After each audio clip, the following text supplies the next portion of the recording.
Artmachines. Deleuze, Guattari, Simondon, and Sauvagnargues. Translated by Suzanne Verderbier with Eugene W. Holland. Introduction by Gregory Flaxman. Edinburgh University Press is one of the leading university presses in the UK. We publish academic books and journals in our selected subject areas across the humanities and social sciences, combining cutting-edge scholarship with high editorial and production values to produce academic works of lasting importance.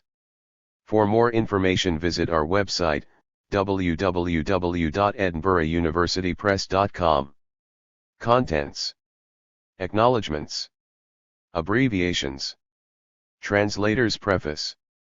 Introduction by Gregory Flaxman. Part I, Individuation on Three Planes, Literature, Philosophy, Art. 1. Cartographies of Style. 2. Diagnosis and Construction of Concepts.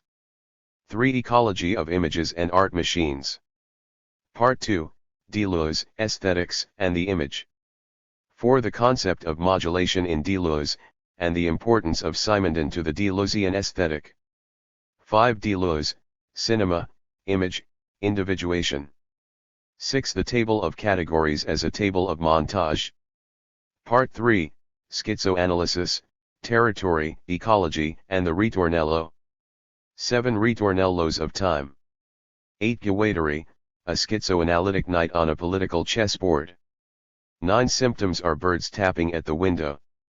10. Deligni, wandering lines. Part 4, Machines and Assemblages. 11. Machines, how does it work? 12. Desiring machines and social codings.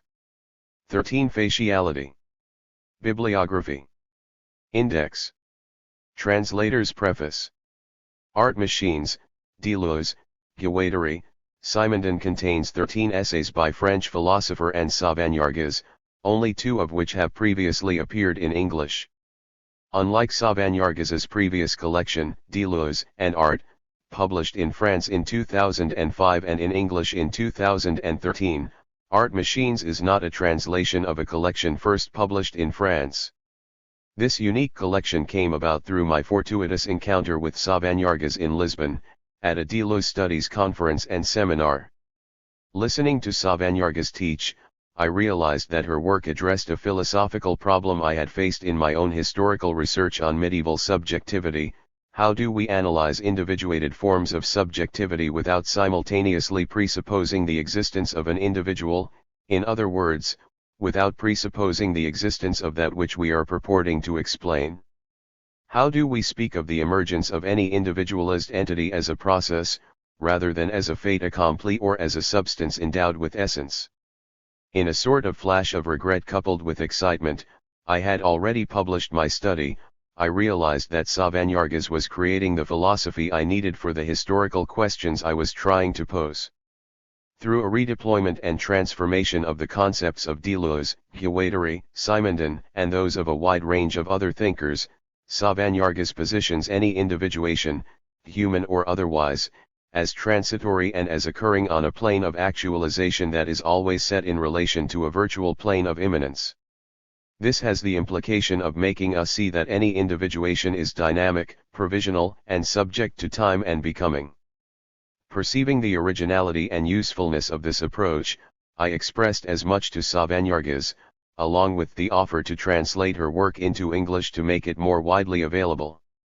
Within weeks she had sent me at least 20 essays, from which we selected the 13 contained in the present volume. Be forewarned. Artmachines begins in medias res. In the 3 essays contained in Part I, Individuation on Three Planes, Literature, Philosophy, Art, Sauvagnargues projects us immediately onto the plane of immanence and shows how this repositioning transforms basic assumptions about literature, language, art, history, and philosophy.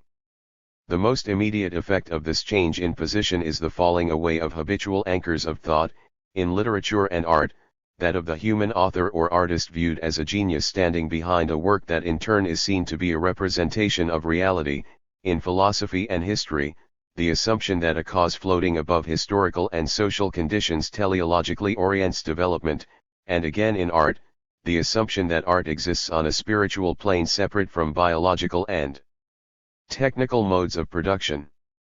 In literature, Chapter 1, this displacement of perspective to the actual and virtual planes of production changes how we define literary style, no longer the production of an exceptional author whose use of language stands out from usage considered normal or average. Style here is defined as a singularity, event, or idea emerging on the plane of actualization. The author's name instead becomes a name for the event, the effect of style. This analysis fulfills the promise of Foucault's What is an Author, to dispense with the notion of the human author as agent and see the author instead as a historicist function of discourse, a position given lip service in American literature departments that still largely organize themselves in terms of great authors, biographical criticism, historical periods, and nation-states. Sauvagnargues follows the analysis through: if language itself is always in a state of constant variation and cannot be reduced to an abstract structure or norm, then couldn't any utterance, by any speaker, be classified as an effect of style. A constant theme that recurs in these essays is the rejection of the concept of structure and the presuppositions of structuralism, because these assume that there is an ideal system that can be abstracted from empirical reality. Structuralism adds a transcendent, universalizing, or normalizing dimension to empirical reality that Deleuze and Guattari always refuse. The concept of structure is replaced by that of the collective assemblage of enunciation or the machine, in which language is embedded in a complex, constantly changing, non-linguistic reality from which no ideal structure can be abstracted. But, Sauvagnargues asks, if there is no linguistic norm, how do we define style? Can't any speaker then be considered a poet because all language is in a state of perpetual variation? Stylistic variation thus comes to be understood as creativity, an intensive placing into variation of the stratified forms of language. While language does not possess an abstract norm or ideal structure, it does have stratified forms, that is, as I understand it, the way people talk in general, often unbearable because so predictable, so laden with clichés and common sense, as Flaubert still continues to teach us. The singularities that now define style affect us because of their strangeness or intensity, a haunting or disturbing quality that distinguishes them from the language we are used to hearing in everyday life, blaring from our technical devices and from people determined to uphold social norms. Sauvagnargues's repetition of Federico Garcia Lorca's haunting line, at 5 o'clock in the afternoon, with no author's name attached, becomes a talisman that helps us remember that style is a singularity or event of language that produces a mood, an affect, that makes the stratified forms of language tremble and crack. In Chapter 2, we shift from literature to philosophy. But historians should take note as well. Sauvagnargues emphasizes that Deleuze and Guattari's redefinition of philosophy as geophilosophy requires the elaboration of a new model of history to account for the relationship between a philosophy and its social and historical conditions of emergence, one that does not locate philosophy on a superstructure determined by an infrastructure, or that relinquishes philosophy's internal consistency across time. First and foremost, it is necessary to no longer see the activity of philosophy as the search for an already constituted truth, but instead as the encounter between thought and a problem, a view Deleuze derives, as Sauvagnargues shows at various points in Artmachines, from Bergson, Simondon, and Proust. It is this encounter between thought and a problem that gives philosophy its relevance, its purchase on historical actuality. In order for thought to encounter a new problem, the problems of our time or of any time, philosophy must be seen to be constructivist. It diagnoses the problem and simultaneously creates a pre-philosophical plane and a conceptual persona that will function as the field of operations and the operator for dealing with the problem.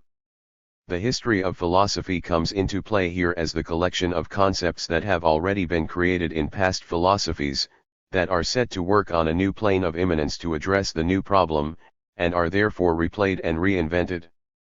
This redeployment of concepts constitutes the endogenous, virtual consistency of philosophy. We are thereby led to think about history in a completely different way. In traditional history, A false continuity or causality is imposed upon events that are in actuality contingent and which have the label of inevitability applied to them retroactively. In this sense, Sauvagnargues reminds us that one of the strategies of capitalism has been to impose a universal history upon the past that makes its own contingent emergence appear inevitable. Instead, history consists of the actualization of virtual possibilities, a view which grants history a necessity that results only from prior contingencies, not from an externally imposed fate or divine will. In my view, a question that emerges from this is, how would rejection of capitalism's universalizing narrative on the one hand, and the integration of the concepts of actual and virtual on the other, radically change the way we write history, as well as expand our capacity to envision alternate futures? In Chapter 3, Sauvagnargues redefines art as an art machine, coining the term that gives the present book its title. Of what, precisely, does an art machine consist? This chapter redefines the image and the sign to thwart our tendency to see both as duplicates of something more real or authentic, and that therefore require interpretation to get to the kernel of truth they contain and conceal, or as projections of the human mind. Instead, both the image and the sign are, on the one hand, considered as instances of real production, and, on the other, as sundered from any human source. They are considered only in relation to other signs and images, situated in rhizomes and ecologies that should be approached through ethology and experimentation rather than through interpretation. Sauvagnargues in part derives this insight from Deleuze's studies of cinema, which drew on both Simondon and Bergson to think the image not in terms of mimesis, but as a process of real individuation occurring within matter. This is addressed in detail in Part 2. Equating the image and the sign in that both are singularities or haesites on a plane of actualization, Sauvagnargues opens Deleuze's analysis of the cinematic image to Guattari's thought on the sign, semiotics, ritornellos, ecology, and ethology. As she does throughout her oeuvre, Sauvagnargues traces an original line between the thought of the two authors, whose close identification, Deleuze and Guattari, often seems to preclude the operation of distinguishing and then reconnecting them. We now think of images as individuations embedded in an ecology of images, always in a state of becoming. In the context of this collection, this chapter can be viewed as a crossroads at which many of the subsequent chapters converge to elaborate an entirely new conception of art. If Deleuze brings together the thought of Bergson and Simondon to elaborate a new philosophy of the image, Sauvagnargues effects a surprising suture between Deleuze and Guattari's individual work, Deleuze on cinema and Guattari on the sign, to create a new concept of the image and of art. Just as in a Greek tragedy that starts in medias residential, there is always a backstory, or more accurately, significant past events that are virtually present in the actual events unfolding on stage. Medea's theft of the Golden Fleece for Jason, Antigone's brothers fighting for control of Thebes. In Artmachines, the analyses of individuation and the plane of immanence in Part I are developed in the earlier essays by Sauvagnargues contained in Part 2, Deleuze, Aesthetics and the Image. These demonstrate how Simondon and Bergson are decisive for Deleuze's conception of individuation, difference, and the plane of immanence. For Simondon, see chapters 4 and 5, for Bergson see chapter 5. We can see how Sauvagnargues's concept of the art machine and the ecology of images emerges in part from a rigorous construction of Deleuze's engagement with Simondon on the one hand, and of his work on cinema on the other. Chapter 4 provides a nuanced evaluation of Deleuze's encounter with Simondon's thought, notably the latter's largely uncited but significant contribution to difference and repetition with his concept of problematic disparation, which enabled Deleuze to conceive of difference in terms of creation or construction in response to tension between disparate entities in a milieu, rather than difference conceived of in terms of dialectical negation and synthesis. In addition, Simondon's concept of modulation, which dispenses with the explanation of production as the imposition of form upon matter, and instead explains production as a continuous play of forces between entities, powerfully influenced Deleuzean aesthetics and the redefinition of art as a capture of forces and a production of affects and sensations. In Chapter 5, Sauvagnargues contends with the contributions of both Simondon and Bergson to Deleuze's philosophy of cinema and the invention of the concepts of the movement image and time image, both of which are situated on a circuit between virtual and actual planes. If we begin with the virtual plane of immanence defined as a universe of universal variation, it is possible for a slowing down or delay to occur, a change in longitude in the play of forces, between an action received and reaction effectuated. In Deleuze's analysis of cinema, this temporal delay is necessary for an individuation to be produced, for actualization to occur. What occurs during the delay between an action received and the movement effectuated in response? Here, the image, rather than dissipating a perception or an action immediately into a reaction or movement, experiences its own power to affect and be affected, latitude. The image develops a sensitive membrane or a zone of affection and carves out a zone that includes only that which is of interest to it, enacting a sort of vital framing.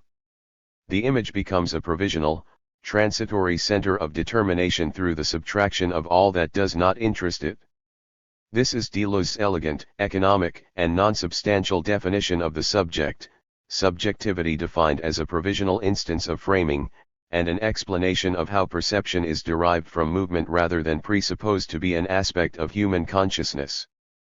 Sauvagnargues calls attention to the fact that the cleavage of perception from human consciousness is facilitated by the technical nature of cinema, which de-anthropomorphizes perception by situating it on the plane of matter itself, thereby gaining access to images inaccessible to human perception.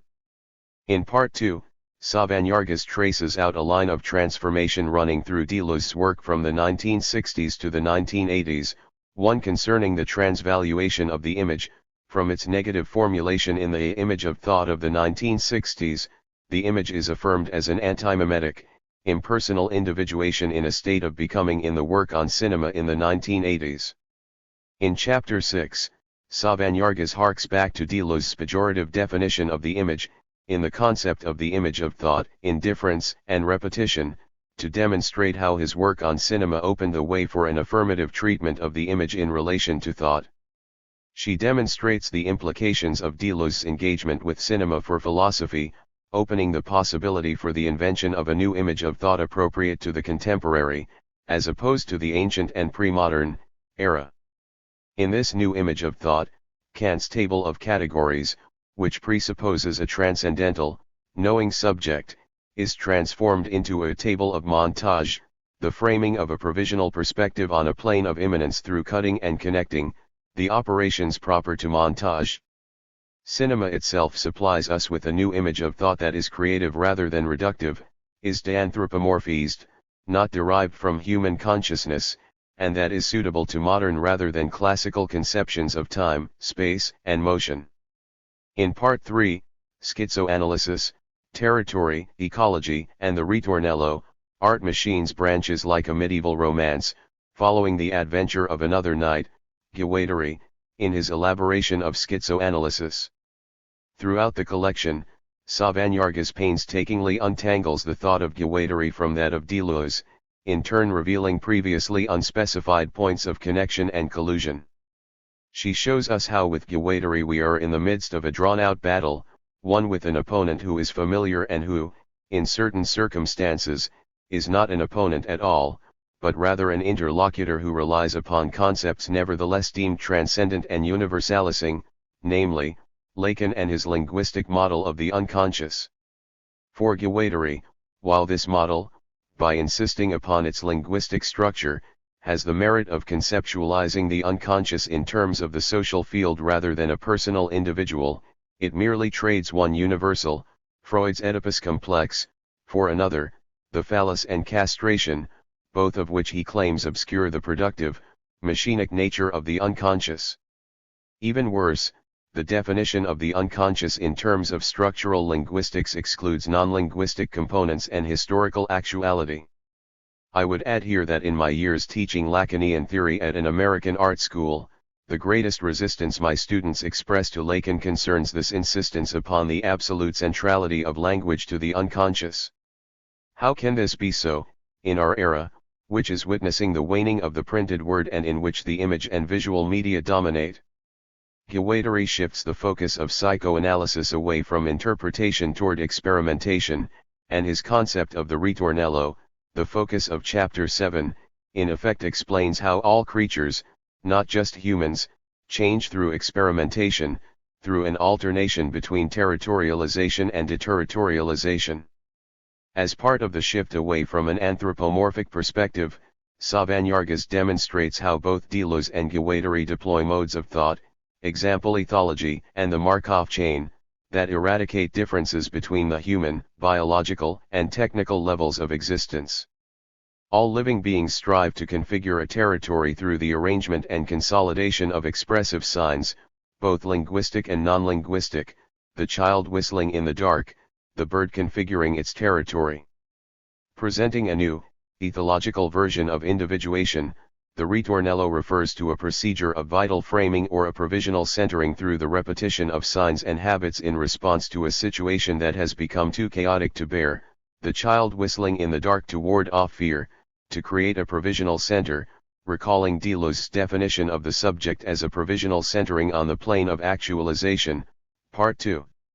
Thinking existence in terms of the ritornello offers an appealing alternative to Freudian psychoanalysis, which importantly focuses on the symptom and the repressed traumas it condenses, but which remains vague on the question of how to creatively deploy repetition and the symptom to create a different future.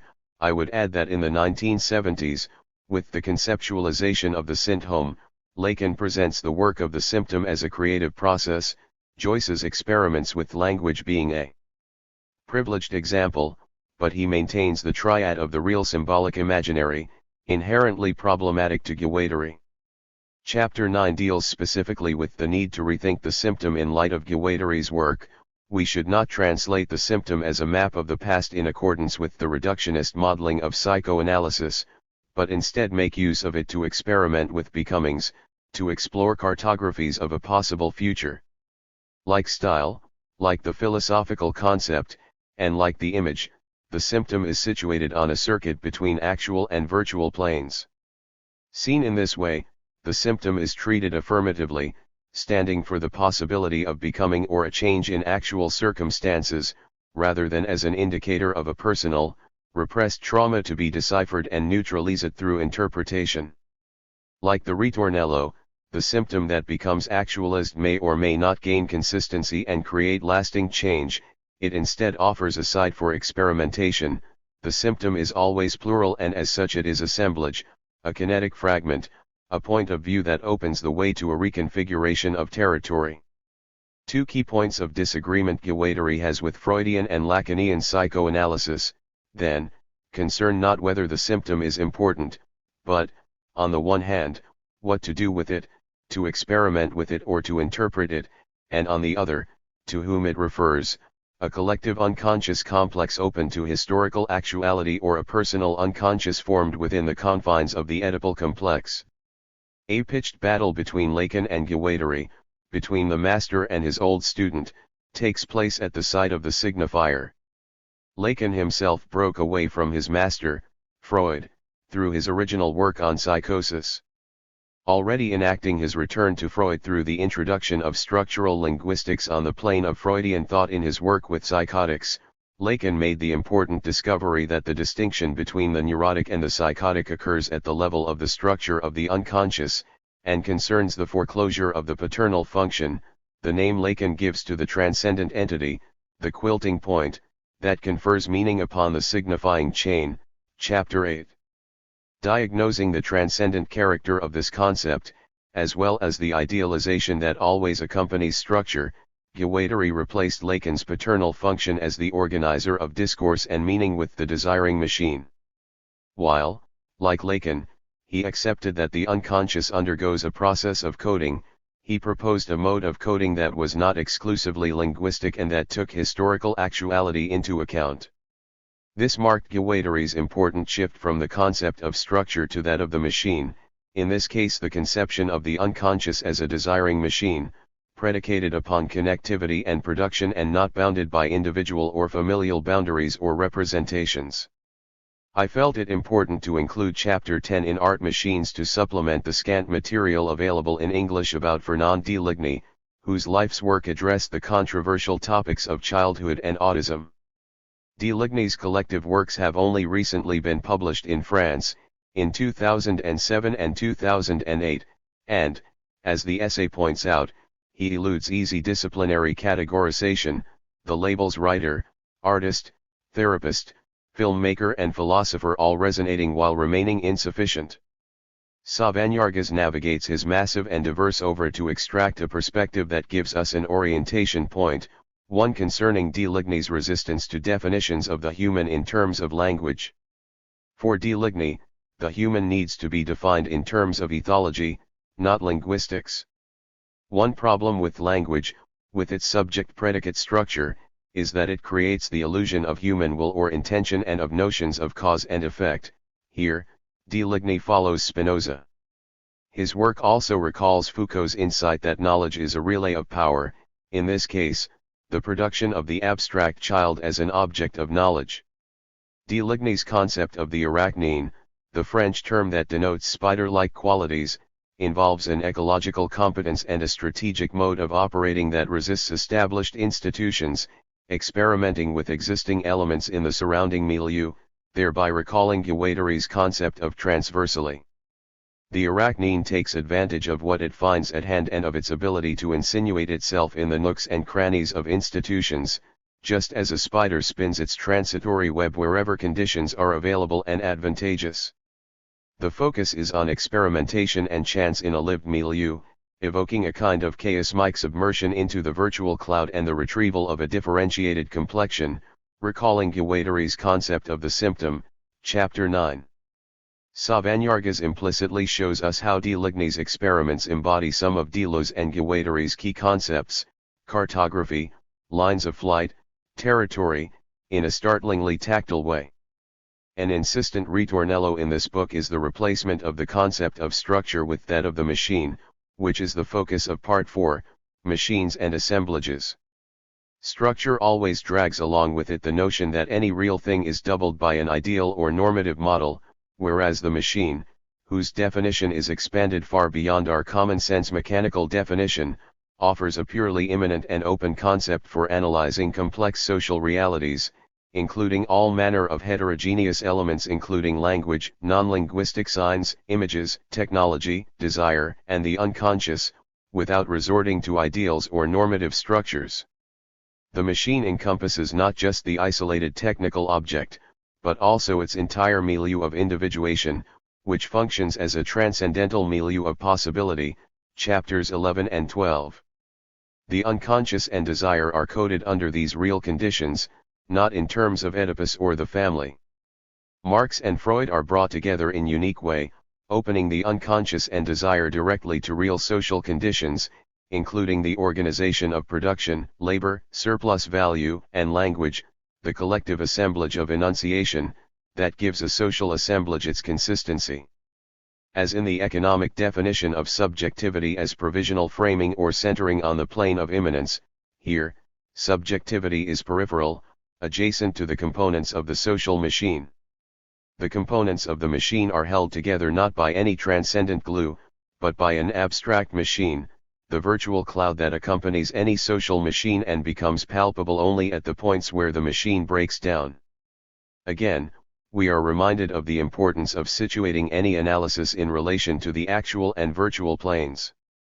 The abstract machine, which introduces the possibility of becoming into any social machine, Kafka diagrams these virtual possibilities in his novels, is closely related to the Foucauldian diagram, chapter 12, which calls for an analysis that reveals the relations of forces that constitute the regimes of power, knowledge, and social visibility. Preferential nodes of forces are given the name strata, chapter 13. Strata lock singularities and oppose vital becoming.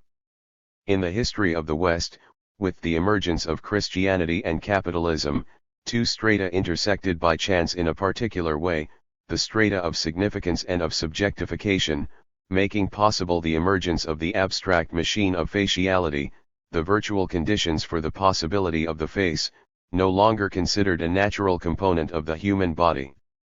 Rather, the face is a molar stratification that is traversed by molecular, deterritorializing forces that offer subjectivity in the West the chance to become something else, something other than the oppressive, colonizing, great white man.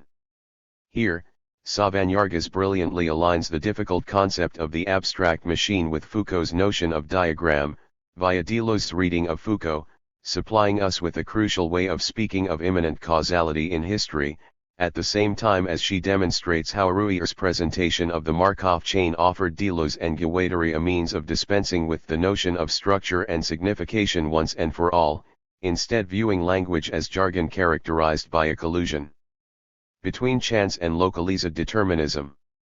Sauvagnargues's writing style in French possesses a fluidity, dynamism, and elegance that I cannot hope to have fully captured in the translation.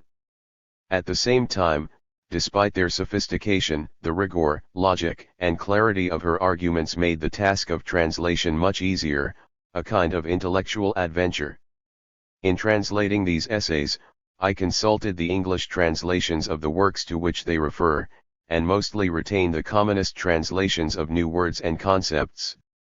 For example, I have kept the English assemblage for the French agencement, even though the French term conveys a sense of action and dynamism than the English assemblage lacks, conveying more of a sense of static heterogeneity without movement. Often, but not always, I translate sense as sense rather than meaning, to recall the status of sense as an event rather than an essential kernel hiding below the surface. A major exception is the French term ritornelli, which was translated into English as refrain in 8,000 plateaus, but which I have decided to render as ritornello. I did so because we have a similar word in English, even if it is less familiar. To me, refrain in English has a negative connotation, suggesting dull repetition, whereas ritornello has the affirmative connotation of repetition coupled with transformation and creativity, repetition that offers the possibility of drawing a line of flight, a way out.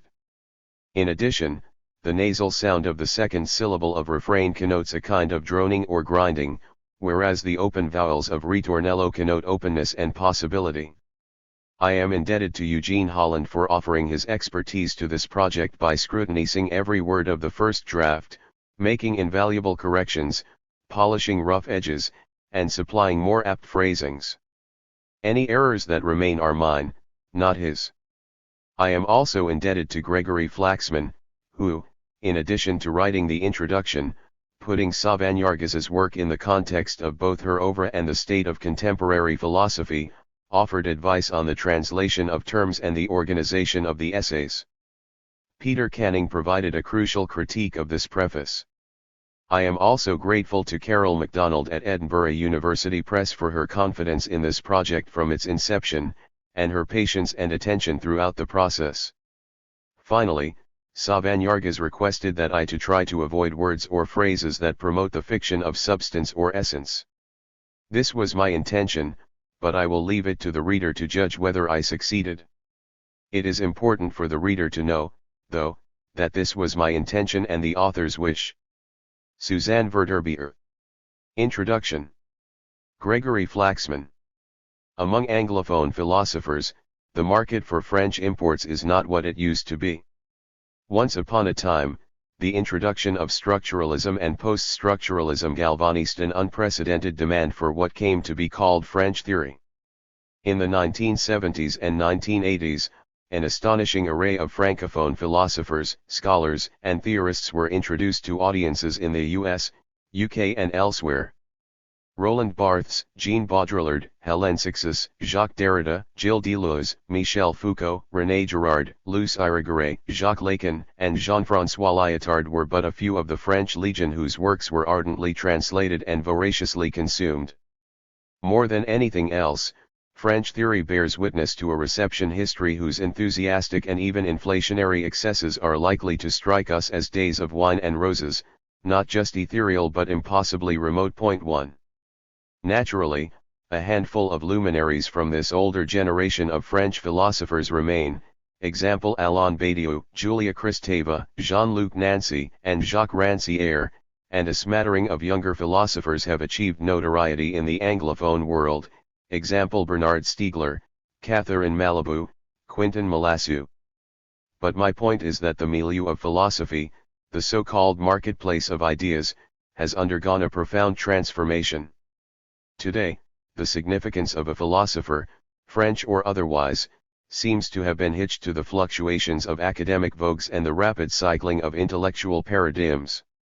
The philosophical marketplace is characterized by breathtaking speeds and sudden accelerations which outstrip our powers of comprehension, leaving us with the most impoverished of theoretical measures. Is it trending? In a sense, what we call theory resembles nothing as much as a futures exchange in which, as most any graduate student can tell you, intellectual investment becomes a matter of speculation. Of course, futures markets were initially developed to manage risk, but the means of hedging one's bets, derivatives, have introduced risks that seem to typify, mutatis mutandis, the theory market. Inasmuch as I've suggested that this market increasingly renders intellectual investment speculative, the nature of the wager no longer concerns a philosopher, a theory, or a discourse so much as it refers to what economists call the underlying, a contract whose value is contingent on the performance of an underlying entity.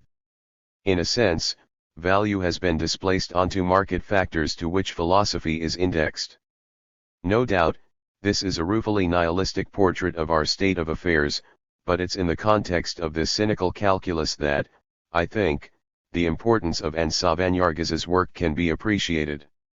For those who do not yet know her work, Sauvagnargues is among the most rigorous, creative, and wide-ranging continental philosophers working in France, or anywhere else, today.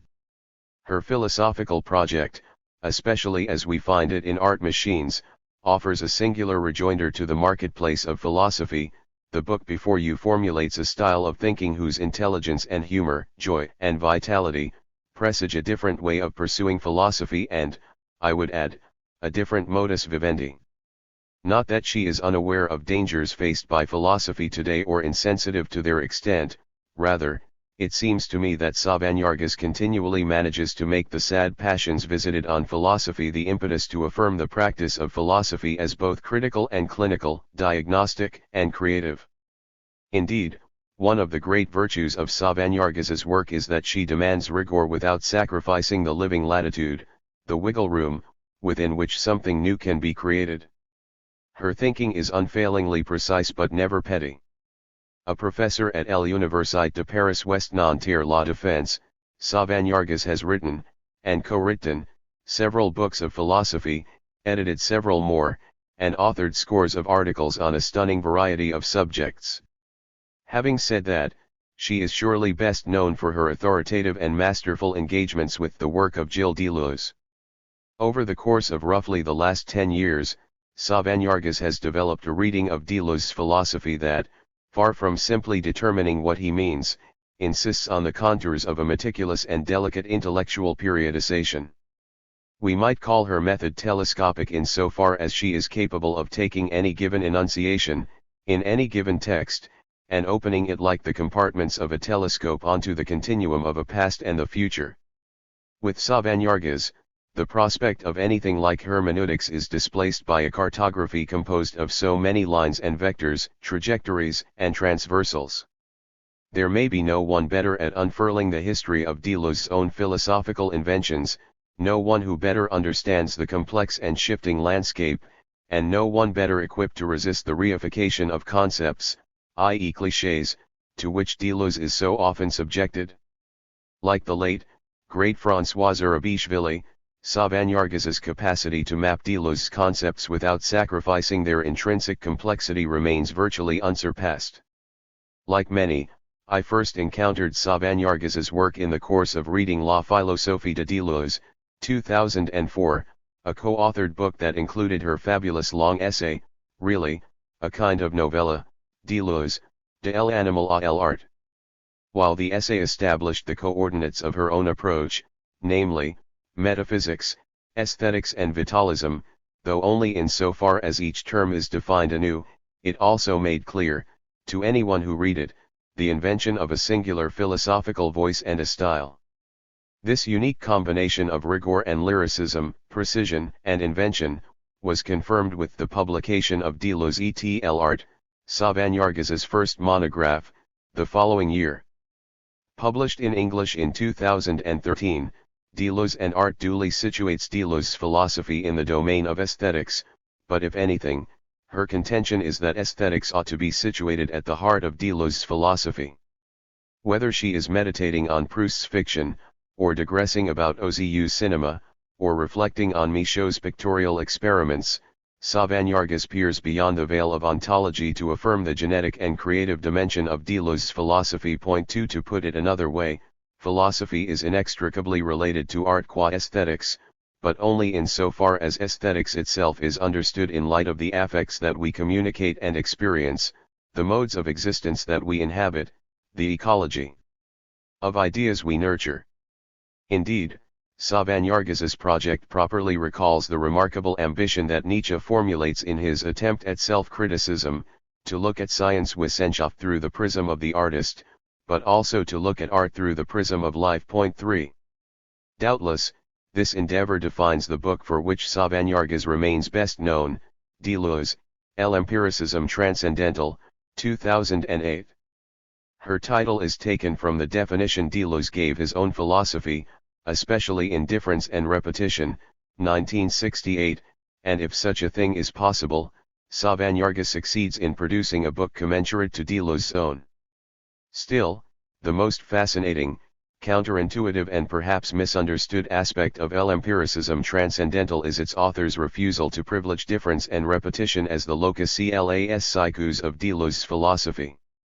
Unlike many of his best readers and worst detractors, Sauvagnargues fundamentally resists this conceit, preferring instead to telescopically locate Deleuze's monograph in the mobile lines of the philosopher's own becoming. And it is along that line that Sauvagnargues exerts the force of her own philosophical predilections, feeling her way into moments of transition, modulation, and metamorphosis that bear us into the living thought of Deleuze's philosophy. To my mind, L'Empiricisme Transcendental is among the best books ever written about Deleuze, and there is every reason to believe that, once the book is translated, its influence will become even more profound. In a sense, the great virtue of Artmachines is to have confirmed Sauvagnargues as a supreme scholar of Deleuze's philosophy while also correcting the impression that she is, so to speak, a Deleuzian. I have to admit that I have always disliked this term, regarding it as the inelegant expression of particularly bad faith. Point 4. But if the term is indifferent to the nature of Deleuze's thought, it's no less crude with respect to Sauvagnargues's own philosophy. The essays comprising Artmachines, all but one of which were published over the past decade, amply demonstrate the remarkable diversity of Sauvagnargues's work. The collection unfolds a rich menagerie of philosophers, scholars, scientists, and artists, and while Deleuze is among the most significant of her conceptual personae, Artmachines leaves no doubt that Sauvagnargues's philosophical assemblage constitutes a polyvocaly of its own. In this respect, one could imagine the subtitle of this collection duly followed by an ellipsis, since readers will discover scintillating discussions of Spinoza or Bergson, Ruyer or de Ligny, among a host of others. But what makes Artmachines such a brilliant and compelling introduction to Sauvagnargues's philosophy is that it discloses the fundamental coordinates of her own cartography in the triumvirate of Deleuze, Guattari, and Simondon. It should be noted that the essays to follow appear together, in this volume, for the first time, since they have been selected and arranged so dexterously that we might otherwise have the impression that Artmachines was conceived in toto and written in kind. The ingenuity of Suzanne Verderber's edition is to have brought out the continuities and evolutions, the problems and predilections, which characterize Sauvagnargues's thought. Above all else, the book demonstrates that her philosophy, while committed to Deleuze, is no less engaged with the psychiatrist Félix Guattari and the philosopher Gilbert Simondon. Indeed, we might go so far as to say that these are the three axes of Sauvagnargues's philosophy and that her uniqueness consists in having formulated their collective assemblage. To understand as much, we should admit the sense in which this proposition is liable to seem obvious, even redundant. After all, Deleuze and Guattari famously undertook a collaboration that, however intermittent, spanned roughly 20 years, beginning with Anti-Oedipus, 1972, and concluding with What is Philosophy? 1991. The fact remains, however, that when one discusses Deleuze's philosophy, his proper name often implicitly includes, and effaces, Guattari's. Hence, Sauvagnargues is among those scholars who have long sought to counteract this tendency, and in this context we can understand her refusal to canonize difference and repetition as the paradigmatic expression of Deleuze's thought.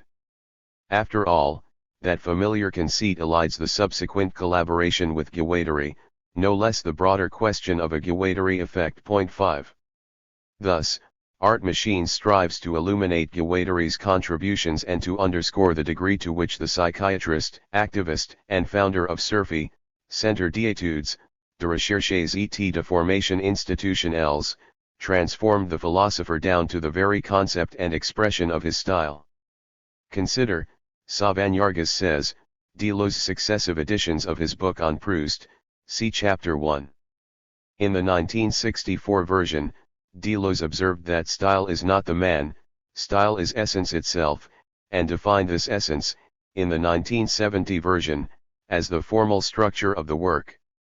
But in the 1976 version, where Deleuze says that style is never a matter of a man, it is always a matter of essence, non-style, Sauvagnargues reveals how Deleuze actually recasts the formal structure of style according to Guattari's signature concept, transversally. The latter marks a decisive break with centered forms of organization, with vertical hierarchies and their horizontal correspondences, and which torques structure on its machinic diagonals and anarchic connections. Even more to the point, Sauvagnargues turns to Guattari because his own feverish invention of concepts augurs the deviant path that Deleuze will follow. The very transition of philosophy from structure to the machine derives from Guattari's own psychiatric practice and theory. Artmachines maps the transversal line that carries style, so to speak, from Deleuze's transcendental empiricism to Guattari's schizological production, but along this line we discover the final aspect of Sauvagnargues's assemblage, and it is with Simondon's philosophy of individuation and ontogenesis that we might appropriately conclude. Gilbert Simondon is likely the least known of her three conceptual personae. Simondon was the subject of intermittent admiration during his life as well as after his death, in 1989, but his work has attracted renewed interest in recent years, and Sauvagnargues is surely among those who have helped to stoke this new readership. 6 Though much of his foundational work, dating back to his dissertation, remains untranslated, Simondon's deeply original philosophy, ranging from evolution to phenomenology, from cybernetics to biology, already inspires a small cottage industry outside of France. In Artmachines, though, Simondon's importance consists in extending the concept of style, usually understood as matter of art and aesthetics, into the semiotic machines of philosophy and even science. For Sauvagnargues, art, literature, philosophy, and science all possess the capacity to produce new individuations, with their personae and their respective modes of experimentation. While these are distinct fields, they each undertake, pace Simondon, the creation of such individuations, completely differentiated and new, which consequently do not pre-exist their enunciation or their semiotic effectuation. This is the transductive function of style, Chapter 1. More than borrowing Simondon's felicitous expression, Sauvagnargues configures the concept of style on the basis of a concept, transduction, which goes to the very heart of the philosophy of individuation. Simondon describes transduction as an individuation in progress, Chapter 3, which is to say that it consists in an interval, but that the interval is substance 7, the modulation of matter. The process of individuation is uncertain, metastable, but Sauvagnargues's point is that, for this reason, it also inventive. Transduction provokes a system to enter a new state, an unpredictable change of phase, and on this point she appeals to Simondon's own formulation. Invention means that the terms created by dint of the operation do not pre-exist this operation, Chapter 1. In effect, readers will discover that Sauvagnargues's rigorous appropriation of Simondon nevertheless makes him the conduit along which, once more, metaphysics is seen from the perspective of art, and art is seen from the perspective of life. The most direct and explosive consequence of this procedure, she adds, is to be found in the movement from representation, from reproduction, in short, from all of the old ontologies of the image that separate and superimpose model and copy, to a philosophy of becoming, of individuation, and of metamorphosis. Chapter 3. With Artmachines, Sauvagnargues gives us precisely such a philosophy. Part I. Individuation on three planes: literature, philosophy, art. 1. Cartographies of style. Style sweeps away, infiltrates and overturns the signifying components of language, producing new percepts, surprising and splendid individuations. At 5 in the afternoon, an afternoon in the step. Point 1. Taking this position, Gilles Deleuze and Félix Guattari counter the tendency in art and literature to turn style into an operator of identity. No longer treating style as the marker of a unitary signification, of a personal origin, or of a defined genre, they redefine it as a signifying, impersonal and intensive. Nevertheless, there is nothing uncertain or reactive about these subtractive formulations, whose critical impact ignites a creative explosion. Indeed, of what does style consist? In literature or in art history, style usually exercises a personological, identifying and signifying function, sorting exceptional works from unimpressive or minor ones. Style is the hallmark of a habit that surpasses the average level of language usage or of art production, and personifies the genius artist in possession of a unique, transcendental ego who, in the classic version, deploys the norm in an exceptional way, or, in the romantic version, creates the norm. Exemplarity or exception, the normative strategy of style, reveals itself in this process of distinguishing major works from minor ones.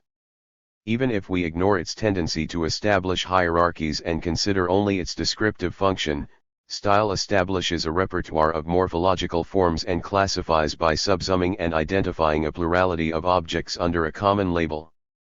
Any application of a label is part and parcel of this double movement of affiliation and exclusion. In this case as well, style serves to identify a difference, but a difference only as a form of identity.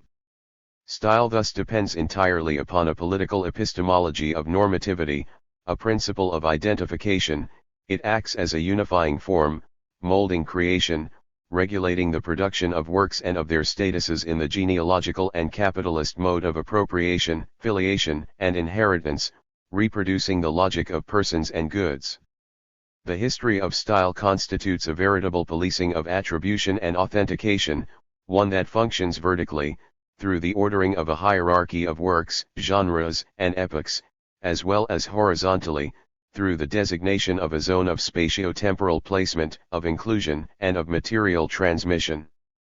Style is thus caught up in a theory of individuation, politically and theoretically favoring the personal, the unitary, the stable norm, the established trait.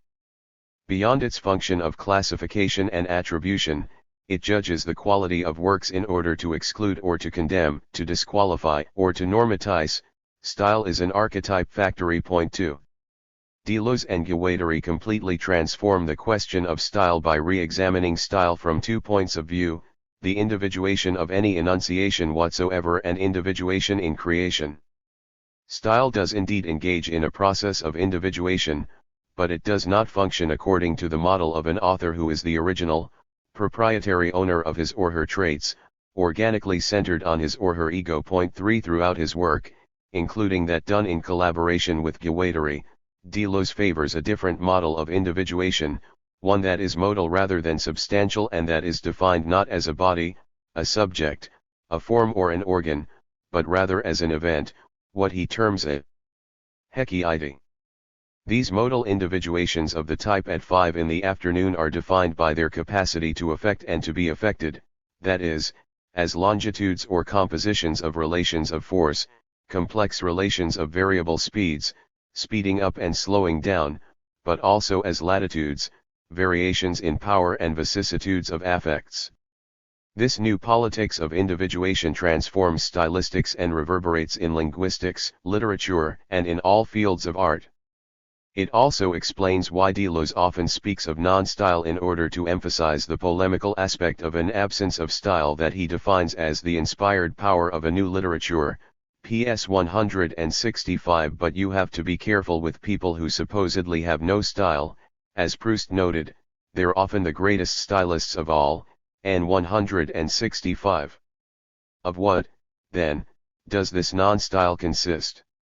Didn't the Romantics already execute this pirouette by defining style as a variation of the genre, as a genius anomaly that simply reverses the formula of allegiance to the norm, at the cost of a symmetrical and shameful conformity? Deleuze's affirmation of minor non-style does not prevent him, or Guattari, for that matter, from privileging Artaud or Beckett, Michaud or Kafka, or from multiplying arbitrary lists, Kleist but not Goethe, Artaud instead of Carroll. This is the paradox of the minor. To proclaim that great style entails the minorization of the norm immediately raises the minor to the status of the major. The challenge is thus to explain the atypical success without normalizing it. Style thereby opens the question of singularity in art and in language, of creation as an event as well as of the mode of explanation appropriate to it. A signifying effect. Of what, then, does style consist? First, it neither lies on a semantic plane nor depends upon a composition of signifieds, even if literature is situated on a discursive plane. Deleuze joins authors referred to as structuralists by recent practice, LS 71, in adopting the mutation affecting all systems of signs, including linguistic ones. Meaning does not emanate from a consciousness imprinting its signification, but rather from an impersonal production of a signifying elements. The linguistics of Jacobson, the anthropology of Levi-Strauss and the psychoanalysis of Lacan all effect a displacement from a theory of overarching signification to one of material production, in which signifiers and signifieds do not have meaning in themselves and only gain meaning by reacting to one another. Sense no longer emerges from the depths of consciousness or from the heights of logical essences. Similarly, style operates on the plane of the textual machine, on the plane of syntax and not of discursive significations. It is a signifying. Deleuze does not simply adopt the structuralist hypothesis, however, he specifies that style, like sense, is a surface effect. He became interested in the structural analysis of literature, such as that associated with the Telkel group or exemplified in Jacobson's and Levi-Strauss's reading of Baudelaire's poem Les Chats, which focuses exclusively on the text, not on the biography of the author or on the comparative history of literary ideas. Point 4. But Deleuze and Guattari quickly broke with structural analyses through their conception of sense. As a secondary, machinic effect, sense is composed on a plane that is not punctured by any transcendent opening exterior to the system. The sign chair functions neither through resemblance nor through denotation. It does not derive its meaning from any exterior reality, but neither does it manifest the psychological state of the speaker's soul or the logical essence of the concept, the chair in itself, aimed at by the mind. It functions in an immanent mode, being produced as a position on a surface in the system of language, through a combinatory play of terms that in themselves are a signifying, phonemes and symptoms that become actualized differentially, pronouncing chair instead of chore, specifying chair and not couch. Along with Guattari, Deleuze accepts this structural, epistemological transformation, but only by displacing it, between words and things. A new domain of idealities opens up, collective and unconscious, structured but not transcendent, constrained by empirical realities but not identical to them. Nevertheless, this is not a symbolic plane and it does not function as a closed system, even though it is immanent. These two specifications undermine structuralist positions, rendered all the more destabilizing by the Guattarian transition from structure to the machine, which marked the end of Deleuze's interest in structural analysis. At the start of his collaboration with Guattari, Deleuze began to reject energetically any notion of structure as a given ideality, instead proposing that a structure must be produced, and that its ideal relations must be explained in terms of diagrams, not structures. Style depends upon a plane of production of sense endowed, as on a symbolic plane, with a power of internal organization capable of conferring a relational value to the signifying elements that it distributes systematically. But it also entails a kind of signature, the singularity of the production of sense, which can be ordinary or exceptional without affecting its definition. The Baroque, the style of an epoch, Anglo-American literature as distinguished from the French novel, a line by Michaud, these are examples of styles on different scales, but they are no less singularized for that reason. Each style must be understood as the individuation of a virtual differentiation, completely shifting the terms of the debate. Guattari and Deleuze no longer draw distinctions between the imaginary, symbolic, and real, concepts following an anthropomorphic logic centered on the psychological split between the imaginary individual and the collective symbolic, both in turn separated from the real. They privilege a new division, one concerning modalities that are connected to but also disjointed from the real, the present actual and the differential virtual, the two aspects of difference. The symbolic is transformed into virtual differentiation, into distributions of singularities, and is no longer opposed to the real, but only to the empirical enunciation that it determines. Style thus consists of a diagram, an operational set of singularities that can be mapped or for which a formula can be specified. Style evokes a signature, such as that of the painter Francis Bacon, who favored the technique of isolating figures on an abstract background strewn with inchoate perspectives and larval scenery. 5 Nevertheless, there is nothing personal about this map, which depends neither on the artist's fantasy or experience nor on any general property of his syntax. Style, simultaneously real and virtual, signs a work, but in an impersonal mode. In a second, equally distinct displacement, the system of signs thus diagrammed is no longer seen as a closed system. Of course, deprived of their reference, i.e., their extrinsic signification, and bereft of essence, i.e., their intrinsic signification, the value of the terms in question depends exclusively upon their position in the system. It is no longer a question of discerning relations of resemblance between real things, but of producing a system of differential intervals between terms that have no signification in and of themselves, and which only acquire their sense through this play of positions. Like sense, style is produced in this topological and relational mode. Because it is a function of the position elements occupy in a constrained, combinatory apparatus, style is always the effect of an immanent game, of a machinery, of a machination, of an unconscious, social, and collective machinic production. Nevertheless, adopting Mallarmé's dictum that all thought is a throw of the dice, Deleuze opens the system of signs to the aleatory pulsations of style. Any production of sense proceeds by means of a distribution that shuffles and deals out thought as if in a chance encounter, a shock, a throw of the dice. In such a configuration, sense is no longer given but is actualized in a contingent emission of singularities, the dice that are thrown, and derives no longer from fixed and pre-established sedentary divisions nor from an originary parceling out of sense into established meanings. Aleatory and coming afterward, it is produced as a contingent actualization. While Deleuze had been open to the structuralist approach to literature in 1967, he emphatically rejected it after the beginning of his collaboration with Guattari. Deleuze and Guattari thereby dissociated themselves not only from structuralism and formalism, Jacobson, Rouet, Ricardo, from hermeneutics and biographical interpretation whether inspired by psychoanalysis or not, Martha Robert, Roman de origins et origins du roman, but also from philosophies of language still inspired by Heidegger, which they find in Blanquet, Foucault, and Derrida. No longer proceeding from an already existent distribution of significations given in a closed system, sense becomes an event. It follows that any singular emission of sense marks the signature of a style. This consequence, perfectly elaborated in the logic of sense, is reinforced with the transition from structure to the machine, theoretically elaborated by Guattari and worked out practically in the new collective assemblage, the Deleuze and Guattari writing machine that explodes any notion of a unitary author. Style opens onto a synthesis, to be sure, but a disjunctive synthesis. It creates differences and not identities, bearing no trace of a distinct formal structure. It is an assemblage, practical and no longer formal, impersonal, and no longer identified with a sovereign individual.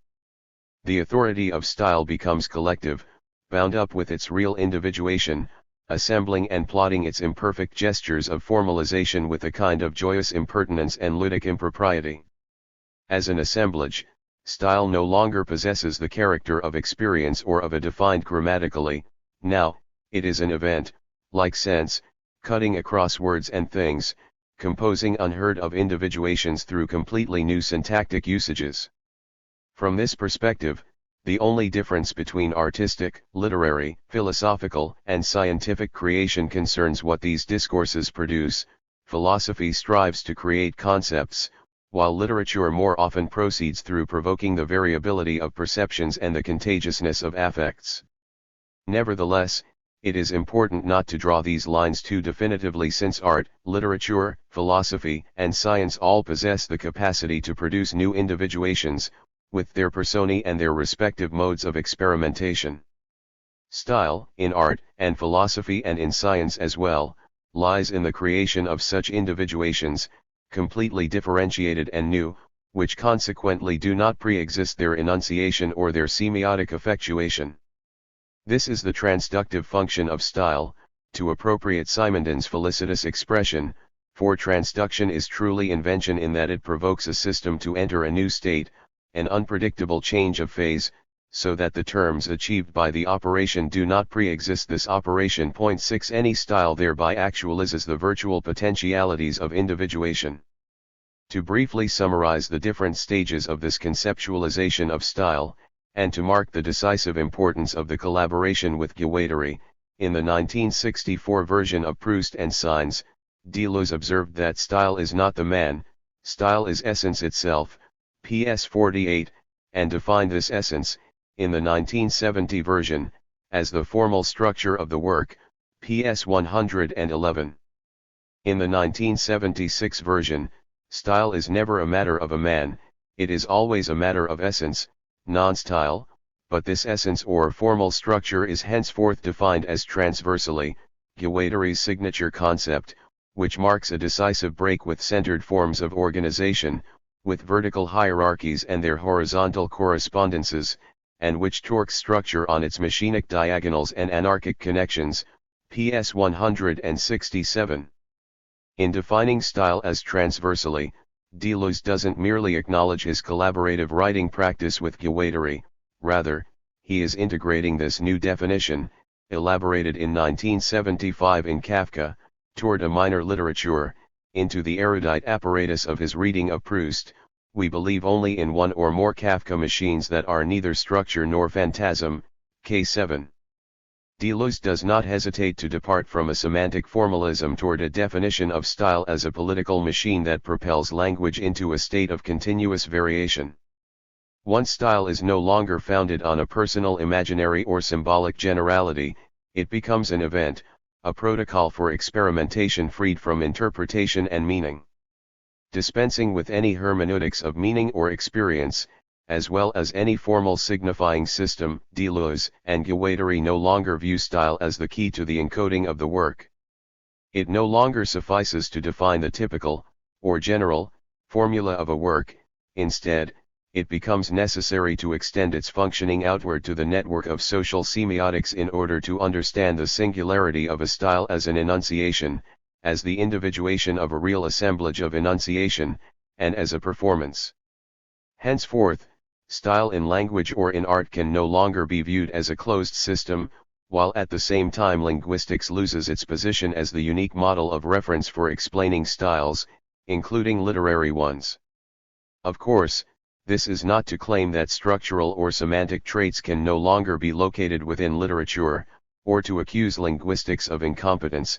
Instead, linguistics loses its position of dominance once the status of the sign has been transformed, when it ceases to be understood in terms of identity in order to be comprehended as difference. This opening of style to variation follows the logic of the rhizome, connection through heterogeneity, and thereby through multiplicity, and thus through a signifying rupture, without which connections would homogeneous difference. This is relevant for all signs, including linguistic signs, which cannot be isolated from other signs with which they establish connections, those codings that are material, biological, social and so forth. The mixed semiotics of the rhizome privileges no one type of sign, instead insisting upon their real interaction, which theory cannot neglect. What is relevant for literature is also relevant for the other arts, whether or not they are discursive. Style connects to its context. As a machine, a collective assemblage of enunciation, it becomes free indirect discourse. Collective assemblage of enunciation and free indirect discourse. Deleuze and Guattari thus call for an elimination of the distinction between stylistics and linguistics, and between high and low uses of language. The disturbance produced by the work of art is due not to its superiority, its ineffable greatness, but to its power of intermination. What will be retrospectively considered great style is in reality produced when the grammatical situation that will become common next does not exist, as Pasolini so aptly puts it. 7 Personological theories that define style in terms of exceptional genius, whose designation of pure genius is politically suspect, are theoretically supported by the hypothesis that a normal, average level of language exists, a dominant norm of spoken or literary language that functions as a correct standard in the midst of which the atypical style carves out its idiolect. Refuting this conception of an average, normal, major grammatically, Deleuze and Guattari turn style into an experiment in minorization and elaborate their theory of creation as intensive variation. 8. Deleuze and Guattari refute the hypothesis of a major norm of language in the postulates of linguistics, returning to their analyses from Kafka and extending them from literary style to linguistics and to the ethology of creation. With the refutation of the postulate that language is organized around a given grammatical standard, linguistics and stylistics can no longer be hierarchist as a theory of speaking and speaking well. The stylistic exception will no longer be considered refined usage, according to the collective theory of free indirect discourse. In proposing that language is composed of minor variations, Deleuze and Guattari demonstrate that a real speaker who actualizes a dominant grammatical invariant does not exist, except in order to raise such a figure to the level of a methodological principle in the form of a figure of domination who is, above all, a marker of social power, in embodying the social standard of good usage.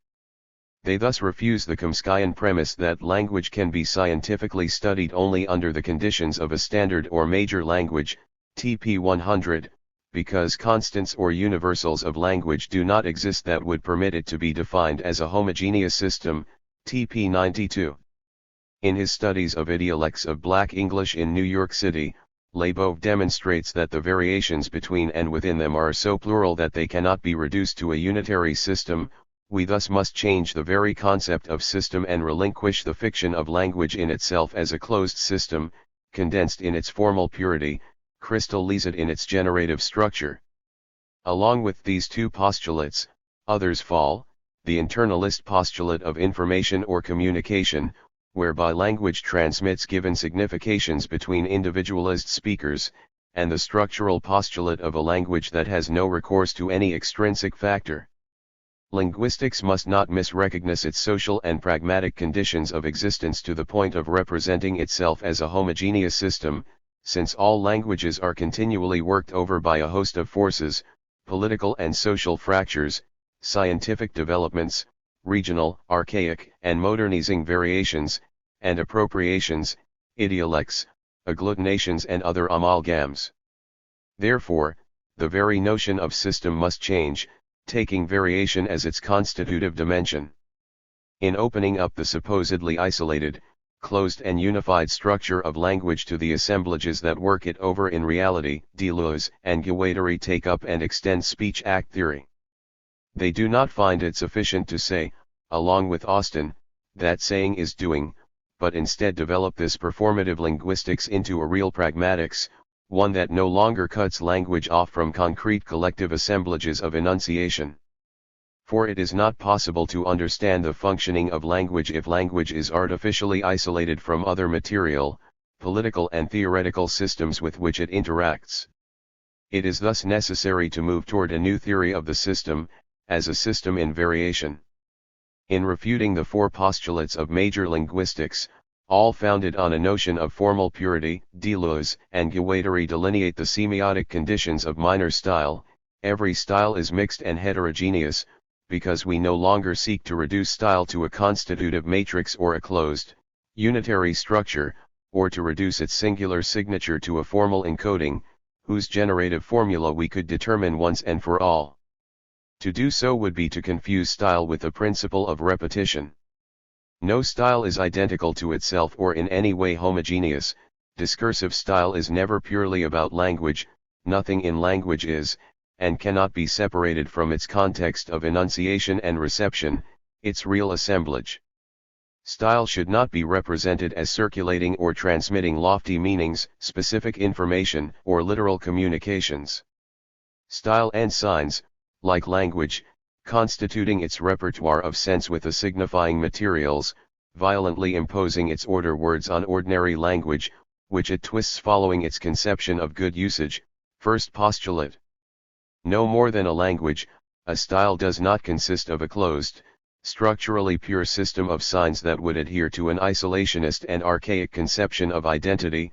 Second postulate. No identity can be defined in a purely internal mode. The machine of language always extends out to political actuality, and this is true of style as well.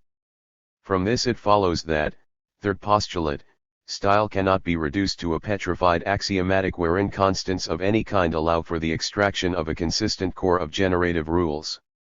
This observation does not amount to a call for a renunciation of science. Fourth postulate, just of the weak and contested concept of formalization that identifies the logic of truth with a closed system and postulates that one can only know a given grammatically as a homogeneous system. Such a conception of language or of style seeks a generative, structural invariant, and derives it, as does Chomsky, from the mental structure of the subject. Despite its imposing formal apparatus, this concept nevertheless boils down to a truism: the major is that which a dominant or authorized speaker deems major. Looked at this way, any attempt to isolate a style, even in the case of a Rimbaud, degenerates into the validation of a correct standard, which in turn imposes itself as the new dominant norm. Stylistic variation thus comes to be understood as creativity, an intensive placing into variation of the stratified forms of language. It no longer crystallizes around an internal axiomatic, but can be defined as an operation, a mixing, a hybridization at the border. Such variation is not the prerogative of great artists or stylists, but constantly affects the most ordinary uses of languages. Style must therefore be understood in its thickness and polytonality as free indirect discourse, discourse within discourse. The analysis of free indirect discourse, initiated by Bakhtin and taken up by Pasolini, inspired Deleuze and Guattari to define style as variation. Following Bakhtin, Pasolini privileged indirect expression because it allowed for the dynamic interaction of heterogeneous discursive dimensions. Free indirect discourse refers to a layered enunciation in which the discourse to be transmitted and that which serves as the means of transmission are simultaneously present and distinguished. It is a discourse within a discourse. Bakhtin considered it to be of exceptional methodological interest but also wrongly neglected, because it includes the sociological axis of speech in its enunciation, and through this fact demonstrates the collective character of speech. 9 Free indirect discourse, which demonstrates the real sociological thickness of discourse in its polytonality, paves the way for Guattari's concept of the collective assemblage of enunciation. This polytonality allows us to comprehend creativity within languages, inventing words, breaking up syntaxes, inflecting significations, producing new connotations. Mu 25, with modification. These are not just the prerogative of a major poet, but also of any everyday speaker of the language. Accordingly, style transcends the distinction between minor and major, between ordinary speech and extraordinary style, and therefore between linguistics and stylistics, because we must account for the ordinary as well as the exceptional in order to be able to explain the passage between them without resorting to the argument of authority, which establishes poetic license as a new major norm. Indeed, what needs to be explained is minorization, the production of a singularity. Pasolini, the poet, points out that the infinitive of narration, for example, serves as a modest, collective, sociological, Epic form, one that humbles language and brings poetry closer to prose. In this way he defines the conditions of an enunciation that precede its grammatical conditions. Point 10. There is nothing mysterious about this overtaking of the norm by style. Free indirect discourse allows those who do not yet speak to speak, sociologically assuming a revolutionary short circuit between allegedly elevated language and the ordinary vernacular. As Pasolini explains, cantos XXV and XXVI of Dante's Inferno vibrate with this invention of a language, soldering theological Latin to the Italian of the Florentine bourgeoisie to create a completely new mode of expression. 11. It is not only a question of varying the minor and major thresholds of a language to show how syntactic invention expresses the intolerable, the visionary pathos of existing social modes. It is also a question of insisting that creation occurs on the fringes of the minorization of the major. Deleuze, in Cinema 2, echoes these analyses in calling for a people who are missing, c. 216-17. It is a question of writing or creating not in order to represent a people to come or a hypothetical future in the style of the avant-gardes, not to speak in the place of, but rather before or in favor of the aphasic minors, those who cannot be heard, the imperceptible people to come, the insignificant, the negligible, the animal who knows how to die, cc 2 to speak in the name of impersonal, a signifying becomings. Point 12. If language in general is an exercise in minorization, it does not follow that every speaker is a poet. Stylistic success broaches the ordinary habits of speech without appealing to any factor that transcends the linguistic fact. Here also Deleuze and Guattari reconnect with Pasolini's fine linguistic analyses. Free indirect discourse, through its function of depersonalizing the utterance and in conjunction with its diagnostic capacity, becomes a syntactic mode of transformation initiated by literature. Current lexical or poetic creations do not depart from an average or correct language, but emerge from the collusion between different social levels of expression and through elision of the level assumed to be average. The epistemological fiction of grammatically in Chomsky's scheme reveals its status as a concrete operator of real domination, one that proscribes deviant uses by imposing a dominant norm, that of speaking well. This is why the analysis of style is so tricky. Our admiration tends to elevate any minor variation to a dominant norm. By contrast, as soon as the average, grammatical level of a major language is elided, phenomena of minorization propagate within all linguistic usages and prevent us from isolating literary creation in its own separate sector, without at the same time confusing it with current usage. Style is thus neither constructed on a median nor on a superior level of linguistic usage, but rather shatters the humble and the refined, the low and the high, and good and bad usage, in all directions, according to the different mannerisms that are connected and co-present in every language. Whether these mannerisms function through sobriety and subtraction or by expressive proliferation, all variations are welcome and none is a priori preferable. To label a poor language as poor or excessive only stems from a certain malevolence of linguists. In reality, to subtract, to cut out, to overload or to place in variation are all aspects of one and the same operation, minorization. What is essential is neither in the minor language nor in the standard or major language, but in language X, which is nothing other than language A in the process of really becoming language B. Point 13. This is the definition of style. All style operates through mannerism, that is, through variation. The theory of free indirect discourse and that of a sober mannerism leads us to reassess the distinction between minor style and major style, a distinction that remains pertinent but only relative, and which can be deceptive if it validates any major or minor state in itself.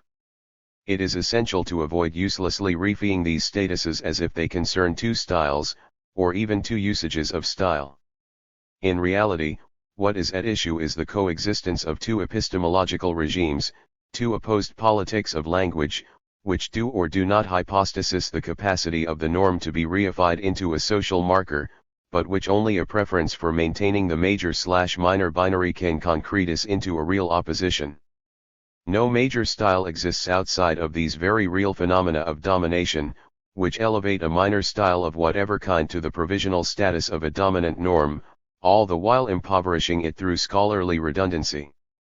Deleuze and Guattari can thus simultaneously hold, first, that all real becomings are becomings minor, and second, that it is necessary to struggle against the very real phenomena of domination of the major. The dual couple major/minor might allow us to think that styles are either ordinary or exceptional, and in essence dominant or subaltern in themselves, but this is another trap. Instead, the concrete oscillation between minor and major demonstrates the necessity of acknowledging the continuous variation that produces both of them as adverse and variable poles, as tensors. Any empirical style can be considered remarkable or ordinary, major or minor, according to circumstances, not because the appreciation of style is relative, but because, in matters of style, fluctuation of the norm replaces the permanence of a law, FLB 19. Style becomes mannerist rather than essentialist, it is an event that generates its remarkable singularity in a minor mode, and becomes ordinary when it is imposed as a major norm. Carmelo Baini, in his Richard III, shows that in order to render homage to a great author like Shakespeare, one must set his formulae in variation, lest they be reduced to cultural ornaments, fetishes. Otherwise, we pretend to recognize and admire, but in fact we normalize. 14. This is the paradox of style. It is impossible to love and admire works or authors without immediately reducing them to impaled figurines arranged on the patrimonial shelves of the cultural canon. It should not be surprising, then, if style violently lays claim to a theory of amputation, deformity, and creative anomie. All creation is subtractive, intensive variation and impersonal power. Henceforth, style will be defined as placing language in intensive variation. This is why it is always defined as a line of flight implying intensive variation, an agrammatical, becoming minor or becoming animal of language, in other words, a creative transformation of syntactical materials and of conditions of enunciation. Now style becomes a tension that puts language into relation with its intensive border, unformed matter, musical sound, or a signifying cry, in other words, the deterritorialization of sense that carries language to its limits. For Deleuze, the limit is never the place where language stops, rather, the limit is situated at the point of the disjunctive bifurcation from which an individuation proceeds. This is where one encounters the body without organs of language, where literature imposes its signifying power and semiotic efficacity. The minor affects the intensive border of phonetics and the political boundary of accepted grammatical usage, as for instance when Kafka imposes a Yiddish mannerism upon Goethe's German, as well as a Czech idiom that torques German, not toward the superfluity of Mehring's Baroque mannerism, but toward a poverty, an aridity, an intense sobriety. Creation is always subtractive. Style culls from language its conventional conditions of equilibrium in order to try out a new assemblage, imposing a becoming minor upon language. This becoming allows us to define style intensively, as agrammatical stuttering and as foreign language, and which strives to attain the limit of a becoming minor, a becoming animal, a body without organs with regard to the rhythm of speech, the linguistic organization, and strangeness, l'étranger du style. In all cases, language is transported to a plateau of variable intensity. Style is defined as a placing of language into variation at the very heart of speech, in accordance with the Proustian maxim, great works of literature are written in a kind of foreign language, the formula to which Deleuze refers throughout his work and which serves as a kind of epigraph to essays critical and clinical, Deleuze's final work devoted to literature. This asyntactic, agrammatical stuttering, this foreign language, should not be confused with an affectation of speech, as if what is at stake in style were the imitation of a disorganization of language or the abuse of a cliché in order to gain creative inspiration. It is not a question of imposing a rule of bad usage of speech, but of carving out within language a minor usage that removes its elements of power and domination, and which reorganizes all of language according to a virtual tension, which must be traced on its asyntactical borders precisely because it does not already exist. If Kafka's work is exceptional, it is because the newness of his style is one with its original investigation, and this an investigation that is not literary in the sense of a quest for conformity with the major codes of literature, into the real tissue of the social. Literature becomes a physics of affects, a social ethology. The writer is not defined by his or her predilections in modifying the arbitrary and subjective rules of the literary code, or even by his or her designation as minor in a linguistic or socio-cultural sense. In this latter sense, it would suffice to adopt a minor pose in order to be guaranteed to produce a work of art, which would once again only transform the minor into a major prescription. Despite these caveats, style is not undefinable, it is rather unpredictable and imminent, irreversible and improbable. Assuming the traits of the event 15, it can be characterized by its lack of affectation, its urgency, its effective power, and by the contagious virulence of its capacity to depict the way it is affected by the social physics of time. The analysis of style thus offers a decisive confirmation of the critique of personal individuations. No primordial I, no substantial cogito possessing the power to initiate a discourse, lurks beneath the enunciation.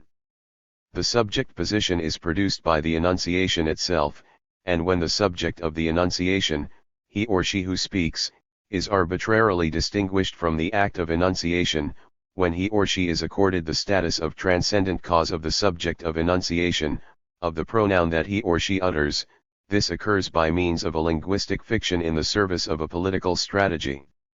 In reality, the extraction of the I that speaks and the psychological ego hinders the imminent analysis of discourse in terms of enunciations, and makes the comprehension of style as a fact of language impossible. In order to explain an effect of style without deriving it from an originary I, Deleuze insists upon the necessity of refusing Jacobson's linguistic theory of shifters or Benveniste's of autoreferentiality, demonstrating the complicity between these linguistic analyses and a kind of hermeneutical phenomenology, whether this be centered on the I or the you. It is not that the individuated human subject is an illusory form, but rather that, like any form, it is derivative. There are thus subjects, and even a variety of types of subjects, but they are not the origin of discourse, and are instead produced by discourse as a place within it. Subject positions thus do not appear as figures of an originary I that would be the source of the enunciation, but are the products of the enunciation in that they must be situated in the thickness of the anonymous murmur and transformed into an it or a one, an it speaks or a one speaks, impersonal instances of the productivity of language, modes of impersonal subjectivation, f. 7.16. Benveniste's personological linguistics, which derives language from an originary I, positioned as the initiator of discourse, in reality relies upon the linguistic fiction of the pronoun, which alone makes the subject, the person, the origin of discourse. But from 1963 on, Deleuze insists, the question who, does not refer to persons, but to forces and wills, cc 99.17. Following a procedure that Deleuze deploys in all of his literary studies, stylistic analysis corrects false theoretical positions that in reality reinforce dogmatic subaltern positions. Proust, Sacher-Masoch, Artaud, Kafka, Beckett and Blanquat each in his turn offers support to theoretical thought. Rather than being a site of an autotelic redoubling, modern literature, Blanquat's in particular, is marked by the dispersion of language, deploying language's pure exteriority. Foucault expressed this perfectly in the precise analyses that he devoted to literature, and Deleuze read his homage to Blanquat, the thought from outside, with great care. Literature is not an operation of language approaching itself until it reaches the point of its fiery manifestation, but instead of language getting as far away from itself as possible, a banishment from itself, which Blanquat both theorizes and practices. It is indeed literature that produces the surface of exteriority that exhibits thought from the outside, language deprived of its sovereign interiority. 18. This allows us to grasp the importance of literature to Deleuze. For him, literature is a clinical exteriority that does not refer to any originary experience of a phenomenological subject. A neutral experiment, an exteriority in the third or even the fourth person, to use Ferlinghetti's wonderful phrase. Literature substitutes for lived experience and definitively disavows any identification with the experience of a person, of the IU of enunciation, in favor of an impersonal assemblage of enunciation. This impersonal assemblage indicates how style as signature, or proper name, is acquired only at the cost of a severe exercise of depersonalization, as Deleuze so often insists in relying upon Blancot's superb analyses of Kafka. It was, Kafka said, the day he became capable of no longer writing I but he, that he became a writer. It is thus not enough for me to write, I am sad. When this is all I write, I am too close to myself, too close to my sadness, for this sadness to truly become mine in the mode of language. I am still not truly sad. It is only beginning at the moment when I happen upon this strange substitution, he is sad, that language begins to constitute itself into a sad language for me, to trace out and slowly project the world of sadness as it realizes it in itself. 19. This impersonal becoming in writing in no way implies a renunciation of the self, on the contrary, it creates the opportunity to infuse language with the real breath of the event. It does not constitute a mystical mortification, a deadly dispossession, but enables a violent and passionate construction that carries language to its limit, to a point of tension where defined individuations, modes of social subjectivation, form within it. For Kafka and Blancot, as well as for Deleuze, the problem is not that of renouncing the I, but rather of showing how the I is produced by an indefinite neutral, a he which is no longer a person, but which constructs a virtual line of flight. This he carries language to the point of its disequilibrium, but also to the point of creativity, because it does not represent a substantial subject, but instead tries to map a new individuation. The one and the he, one is dying, he is unhappy, in no way take the place of a subject, but instead do away with any subject in favor of an assemblage of the Hecate type, as Deleuze and Guattari explain, TP 265. That is a style, not to reterritorialize statements onto persons, centering language upon an alleged, abstract point of origin, a transcendental I given as a substantial subject, but, on the contrary, to elongate syntax in order to allow it to be traversed, to carry it to its exteriority, which is not an extension but an extreme point of transformation, a threshold of metamorphoses. Deleuze and Guattari thus propose a grammar of Hecate, an impersonal syntax that corresponds to this intensive individuation and that opposes Aristotelian logic characterized by its propositional model of judgment, a substantial subject plus the copula to be plus an accidental predicate. Example: Socrates is bald. A semiotics freed from these models of structural signification and personal subjectivations can take the form of an intensive proposition wherein the indefinite article and the proper name replace the substantial subject, and the infinitive form of the verb replaces the copula and its predicate. This is the semiotics that Deleuze and Guattari propose in A Thousand Plateaus, indefinite article plus proper name plus infinitive verb, TP 263. The indefinite, the proper name, the infinitive and the conjunction make up this telegraphic, intensive, asyntactical style, which defines the polygonality of style and its capacity to capture haesides, events, at 5 in the afternoon, an afternoon in the steppe. Haesides carve out individuations that are unexpected but not at all imperfect, individuations composed of variations in speed, speeding up and slowing down, and variations in power, and which do not have a substantial I for an origin. Everything depends upon this philosophical decision: will the statement individuate itself in the manner of an event or of a subject? For Deleuze, as for Guattari, it is the definite article and the verb conjugated in the first person that suffer from indeterminability, because they do not pertain to real processes but only to those that occur in name only.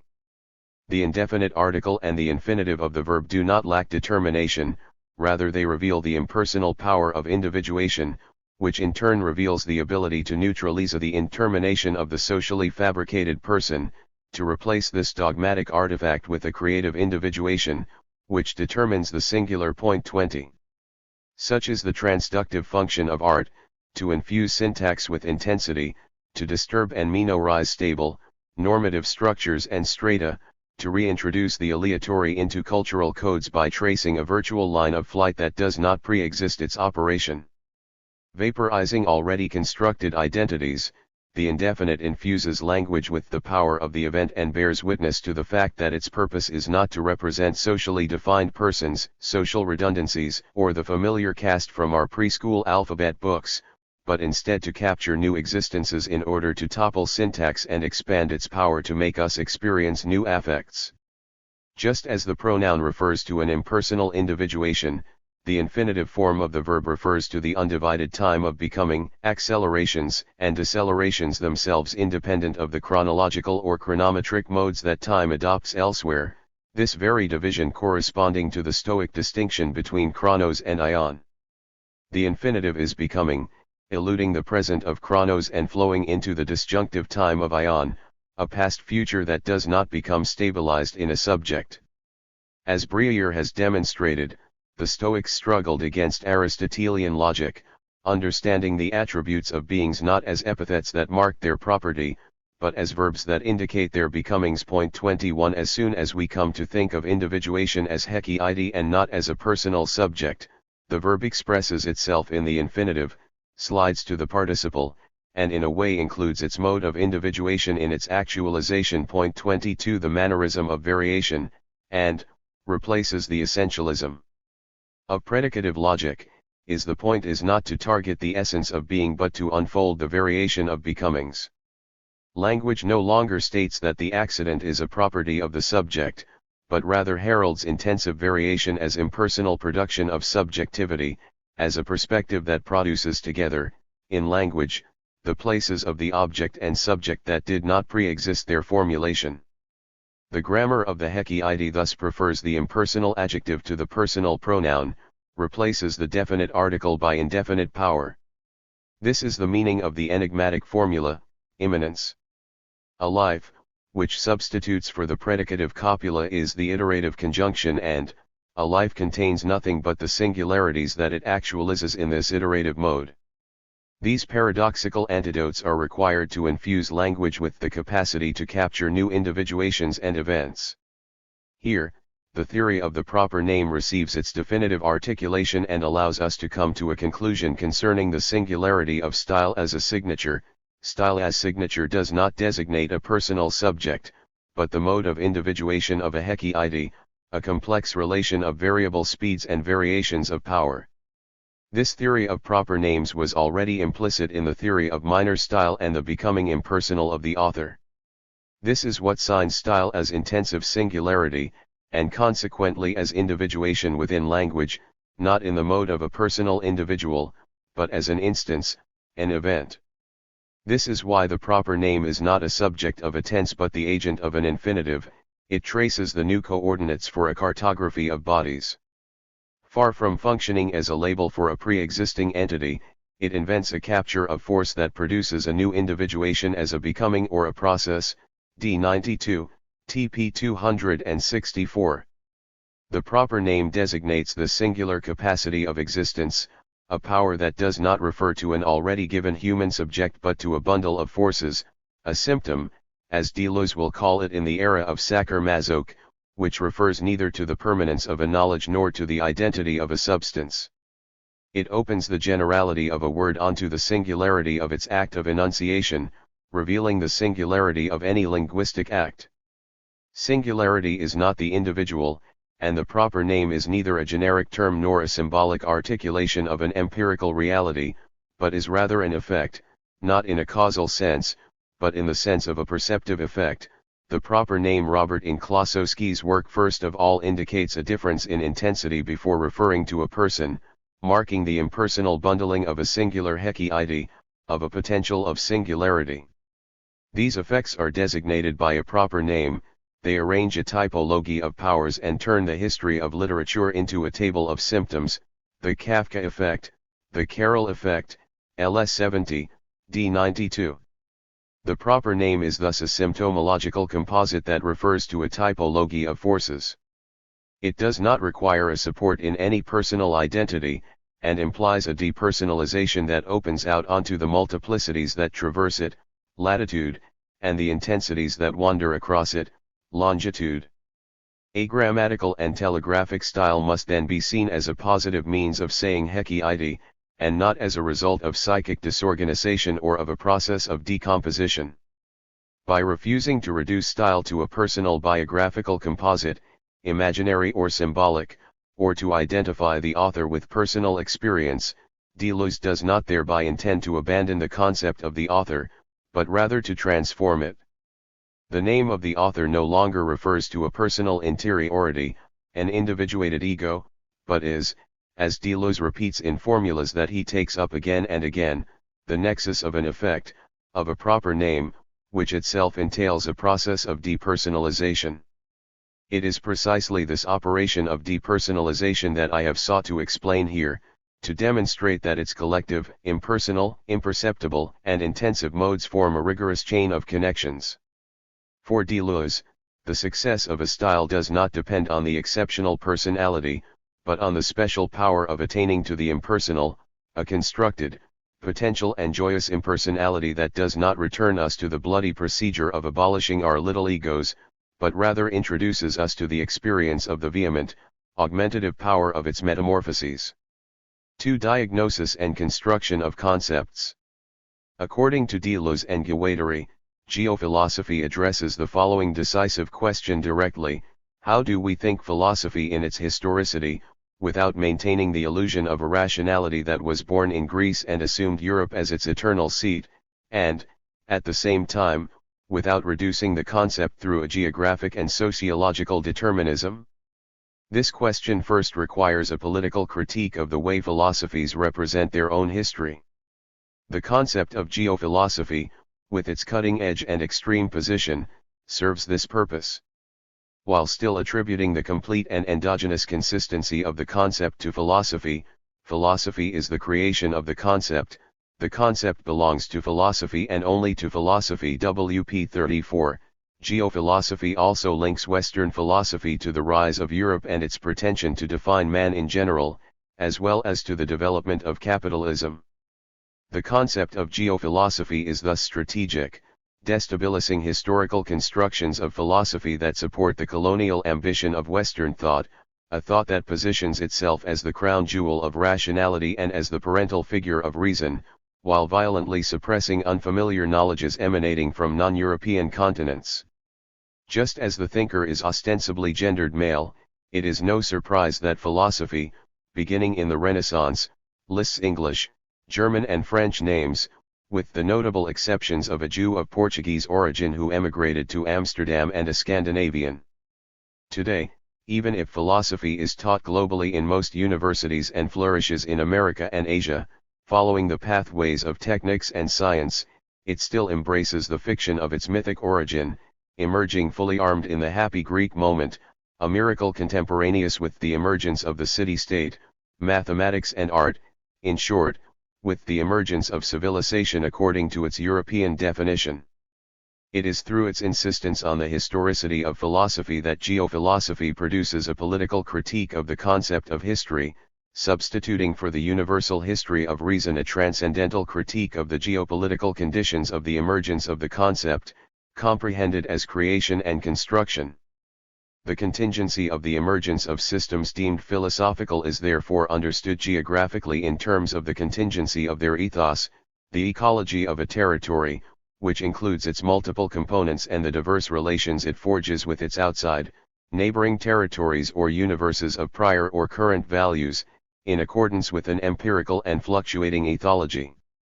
It is not a question of relinquishing the temporal density of history while returning philosophy to the static simultaneity of a geography of the present. Instead, it is a question of establishing a relation between philosophy and its planetary situation, between philosophy and the earth, instead of territorializing philosophy exclusively upon the linear succession of a history of Western reason. Defining philosophy as the construction of concepts, while also taking into account the historical circumstances of its emergence in Greece and its re-emergence in Europe, entails a confrontation between philosophy and its own tradition, but with the caveat that the concept of history itself must be transformed. It is paradoxically in the name of the irreducible historicity of philosophy that geophilosophy proposes a new version of its own necessity. Geophilosophy doubles the concept of history with that of becoming, which permits philosophy to be thought not in terms of universality, but in terms of contingency, as the construction of concepts and as creation. In this way, Deleuze and Guattari open the constructive moment of the system to its historicity, which is entwined with the empirical and political actuality of its social assemblage. Defining philosophy entails explaining what a concept is, a creation. But, reciprocally, defining the concept entails proposing a new conception of philosophy, which in turn requires a new version of its history, the history of the succession of its systems. But its history, the real succession of its systems, cannot be explained within the context of rationality, that of a sole, unitary, and all-powerful reason, nor can it be explained within the framework of habitual conceptions of history. In order to account for the existing and unpredictable conditions of philosophy's diverse articulations, it is therefore necessary to transform our way of conceiving of history. In other words, philosophy is founded upon this new, critical conception of history as becoming, and in no way upon a denial of its historicity. This is the diagnostic function of philosophy and constitutes its foothold upon actuality, a foothold that is resolutely political. What is philosophy? To ask what philosophy is entails the interrogation of the historicity of this type of discourse, as well as its resilient capacity to unify itself under the label of a history of philosophy, despite the disparate and enduring variety of its different figures. The conceptual consistency of philosophy poses the historical-political problem of the emergence of European rationality, with its all-powerful universality, as well as the problem of its persistence despite the heterogeneity of its systems. This persistence has authorized every philosophy, at least since Descartes, to position itself as a new point of departure without renouncing the principle of a specific rational tradition. It is precisely in order to bind philosophy to the problem of its history that Deleuze and Guattari followed their collective work, subtitled Capitalism and Schizophrenia, by What is Philosophy? This work links philosophical consistency to a politics of the concept and to the concrete history of the emergence of capitalism as the condition, necessary, but not sufficient, of the emergence of a unified reason. This reason thinks itself as universal even while universality promotes the pragmatic imperative of political domination. Deleuze and Guattari thus rehearse the standard gesture enacted by every philosophy since Descartes by proposing a new departure that redistributes and transforms the history of prior systems. They do not make this gesture, however, in the name of a universal history or a pursuit of truth, but in the name of a geopolitics of the concept as construction and diagnosis. It is crucial to avoid three misinterpretations here, which in turn correspond to the different moments of this chapter. First, to ask what philosophy is, what it makes, does not amount to asking what its essence is. Neither does it amount to inscribing philosophy into a rational logic of the promotion of truth in accordance with an erroneous conception of the history of systems as a teleology of reason. This is why Deleuze and Guattari link the endogenous formal consistency of the concept to its conceptual persona and to the unpredictable history of its construction, creation. Second, thinking the historicity of philosophy does not in any way imply a linear causality between the socio-economic and the cognitive, which a certain kind of Marxist literature might promote as an explanatory scheme. There is no determination of the superstructure by the infrastructure. Instead, the consistency of the concept, adjacent to conditions of historical determinations, operates in a detached way and produces its own virtual temporality, one that is insistent but not eternal, and that is irreducible to the linear unfolding of historical succession. In the absence of this condition, the unpredictable creation of the concept would be replaced by a teleological development. Third, the shift from a scientific paradigm, in solidarity with the history of the Western telos, to an aesthetic paradigm, which notably defines thought as creation, does not amount to an alignment of philosophy with art. This shift instead requires that we transform the concept of history, including the history of the concept, from one that is retroactive and pre-existing into a prospective geography, conscious of both its duration and of its pragmatic precariousness. Let us examine the first difficulty. To ask what is philosophy is not to revive the old question of essence, what is? Deleuze formulates the definitive critique of this in 1967, under the rubric of the dramatization of the idea. One of the initial moments of this debate. 1. He rejects a list of categories centered on the ontological consistency of substance, what is it, and substitutes for it the Nietzschean ethology of the question who, which refers to a clinic of thought, to a typology of thinkers. Such is the search for truth, which exemplifies most flagrantly the manner in which a philosophy, in defining itself, acts as the unifying principle of its prior history as tradition or as a succession of systems. This search for truth does not lead to a unanimous definition but rather diverges into distinct and concurrent dramaturgies, such as doubt, Descartes, inquiry, Hume, and tribunal, Kant. The procedures by which thought tracks down truth are differential and irreconcilable, and propose disparate configurations that are inscribed in distinct scenographies for which a typology can be traced out: the inquirer, Hume; the lawyer, Leibniz; or the judge, Kant. Philosophizing never consists in obtaining an already constituted truth, nor in pursuing it to its limit by means of a procedure defined by a universal method, but rather in describing the gestural choreography of the encounter between thought and a problem, which produces an entire kinematics of thought for a thinker. It is precisely in this sense that a concept is signed, in accordance with the formula that Deleuze and Guattari maintain in What is Philosophy?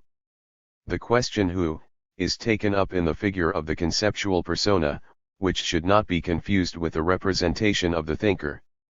The concept is signed in terms of its individual historicity, but Deleuze and Guattari reverse the process by which the work is habitually assimilated to the author, while simultaneously distancing themselves from phenomenology and Marxism. It is the signature that individuates, not the I think or historical conditions of a psychosocial type. Thus, any concept, in the elaboration of its multiple, formal components, liberates a certain image of thought, simultaneously thought and being, that determines a certain conceptual persona. This is an impersonal condition of thought, one which is not empirical but still singular, in that it responds to a new problem, which defines at the same time its task and the experience to which it refers. The conceptual persona that doubts is not Descartes' psychological ego, but rather an unknown, which remains to be determined. We construct it from the components of the concept of the cogito, such as to think, to doubt or to exist. These are distinct components, heterogeneous but not separable, that lay out the profile of a concept, the manner in which it attacks prior or adjacent problems by reconstructing them. The conceptual persona, presupposed by the relation between concepts, always characterized by a multiple consistency, and by the diagrammatic plane of the problem, the abstract machine, that they deploy and that contributes to their definition, is thus neither an emanation of René Descartes, nor a transcendent philosophical consciousness given for all eternity in the history of philosophy. Applying an analysis to philosophy that has been perfectly clarified with respect to art, Deleuze and Guattari demonstrate that the proper name of a philosophy is its signature, in the sense in which it has been defined semiotically in the analysis of the ritornello in A Thousand Plateaus, as an individuating material of expression, and thus historically specified hic et nunc, but one that is impersonal because it does not presuppose any individual subject given in advance. On the contrary, it is the signature that individuates philosophical thought and gives consistency to its author, permitting this group of writings to be distinguished in the production of an epoch as a new philosophical dealing out, done, signed René Descartes. Deterritorializing prior or adjacent, limitrope, concepts that it replays in recomposing, the signature turns thought into an act of territorialization, one which does not depend upon any transcendental subjectivity that would serve as its origin, but that rather falls back on the person of the author that it differentiates and actualizes. Three distinct levels should thus not be confused: the conceptual persona of the doubter or the dancer, the psychosocial type of the French soldier marching in the Europe of the 17th century or that of the walker of Sils Maria, and finally the individuals René Descartes and Friedrich Nietzsche, determined by the thought that they inaugurate. The conceptual persona is not identical with the psychology, even the transcendental psychology, of the writer, scripteur, or with the psychosocial type determined in accordance with historical materialism. But it is nevertheless the conceptual persona that individuates Descartes as a philosopher, in alignment with the psychosocial traits of his time but without being determined by them. If this were the case, all French soldiers would have written discourse on method. The conceptual persona, distinct from the psychosocial type, is not independent of the latter and is not ahistorical. It is constructed in an imperceptible way as a condition for the determination of a concept but does not pre-exist it, any more than it is caused by it. It functions as its transcendental virtual condition, one which is not pre-existent, but rather constructed, as a diagnosis.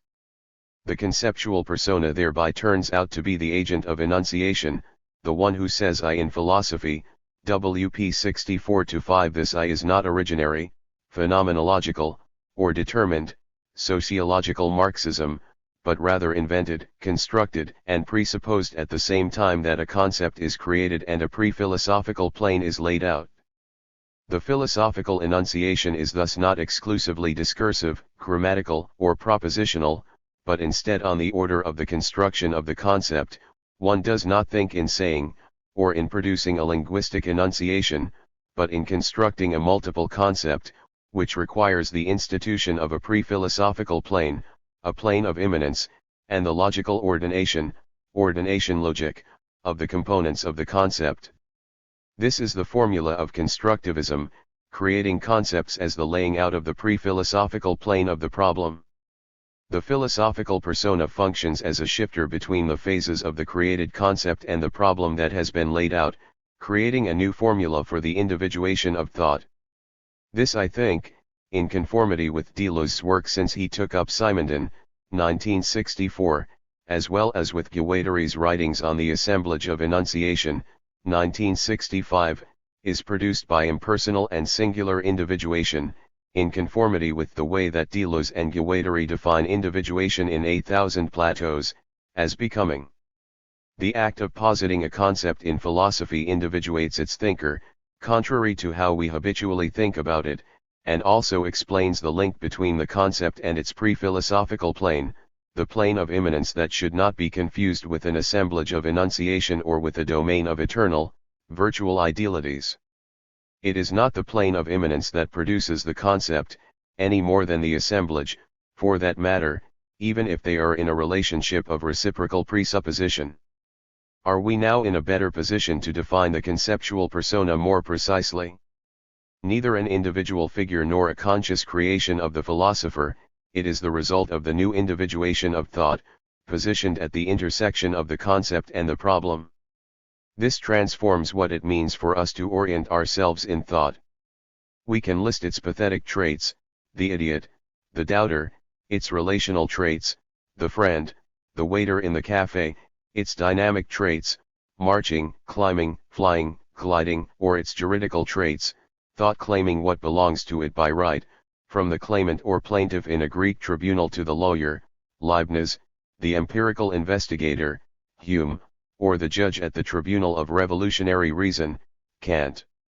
It also includes existential traits, which evoke vital anecdotes from the logic of sense, Empedocles and his volcano or Spinoza and his spider fights. Such an inventory, attempted as an experiment in what is philosophy, does not constitute an exhaustive list of traits that individuate a conceptual persona once and for all, forming a kind of timeless history of figures of reason. The philosophical consistency of a conceptual persona is neither timeless nor unified. The list of categories is no more closed than the open typologies of signs of cinema, of the Baroque, or of literature. Personae proliferate and branch off, jostle one another and replace each other, WP 71, because they are the object of critical and clinical diagnoses. They are not given but constructed, in a non-arbitrary way, of course, but which is not pre-existent either, and get revived by a philosophy that rolls the dice of the concept anew. This is why the persona is the unknown of a system formed by the relation between concepts and the problematic plane. Unconscious for the philosopher, the persona is only revealed in the critique or revival, la reprise, of another philosopher, at the point where the concept is at work and thus, in reality, at the place where the new figure of the conceptual persona disrupts the preceding construction. Politics, philosophy, and the history of capitalism. For his part, Guattari produces powerful analyses of the relation between politics and theory, indicating that the formal consistency of doctrines is never univocal, definitive, or absolute, and that abstraction is never a first term but rather the result of concrete assemblages of enunciation. Each time we encounter a universal statement of the kind cogito ergo sum, it is necessary to determine the particular nature of its enunciating assemblage in order to analyze its formal consistency and the operation of power that enables it to pretend to universality. Mu 12. In sum, the abstract is neither the first term nor the sovereign, hierarchical pole of a proposition that can be extracted from its conditions of enunciation in order to be considered a given in the timeless universe of a sky of ideas. The relation between theory and practice must be conceived of transversally. The concept is neither a Platonic idea transcendent to the empirical real, nor a form adjacent to social matter. The concept is not attached to a unique, universal time but rather to a plane of consistency that is always inscribed historically, but which is imperceptible as long as it is not marked by a becoming. In this way, the appearance of the concept in the real does not occur all in one piece. Un sul tenent the coordinates of existence, the spatio-temporal coordinates, and the subjective coordinates become established in relation to assemblages in constant interaction. Mu 11. In Anti-Oedipus and 8,000 Plateaus, the critique of the universal is accomplished theoretically and politically. The universal as an abstraction functions as an order word, motd ordre. This nominalist critique is always accompanied by two logical stakes. First, the universal is not explanatory, instead, it is the universal that must be explained, as Deleuze, as well as Guattari, insist repeatedly, and it must be explained from the point of view of the concrete instance that it explores, of the experience that it configures, as well as of the nexus of social and political forces that it redeploys, contests, or favors. Consequently, the use of the universal as an order word supports a political imperative of domination and is not a logical necessity.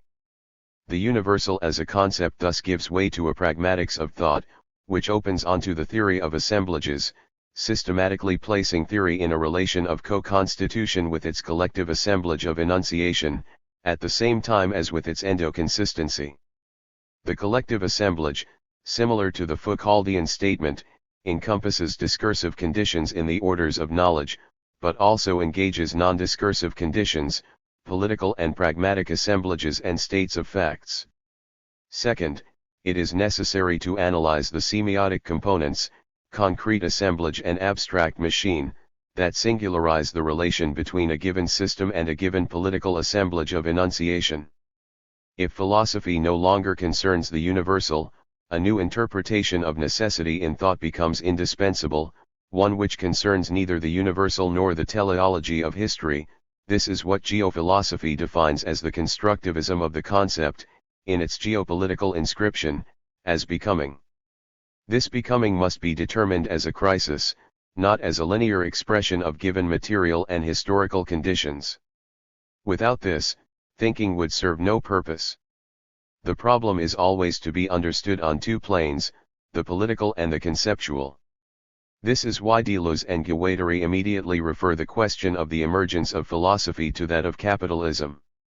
In effect, the question is posited in the same way, since in both cases, given features in given times and places do not necessarily automatically unleash the threshold of emergence of capitalism, Braudel, or of philosophy, between which it is important to avoid establishing a relation of causality.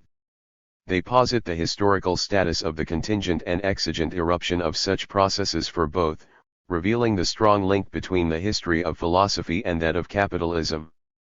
First, the emergence of capitalism, like that of philosophy, retrospectively unifies all prior history and propels the future forward on a segment of unified history, determining a specific development in a constrained manner.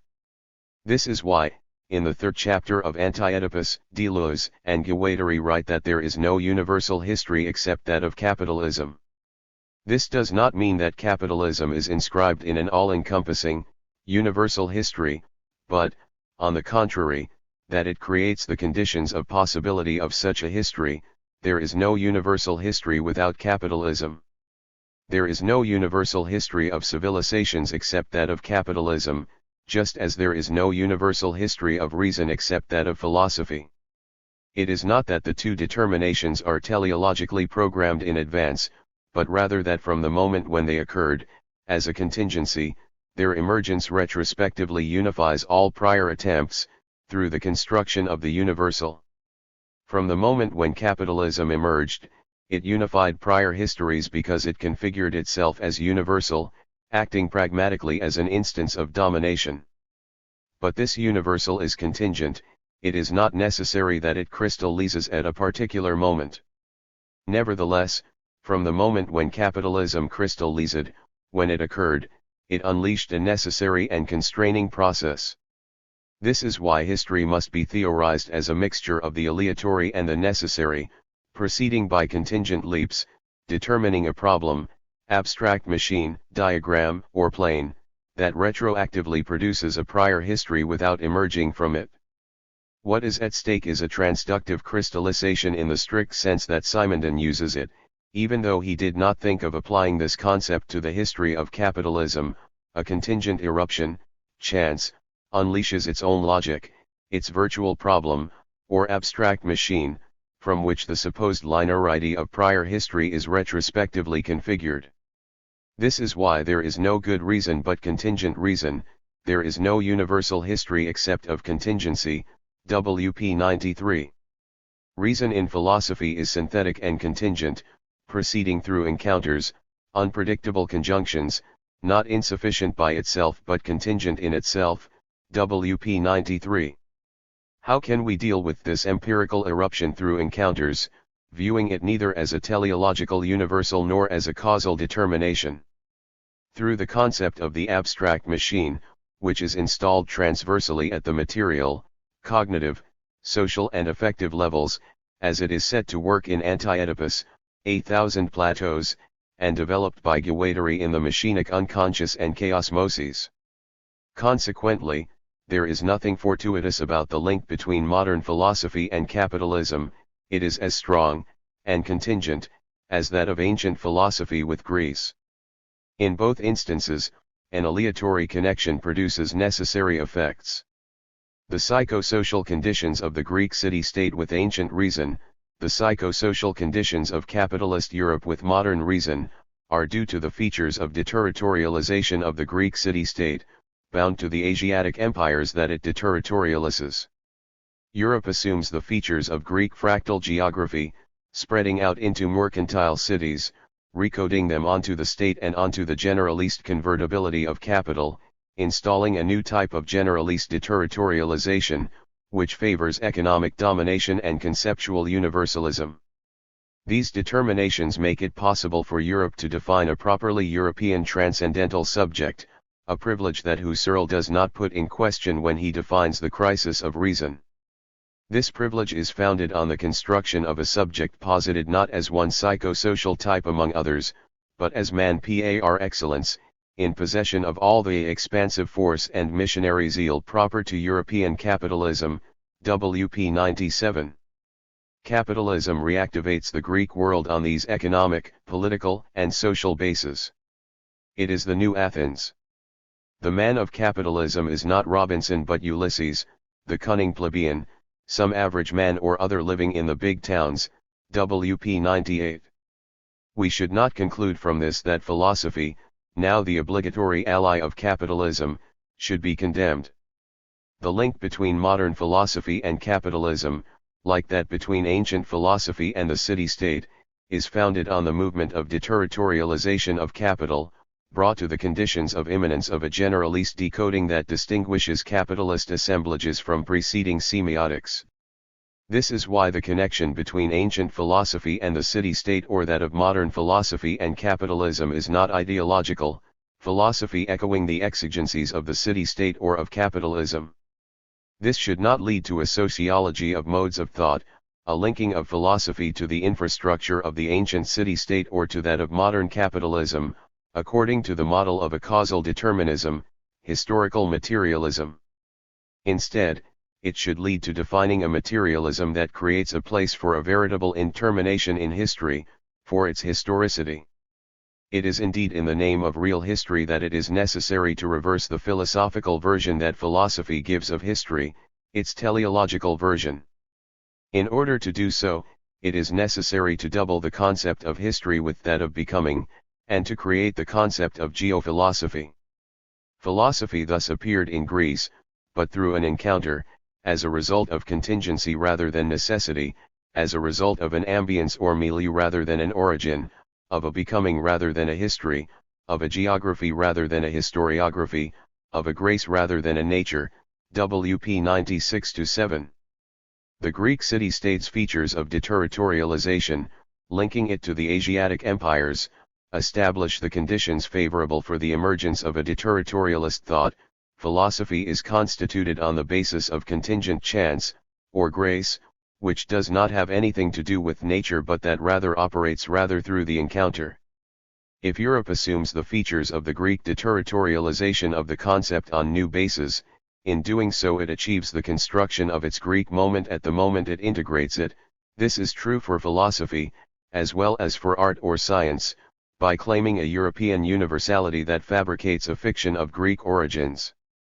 This is why it is necessary to explain this conjunction not only as a synthesis, but as a synthesis that is heterogeneous, multifactorial, and contingent, to abandon the dream of ethnic purity that specifically links philosophical rationality to the Greek ethos, and to see Greece, as well as Europe, as a non-unified melting pot of very different, heterogeneous influences.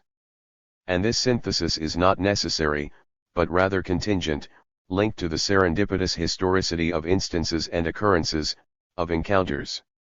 Philosophy is thus not linked to its necessary emergence in a given humanity, but is factual and contingent. This takes nothing away from the strong determination of its rationality, but determines its emergence otherwise, on a geophilosophical plane. Philosophy thus remains historicist as long as it thinks itself in terms of the unity of its history and defines its emergence as necessary, linked to linear history and determined by a form of rationality that, in distinguishing itself from all other forms of rationality, designates itself as the master and conquering form of rationality, European philosophical rationality, manipulating its universality as an instrument of domination. Quite the opposite, a philosophy that takes into account its real historicity is necessarily a philosophy of contingency. This is why it is impossible to respond to the question what is philosophy, without transforming the conception that philosophy has of its own history, that is, without transforming the very concept of history and at the same moment proposing a new philosophy. The paradigm of creation. What is philosophy? Thus does not contain a re-evaluation of the question of essence, dispensed with once and for all, but rather an interrogation into the specificity of philosophy as the construction of concepts, which must be understood in a polemical mode as much as in an affirmative one. Polemicizing with discourses of essence that link philosophy to its history, what is philosophy? Expresses creation with a sense of humor. If philosophy has a claim to consistency, this has nothing to do with a timeless essence, is not animated by any internal necessity and does not possess any eternal validity. Contingent and variable, philosophy in no way renounces its entire consistency, and is defined instead as construction and diagnosis, in a new conception of historicity. Determining this consistency demands at the same time a critique of philosophy and of the conception that it has of its own history. On the one hand, philosophy thereby shifts from the paradigm of science to that of art, and conceives of itself as creation. On the other, this creation concerns the consistency of the concept as a multiplicity and as a surveying, survol, of its own components. Defining philosophy as creation collapses the epistemological frontiers that guarantee the hermetic distinctions between the discursive formations of science, philosophy, and art. Indeed, Deleuze and Guattari reduce the objectivity of knowledge and the figure of truth to the creation of the new. Several difficulties follow from this. On the one hand, philosophy and science are indexed on what seems to be the activity of art, that of creation, as new contribution and as sensory production. On the other, creation, considered continuous, WP8, seems to be defined in a purely negative way, as a difference that subtracts itself from the old, which it rejects, if we understand newness as a rupture with tradition. The object of philosophy is to create concepts that are always new, WP5. Here, philosophy assumes two determinations, the creative novelty of concepts and radical singularity, habitually reserved for art.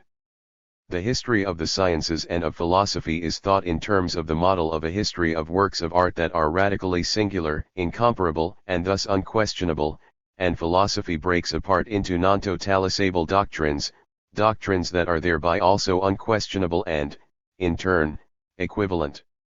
The accent put on singular creation seems to open the gate to an atomism and a generalist relativism. There is no element common to doctrines by which we could compare them. What then prevents us from confusing philosophy with science or art in the absence of a universal that is specifically philosophical?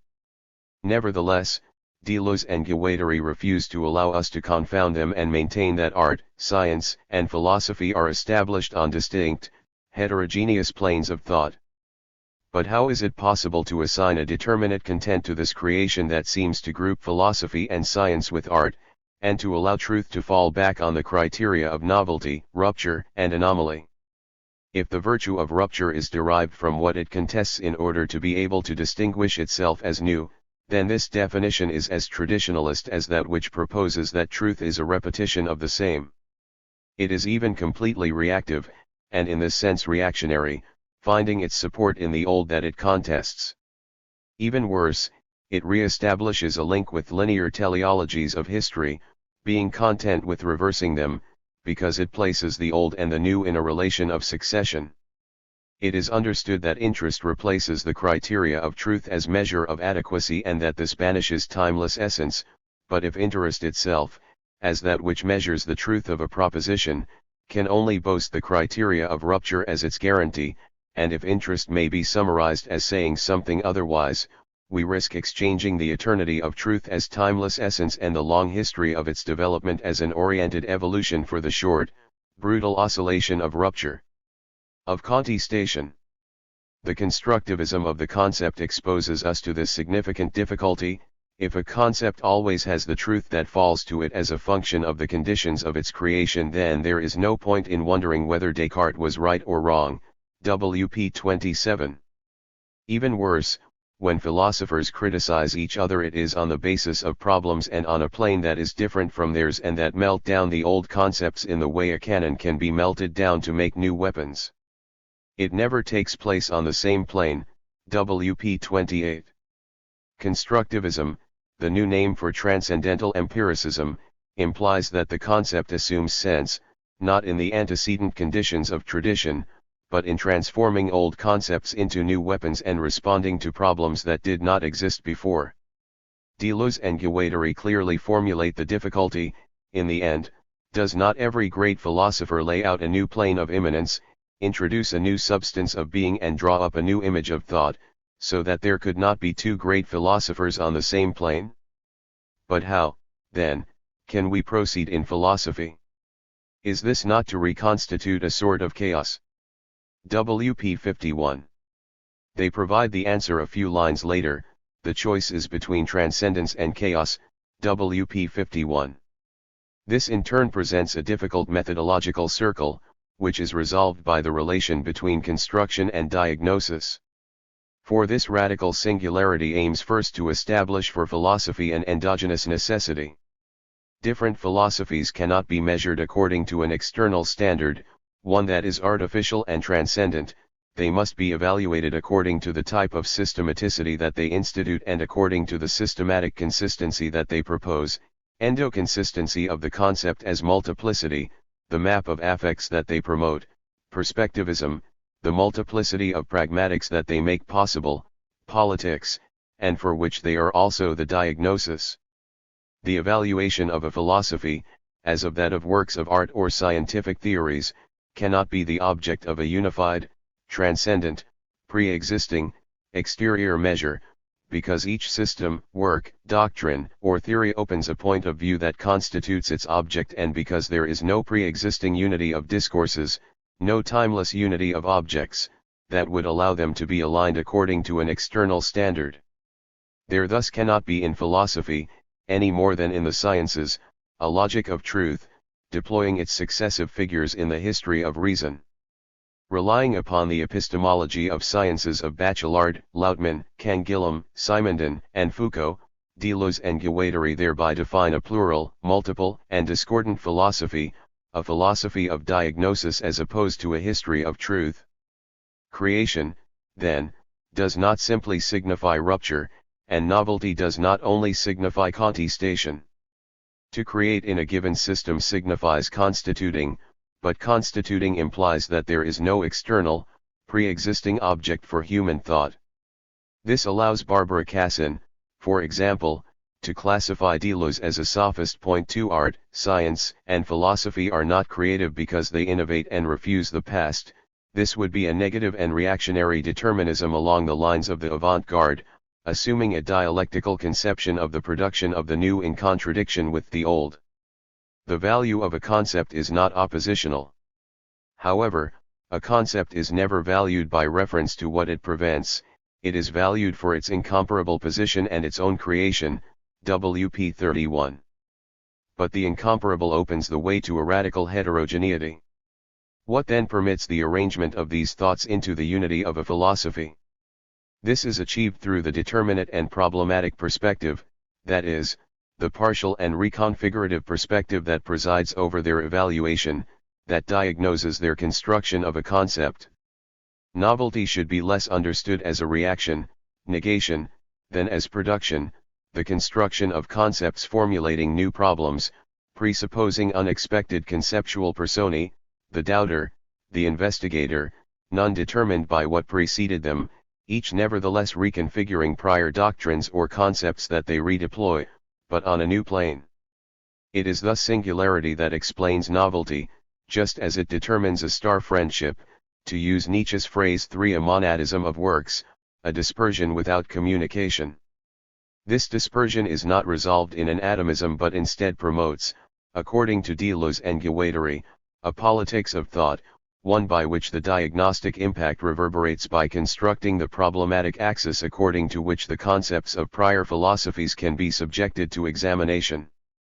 This is not relativism but rather a pragmatic perspectivism, the theoretical stakes of which consist in activating the critical re-elaboration of the concept of history, the philosopher having a grip on history as it is being made, this proceeding in tandem with a new, ethical definition of consistency in philosophy, a geophilosophy. Becoming and diagnosis. The necessity of philosophy is thus endogenous and extrinsic at the same time.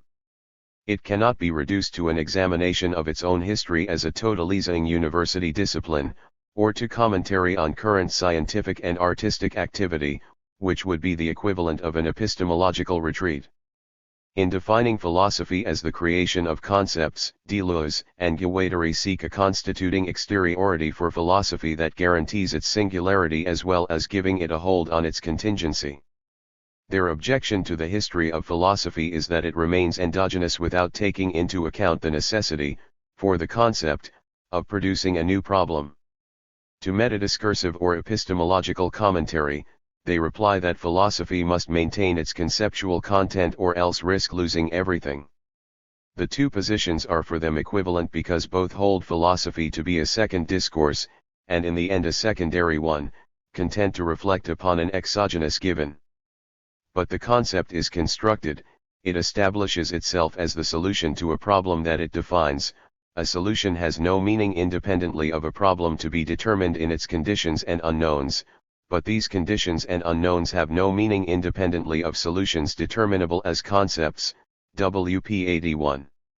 Geophilosophy thus implies this eruptive, nonlinear history of problems. We can now more precisely define constructivism, the creation of concepts as instances of a solution configuring problems, laying out a plane and a movement on the plane as the condition of a problem, inventing a conceptual persona for the unknown of this problem, as a formula for the individuation of thought. This triadic construction, the concept thought, the virtual philosophical problem and the implied philosophical persona, serves as the maxim for the new history of philosophy proposed by geophilosophy. This triad articulates the real history of philosophy in relation to the series of conceptual necessities produced by a sequence of unpredictable encounters.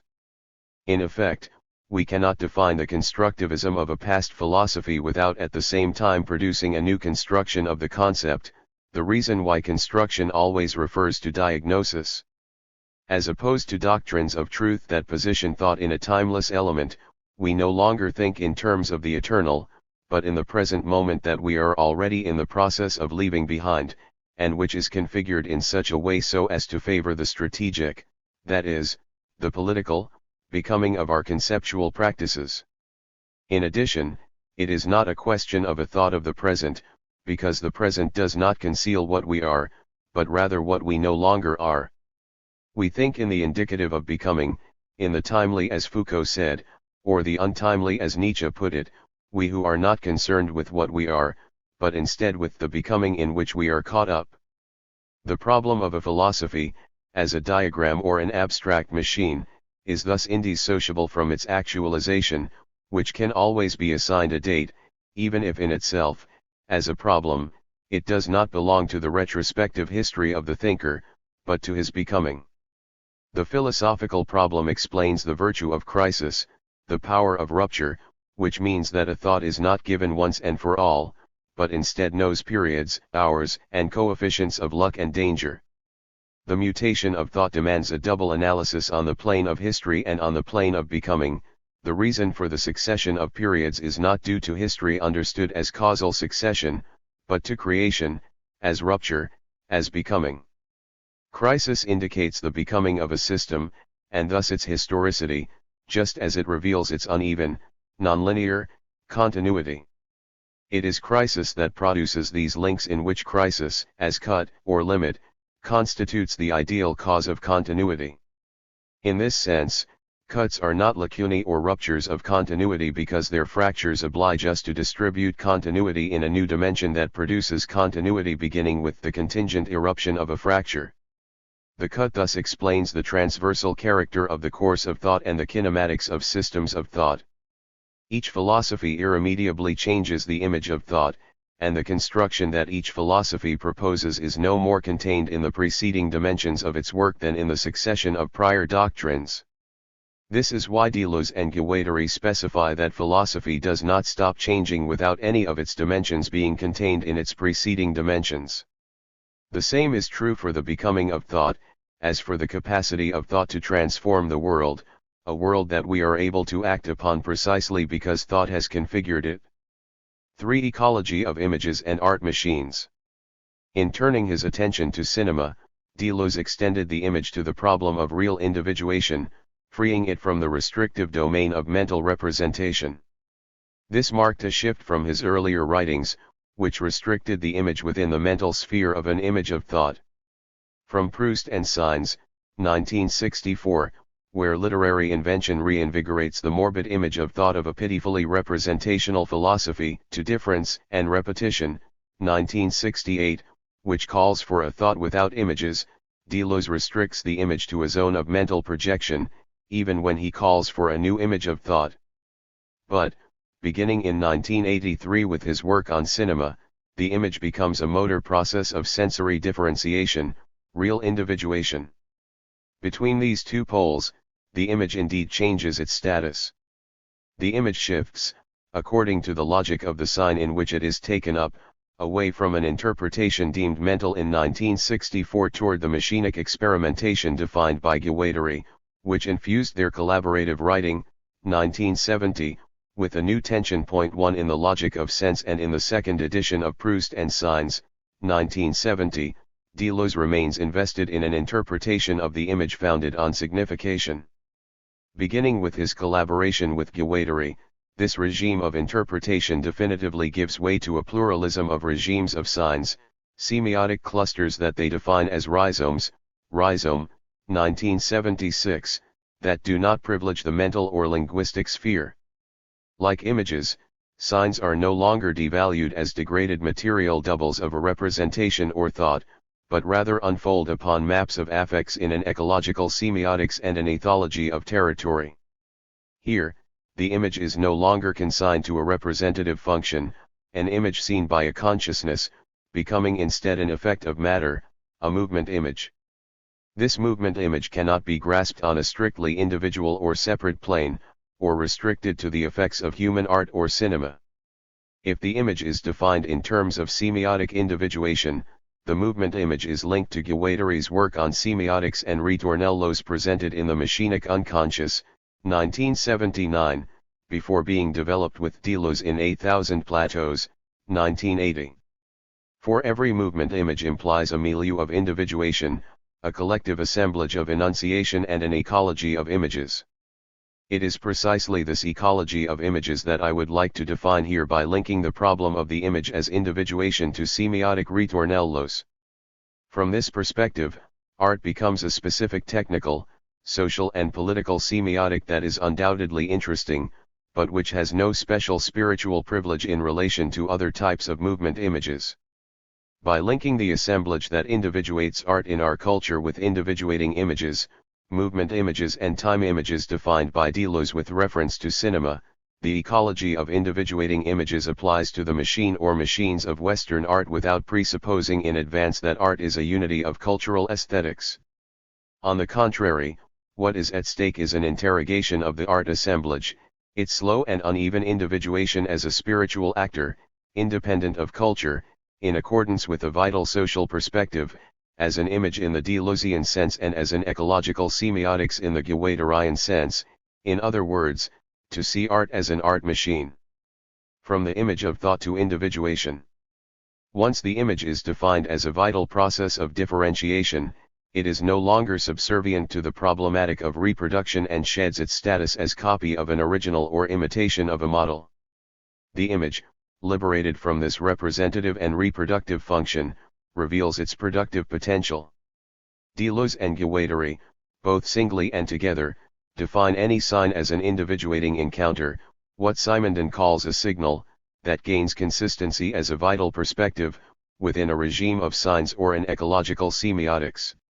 In accordance with this conceptualization, which is both dietetic and political, regimes of signs connect the linguistic, discursive signifier to a signifying material, including vital, technical and social codings. Such semiotics are always plural, characterized by interactions between material and biological codings, between functional qualities and associated milieus. These milieus become defined and diversified through expressive qualities characteristic of social living things, as collective assemblages of habitation.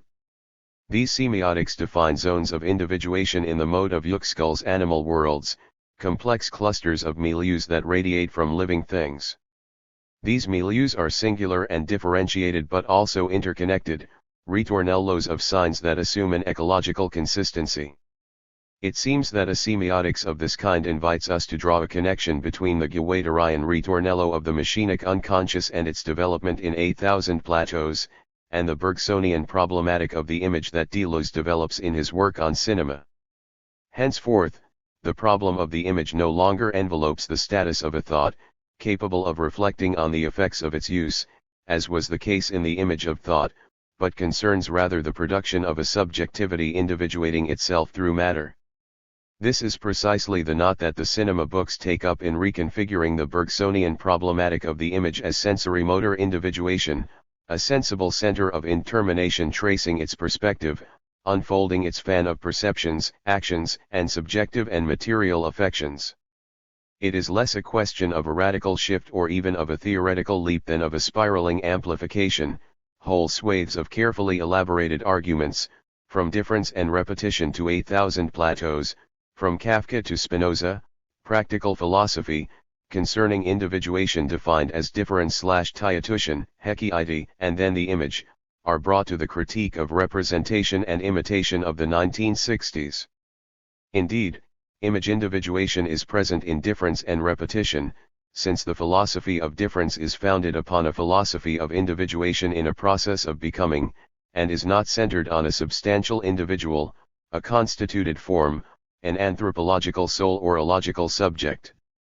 These impersonal individuations and pre-individual singularities, which owe a great deal to Simondon, imply the double formation of difference as individuation or actualization on the one hand, and subjectivation or virtual consistency on the other. These two moments of difference, laid out in the presentation on dramatization, 1967, and in difference and repetition, are crucial for understanding the solidarity between the critique of representation and the later affirmation of the image as individuation. Differentiation, with AC, concerns the movement of actualization that defines the genesis of individuated forms and stable organizations. These individuals reciprocally assume a virtual differentiation, with AT, of intensive singularities that reintroduce chance at every moment into the actual individuated system, and which determine its ideal consistency. Such is the duality of actual individuation and of virtual subjectivation that defines difference.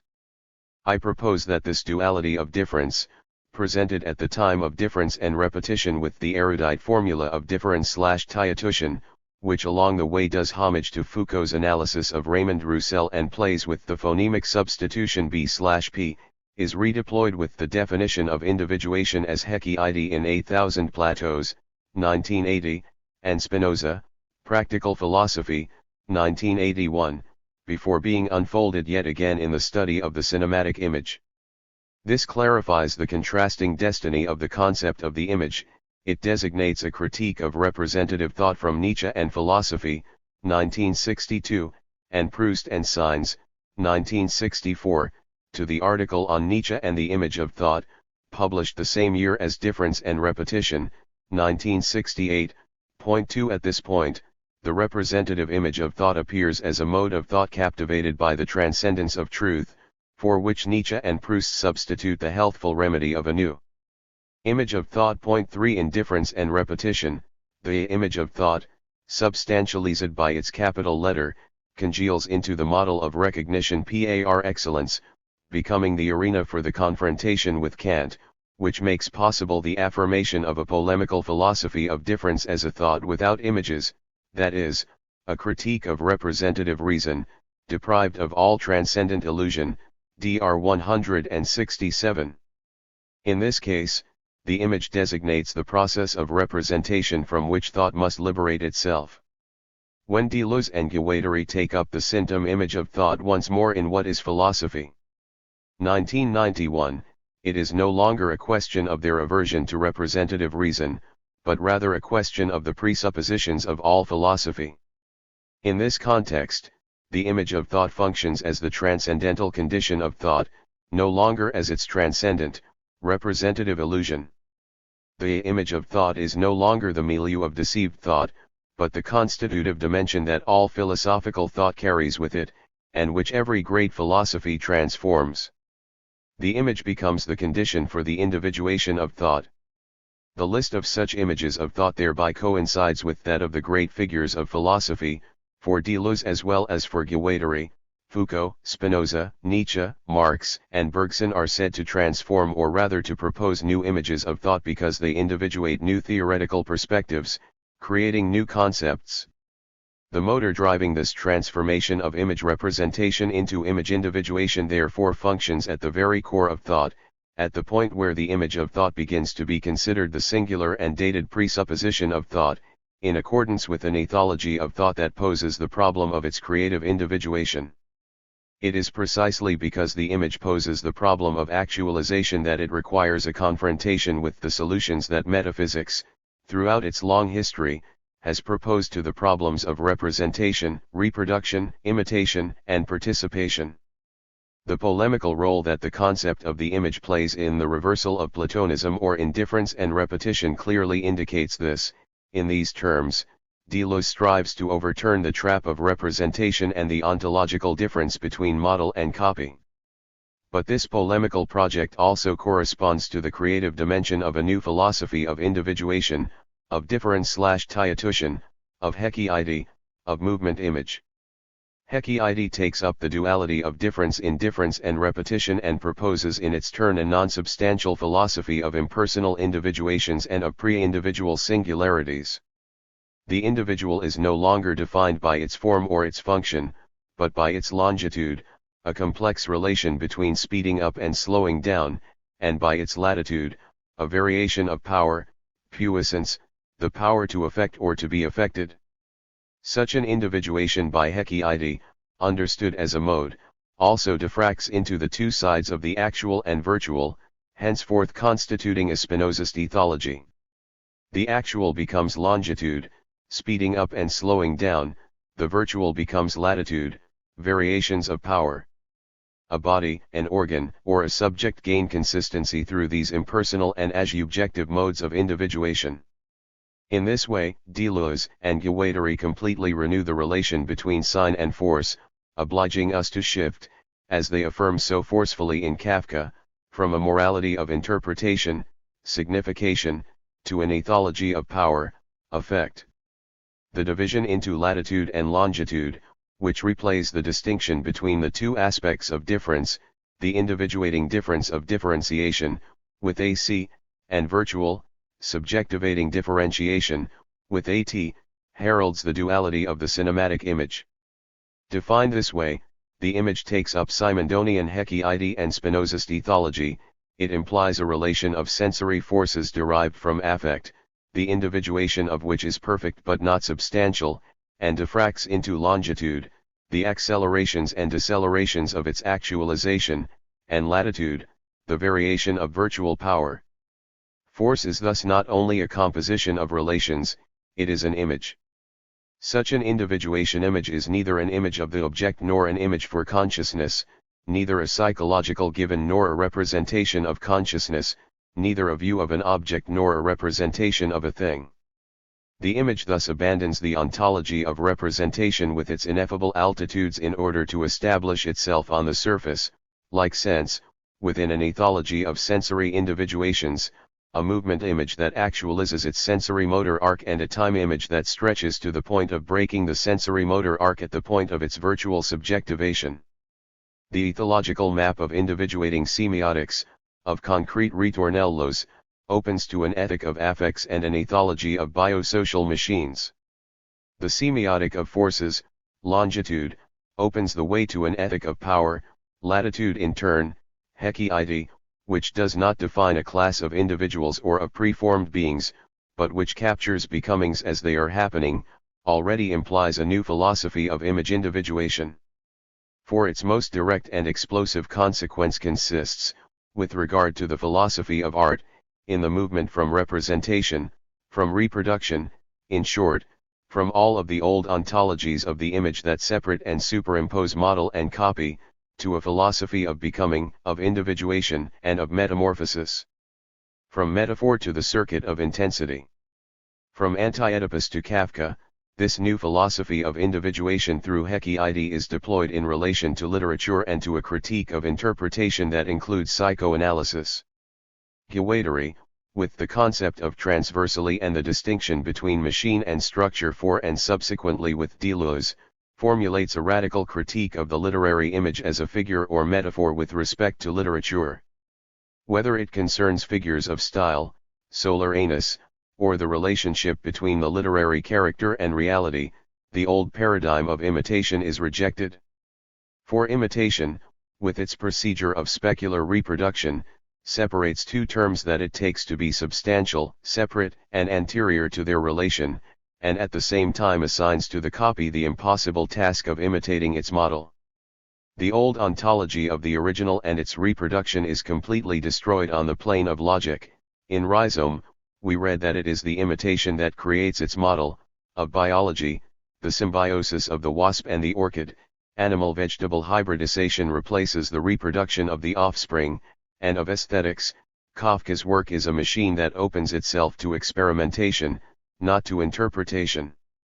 The image, in this case the literary image, like the work of the unconscious, is understood to be real production, not representation, and is produced through Hecate, the becoming between the orchid and the wasp, between literature and the real, between the image and its model. Between the two terms laid down by the image at the extremities of its constituting passage, a zone of indistinction and indiscernibility is established through a capture of force, CFB, a modulation between forces and materials. At least two consequences follow from this elegant definition of art as Hecate. First, if, as we have seen, the imitation creates its model instead of being reduced to a secondary production considered to be ontologically distinct, the specular relation of imitation actually conceals a becoming. From Kafka to 8,000 Plateaus, this becoming is described as a becoming minor that produces a major norm. Mimesis as a process of imitation has therefore always implied a becoming. As soon as we try to produce a second reality, reproduction, mimetically imitating a model, we are in reality proceeding by means of an individuation through Hecate, which carries the terms of this relation along to a becoming that redefines them. This exempts art from an analogical theory of resemblance, from reproduction, or from structural homology. Guattari and Deleuze, together and separately, insist repeatedly that it is necessary to shift from interpretation to experimentation, both on the linguistic plane of stylistic variation and on the semantic plane of the individuation of characters or literary journeys. Ahab does not imitate the whale, he becomes Moby Dick, he enters into the zone of proximity, zone de voisinage, where he can no longer be distinguished from Moby Dick, and again, it is no longer a question of mimesis, but of becoming, cc 78. The shift from interpretation to experimentation thus exactly recapitulates the shift of the image from representation to individuation image. This is why Guattari refuses all models of psychoanalytic or literary interpretation that reduce the figure, the literary image, the symptom, to an imaginary identification or to a structural correspondence of relations. Nevertheless, this does not imply a critique of the image, since Deleuze and Guattari substitute for the analogical metaphor of becoming image, a new individuation that creates an original Hecate, a constituting image that carves out a zone of new experience, an ecological image. No metaphor, therefore, if metaphor presupposes a transfer from a zone of literal meaning to a figural one.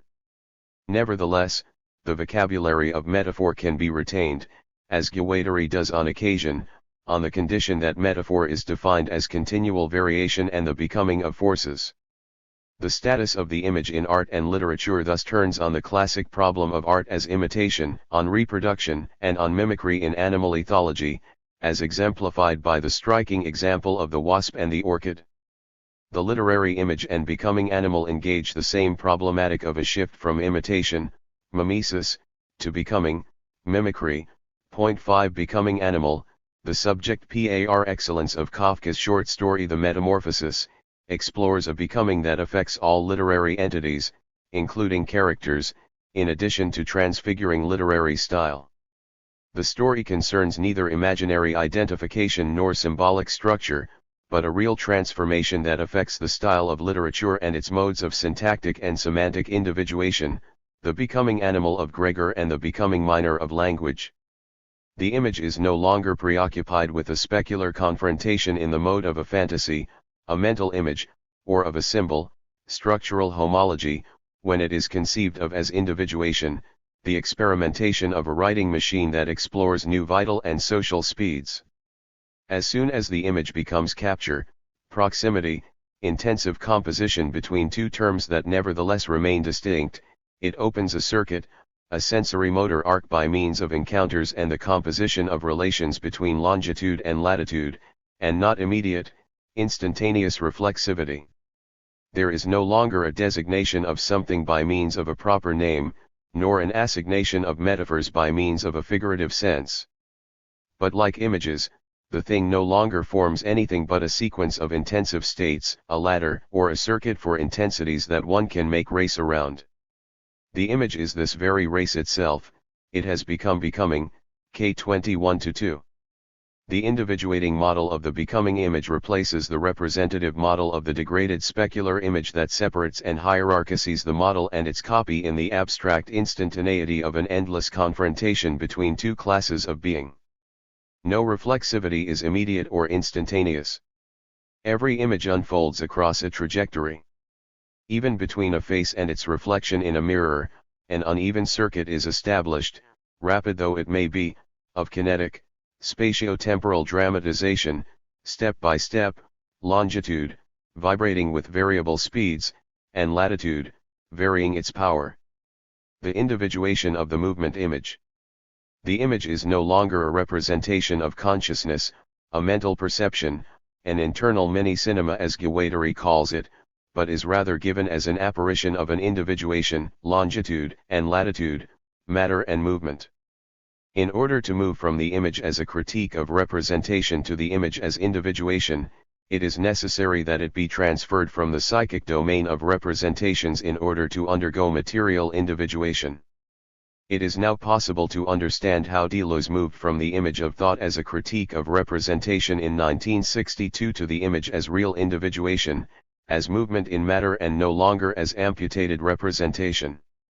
The circuit by which the image exits the psychic domain of ideations to assume the Bergsonian and Simondonian status of an individuation, is, I hope, clear.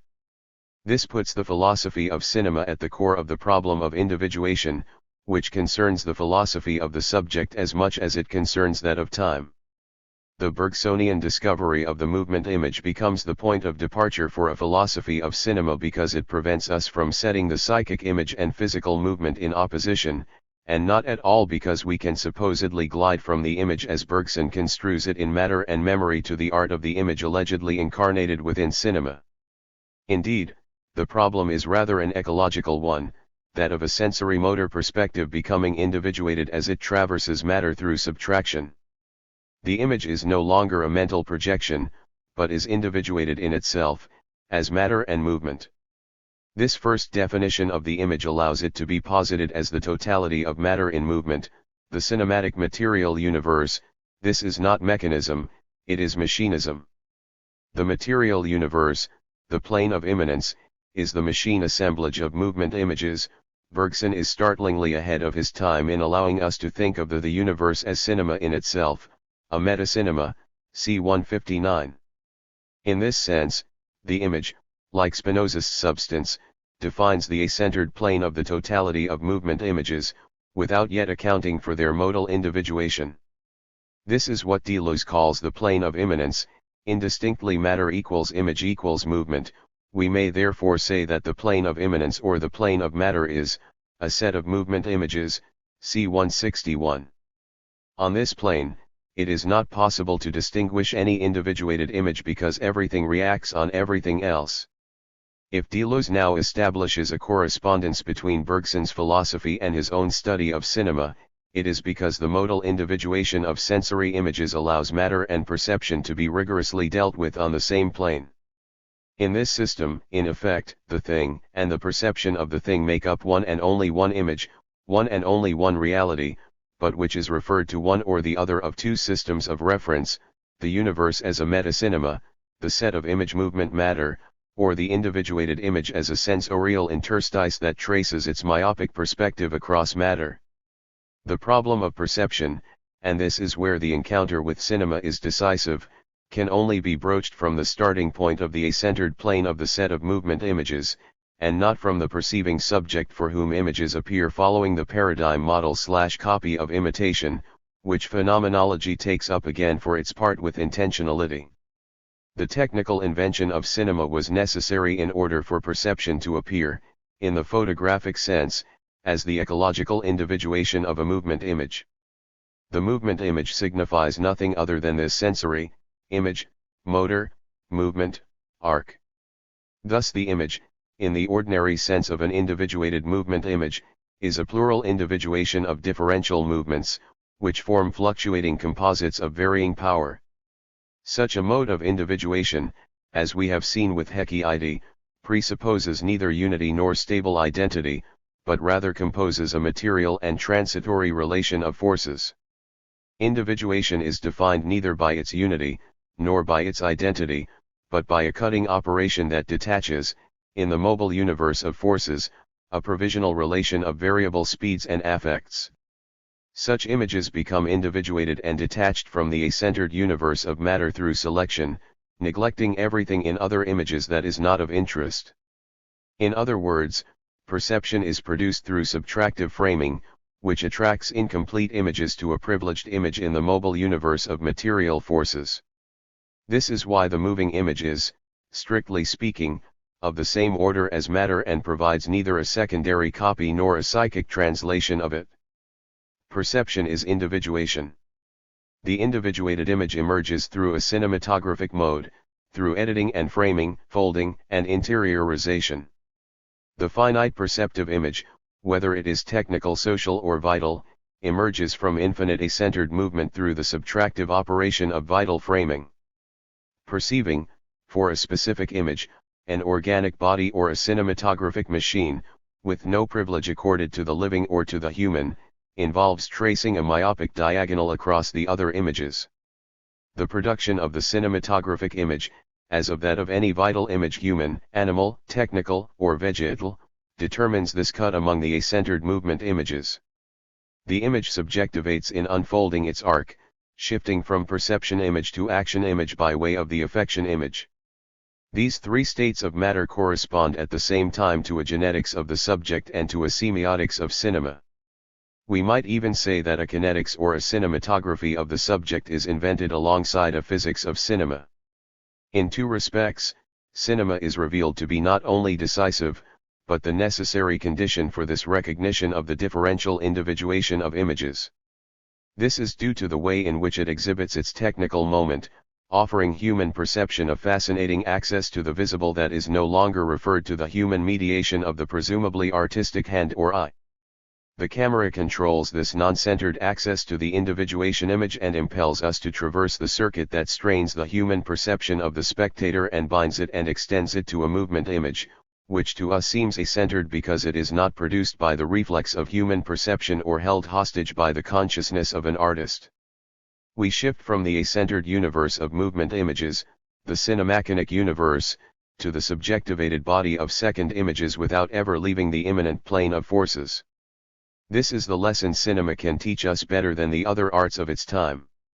First and foremost, because it offers a captivating glimpse into states of matter that are not dependent upon a human center, a gaseous and liquid perception, and in that it cuts or illuminates its objects in ways that are not recognizably human. Better than the other arts, cinema allows the extra-individual, social, and technical aspects of all other art images, visual or oral, to be shattered, and demonstrates that they also do not merely add another spiritual layer to ordinary human perception, but rather cut a zone of subjectivation across matter in a different way, captured in a material form. The example of cinema is thus necessary to define the status of such images, indifferently individuated images and art images, because these photo and cinematographic images individuate their technical perspective without needing to manifest themselves to a human consciousness in order to appear relatively a-centered. We have no need to refer them datively to a human subject who would have started by experiencing them, and, consequently, no need to define them as duplications of an object that they would strive to reproduce. This is how photography inserts perception into matter, as Bergson said. This encounter between cinema and individuation does not, however, grant any privilege to cinema, as if cinema could flatter itself for incarnating the art of the movement image more intimately than the other arts. But it is necessary to insert this encounter between cinema, perception, and the arts into the short history of Western art in order to convey the scope of the technical and industrial crisis that cinema, on the heels of photography, imposed on the landscape of the arts at the end of the 19th century. The fine arts, uptight and aloof in their distaste for mass and industrial production, justifying their arrogance based upon their emphatic self-definition as beaux-arts, undergo a savage and mechanical profanation with the emergence of photography and cinema.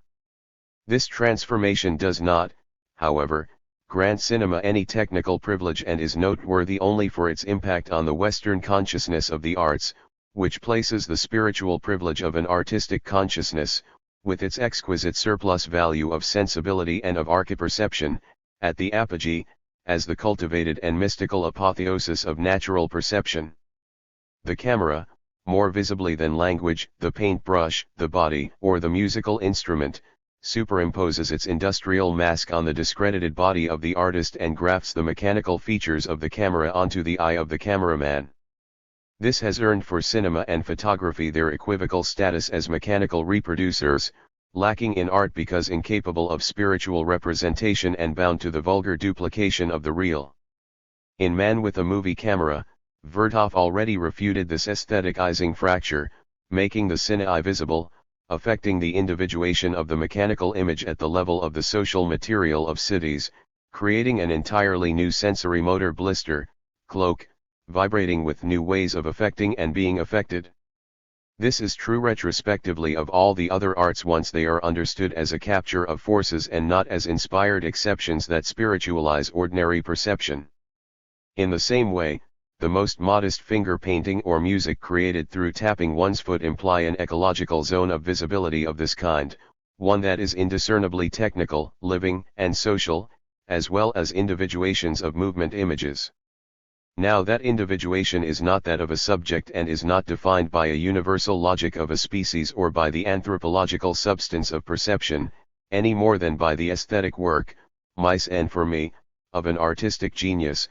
We can understand all images, from the organic to the social, from the living to the technical, as Guattari says so forcefully, to be on the environmental, social, and mental plane of ecology. 6 All of the arts thus implicate these modes of individuated, differential and specific images, introducing their material and social semiotics into the core of matter.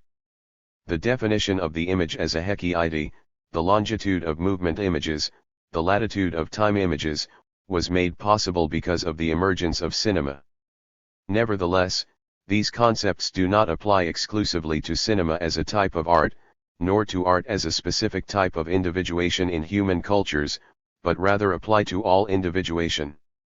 This should encourage us not only to apply these concepts to art history, like Thomas Kisser, who writes of the time image in relation to Titian and Watteau, or Gregory Flaxman, who interrogates the longitude of the history of perspective. 7 It also makes it possible for us to connect the problematics of the image to the ecological semiotics of the ritornello, freeing ourselves from many of the idealist assumptions of aesthetic theories, which define art as archiperception, a universal anthropology. Part 2, Deleuze, Aesthetics and the Image. 4 The concept of modulation in Deleuze, and the importance of Simondon to the Deleuzean aesthetic.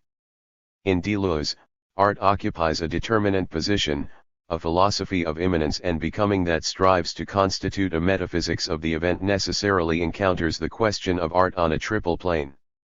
First, the sensible effects of works historically raises the problem of creation and of the mutation of cultures. Second, the disparity between the sensible effect of art and philosophy demands a critique of representation, which is relevant as much to art understood as imitation as to the status of a philosophy of works.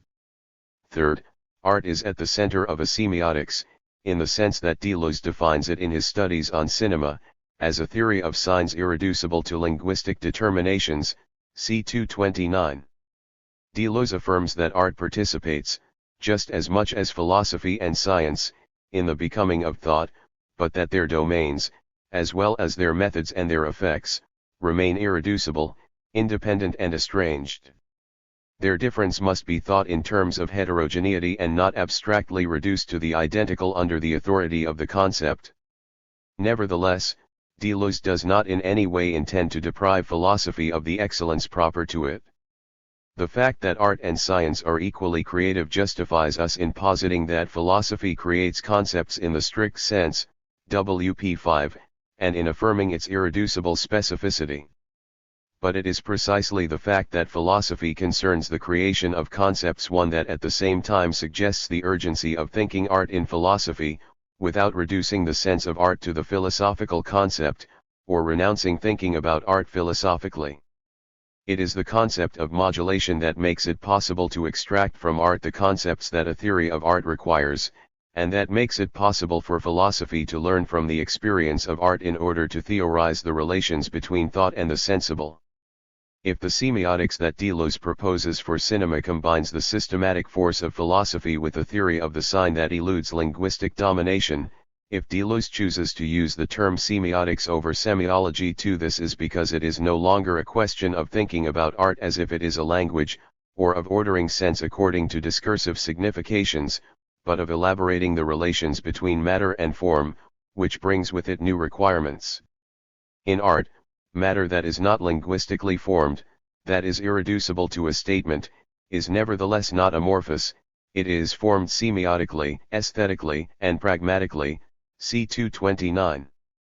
Deleuze deploys the Simondonian concept of modulation to think through these new relations between matter and form.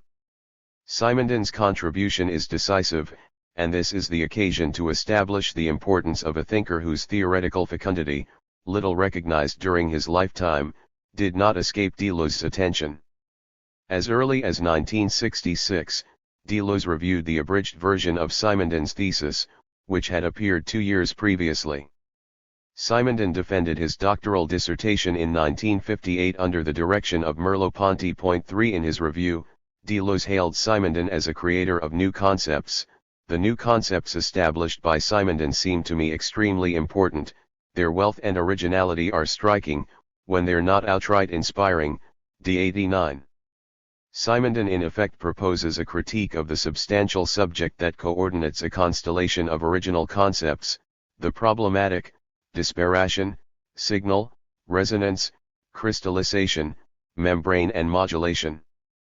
Beginning in difference and repetition, Deleuze assimilates these concepts and organizes them into an original theory, the Deleuzian disparate, dispars, doing homage to Simondonian disparation, while Simondonian semiology, derived from the philosophy of nature and Wiener's information theory 4 provided Deleuze with the physical frame he needed to move from a logic of sense, centered in a Husserlian mode on the production of idealities in thought, to a logic of sensation 5 in which thought, produced by the brutal encounter with a heterogeneous, sensible sign, WP 199, see also PS, can henceforth be grasped as heterogenesis. 6.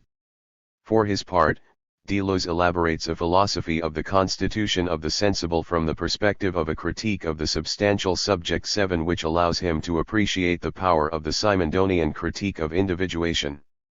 This marked a confluence between two thinkers that did not prevent either divergences or critiques. The technical, technician, and positivist inspiration of Simondon, as well as his interest in the sciences, encountered in the young Deleuze a thought permeated by Anglo-Saxon empiricism, and their confluence operates at the level of a fundamental thesis concerning the constitution of subjectivity. Simondon demonstrates, in effect, that the individual, whether it concerns a subject or a being of any kind, is never given substantially, but is produced through a process of individuation. He understands this process in terms of problematic disparation, that is, as an act, a relation. The subject is not given, it is constituted through its process of individuation. Deleuze completely assimilates this conclusion, his studies of Hume and Nietzsche having prepared him to integrate it into his own doctrine. He does not take up the concept of disparation in name, in contrast to modulation, which he employs frequently without mentioning Simondon, but he does integrate the Simondonian analysis of disparation and of the problematic, both of which are necessary for understanding modulation. The term disparation, which Simondon borrows from the psychophysiology of perception 8, designates the production of depth in binocular vision and addresses the asymmetry of retinal images, an irreducible disparity that problematically produces, through the resolution of their difference, binocular vision.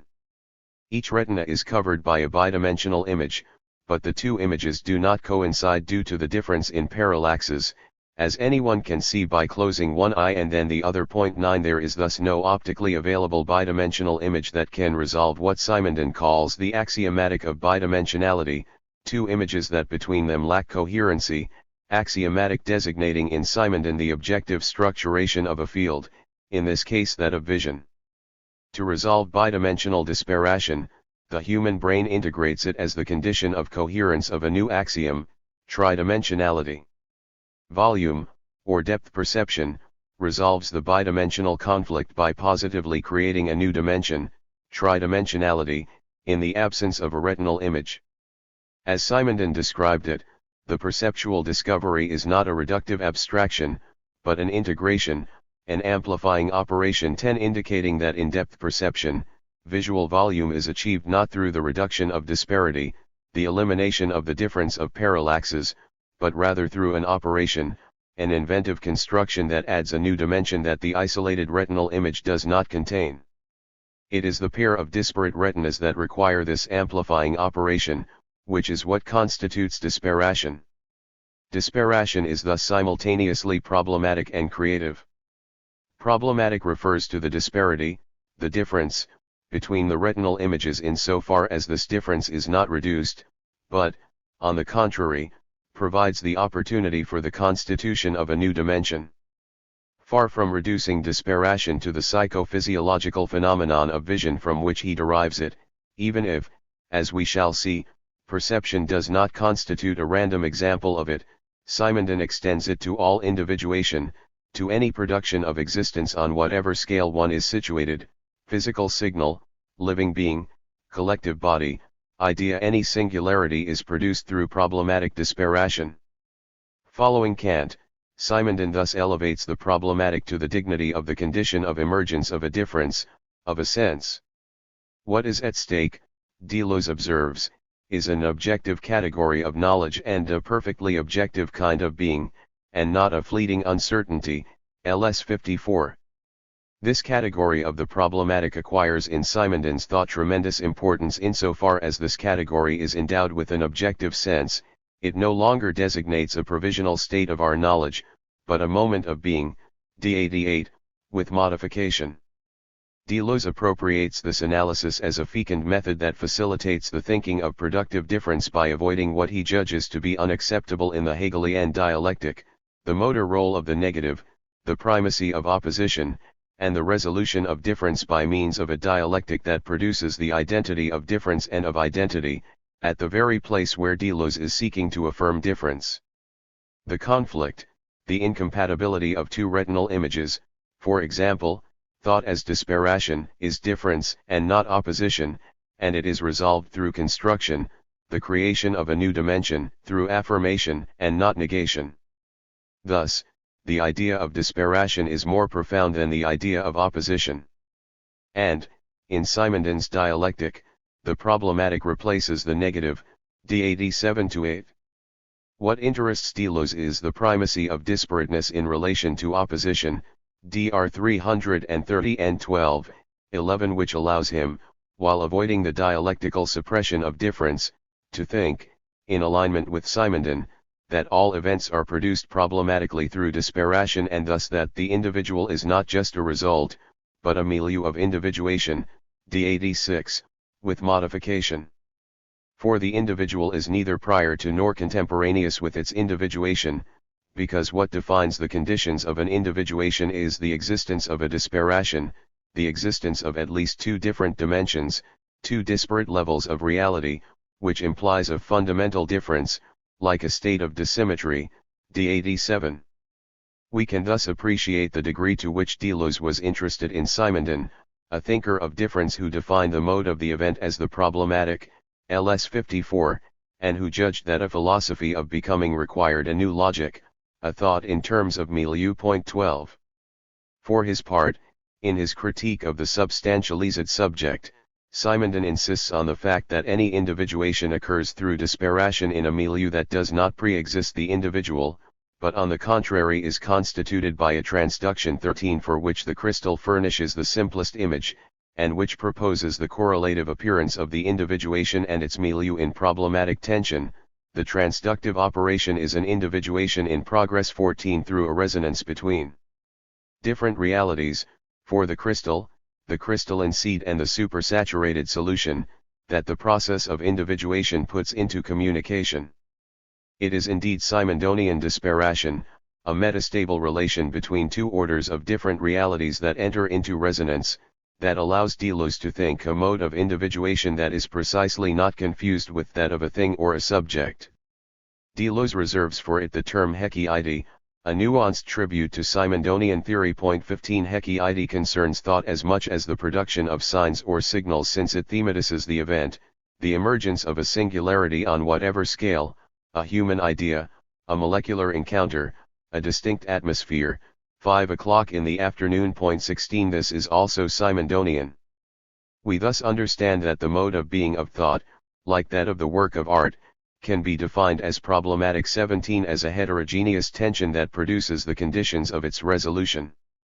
Like Simondon, and even if on this point he invokes Kant, Deleuze turns the problematic into a discordant harmony. Ideas are essentially problematic, Dr. 168, 189-90, 18 The idea functioning as the problematic field that determines thought. But if Deleuze owes this objectivity of the problematic as much to Kant as to French epistemology, it is with Simondon that he relates the problem to the creation of thought and signs. 19 Ideas and problems are no longer reduced to an anthropological field, for the sign no longer refers to a philosophy of spirit, but rather to a philosophy of nature. 20 As soon as there is the production of a material effect, the emergence of a signal as a Hecke idea resolves a problematic tension. For Deleuze as for Simondon, the theory of the sign is substituted for a theory of physical causality.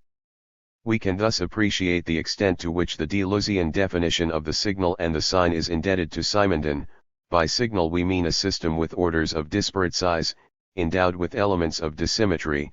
By sign we mean what happens within such a system, what flashes across the intervals when a communication takes place between disparates. Dr. 20. In effect, Simondon locates information between the two halves of a system in a relation of disparation. 21 Even if this information is not signalétic in the crystallization that proceeds step by step, it is at the level of the living being, and presupposes the tension of the system in the midst of individuation.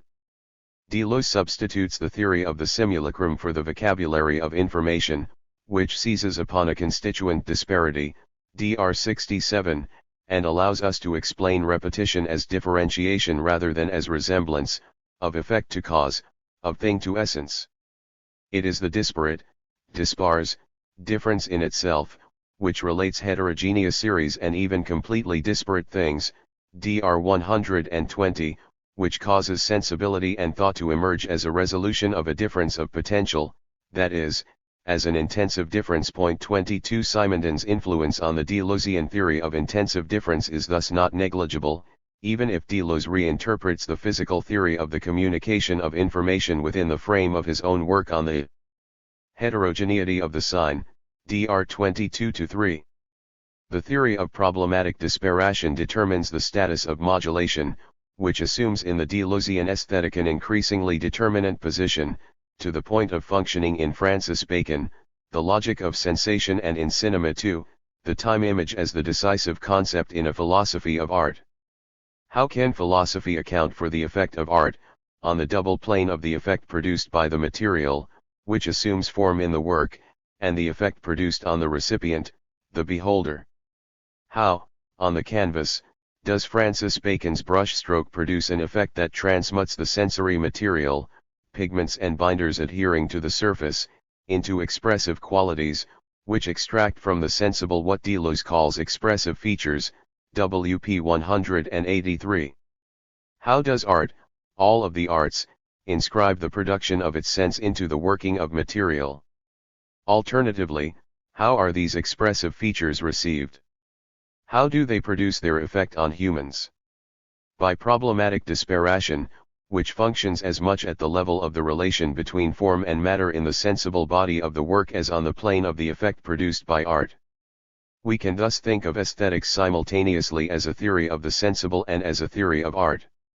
Just as Simondonian disparation makes it possible to think sense perception, but is raised by Simondon to the rank of a cosmological concept accounting for phases of being, aesthetics in Deleuze makes it possible to simultaneously think the being of the sensible and the production of sense in culture.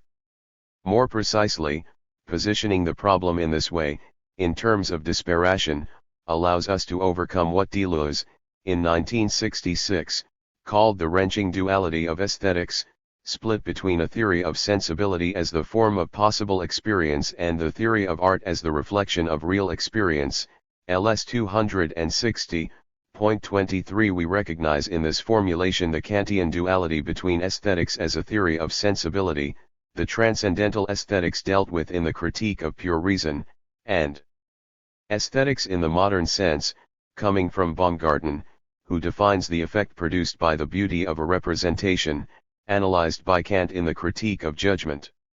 It is quite remarkable that Deleuze, in Difference and Repetition, theorizes the problem of art from the Kantian position, which serves as both frame of reference and as the critical stake.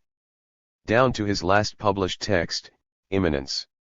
A Life 24. Deleuze maintains this founding inspiration, that thought, in its vital and corporeal conditions, must be seized in terms of its transcendental conditions of exercise.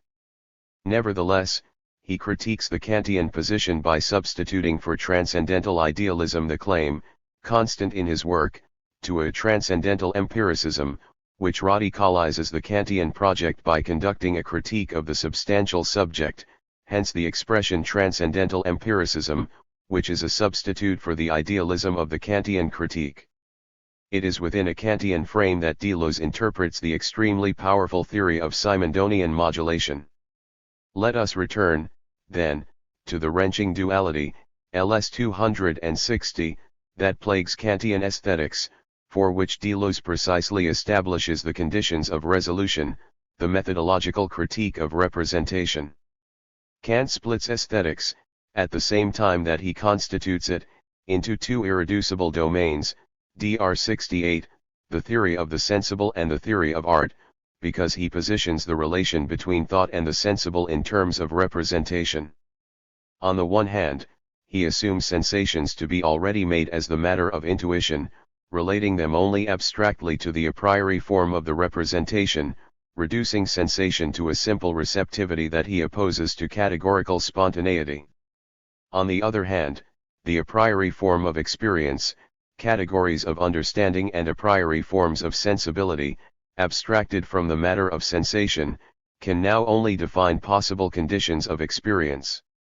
From this fact, he splits the two parts of the aesthetic, separating the objective element of sensation from the subjective element of pleasure and pain, Dr. 97-8. Because Kant opposes the matter of sensation, received passively, to the spontaneity of the categorical form, he can only retain from the real its conformity to possible experience, while the theory of the beautiful, itself caught up in a struggle with the reality of the real, now only retains it in the form of the subjective element of representation. In this way, the Kantian theory of the transcendental remains subjected to representation, separating the transcendental form from sensible matter. It can now only determine the conditions of an experience that is only possible, and not those of a real experience. Deleuze, following Bergson, demonstrates that the possible is only ever a general idea, one that is abstract and representative, because it misrecognizes the relations between thought and the real, is revealed to be incapable of explaining its own genesis, and patterns itself implicitly on the empirical. In effect, it is necessary that such a set of conditions be first empirically given in order for abstract thought to retrospectively subtract a few conditions from it and declare after the fact, such and such other configuration would have been possible.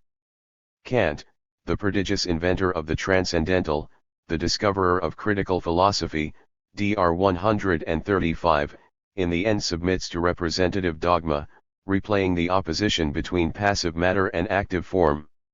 He divides aesthetics in two because he bases it on what can be represented in the sensible, Dr. 56, and conceives the relations between thought and the sensible in terms of the opposition between form and matter, instead of positing thought as an encounter with the sensible. It is precisely from art that Deleuze expected to find a solution to transcendental empiricism for philosophy.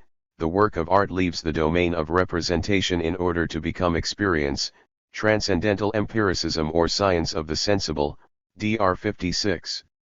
This indicates that it is the work of art, as experience, as actualized performance, that realizes in its own mode what philosophy cannot produce without calling upon it for help, a critique of representation. The role of art turns out to be crucial and paradoxical. It is from art, in so far as it is real experience, that philosophy awaits theoretical renewal, but this renewal is not produced conceptually, it is elaborated on the plane of artistic work, creation and reception being confounded. It is indeed, however, a question of a theoretical reform, because the work becomes the occasion for a new philosophy. Everything changes once we determine the conditions of real experience. The two senses of the aesthetic become one, to the point where the being of the sensible reveals itself in the work of art, while at the same time the work of art appears as experimentation. Dr. 68.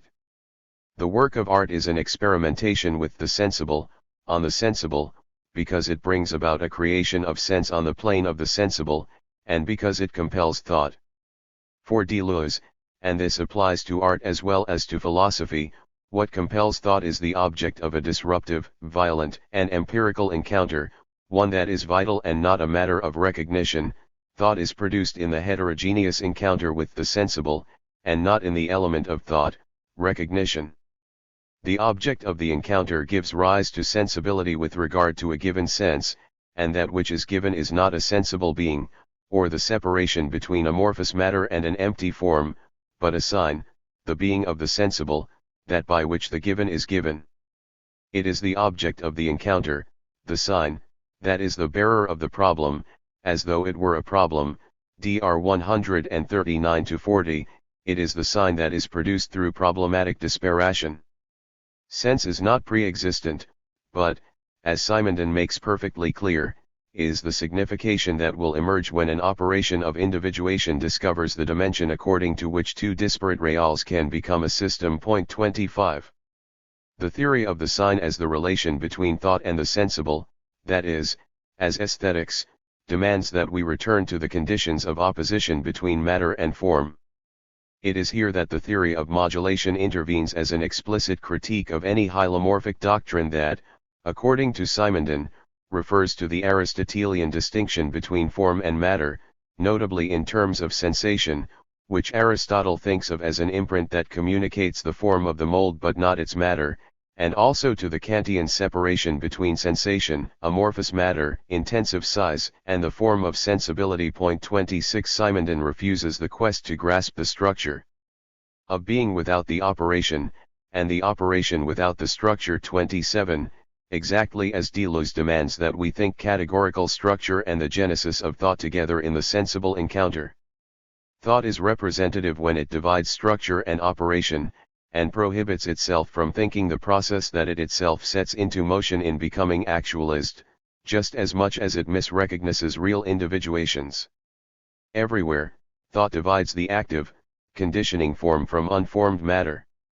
In order to grasp the process of knowledge, as well as material, living, or technological formations, it is necessary, according to Simondon, to situate oneself in the middle, au milieu, 28 of what hylomorphic thought has broken apart, in the interstices between the merely abstract form and that matter that it splits into, and whose opposition cannot withstand even the weakest, concrete examination of an operation of natural or technical individuation. Take the example of molding, prototype of human technics, but more importantly, the example of reference for hylomorphic thought, for which it appears to present a convincing validation. Doesn't it consist of the imposition of an external form, a mold, upon a passive matter, clay? First, Simondon replies, clay is not just any random, inert material, but a determinate material, not only endowed with its own forms, properties of clay, variable plasticity, but also given preliminary form by the artisan, prepared. Next, the mold is not an abstract form, but a material frame, realizing in a material form its geometric shape through the work of selecting and the assembling of material. If we wish to hold on to notions of matter and form, we have to admit that both the clay and the mold present the same complex as matter and form. In fact, the abstract application of the notions of matter and form impede reflection, because it is the operation of assuming form, mise en forme, that counts. 29. The theory of the imprint assumes that the active form of the mold impresses its form on passive matter. That's not it at all. Of course, clay compressed in a mold comes out of it after a determinate length of time in the form of a brick, but what has actually happened? According to Simondon, not the imposition of a form, but a reciprocal assumption of form, prise de forme, between the mold and the material, which Simondon proposes to call modulation, continuous and temporal molding. Point 30. Of course, the mold endures after the operation, while the clay is turned into a brick. But what counts is that the frame of the mold and the material modulate, enter into a common system, an associated milieu, and together realize an operation of individuation, the brick, through a continuous exchange of information. This causes a zone of an average and intermediary dimension to appear between form and matter, that of the singularities that are the start of individuals in the operation of individuation. 31 Thus, neither form nor matter suffices to explain individuation. The true principle of individuation is the genesis itself in the process of operating, that is, the system in the process of becoming, as energy gets actualized. The principle of individuation is the unique manner in which the internal resonance of this matter in the process of assuming this form becomes established. 32. Each molecule of the clay enters into communication with the pressure exercised by the surface of the mold, in constant communication with the geometric form concretist in the mold. The mold is as informed by the clay as the clay is by the mold, having to resist, to a certain point, the deformations of the material, the constraints that it exercises on the mold. 33 What this very simple, canonical example shows, the mastery of clay having marked the emergence of the Neolithic threshold, is that at the level of techniques itself, where the hylomorphic scheme appears to be triumphant, the individuation, of the brick, puts into play a common operation, and at the same level of existence between matter and form, a differentiation that operates in such a way that the mold and the clay modulate together, concretely interacting, and this common milieu of existence is that of force. 34 That is, the quantity of energy that is actualized in the modulation clay mold during the production of the brick. This distinction between molding, an abstract conception that opposes matter to form, and modulation, as a continuous assumption of form between properties of material and the concrete action of form, has much to offer to the theory of art. Modulation makes it possible to deal with, on the same plane, the shift from material to expressive features in the work, and the encounter between thought and the work, because in both cases what occurs is the production of a sign, which is no longer referred to the ideality of a meaning, but which modulates through problematic disparation. This explains why Simondon is presented by Deleuze in the Logic of Sense as the author who proposes a new conception of the transcendental, of great importance, because he liberates individuation from the substantial subject, and makes it possible thereby to position the transcendental, no longer as the act of a substantial and constituting subject, but as an actualization, which generates subjects and objects at the same time. Modulation makes it possible to theorize this reciprocal assumption of form, prise de forme reciproque, rather than thinking of the object as constituted by the subjective form.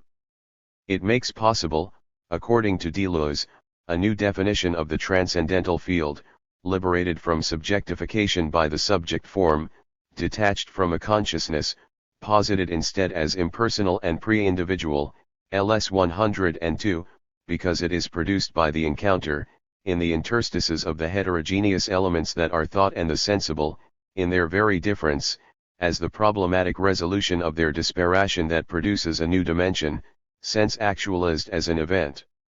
This event is the hekiide that emerges through the modulation of disparate elements, a singularity. This is why this world of sense has a problematic status. Singularities are distributed in a properly problematic field and crop up in this field as topological events, LS 104. Simondon is a decisive philosopher for Deleuze. He makes possible the first thought-out theory of impersonal and pre-individual singularities, LS 104 and 3. It is thus possible for Deleuze to interpret Simondonian modulation as a logic of sensation that heals the rift in aesthetics between the theory of sensibility and the theory of art. It is the same disparation that modulates in sensation the relation between the sensible and the felt, du sensible au senti, and in thought, the relation between sense and the sensible in the encounter with the work, du sens au sensible à la rencontre de l'œuvre. Thus perception will no longer reside in the relation between a subject and an object, but rather in the movement serving as the limit of that relation. Perception will confront its own limit, it will be in the midst of things, as the presence of one Hekiide in another, TP 282. Modulation makes it possible to be inserted at the level of matter itself in order to think it as the bearer of singularities and expressive features. We thus shift from the static opposition between form and matter to a zone of average dimension, one that is energetic and molecular, which makes it possible to think an energetic materiality in movement, carrying singularities or haesides that are already like implicit forms, that combine with processes of deformation, TP 408. In other words, art does not consist in imposing a form upon matter, nor in producing a subjective effect upon a sensibility, but in following a flow of matter, TP 373, that is, in exploiting material expressive features in a synthesis of heterogeneities, TP 330, a synthesis of disparate elements, TP 343, that conjoins the expressive forces of the material and those of affect in the consistency of the work. It is no longer a question of imposing a form upon a matter but of elaborating an increasingly rich and consistent material, the better to tap increasingly intense forces, TP 329.35. This is why Deleuze turns art into an experimentation that has a bearing upon the being of the sensible, instead of only finding in art an effect of representation, as Kant proposed. Art, like modulation, can be defined as a capture of forces. The community of arts, their common problem, is to be found here, in art, and in painting as in music. It is not a matter of reproducing or inventing forms, but of capturing forces. For this reason no art is figurative, FB 48. On the one hand, we move away from the opposition between form and matter to the constitution of an expressive material at the level of the work itself, an advantage for the analysis that aims for a veritable epistemology of material. On the other hand, the relation between the work and the spectator, the theory of affect, can also be comprehended in terms of modulation. Thus, in Francis Bacon, the logic of sensation, color is defined as a temporal, variable, and continuous mold, to which alone the name of modulation belongs. Strictly speaking, FB 108.36 Deleuze cites Simondonian modulation as a technological model, and sets it in relation with Buffon's interior mold. Modulation allows us to avoid resemblance and to instead think a heterogeneous relation that is temporaliste between the material of art and the sensation that it forms. Just as it allows pictorial color to be thought, modulation defines the difference between the photographic image, mold, and the cinematographic image, which substitutes the mobile cut for the static equilibrium of the immobile cut, in which modulation constantly modifies the mold, constitutes a variable, continuous, temporal mold, c. 124. It is the relation of art to expression that is at play in color, as in the cinematographic image, and Deleuze tries to think this relation without relying upon imaginary resemblance or structural analogy, which turn art into a copy of a sensible model or a capture of an intelligible structure. The theory of the simulacrum made it possible, as we have seen, to think repetition without resemblance, and instead as differentiation, at the level of the living being, of the concept and of art. Beginning with his work with Guattari, Deleuze substitutes for this theory a theory of becoming animal, becoming minor, which makes it possible to think expression in art without abandoning its mimetic responsibility, but in moving from an imitation based on resemblance to a symbiosis of a vital kind, a coevolution, an aparallel becoming. 37 The theory of art, alongside theories in the human sciences, must be purged of the theory of the imaginary likeness, semblable, as well as of the theory of structural homology. Imaginary resemblance and structural, symbolic code at least have in common the fact that they are molds, the one by perceptible form, the other by intelligible structure, c. 227. At the same time, Deleuze banishes the imaginary, and with that, any psychoanalytic theory that absorbs the work into the interpretation of its author or recipient, and the structural, and with that, any formalist theory reducing the effect of art to its internal structure. The concept of modulation opens a new path for the philosophy of art.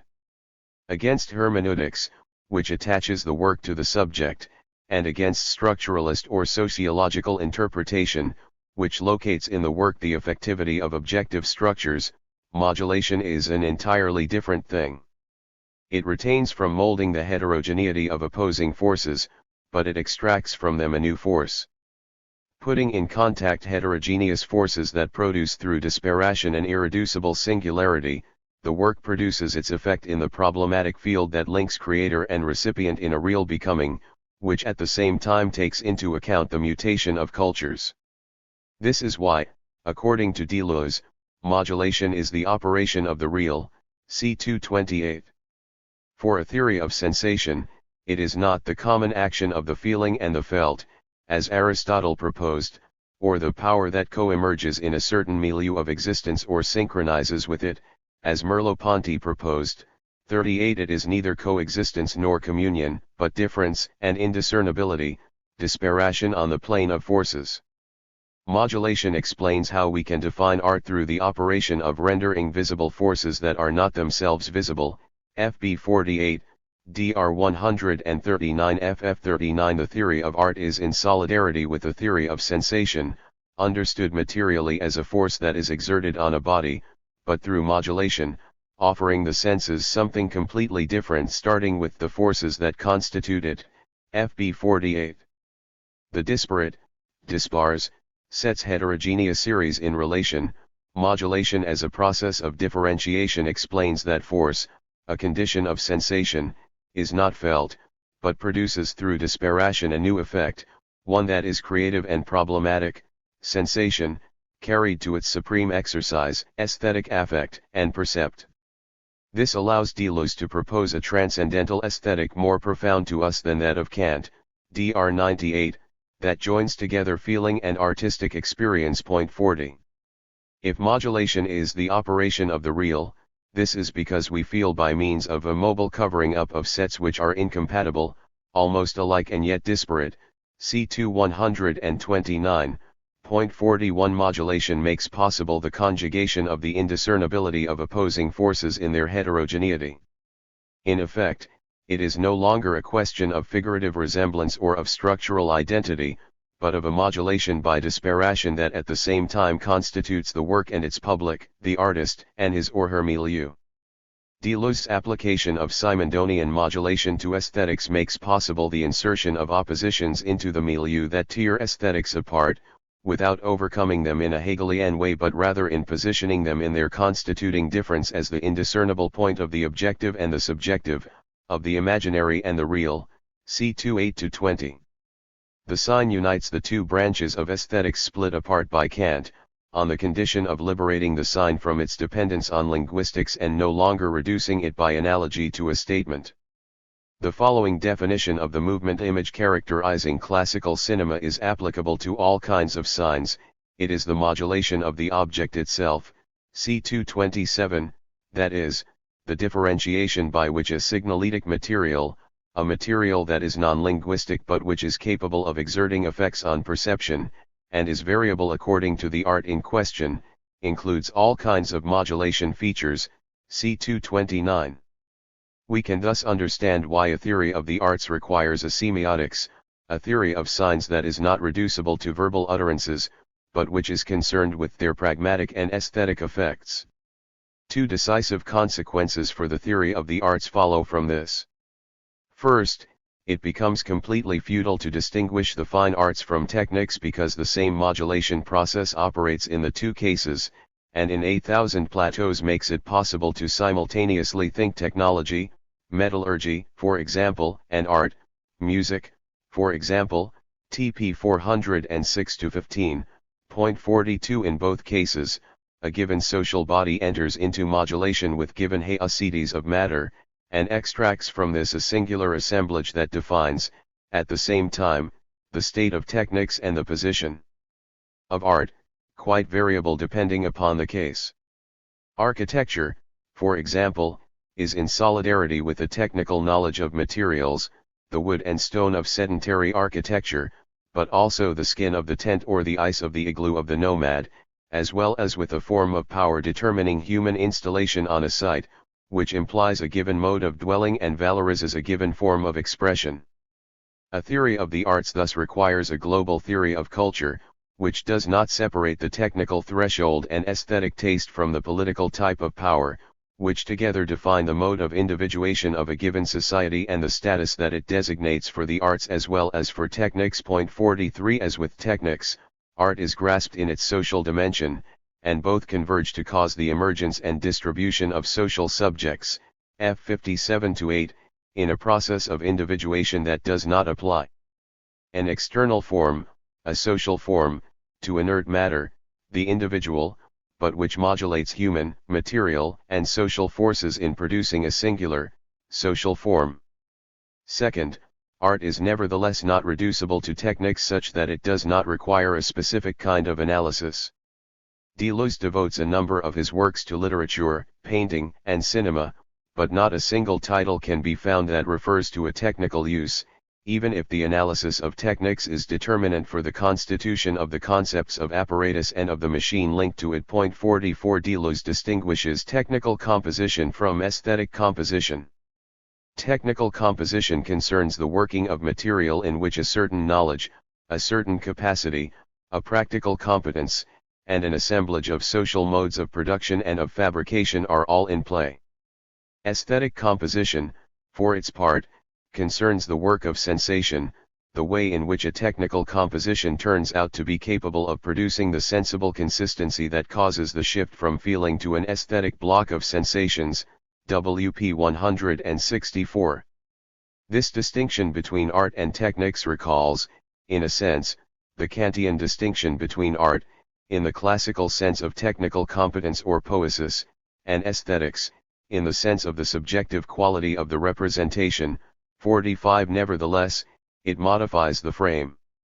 For Kant, heir to a conception that goes back to Greek antiquity and which Simondon criticized, the ideal dignity of the beautiful ravishing the spirit is compared, term for term, to the servile and utilitarian dignity of technical work, indispensable to the survival of the body. For Deleuze, art begins with the house, WP 186, which is immediately technical and aesthetic at the same time. For a vitalist philosophy, art belongs to life, not to spirit, and it is constituted on the plane of animality as dwelling, co-adaptation of the living being and its terrestrial milieu, what Deleuze calls a territory. Thus, art begins with an animal that constructs a home, that territorializes, that modulates with the forces of the earth to produce a new and singular expressive space. This relation between art and territoriality is crucial for articulating art, as matter of expression, to the relation between the animal and its world. Art is in a milieu, au milieu. Art modulates functions of life in expressive features, and this is why it requires an ethology of life as well as one of culture. Thus, art as techniques concerns the way in which materials, matières, are captured and assembled into matter, matière, of expression. From this perspective, it is the technical assemblage that demands its own aesthetic analysis. Still, from the standpoint of the assemblage, there is an essential relation between tools and signs, TP 400. Hence Deleuze's subtle position, the work of art is not reducible to its technical apparatus since it must provoke a specific effect on sensibility. But, in this sense, there is also art in techniques, for every tool also functions as a sign and reveals an expressive nature. However, the work of value is not reducible to its mode of fabrication, in the sense in which it can be imitated, Kant. Finally, true artistic invention resides in the treatment of material. Thus, Deleuze can simultaneously hold that a work of art is never produced by or for the sake of technique, WP 192, because it is a composite of sensations, but also that artistic imagination exclusively operates on the technical plane, for there is no imagination outside of technique, TP 345. Hence the important relation between music and metallurgy, TP 411, or between Baroque art and its material traits, FLB4, such as travertine and colored backgrounds. 46 Techniques determines the problematic field in which invention takes place. As we have seen, events bear exclusively upon problems and define their conditions. Solutions, LS 54, with modification, and the aesthetic event always intervenes as the material solution to a problem of expression for which the resolution is technical, in the sense that it takes place through the invention of a material in the process of becoming expressive. This is the principle of an epistemology of art. Having demonstrated the importance of the concept of modulation to the philosophy of art, I shall conclude by addressing the relations between Deleuze and Simondon. Deleuze outlined his thought on difference beginning with his first article on Bergson in 1956.47 between the thinker of individuation and the thinker of difference, the determinate points of being as becoming, non-organic vitalism and the critique of substantialism sufficiently indicate a kinship of inspiration, without reciprocal influence, stemming from a shared Nietzschean and Bergsonian heritage. Deleuze borrowed the theory of disparation and the problematic directly from Simondon, and thus, as we have shown, the concept of modulation as well as the concepts of crystallization and membrane that will realize an analogous future in the analysis of art. Deleuze does not systematically credit Simondon regarding the articulation of the problematic and of difference.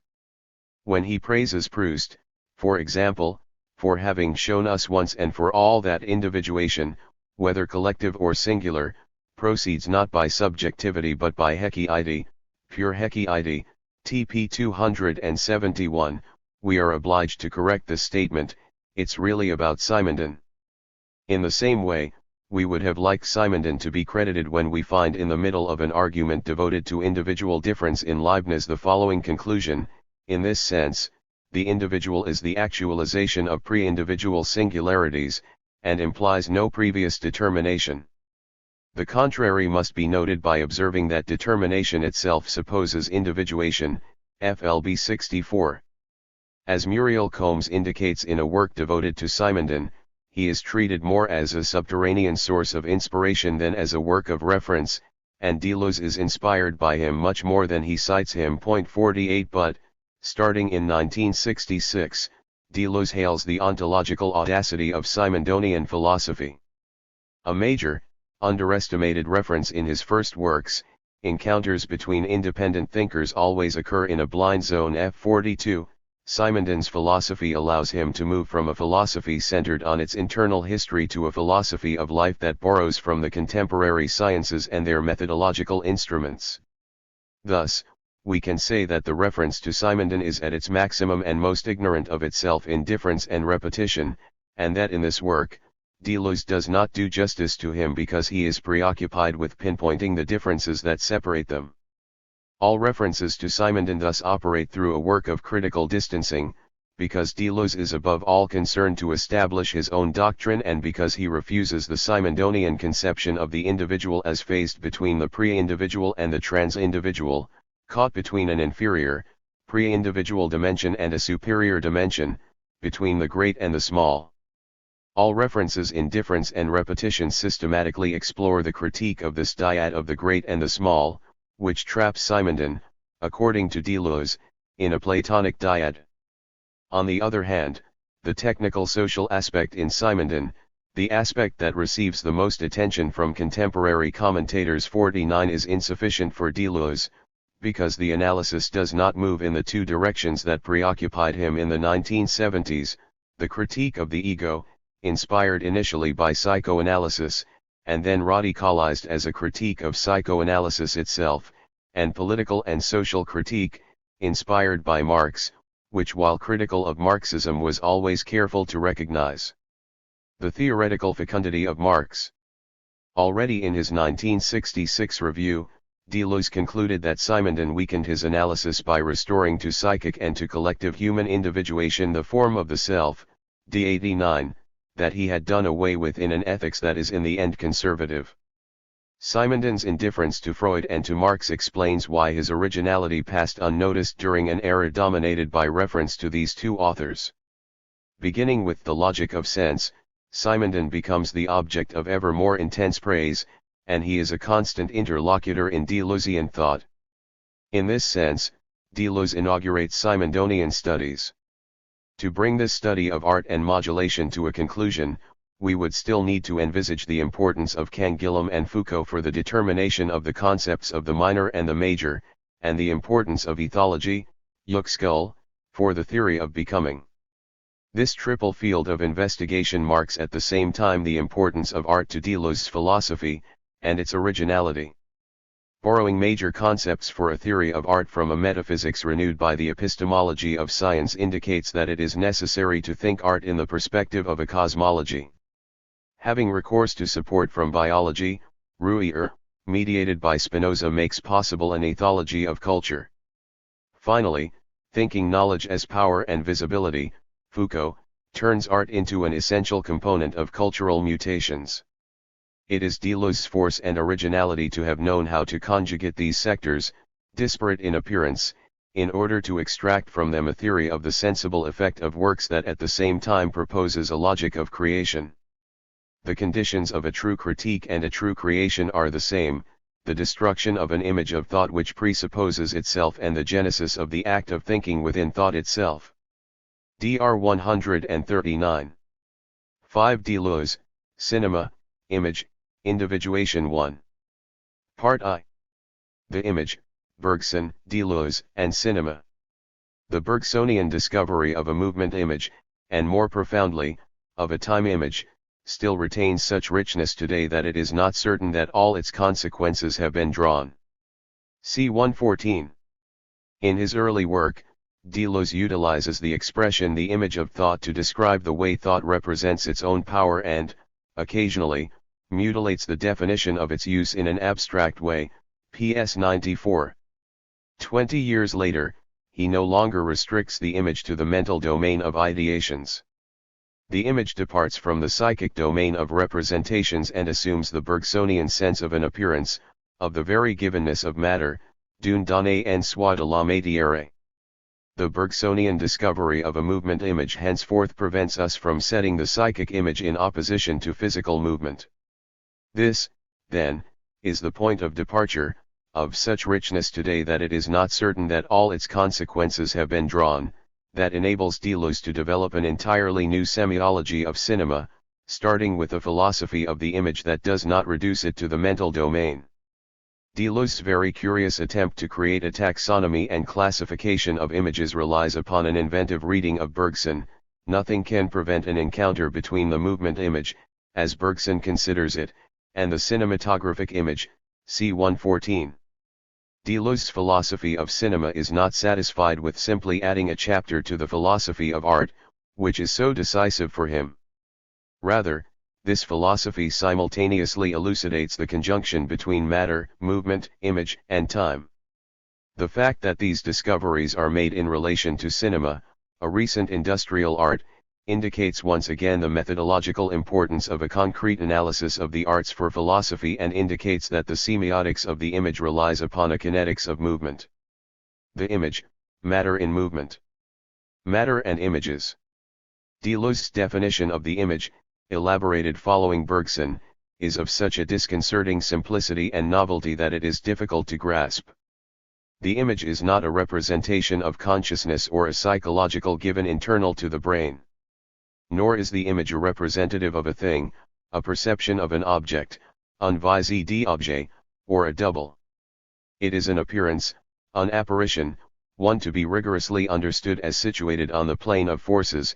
Let us call the set of what appears image, c. 158.2. The image is produced as an appearance, a composition of relations of forces, a system of actions and reactions at the level of matter itself, such that it does not need to be perceived, but rather exists in itself as disturbance, vibration, and movement. If the image is a reality and not a mental picture, un vis mental, neither is it a representation of consciousness, a psychological given, or a representative of a thing, a perception of the object, un vis d'objet. In these terms, the image is not a phenomenon. Bergson posits an image in itself that undoes any intentionality.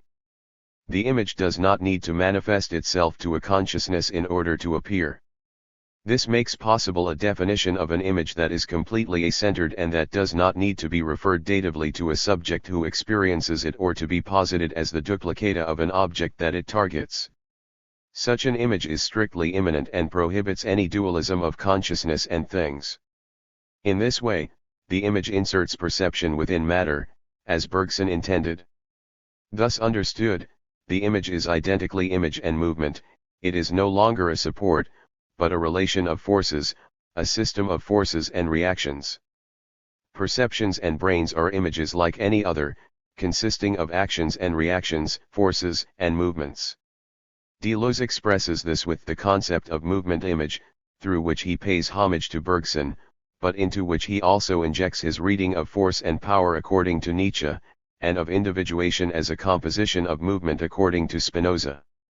Thus, the image is a plural individuation of differential movements that compose fluctuating groupings whose power varies. Such a mode of individuation assumes no unity, no stable identity, but rather composes a relation of transitory, material forces. Deleuze takes from his reading of Spinoza the definition of a modal, non-substantial individuation, which he terms a hecheity. Any body whatever individuates by means of the grouping of parts that belong to it under specific relations of variable speed, de vitesses et de lenteurs, or longitude, and as a function of the affects of which it is capable under a specific degree of power, or latitude. An individuation is defined neither by its unity nor by its identity, but detaches itself, in the mobile universe of forces, as a provisional relation of speeds and affects. Deleuze combines this definition of the individual with the complementarity between relations of force and evaluation in Nietzsche. Such a sign, or complex of relations of forces, does not refer in any way to a signifier, but only to a state of power, or, more precisely, to a state of forces, a semiotics of images, that corresponds to a specific affect, an evaluation of their power. This allows Deleuze to develop a semiotics of cinema as a typology of images and signs. The image refers to a relation of forces, a composition of actions and reactions and variable speeds for which we are able to evaluate the state, the differential relation of forces that are present. A variation of power corresponds to such a relation of forces. Defined in this way, the image is a composition of relations of forces and duration, affection, and variation in power. A first result follows from this, which breaks with classical theories of the image as representation. The movement image is strictly of the same order as matter, it proposes neither a second copy nor a psychic translation. On the contrary, in the world where image equals movement, matter, the image and movement are equivalent. The movement image and its three varieties. Rigorously speaking, images are the only things that exist. Such a realism of the image must be taken literally. The image does not represent a reality of another order, but is rather itself all of its reality. With this new and decisive definition, the image is thus not a mental snapshot, a double or a fiction, but a real composition of relations of differential forces, consisting of varying speeds and of fluctuating actions and reactions, and which also experience variations of power of affects. These images interact instantaneously with each other so that in reality we cannot separate them or differentiate one from the other. In this universe of universal variation, we must then conceptualize special images, which introduce the pulsation of a temporal interval between material actions and reactions. Here, we shift from matter, physical, a-centered movement, to special images that are vital perceptions, cinematographic images, individuated images, or images that are relatively centered for the time that their relation endures. Such images become individuated and detached from the a-centered universe of matter through selection, ignoring in other images anything that is not of interest. In other words, perception is produced through subtractive framing, a framing that attracts incomplete images that refer to a special image from the mobile universe of material forces. Perception is nothing more than an individuation of an image. The finite perceptual image emerges from infinite, a-centered movement by means of this subtractive operation of vital framing. Perceiving, for a specific image, an organic body or a cinematographic machine, with no privilege accorded to the living or to the human, thus consists in tracing a myopic diagonal across other images. We move from the a-centered universe of movement images to the subjectivated bodies of second images without ever leaving the immanent plane of forces. The image is thus a reality. But in certain, specific conditions, a delay or temporal interval slows down the instantaneous succession of action and reaction. This delay marks the point of insertion of the subjectivation of an image on the plane of matter itself.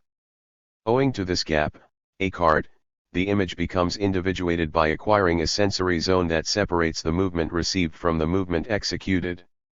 The individuated image turns its perceptive surface toward the movement received and, after a delay that promotes its individuation, affects a singular motor response.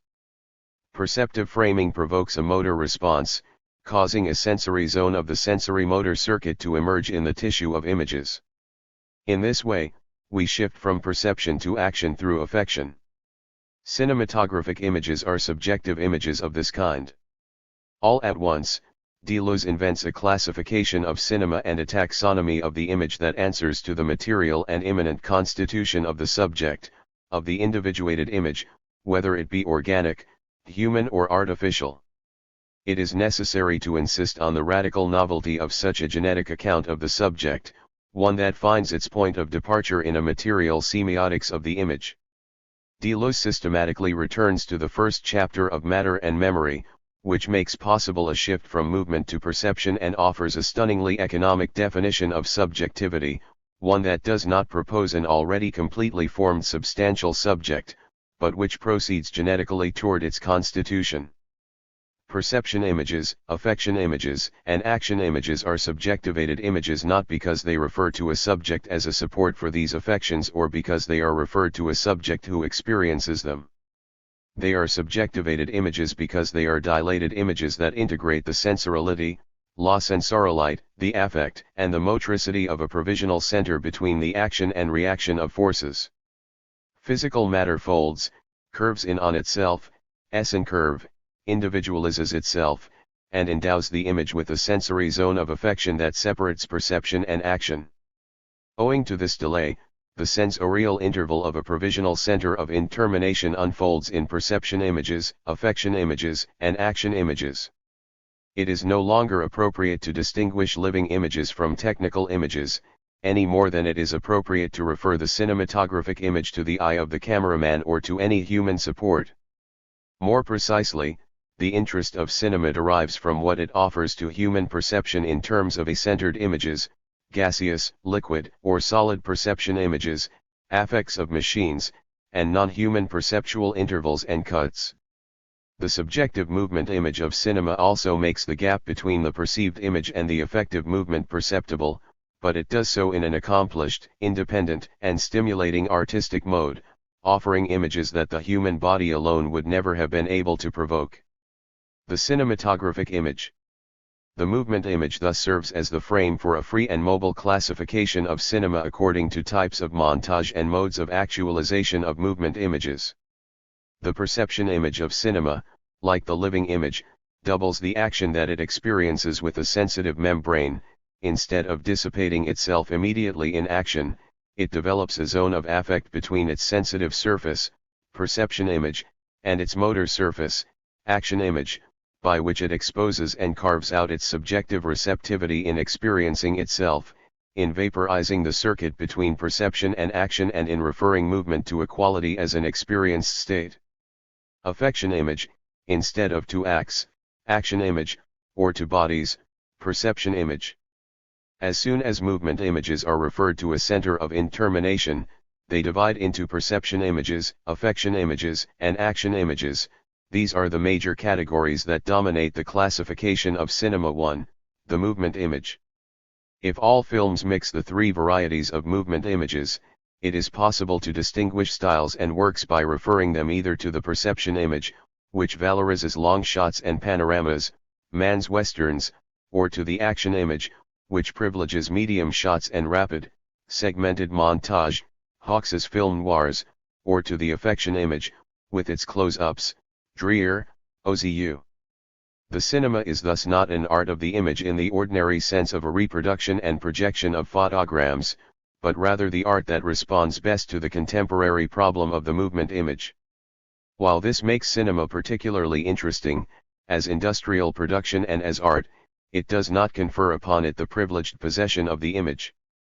The image is in no way limited to the visual, but rather concerns all sensory appearances, apparitions sensibles, including sound and tactile images.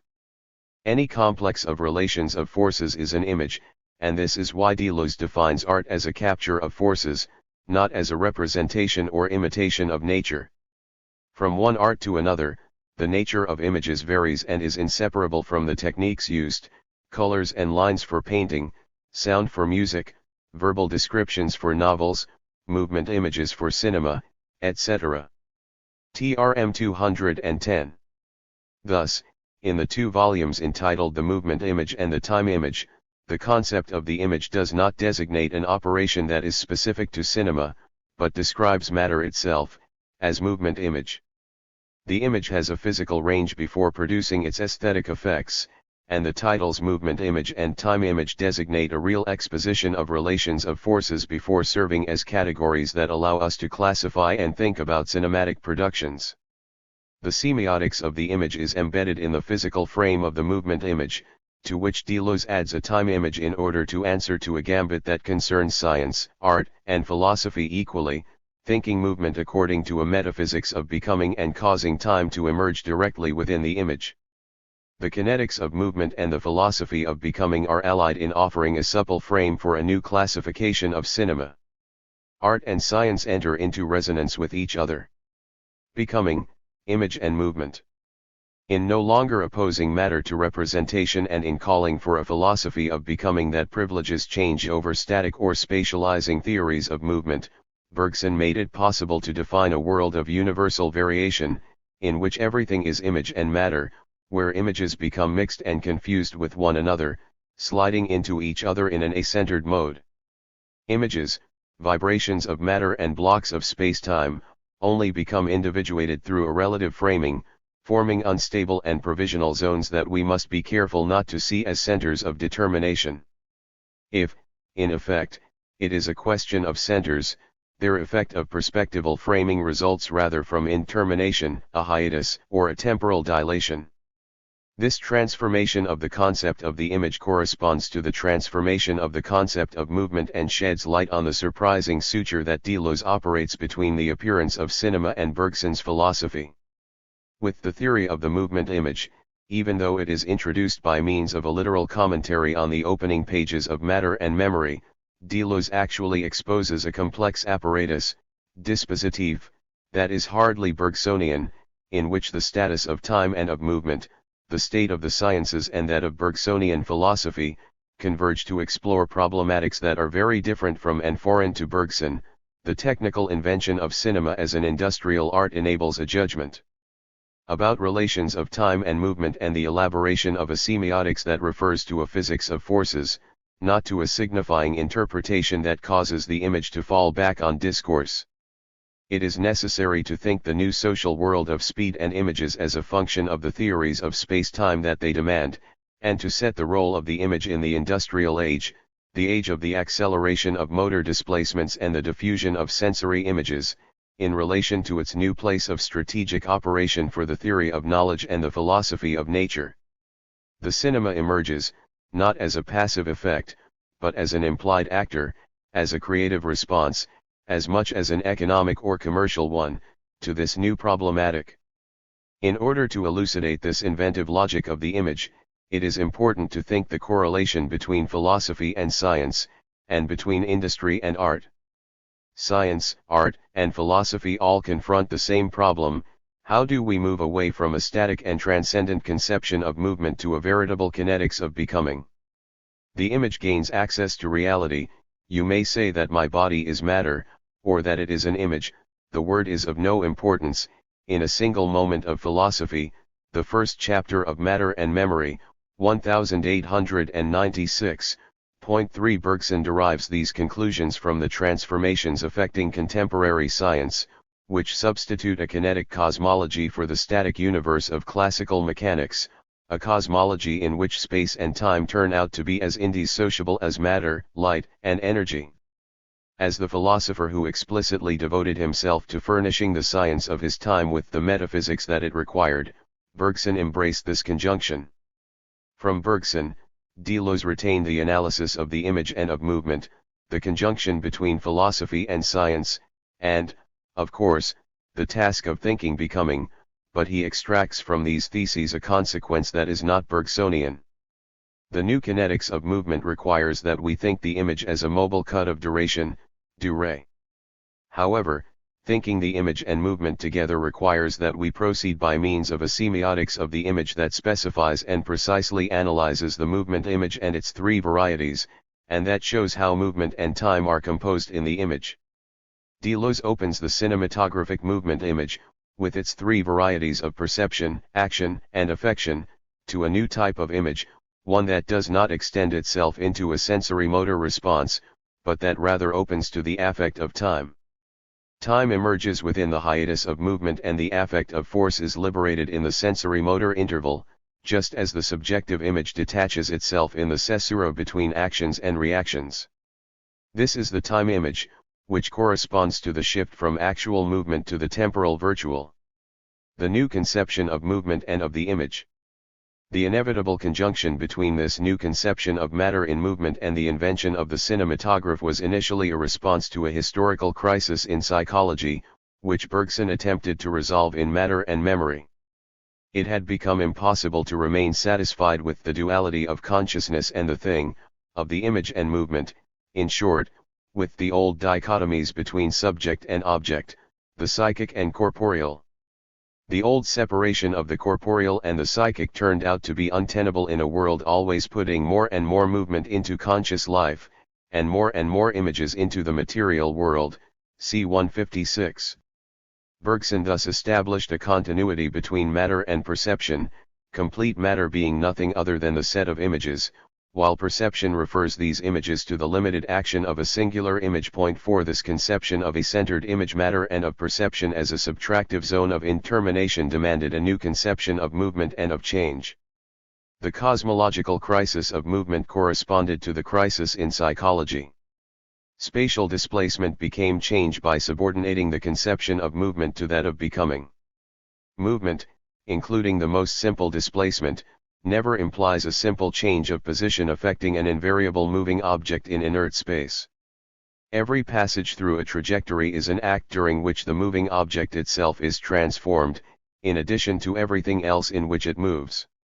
In this way, we shift from a static conception to a kinetics of movement, which restores the temporal aspect to motor displacement and opens displacement to becoming. From being conceived of as spatial displacement, movement now vibrates in time. This is why Deleuze establishes such a strong relation between Bergson's philosophy, the status of the movement image, and the invention of the cinematograph. Deleuze thus treats the cinematographic image as the sensory laboratory in which the relations between movement and time are worked out. This approach is paradoxical if we recall that Bergson himself dismissed cinema as the final avatar of a long tradition hostile to becoming, incapable of thinking movement as anything other than a succession of immobile poses. According to Bergson, cinema falls under the auspices of a spontaneous metaphysics of intelligence and models itself on natural perception. A film consists of a static band of inert photograms disposed spatially, one after the other, on a perforated piece of film, abstractly animated in a mechanical stream. There is no transformation in this succession, no unpredictable novelty, no becoming in these images that have been falsely animated. This new technique became for Bergson the model of a cinematographic illusion, proceeding through a reconstitution of movement starting with immobile poses. Deleuze strove to overturn the judgment by which Bergson discredited cinema by applying the analyses of the image and of movement that Bergson developed elsewhere to the seventh art. To achieve this, Deleuze pedagogically divided his critique into three moments. First, movement cannot be reduced to the displacement of a moving object in space. Rather, displacement must not be conceived as a static relation between elements in space, but rather as a veritable change that affects the moving object as much as the whole in which it moves.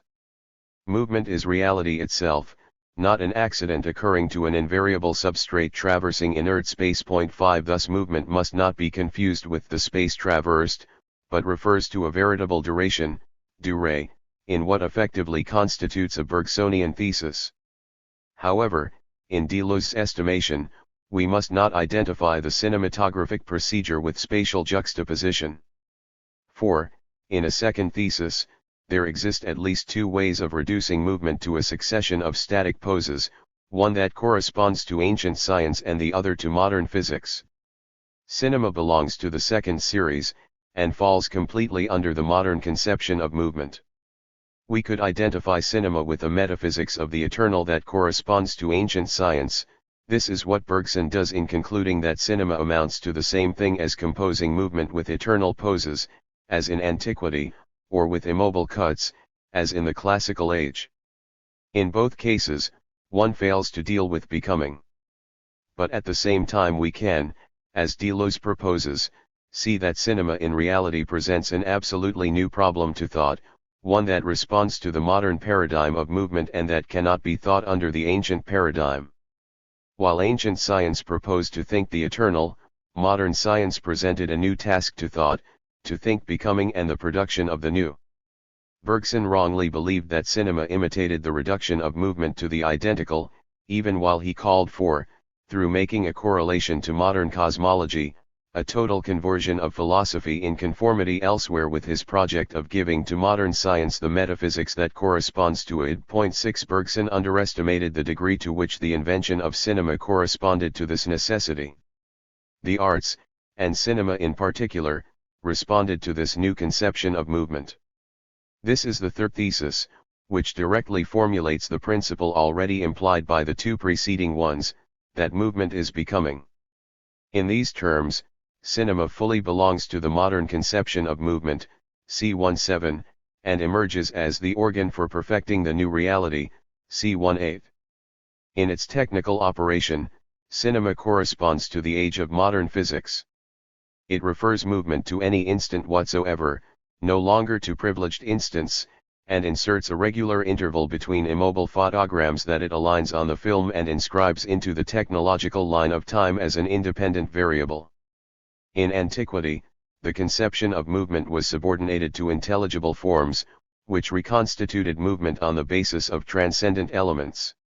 In the modern age, Kepler, Galileo, and Descartes no longer decompose movement starting with intelligible poses but proceed to its sensory analysis, calculating an orbit, a falling body, on the basis of immanent, material elements, static cuts extracted from the moving matter of the universe.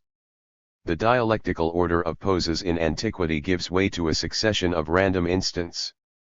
Cinema also involves a succession of equidistant photograms on a surface animated by a system that moves the images along. This is why Bergson rejects the cinematographic apparatus as a new victory for the abstract conception of movement, the juxtaposition of immobile cuts in accordance with an external unspooling. By contrast, Deleuze holds that cinema actually involves a kinetics of movement. At the core of its apparatus, in the framing that animates each shot, as well as in montage, cinema deploys mobile cuts and makes a-centered images possible. Cinematographic images frame and stabilize a perception through the linking of actions and reactions, a perception that is both mechanical and living, endowed with a non-organic vitality and a subjectivity, not because the image refers back to the eye of a cameraman or because it presents a projection that resembles natural forms, but because it explodes the perceptions of the camera on screen, its affects of light, color, and sound. In framing other images, the cinematographic image functions as a living image endowed with a singular vitality that decenters, transforms and shatters human perception. With cinema, framing and montage become semiotic operations that allow us to perceive a new relation between movement and time. Framing tempi releases movement, playing on the mobility of the camera and especially on the cuts and connecting shots of the montage. The mobile camera extracts its points of view as a new mode of transportation, introducing perception into the limits that mechanical prostheses allow, creating and linking together new continuous visibilities as soon as we shift from the fixed plane to the animated plane. With the resources of the traveling camera, which allows for a variation in angles and points of view. The camera becomes a mode of transportation that combines visual angles, as in the famous example of Murnau's The Last Laugh, in which the camera, mounted on a bicycle, descends an escalator and crosses the hall, thereby creating a cinematographic plane that is projective, perspectival, and temporal. See 122. Such a shot projects a perspective and motor axis into things that at the same time makes possible a creative perception of its object. Cinema does not only consist in points of view, rather, through montage, it enters into the very composition of the image. Vertov, a cinematic genius, defined the cine, capable of coupling together any point whatsoever of the universe in any temporal order whatsoever, c. 180-1, and proliferated, in man with a movie camera, procedures of slowing down, acceleration, fragmentation, superimposition and high-speed editing, c. 184. In these instances, cinema does not consist in enhancing human perception but rather in decentering it, causing it to lose its stable points of reference and its familiarity to attain to a non-human perception, no longer hewn out in solids, c. 180, modified, following the pattern of our possible action. Cinema slides between the chinks in matter and makes it possible for perception to attain a liquid or gaseous state through a diversity of procedures that procure visibilities at different speeds and effects, à de vitesses, de lenteurs ou de affects, that human perception, on its own scale, is incapable of distinguishing. Cinema thus does not reconstitute movement with fixed cuts, coupes fixes, but rather renders change perceptible through the mobility of its framings and by the cuts and continuities of montage. In these terms, as a contemporary art, cinema of course does not have privileged access to the image, but it does have privileged access to the movement image. With cinema, we definitively leave behind the static metaphysics of antiquity or the classical era and enter the era of becoming, of the movement image and the time image. The new status of the movement image promotes the emancipation of non-discursive arts. We are now able to think in images without translating the image into discourse. The image is a sign in itself, which attests to the independence of semiotics from signifying interpretation and meaning. With the cinematographic image, the philosophy of art proposes an inventive typology of signs that is founded on a logic of forces. To think art is to think the image that causes the affect of time to surge forth in the actualization of movement. Movement and time. Movement no longer consists of translation across space, but rather of radiation, rayonment, vibration, qualitative change and affection of the whole, tout. The material equivalence between movement and image depends upon this demonstration. Any spatial displacement implies a temporal transformation, one that affects the moving object as much as the whole in which it moves. This is why movement does not only imply a relation of displacement or of transformation between the objects or parts that move, movement also expresses duration, la durée. Movement pertains not only to a change of a moving object, but to the affection of a whole. Following Bergson, Deleuze explodes supposedly stable elements between which movement occurs, that which moves changes and vibrates temporally as much as the whole in which it moves. Our error lies in believing that what moves is the any element whatever's, external to qualities which move. But the qualities themselves are pure vibrations which change at the same time as the alleged elements move, c. 182-9.7. Deleuze defines a hyltix of fluent matter, hyltiki de la matière fluent. Matter is energy, and the equivalence between matter and light, the condition of possibility of the invention of cinema, bestows a luminous, shining capacity upon matter movement, which explains why the image is given not as a static body, but as a vibrating block of space-time. This conception of movement, which Deleuze elaborates in effect through his reading of Bergson, has important consequences for the philosophy of becoming and for the semiotics of cinema. First, the status of totality changes. Just as movement can no longer be reduced to the displacement or transfer of a unitary moving object in static space, consisting rather of incessant transformation and change, the image becomes equivalent to matter in movement, in its energetic and temporal becoming. Once we restore to movement its double aspect of transfer in space and change in duration, the cinematographic shot can no longer be identified, as Bergson did, with a static cut. Every element must be thought according to this new scheme of totality that conjoins variation or duration to the actual existence of parties, in space, c. 119. This conclusion was already implied in the initial definition of the image as Hekiide, as a relation of forces specified in the instant as a composition of variable speeds, longitude, and of a variation of power in duration, latitude. What is at stake is less a duality of movement than an oscillation of forces between spatial actuality and temporal virtuality. The actualization of force in an instant is inseparable from its virtual becoming.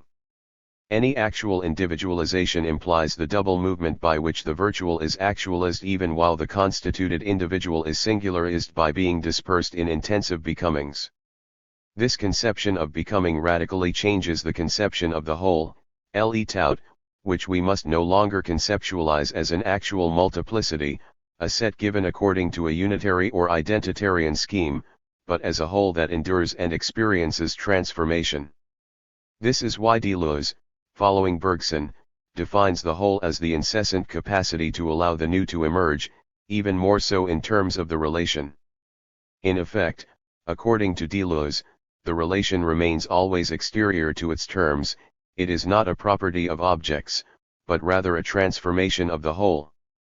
The whole, thought as multiplicity in becoming rather than as a closed totality, loses its unity and stability to be instead conceived as becoming.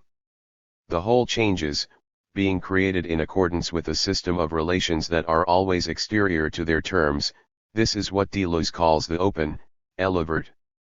The conceptualization of a whole that is open, as multiplicity in becoming, is a decisive methodological principle. This is not only because it permits us to define a mode of individuation in becoming for each level of totality, whether it be universe, image, or atom matters little, but also because it changes the logical conception of the relations between part and whole. Movement refers the elements it transforms to open duration, la durée ouverte. It thus has two sides, circulating between the actual parts that it modifies and the virtual whole that it transforms. Like any other material reality, the cinematographic shot also presents these two sides, the transfer and modification of parts and the change in the whole in duration. The extraordinary advance that Bergson instigates in the conception of the universe can thus be explained more precisely. The universe is a cinema in itself, a metacinema, an assemblage of movement images, a machinic assemblage and not a mechanical one, mechanism implying a closed system and actions involving contact that no longer correspond to this open totality. If Deleuze describes the universe as a cinema in itself, it is because he defines it as the material set of images, as the plane of matter or plane of immanence, an a-centered universe where everything reacts upon everything else, one that knows only forces, longitudes and latitudes, and in which subjects form without any transcendent detachment, décrochement. On the immanent plane of matter, a subjective image separates out, creating a provisional zone of individuated perception. The subjective image, a mobile cut in a universe in a state of becoming, is defined by framing, cutting and connecting with other images. Subjectivity emerges as a temporal and sensory interval between images that are also in motion. Thinking movement as becoming entails that we reverse the relations between movement and time. Here too we shift from a statics of space to a kinetics of becoming. It is no longer a question of subordinating time to cosmic movement in accordance with the ancient hypothesis of time numbered on movement, but instead of making time a condition of movement. In the ancient formula, time was subordinated to extensive movement, which measured it. The ancient cosmological hypothesis linked time to the circular movement of the world, making time literally turn around cardinal points as around celestial joints. Deleuze applies Shakespeare's splendid expression, "the time is out of joint," to modern cosmology. Movement no longer links time to the cardinal points of the rotation of the stars, it is rather movement that depends upon time. Released from its cosmic hinges, time becomes the condition for the transformation of the whole and becomes emancipated from movement, for which it now becomes the principle. Time is no longer related to the movement it measures, but rather movement to time that conditions it, cc 27-8.8. The image and movement thus open to the question of time. This is why Deleuze condenses some of his boldest presentations on metaphysics in the books on cinema, in which cinema is revealed to be a field of experimentation for thought. Movement opens to time just as the time image emerges from the movement image. We recall that the movement image unfolds, fan-like, and eventale, the varieties of perception image, affection image and action image. With the time image, a new regime of the image carves out, at the core of the movement image, a mode of becoming that is no longer suspended in the actualization of movement. With the emergence of the time image, cinematographic art becomes inscribed in a Bergsonian universe, cinema no longer treating movement as the displacement of a stable object across surrounding space, but as the intensive variation and real vibration of qualities in time. From movement image to time image. In shifting from the movement image to the time image, we do not only move from one epoch of cinema to another, but also from a mode of individuating narration to an intensive description, from a regime of qualified space and ordered time to the direct experience of becoming. For its part, cinematographic art explores Bergson's philosophical innovation. Spatial movement and actual displacement in reality presuppose the intensive vibration of the virtual. Time pulsates behind movement. At all points, the intensive becoming of time accompanies the actual movement of history. The time image surges forth in the interstices of the movement image. Drawing upon Bergson, Deleuze already conceptualized the movement image as a subjective suturing of action and reaction. In the a-centered universe of material actions and reactions, the subjectivated image extends itself and carves out a vital center of intermination around itself, tracing a sensory arc of perception, affection, and action between the movement experienced and the executed movement. Any individuated image opens a perspectival specter, unspecter perspective, that shifts from perception to motor reaction through sensory affection. This relaxation, characteristic of the subjective movement image, is raised to a superior power in the time image. In the sensory motor circuit, the affection image is already thickened by an intensive layer, one that the time image makes even more dense. The affect of the time image corresponds to this experience of thought, characteristic of modern cinema but also present in any image, which marks the failure of the sensory motor circuit in favor of a vision or an affect. This experience of thought stretches the interval of the movement image to the breaking point. Within the sensory motor circuit, the affection image already developed this sensitive, vibrating disturbance, detached from the actual. The time image makes affect vibrate even more intensely, shattering the sensory motor connection. The shift from movement image to time image allows us to describe the shift from classic cinema to post-war cinema. With neorealism, the personified narrative of classic cinema gives way to a vision wherein history, plot, and action are undone.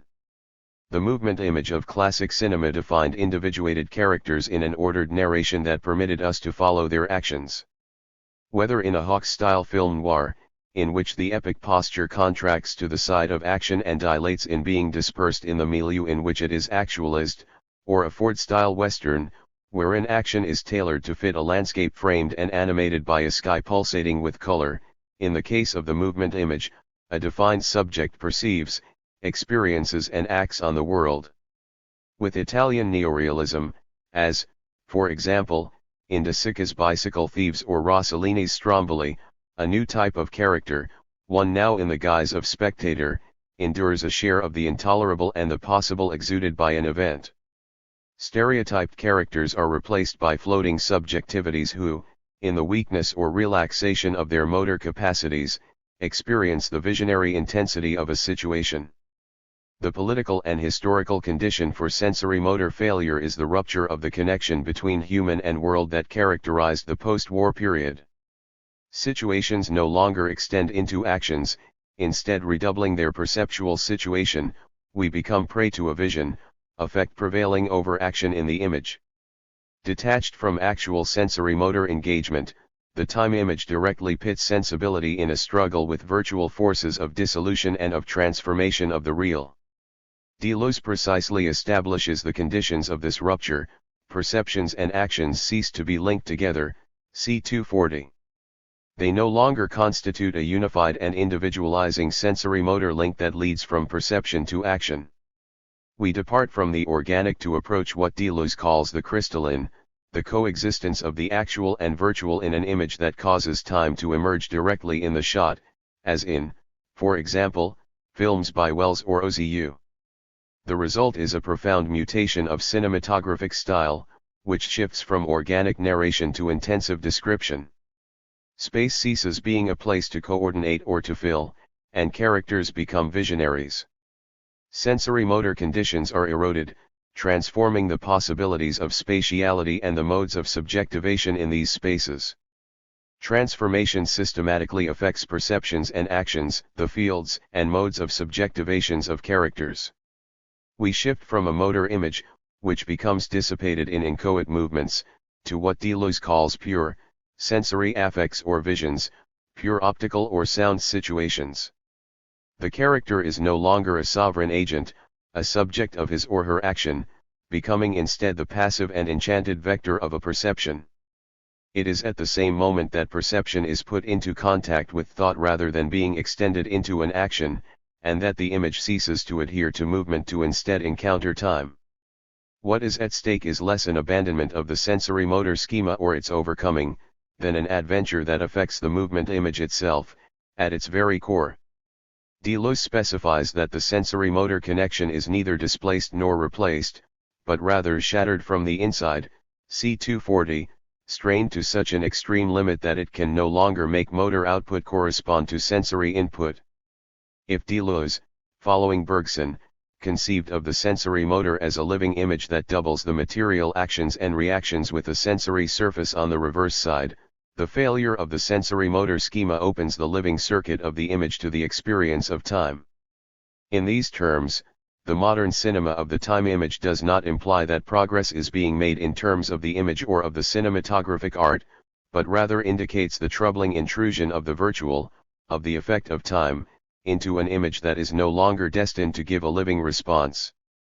The interval of affect, which separates the subjective perception image and the action image, causes the time image to emerge within the movement image. The time image is thus not the interior of the movement image, but is rather exterior to it as its intensive lining. The time image is neither hidden nor more profound than the movement image, but is rather different and direct, and, in truth, dependent on the rupture of the sensory-motor connection. It is only in this way that the time image presupposes the movement image. In cinema, as well as in art in general, it is never a matter of imagining that there is an overcoming, a historical succession or a causal progression between two types of image. At most, we should think of a rupture, interstice, or interval. Thus, it is necessary to avoid the aesthetic trap that consists in translating the privilege of the time image in terms of a reality that is more profound, more beautiful, or more true, c. 240, 270. Rather, the time image erupts in the fracture of the movement image and refers to a new political relation between the human and the world, in preventing perception from immediately being extended into action and resulting in movement. The time image puts thought directly into contact with time. The sensory-motor schema is ruptured because the political conditions of action are no longer present in the contemporary assemblage. The modern fact is that we no longer believe in this world, c. 171. But this political pessimism is doubled by the necessity for art and specifically for cinema, the art of the masses and of power structures, puissances, to oppose a pedagogy of the image to ambient mediocrity, a la mediocrite ambienti, a pedagogy that calls for a people who are missing and which, through its visions, frees perception from the ordinary habits of opinion, thereby tearing a real image from clichés, c. 221. Part 2. The cinematographic subject, from the sensory-motor arc to the visionary. In Deleuze, the semiotics of the image relies upon a physics, or rather upon a kinetics, of movement, which renews philosophy at the same time that it renews the theory of cinema. First, perception and matter are now only distinguished by degrees. Matter includes the set of images, while perception opens a myopic perspective onto images, taking a particular subjectivated image, a body for its center or frame. Next, matter and image are identified with one another, matter being nothing other than a vibrating block of space-time. Finally, in this a-centered universe, subjectivity emerges in an immanent mode, producing its own framing, making cuts, creating interstices between images. It is this definition of subjectivity as framing and cutting that we will explore here. Deleuze accords to cinema, a recent art and one that had previously received little attention from philosophers, a decisive explanatory capacity. Only an analysis of cinema allows us to elucidate the question of the subject by means of analysis of the image and of the determinate cinematographic procedures of framing and editing. For Deleuze, it amounts to the same thing to ask how a perception forms and how an image becomes individuated. It is at this juncture that, for Deleuze, Bergson's philosophy and cinema converge. The individuation of the image. Only images exist, since the image is defined as an assemblage of relations of plural and differential forces that compose floating and provisional zones of individuations in the a-centered universe of matter. Thus, everything is image, movement, or force.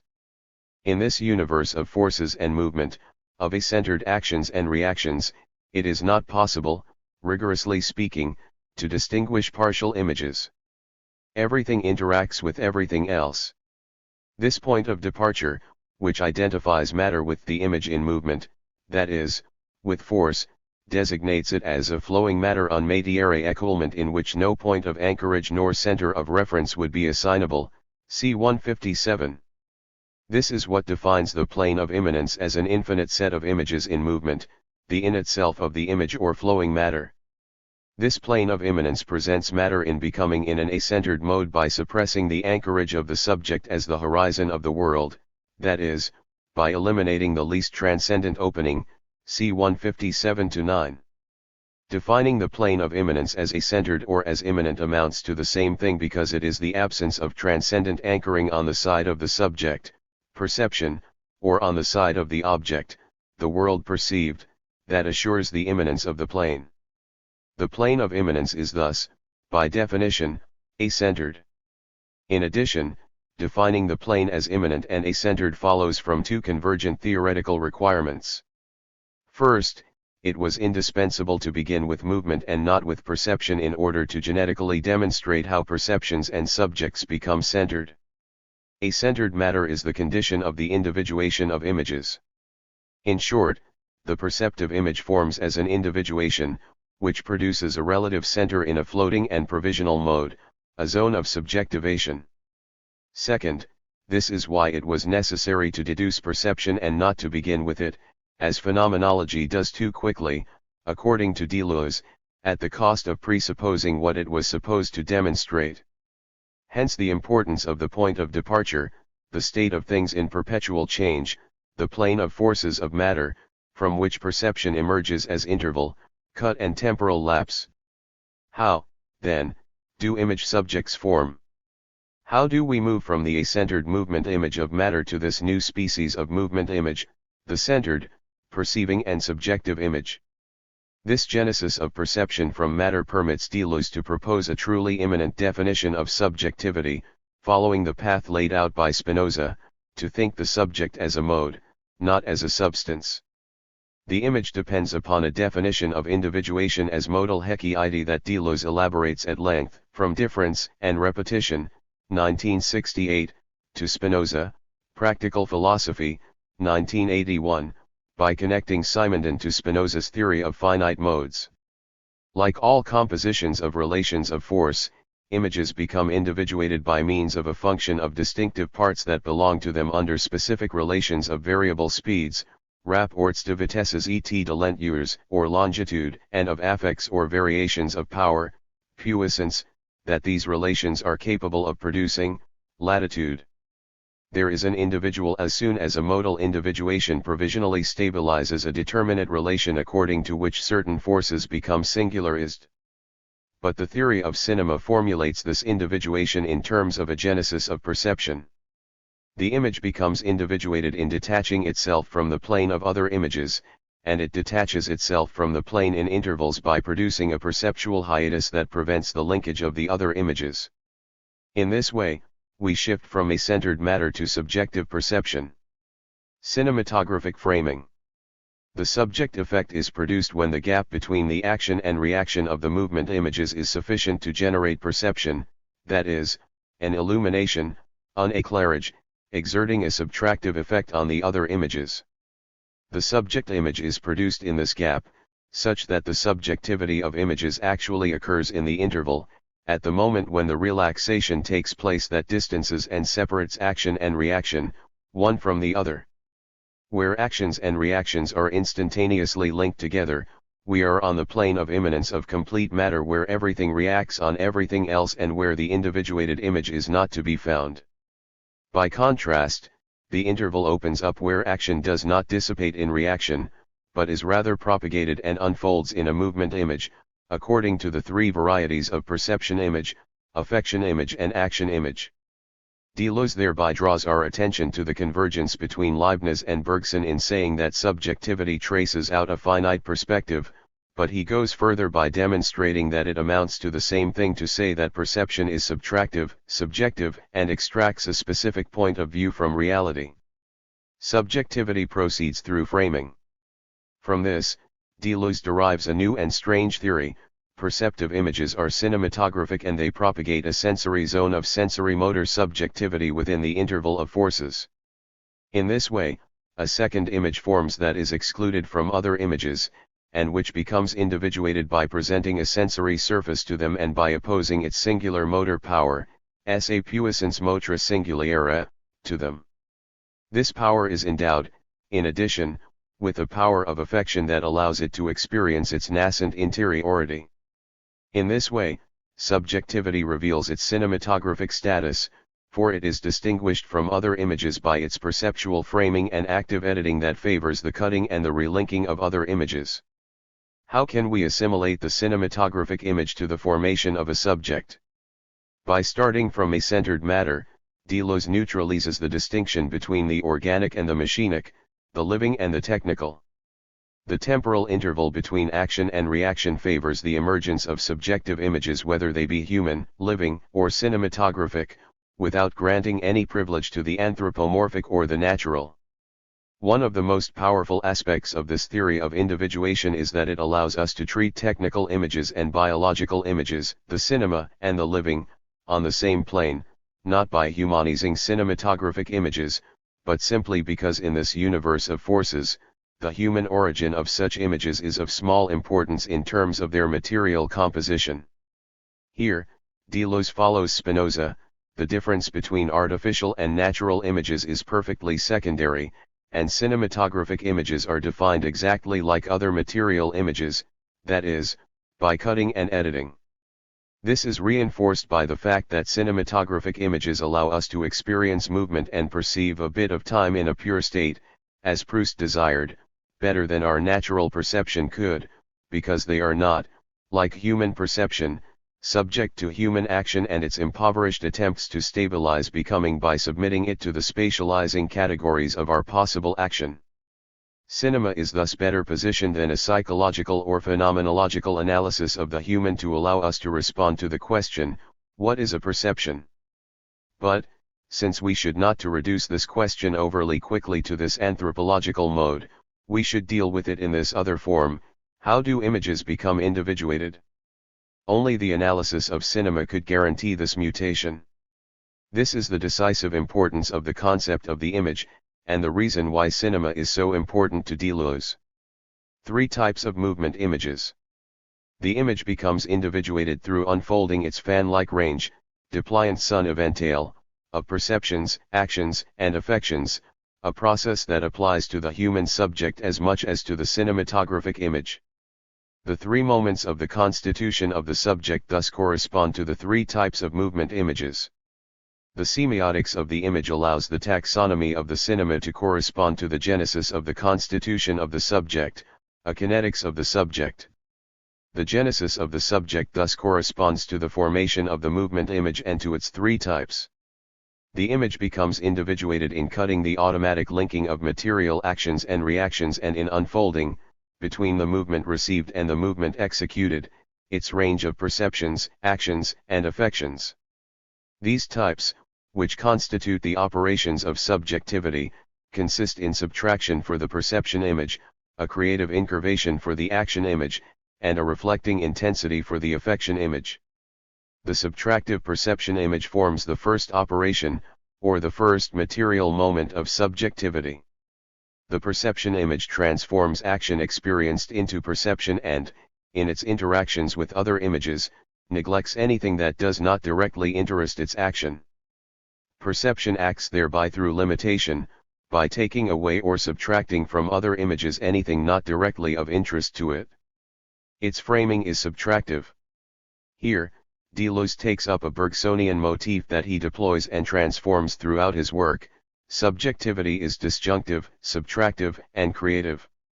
The subject is distinguished as a singularity in that it neglects anything that does not enter the path of its possible action in the tissue of the real. We move continually between the perception image and the action image, between subtraction and incurvation. For perception, in ignoring anything in reality not of interest to its action, curves the universe around its operative possibilities as around a center that consists of nothing more than a positive intermination, an interval. The action is a delayed reaction of the center of intermination, c. 164. Intermination favors this delay, which provokes a temporal waiting period at the same time that it provokes a spatial rupture.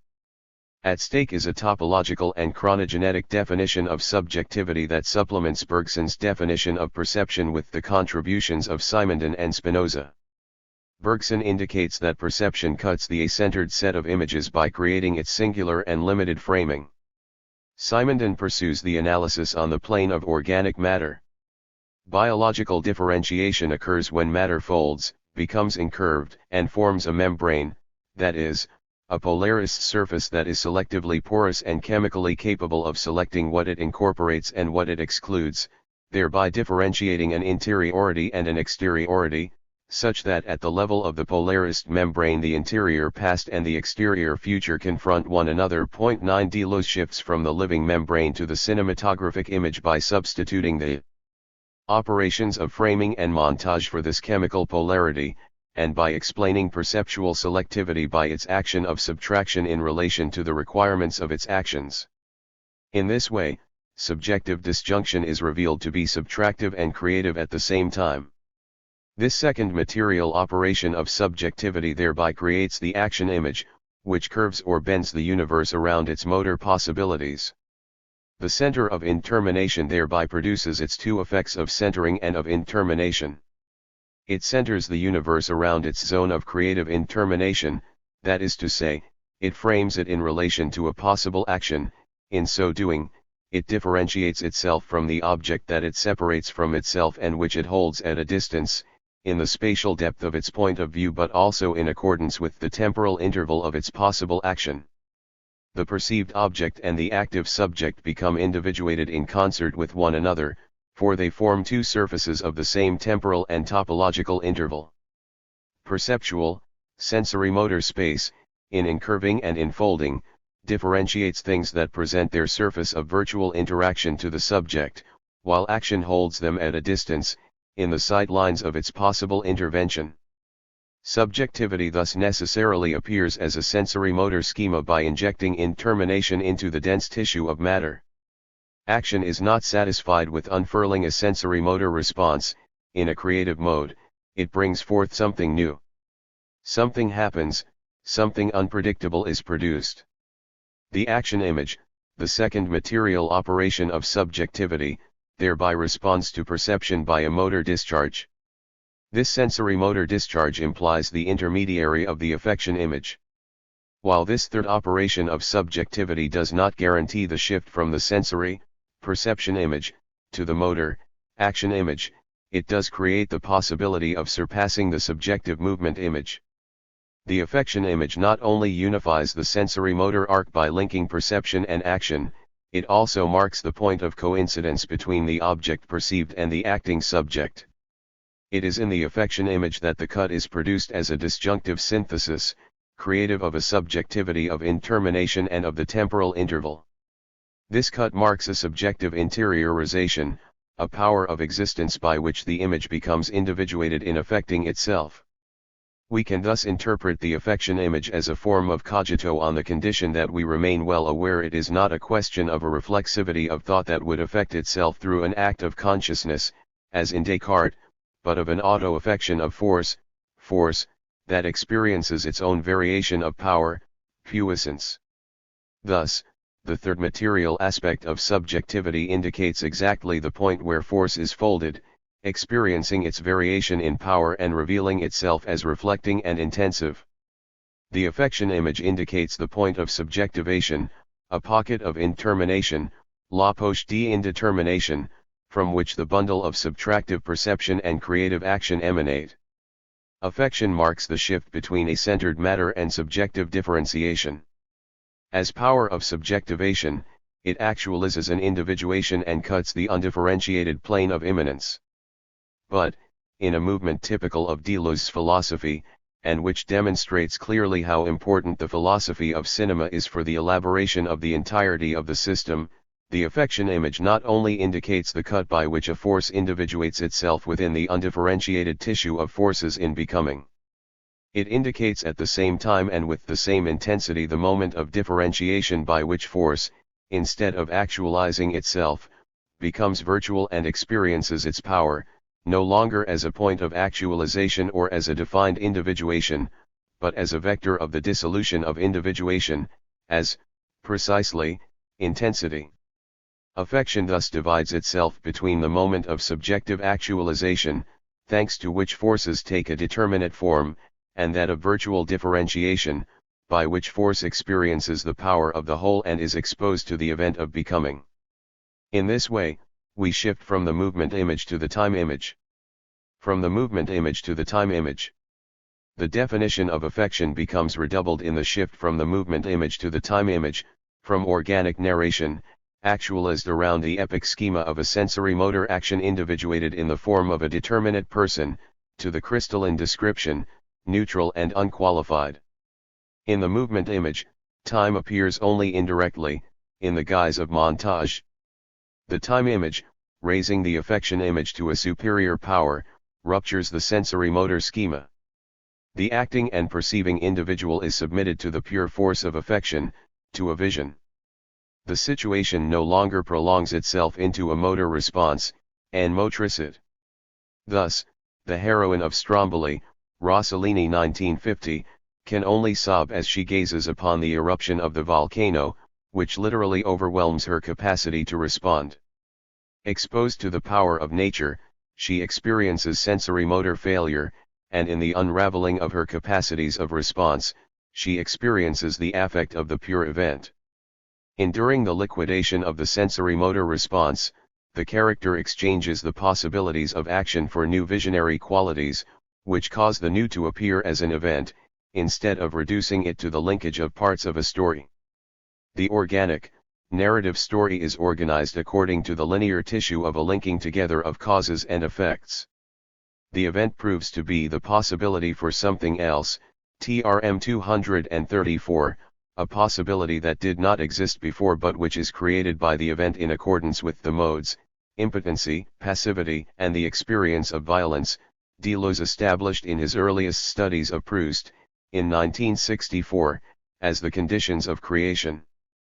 This is precisely why Deleuze makes of the Proustian formula cited above, a bit of time in a pure state, the very indication of success in art. Creation consists in this being overwhelmed, a situation in which time emerges in a sublime and violent mode. The character is no longer a sovereign actor, the subject of his or her action, but the passive and enchanted vector of a perception. Here, Deleuze evokes a definition of the sublime, which allows him to link neorealist cinema to a new form of romanticism. This is because the sublime, according to Kant, is defined precisely by the excess and disproportion by which the subject finds herself submerged and at the same time undone by the enormity, the mathematical sublime, or power, the dynamic sublime, of a natural phenomenon. Deleuze connects the Kantian sublime to Bergsonian intuition and valorizes, in contrast to Kant, the moment of impotence and passivity. The subject, unable to respond, is no longer capable of neutralizing the event by means of motor escape, but instead finds him or herself riveted, without defense, to the power of affection. The sublime causes the sensory-motor cliché to fail, for action, like intelligence for Bergson, is anthropological, impoverished and reductive because it spatializes duration, reducing the real to human proportions so that it becomes inoffensive and convenient. This is why Deleuze considers the sensory-motor response to be a cliché of common sense. In opening this cliché to vision and to the affect of time, the character experiences a change. He or she ceases valorizing movement in order to perceive the virtual affect of time in that moment, in an intensive way. In order for the shift from the sensory-motor spectator to the visionary of the time image to occur, it is necessary that response or reaction become radically impossible, such that the character can no longer escape the impact of the affect by executing a reaction. In short, the causal and psychological path of movement must be blocked in order to set off the explosive violence of the event as vision. The reason for the violent outbreak of the time image is thus opposed to that behind the sensory-motor hiatus, which dissipates the quality in motor energy instead of converting it into thought. Subjectivity, then, takes on a new sense, which is no longer motor or material, but temporal and spiritual, c. 247. Thus, in a sense, subjectivity pursues its own undoing. The dilation of the time image redoubles the interstice of the movement image by bringing it to its point of rupture, while at the same time, within the indiscernibility of the actual and virtual, it is not only the affect in time that we experience, but time itself, c. 283. Not only do the three modes of the movement image, perceptive, active, and affective, constitute a genetics of the subject and a semiotics of cinema, but the eruption of virtual time in the dilation of the affection image marks the point at which we shift from an indirect, empirical, and actual relation to time to its direct and transcendental vision. The philosophy of the individuation of the image proposes a semiotics of cinema, and the theory of cinema renews the philosophy of the subject and of time. It was indeed necessary for genetics to become semiotics in order for the subject to be defined in an immanent mode. Reciprocally, it was also necessary for the theory of signs to rely upon the kinetics of the image in order for it to be possible to elaborate a philosophy of cinema that could address the matter of images, rather than assuming the theory of discursive acts as an epistemological model, subordinating cinema to literature and to linguistic schemes of interpretation. These different stakes, an immanent definition of the subject and the independence of the philosophy of art, and especially of cinema as a logic of forces, and the determination of relations between movement and time, and between actual and virtual, converge upon this properly Deleuzian invention. The subject is always defined by an act of subtraction. Individuation always entails cutting the flows of other images. Deleuze already affirmed this in the disjunctive theory of subjectivity and pursued its analysis with the machine as the cutting of a flow during the years when he was co-writing with Guattari. But here, individuation is neither presented in an energetic sense, as the legislation of a difference of potential, as during the era of difference and repetition, nor as a tendency toward organization and molar stratification, as in 8,000 plateaus. Here, it is defined as a sensory-motor arc capable, when it becomes blocked, of opening by way of a vision to the affect of time. Deleuze had to encounter cinema, the techniques of framing and editing images, in order to explore the simultaneity of movement and time, the indiscernibility of the actual and virtual in the image. The typology of cinematographic signs aims to propose a new theory of cinema, and at the same time the semiotics of the image renews the ethics of individuation.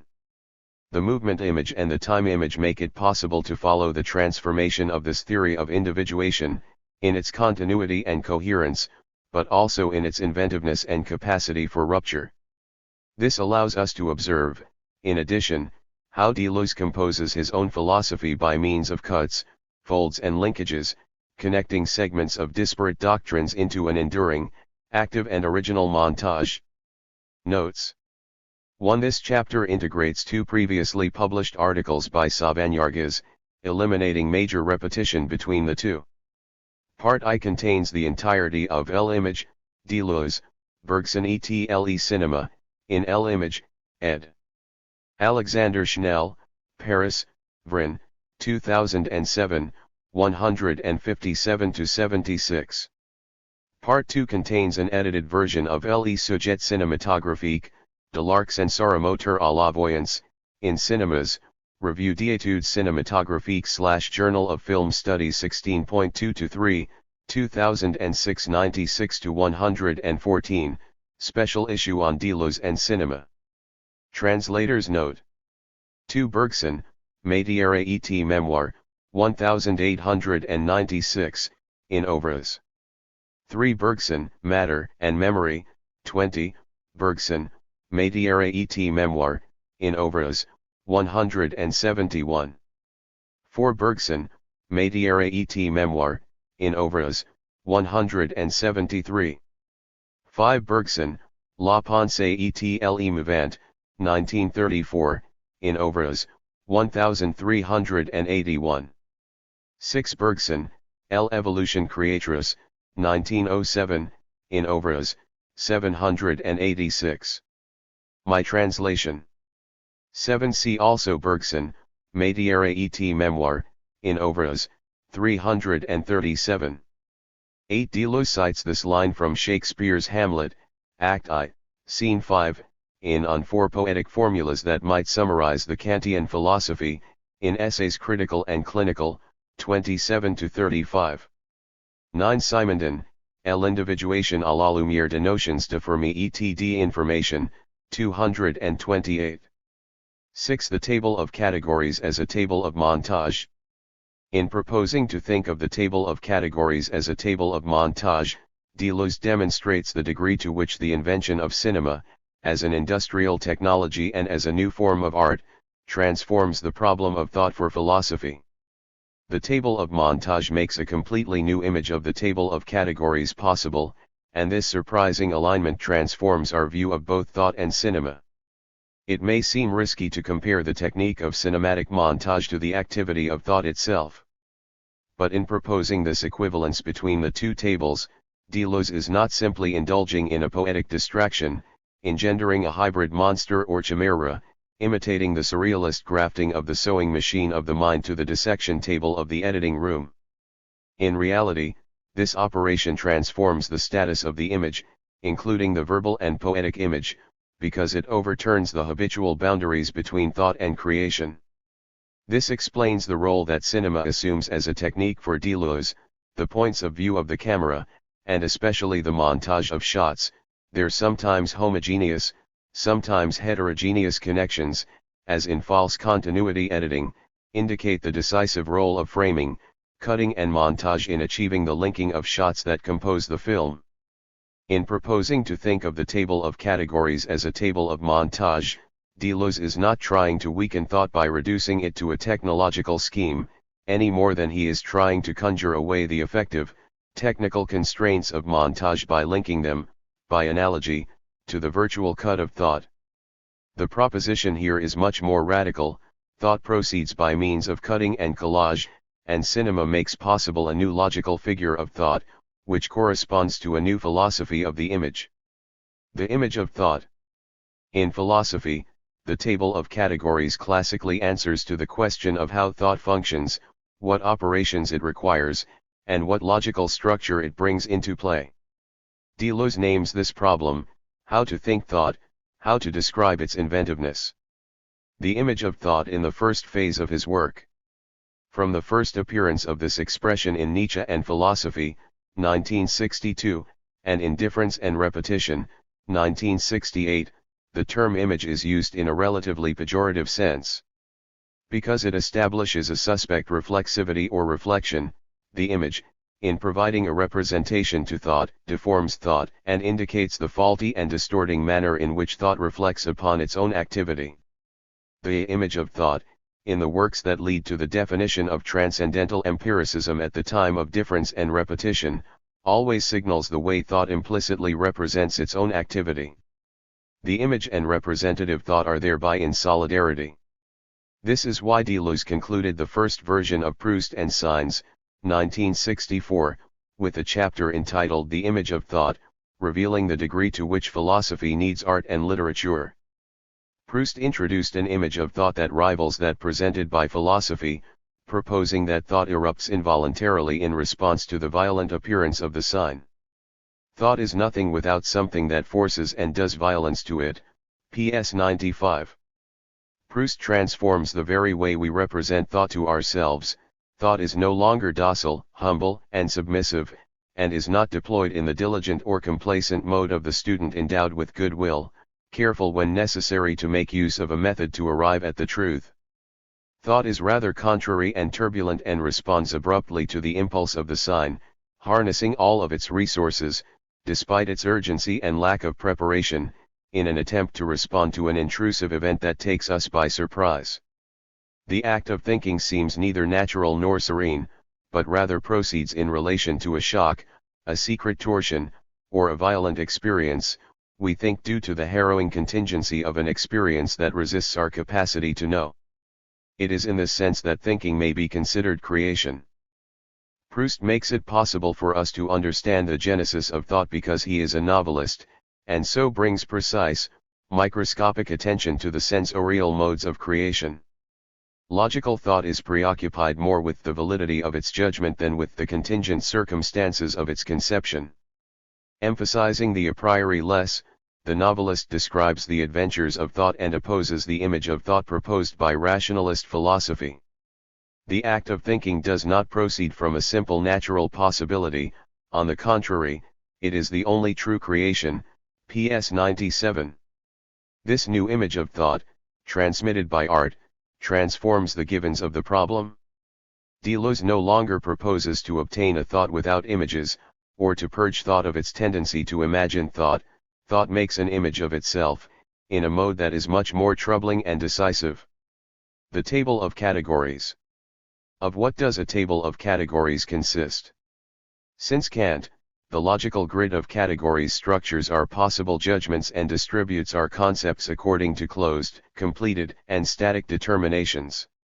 These unified, objective connections allow us to classify our concepts and organize our experiences by referring them to the constituting activity of the subject. The form of thought is patterned on the nature of the thinking subject, defined in advance. This is why Deleuze turns out to be hesitant toward categories and proposes, in difference and repetition, that it would be better to replace them with empirical and nomad notions. However, once the status of thought has been transformed, a new conception of categories becomes possible. It is in this second sense that the table of categories becomes a table of montage.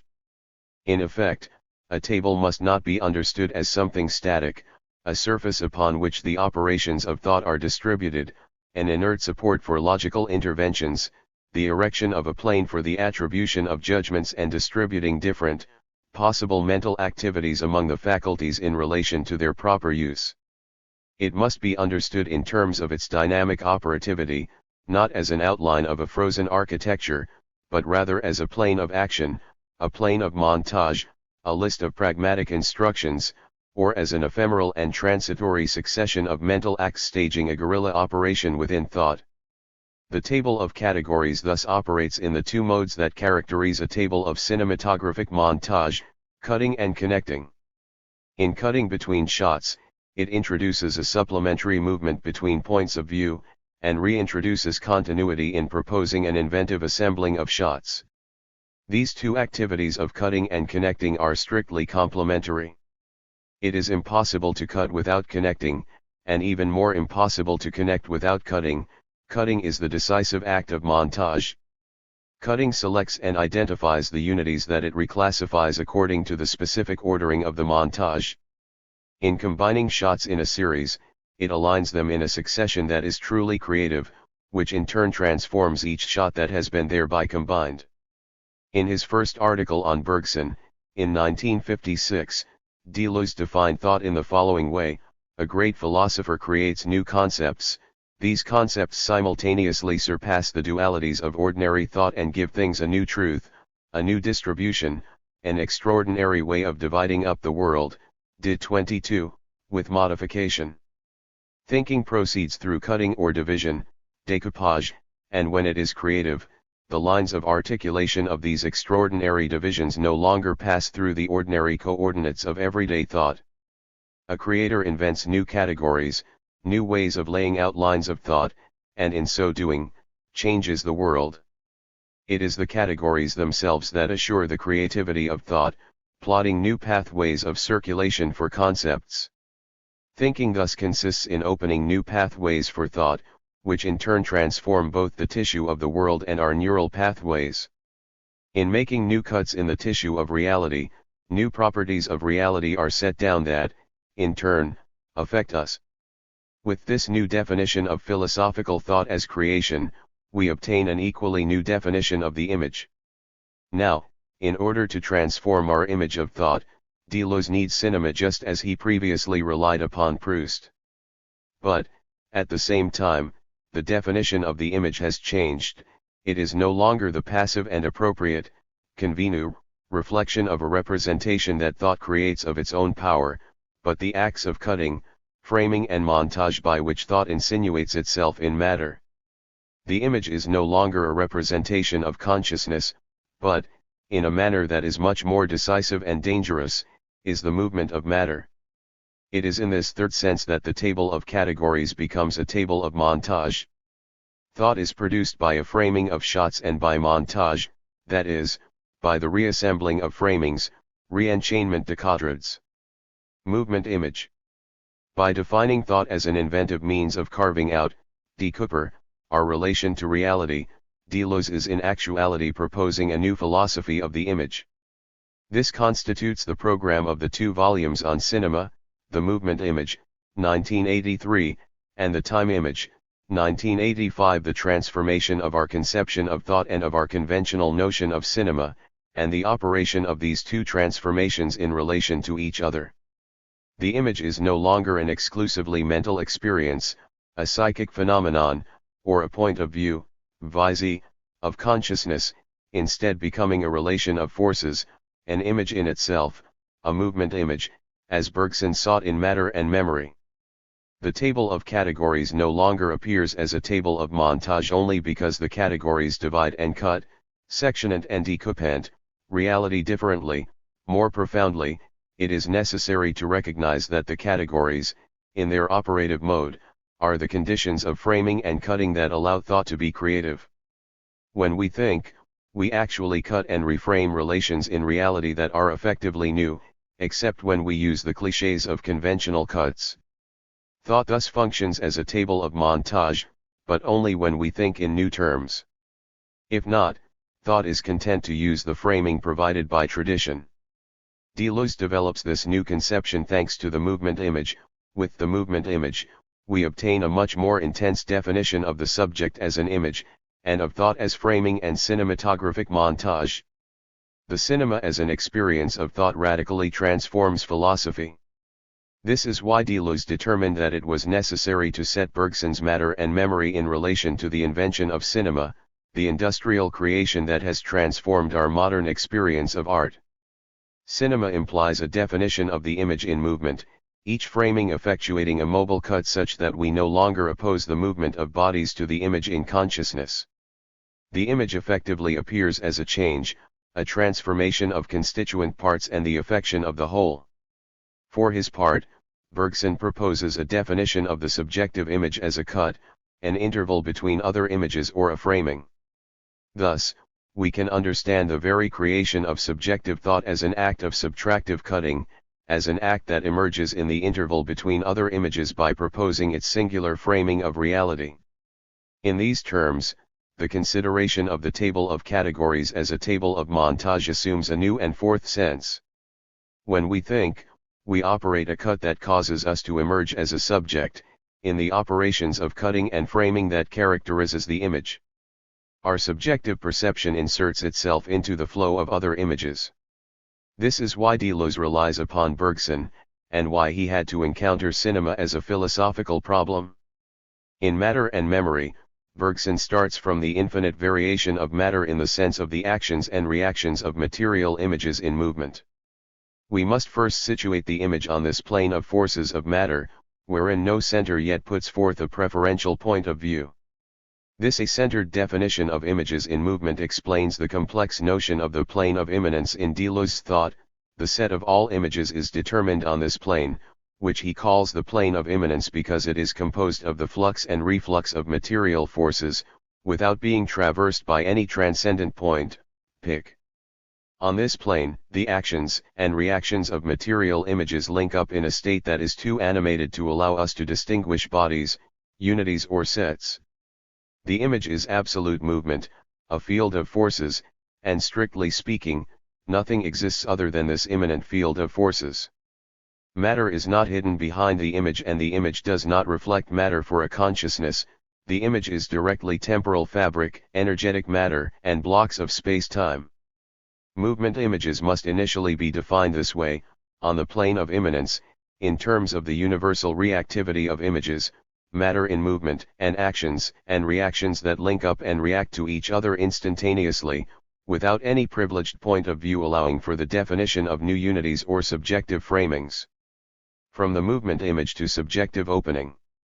In order for a subject to emerge on the a-centered plane of images, a framing is sufficient, one that introduces a new system and permits other images to vary mainly as a function of one image, which has contact with them on one of its surfaces and reacts to them on another of its surfaces.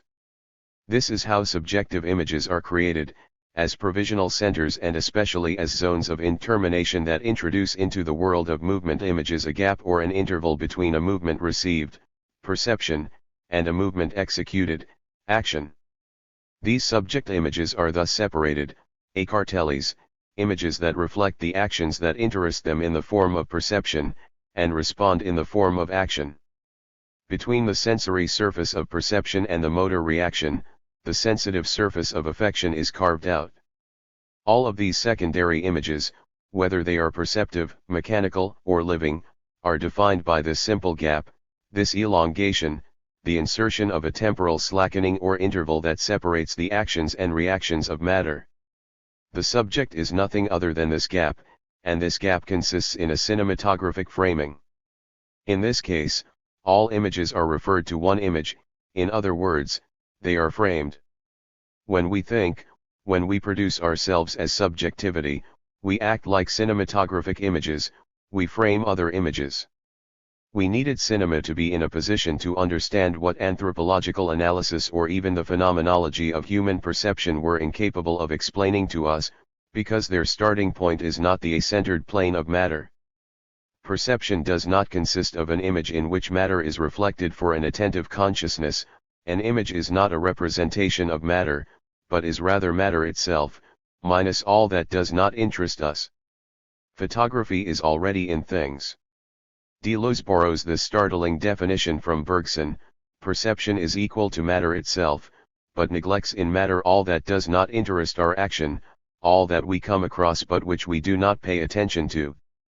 The living thing and the perceiving subjective image are nothing more than the slackening between action and reaction, owing to which certain movements are reflected as perceptions experienced, while the movement received is refracted by this sensitive prism to become a motor response. To perceive is to act or trace a fluctuating, murky zone of possible action within the totality of matter. The objects that our perception cuts out, the surfaces that we select, thereby reflect our capacity to take hold, notre capacité de prise, of the world. For Deleuze, as for Bergson, perception draws its myopic diagonal, its zone of possible action, across matter. In these conditions, we see that Deleuze gives perception a cinematographic twist. To perceive is to frame and to cut between images. Perception consists of this mobile and living cut, an operation which consists exactly of a framing, c. 162, with modification. On the one hand, perception extends its sensory, subtractive, and myopic diagonal across matter, while on the other, its selection corresponds exactly to the gap that its sensory motor arc introduces within matter. This is how subjects are produced, through framing and cutting. We must draw the consequences of this extraordinary vision very carefully. The perceiving image corresponds to a center of intermination. Subjects are thus constituted on the immanent plane of matter by means of a simple distension, étirement, that expands the interval between images and allows the sensitive range, eventail, of a sensory motor arc to be inserted between action and reaction. In these terms, all perception is characterized by a vital framing and cutting, and the cinematographic framing through which we enact our categorical cutting also corresponds to this sensory motor power, whose vital affect fluctuates as a function of encounters, states and hours. Our thought responds to the sensory motor mode by which we insert ourselves among the other images. Here, Deleuze rejoins Spinoza, our thought corresponds to the cutting our body performs among images. In this way, our table of categories responds to the framing and mobile insertion of our body. The philosophical subject and the cinematographic image unfold their sensory range of perception and action, of perception image and action image. The sensory interval of affection, by which the subject experiences the movement traversing it, is carved out between perception and action. With the affection image, the movement experienced, intercepted and extended between perception image and action image shifts from the motor to the perceptual. Movement stops performing a translation to instead express a transformation, becoming a quality. During this shift from the perception image to action image, movement becomes absorbed in affection. All of the categories Deleuze uses to elaborate the relation between Bergson and cinema, all of the sensory categories that constitute the semiotics of cinema, are contained in this formulation. With the three determinations of perception image, action image, and affection image, Deleuze explains how one cinematographic image, an immanent singularity, a life, which is nothing other than this minute subjective interval, is carved out, expands, gonflant, and unfolds in the a-centered plane of immanence. With this, we bear witness to the cinematographic genesis of the subject. This subject, a fold between images, befits a human or living image as much as an artificial one, a percept of a camera. The operations that select and frame at the level of living matter perform an active and subtractive collecting, recueil, not always in the same way, but with the same capacity for framing. The artificial perceptions of our instruments of capture frame, like the biological eye situated at the level of matter itself, Monti amim la matière. Deleuze also follows the lessons of Bergson and Spinoza in this instance. Consciousness is modal. There is no reason to privilege the human eye as if it were a spiritual seed-piercing matter with its psychic ray. The eye is composed of the same substance as the rest of the universe, and the human, a material mode among others, is distinguished neither by its strangeness, its extra-material essence, nor by its divine purity. In this universe, there is no predominance of spirit over matter, of man over animal, or of the living over the inert. Subjective images are technological, biological, or human, and do not include any differences of essence, only differences of modes, bodies, or organizations of parts. But whether we are dealing with a technological image or a living image, the eye of the camera or that of the living human operating the cut unfolds, in a sensorial manner, a sensitive arc among the images that constitute the rest of the world. In all of these cases, the difference between subjective images and the non-sensory images has to do with framing. In the case of the subjective image, all of the other images are referred to the center of reference. In the case of inert matter, this framing does not take place because no center is proposed as an instance of cutting and selection. The only real difference between images hinges upon the operation of framing by which certain images are selected amidst other images by subtractive perception. The subject is indeed a center of reference, but this center is a center of intermination, one that is provisional and fluctuating and in no way a transcendent nucleus. Thus the table of categories turns out to be a table of montage, because thought enacts its corporeal situation. This allows us to define subjectivity in a perfectly immanent way. Philosophy derived this definition, one that radically transforms thought, from cinema. Cinematographic montage. Only cinema could give this vision to philosophy. The experience of cinema was necessary to open access to the a-centered production of subjectivity because, when we consider the problem of the image on the scale of the human, we begin with perception rather than deducing it. Our thought, embedded in our bodies, gives us the immediate security of the human experience, and we thereby assume an already constituted subjectivity as our point of departure. Cinema, the last born of the arts, in its machinic actuality, with its technological prowess but also its lowly status as an industrial curiosity or sideshow attraction, was not directly in commerce with the great ideas of culture.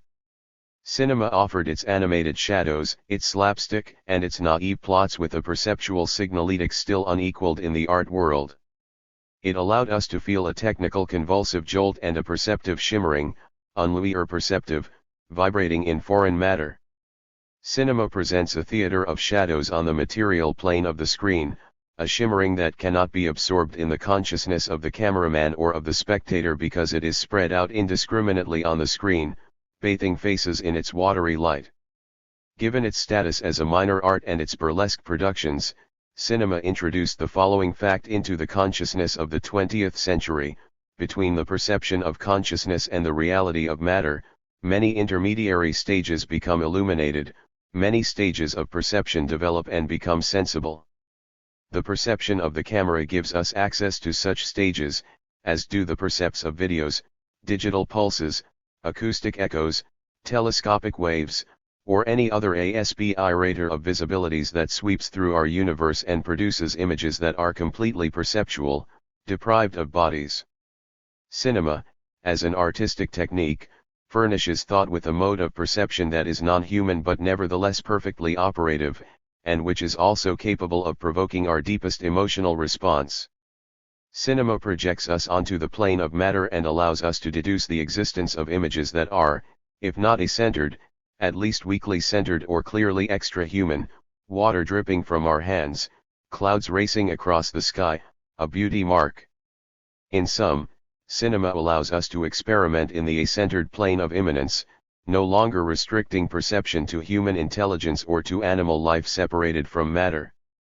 Thanks to the experience of machinic framing and of technological perception, cinema put its own capacity for conceptual invention, through framing and montage, at the disposition of philosophical thought.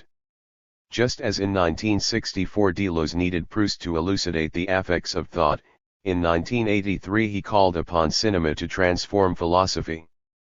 The sensorial power of the novelist made possible a more accurate grasp of the affects associated with thought and of the nature of its operation. The perception of cinema makes thought capable of discovering its own responsibility to invent and its framing of the forces of matter. Cinematographic montage consists of nothing else. What is cinematographic montage if not the composition of a plurality of framings? Of what do all of our perceptions consist? With framing, a shot, plan, cinematographic, in this case, is constituted and is restricted by cutting, and the montage consists of the inventive linking of a succession of shots, causing the sequences and shots to vary. Thus, the shot causes movement to intervene in two aspects, as movement in the ordinary sense, that is, as sensory-motor translation and displacement in space, the action of characters and the movement of the camera. But movement is also introduced much more decisively in another way, one that concerns montage and no longer framing. Each shot affects the totality of the film, each framing makes the whole vary in a state of becoming. Movement does not concern only the relation between parts in space, it also affects the change of a whole that is transformed in duration, it is not only displacement, but becoming. Thus, the displacement of forces gives way to the affect of the image, affecting the transition from the movement image to the time image. This duality of movement, motor displacement, sensory affection, allows us to comprehend the duality between movement image and time image, a duality that in reality concerns all movement since movement involves not only the translation of an object in inert space, but also temporal affection, that is, the vibration of qualities in a state of becoming in a whole that is transformed. In reality, any perception already combines these two aspects. A perception, all perceptions, for example, that of your eyes in the process of reading this sentence, consists of a sensorial movement, the displacement of the retina that follows the line on the paper. Any perception includes its individual movement, but something else as well. Every perception consists in an individuation of movement. Perception does not necessarily engage the individual movement of a body, taken between the sensorial and the motor, an individuated unity of matter that bears the sensitive plate, la plaque sensible, of a perceptive face. It is necessary to go further and say that all movement already individuates a perception, whether or not there is a body designated to serve as the vector of it.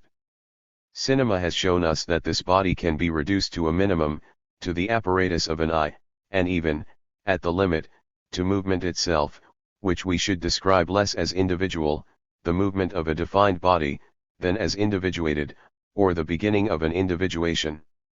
The frame in itself is such a movement, always implying the effective assumption of a relation with duration, with the transformation or affect of the whole. The double power of movement is expressed with framing and montage, the displacement of parts in a set and the affect of the whole. Movements, the beginnings of individuations of framings, imply this vibration, this initiation of individuation that we should understand as much on the scale of the cinematographic shot as on the scale of perceptual affect by which we humans explore reality. The stylistic power of cinema, the technological affect of a surveillance camera, or the vision of an animal's eye, all raise the same problem. The effective expression of framing is not an anthropomorphic theory that is exclusive and applicable only to humans or to living beings to the exclusion of the technological and the material. In reality, it becomes applicable as soon as a framing is initiated, as soon as an image is enlarged on a screen. A sensory motor arc draws a curve, one that individuates and thus reflects its sensitive surface between the perceived movement and the executed movement, the temporal affect of its force as an image. The actuality of movement, the power of time. This is how we should understand the shift from the movement image to the time image. Everything is given with one framed image, which unfolds starting with the plane of a-centered images. Such subjective images, cinematographic or living, require only a gap, a fan tapering to a point, set of entail and point, that separates actions and reactions, and which prevents them from vanishing instantly, one inside the other. Instead of actions immediately becoming dissipated in reactions, an action that has been slowed down by the vibrating interval of a sensibility is reflected in a movement experienced, and reverberates in perception. Between the sensitive surface of a movement transmitted perceptively and the motor reaction of a corporeal response, the sensory surface of affection develops. This is the critical apparatus of signs, the typology of categories that Deleuze proposes to apply to cinema. The physics of movement serves as the frame for the inventive cutting of these categories of cinema, which Deleuze considers to be neither closed nor finished, but which he offers as a toolbox to accompany cinematic pleasure and to enhance our perception. This typology of images, whose elaboration begins with an inventive reading of Bergson, enchants the cinephile, the movement image, unfolding its range of perception image, action image, and affection image, the time image hollowing out and fracturing the movement image at its core. This material typology of the image simultaneously provides a theory of the constitution of the subject and a material semiotics of cinema, as well as making its critical resources accessible for filmic analysis. The divisions of filmic analysis thus correspond to a philosophy of invention and of the creation of thought, concerning the encounter between thought, movement, and time. The relation between movement and time is the following: as long as you are preoccupied with the sensory motor, or as long as cinema is preoccupied with action, individual perception, the affection of characters and heroes, then the movement image has individuation as its aim and is interested in narration and in a plot that deploys characters and actualizes them in reality. By contrast, when the affection image makes its power felt and when relations of forces no longer concern a body as a sensory motor individual, instead actualizing their own power, or, to adopt the categories that Deleuze used in 1980, in collaboration with Guattari in A Thousand Plateaus, at the point where a heki, a body seized as a relation of forces, experiences its latitude, that is, when a force, instead of consisting simply in the actualization of a movement, experiences its own variation of power, we shift from the movement image to the time image. The screenplay no longer consists of the individuation of a story, placing the hero in a defined situation that he transforms. Rather, as in the films of Nicholas Ray, a power dissolves the characters and the action, and the character, enchanted or surprised, becomes the vector of a sensation and no longer serves as the instrument of the transformation of reality. In this way, the movement image cedes to the time image. This shift is of concern not only to the becoming of cinema, defining the succession from the movement image of pre-war cinema to the neorealist time image usually associated with post-war cinema. It concerns the vibration between movement and time, which does not orchestrate the succession of two epochs or provide a reason for a stylistic mutation. In reality, the time image exists from the first indication of movement because it emerges at the point where the sensory-motor arc ruptures. It affects the cinematographic image from the beginnings of cinema. But it only begins to prevail with the desolate framings and the wanderings of characters in the any space whatevers of post-war Italian cinema, just as it glimmers, in Ozu's films, in the interval between a bowl and a bottle in equilibrium on a table, or in the pure framing of a window isolating a factory chimney. There is nothing historical about the tension between these two kinds of images, rather, they concern gestures, amorces, and directions orienting the stylistic description. The contemporaneity of these two images demonstrates how, in Deleuze's thought, actual movement and virtual becoming, the constituted, solid, individuated individual and the gaseous, dreaming, vaporous subject, are implicated with each other. In effect, for Deleuze, individuation and subjectivity are not the same. The sensory-motor arc individuates in an organized body assuming form, becoming defined, structuring its provisional identity, becoming actualized. But any actuality is surrounded by a virtual cloud of intensity, which involves the becoming of forces, the dissolution of forms, transformations that agitate structures and trouble constituted organizations. The virtual troubles the actual and revives it. The time image is created with the rupture of the sensory-motor arc, in the layer of affection, flake de-affection, that signals the sensitive zone of the individuated arc. The movement of displacement is transformed into expression and action is transformed into quality. The rupturing of the sensory-motor arc permits the time image to appear. At this point, we exit the regime of the individual and of individuation, that of the actual and of the movement image. We enter the informal and intense zone of a subjectivity that surpasses any personal individuation and that undoes any constituted form. For Deleuze, the virtual vibrates within the actual. From his early encounter with Proust, Deleuze has always thought of art as that which allows us to experience a bit of time in a pure state. The virtual pulsates beneath the actual, and philosophy, creative thought, seeks to theorize becoming. Thought is effectively defined as an encounter, an intense collision with an image upon which we cannot act, but that asserts itself as affection. Thought becomes creative through the penetrative violence of the sign. This is how thought creates the new and how it transforms the table of categories into a table of montage. Part 3, Schizoanalysis, Territory, Ecology, and the Ritornello. 7 Ritornellos of Time. Ritornello, the 4 syllables of this naive, infantile word evoke the repetitive games, songs, dances, and nursery rhymes of our childhoods. Even though the ritornello finds its origin in sophisticated music, it always threatens to devolve into tedious and sclerotic song. Guattari uses this term to approach the problem of time from a truly singular perspective, that of repetition, but repetition considered in the striking terms of the individuation of living beings, beings that territorialize in tempi or leasing. The ritornello unleashes spatio-temporal rhythm and measure in an aesthetic and sensory mode, as habit, habitation, and habituation. We approach the question of time through this singular and vital vector of temporalization, of an individuation that assumes consistency and subjectivates in configuring its milieu. It is a time that is ecological, referring to sensory beings, it is not a time of existence or an encompassing, cosmological time. From the start, the ritornello is pluralist and foliated, neither homogeneous nor unitary. It puts us in the most concrete of situations, that of rhythmic time, temps batto, pluralist by the discordant set of diverse rhythms by which we configure ourselves. The church bell, the factory siren, the clock of the town hall or station, all beat diverse kinds of time, just as much as our circadian rhythms, the rhythm of our days and nights. Is it necessary to unify these diverse kinds of time according to a homogeneous unit of measure?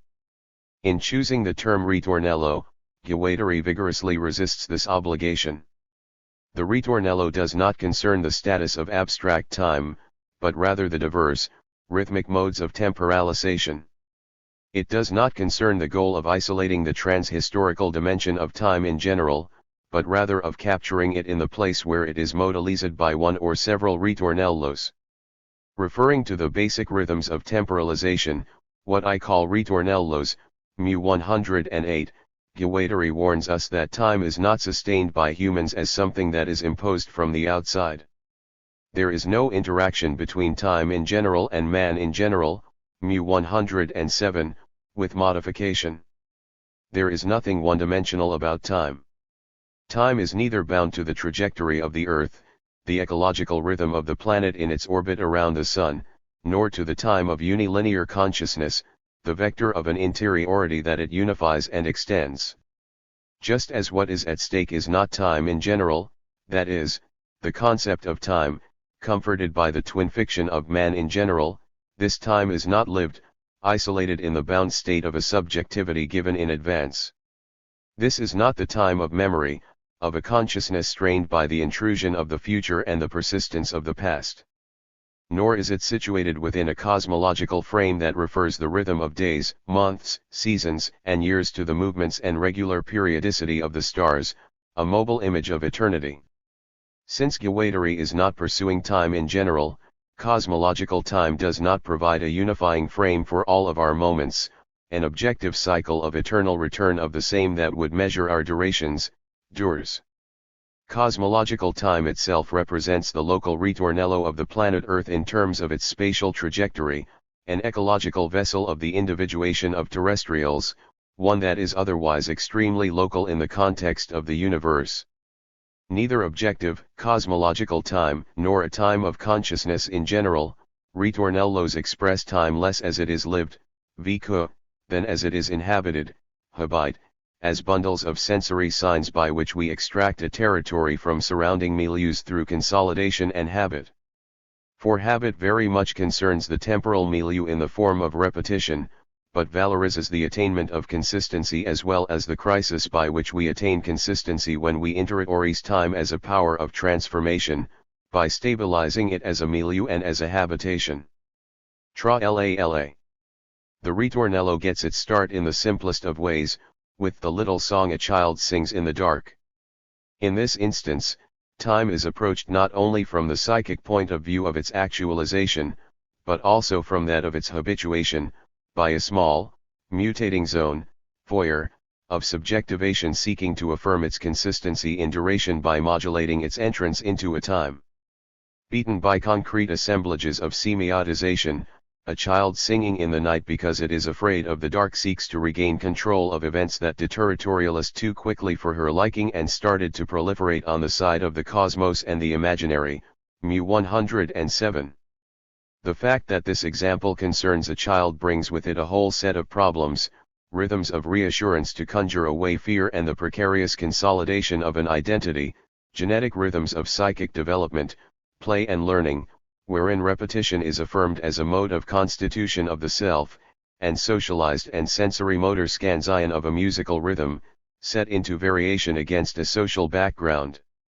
The child who sings in order to gain equilibrium and reassure herself does so in conjunction with a whole assemblage of subjectivation, one that sets the songs she has been taught in operation, even if she whistles a variation.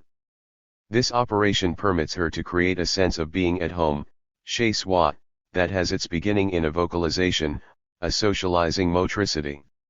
This is not an isolated individual warding off her fear of the dark, although it does concern a child conjugated with the solitariness of the singular, conjugo solitaire du singulier.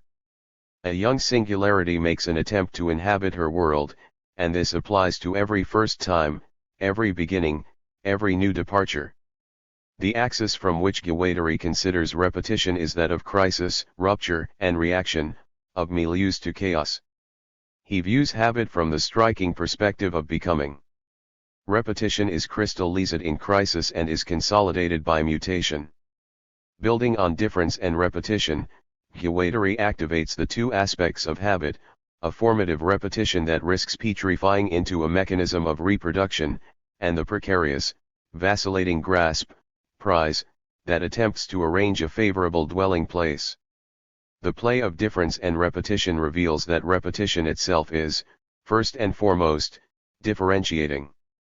A habit is not given once and for all, it is given one time, inscribed as a temporal rupture, before becoming consolidated.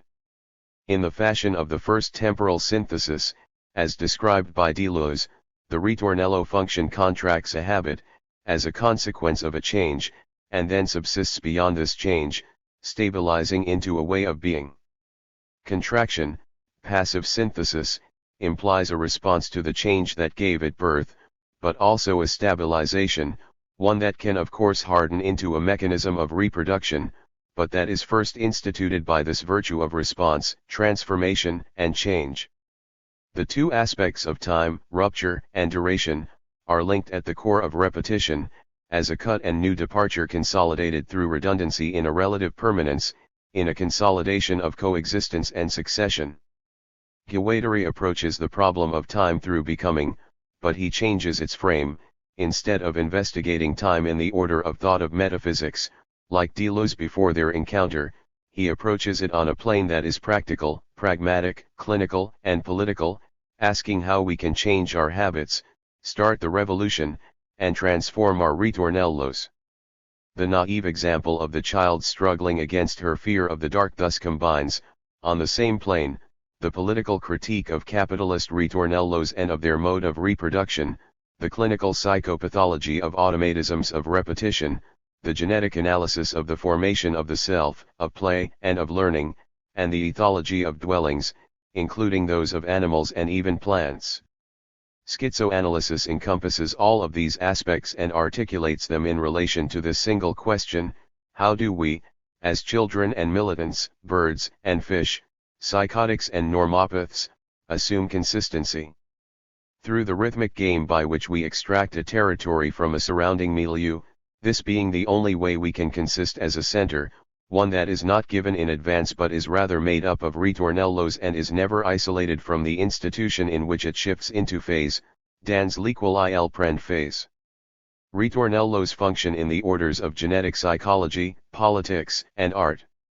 The rhythmic game of reassurance, in which music and art play the decisive role in the sensory-motor plane, sustains this uncertain consolidation of the self. Guattari always valorizes this aesthetic dimension in terms of its capacity for rupture, and appropriates the power of repetition of play as the becoming, arranging and approaching of new universes, fostering an existential territory. Freud interprets the alternating, rhythmic game of little Hans, who plays with his spool and cries oh oh oh when he flings it away and do when he reels it back, as a conjuring ritornello that supports the absence of the mother and mimics her departure, symbolically filling that which good sense deems to be lacking. Guattari instead proposes to see in this ritornello an action conducted for itself as an affirmation of an individualizing response of the child to his surrounding universe. The temporal entrance, breach, of the ritornello engages an entire controversy with psychoanalysis, the substitution of experimentation for phantasmatic interpretation and the substitution of the machine for structure. Little Hans's installation, just like the nursery rhyme chanted in the dark, presents a naive and complete instance of this controversy. A child comforts itself in the dark or claps its hands or invents a way of walking, adapting it to cracks in the sidewalk, or chants forte. Psychoanalysts deal with the forte very poorly when they treat it as a phonological opposition or a symbolic component of the language unconscious, when it is in fact a ritornello. Tra-la-la. TP 299. Instead of referring to the game as a repetition compulsion, as Freud does, one replayed incessantly and intended to deal with the departure of the mother, the pleasure principle tumbling into the abyss of the death drive, or locating in it a phonological scansion of the opposition between two phonemes, fort, away, de, here. Guattari observes that Freud assumes the role of interpreter, for whom the sound OOO has the value not of an interjection, but of fort, signifying away, for the German adult. Here, Freud pinpoints a masochism lodged in the heart of desire, a perplexing death drive obliged to repeat a loss in order to accommodate it.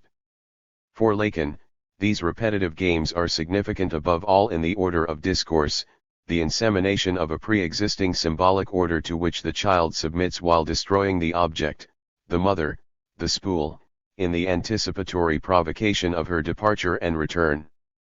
The real departure assumes a body in the elementary ejaculation, fort, de, a disjunction of phonemes by which the child catapults himself out of his miserable cradle into the signifying order by means of the system of discourse. Point 1 Schizoanalysis refuses to destroy the ludic apparatus of this little desiring machine by fixing it at a maternal oral stage, an internal mini-cinema specialized in child pornography mu9, as Guattari so aptly puts it, or at a linguistic stage, even if it participates in language without being reduced to it. Schizoanalysis promotes neither an eternal return of repetition nor psychic condemnation.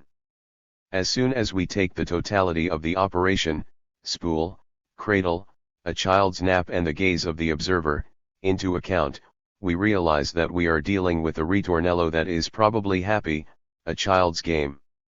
The erudite mimicry of a Lacan, seduced by philosophy, in which the little man eclipses the real in the symbolic by a tour de force that is specifically human, finds in this example a support for the sophisticated prevalence of death, a drive contrary to life, or an access to the symbol by way of the murder of the thing.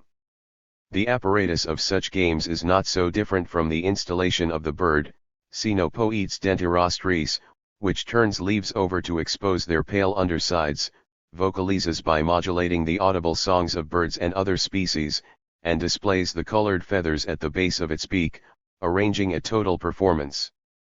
Of course, the installations in the collective ritornellos of the child are not equivalent to the sexual displays of an Australian bird. Nevertheless, the child contrives to become Sinopoetes, composing a scene with ready-mades, a new stage on which he seeks to distinguish himself. Fort is chaosmic submersion, de the mastery of a differentiated complexion, c. 75.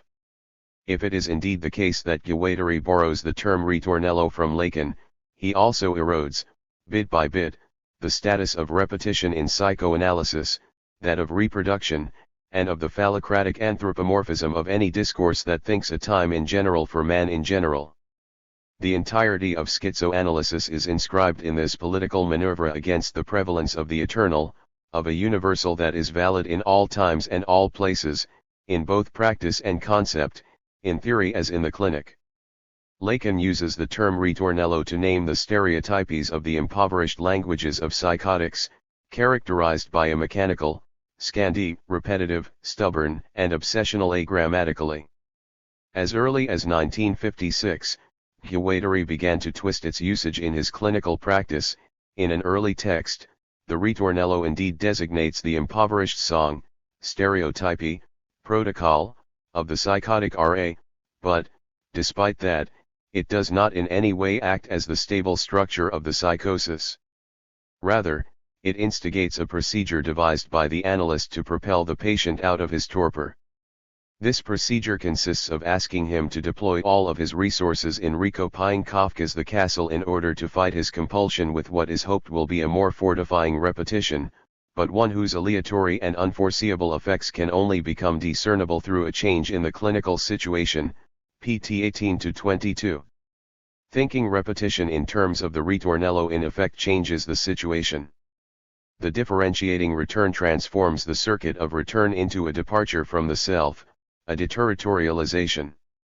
That a sense of self only emerges in this gap also changes the analytic clinic, the role of the therapist, and the status of the symptom, just as the way we conceive of identity, of the subject, of genesis, of time and of truth, overturns the theoretical apparatus of the sciences and of philosophy. The vital habit, or its more elaborate cousin, repetition, indeed acts as second nature, but this has nothing to do with the transcendent leap into the timeless universe of the symbolic. On the contrary, it concerns the temporal emergence of an initiative, however modest, to assemble forms that are already there, forms perceived to be menacing, or to be completed urgently, routines, or new and more beneficial rituals, even if the ritornello, as a line of flight, may turn into a ritornello of fixation, a line of death.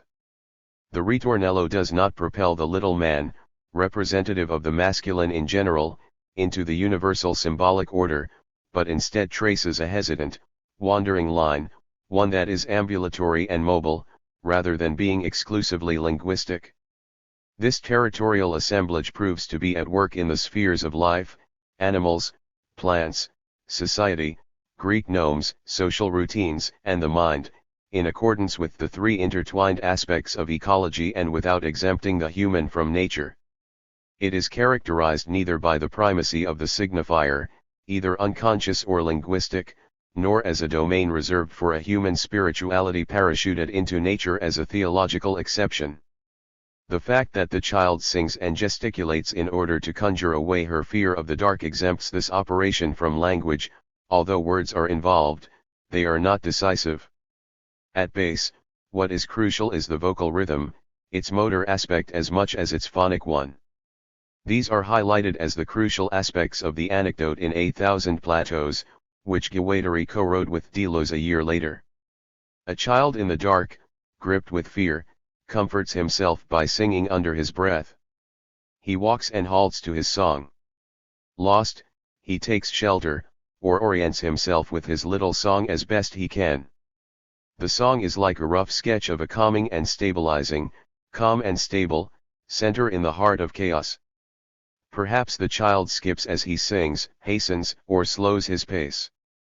But the song itself is already a skip, it jumps from chaos to the beginnings of order in chaos and is in danger of breaking apart at any moment. TP 311.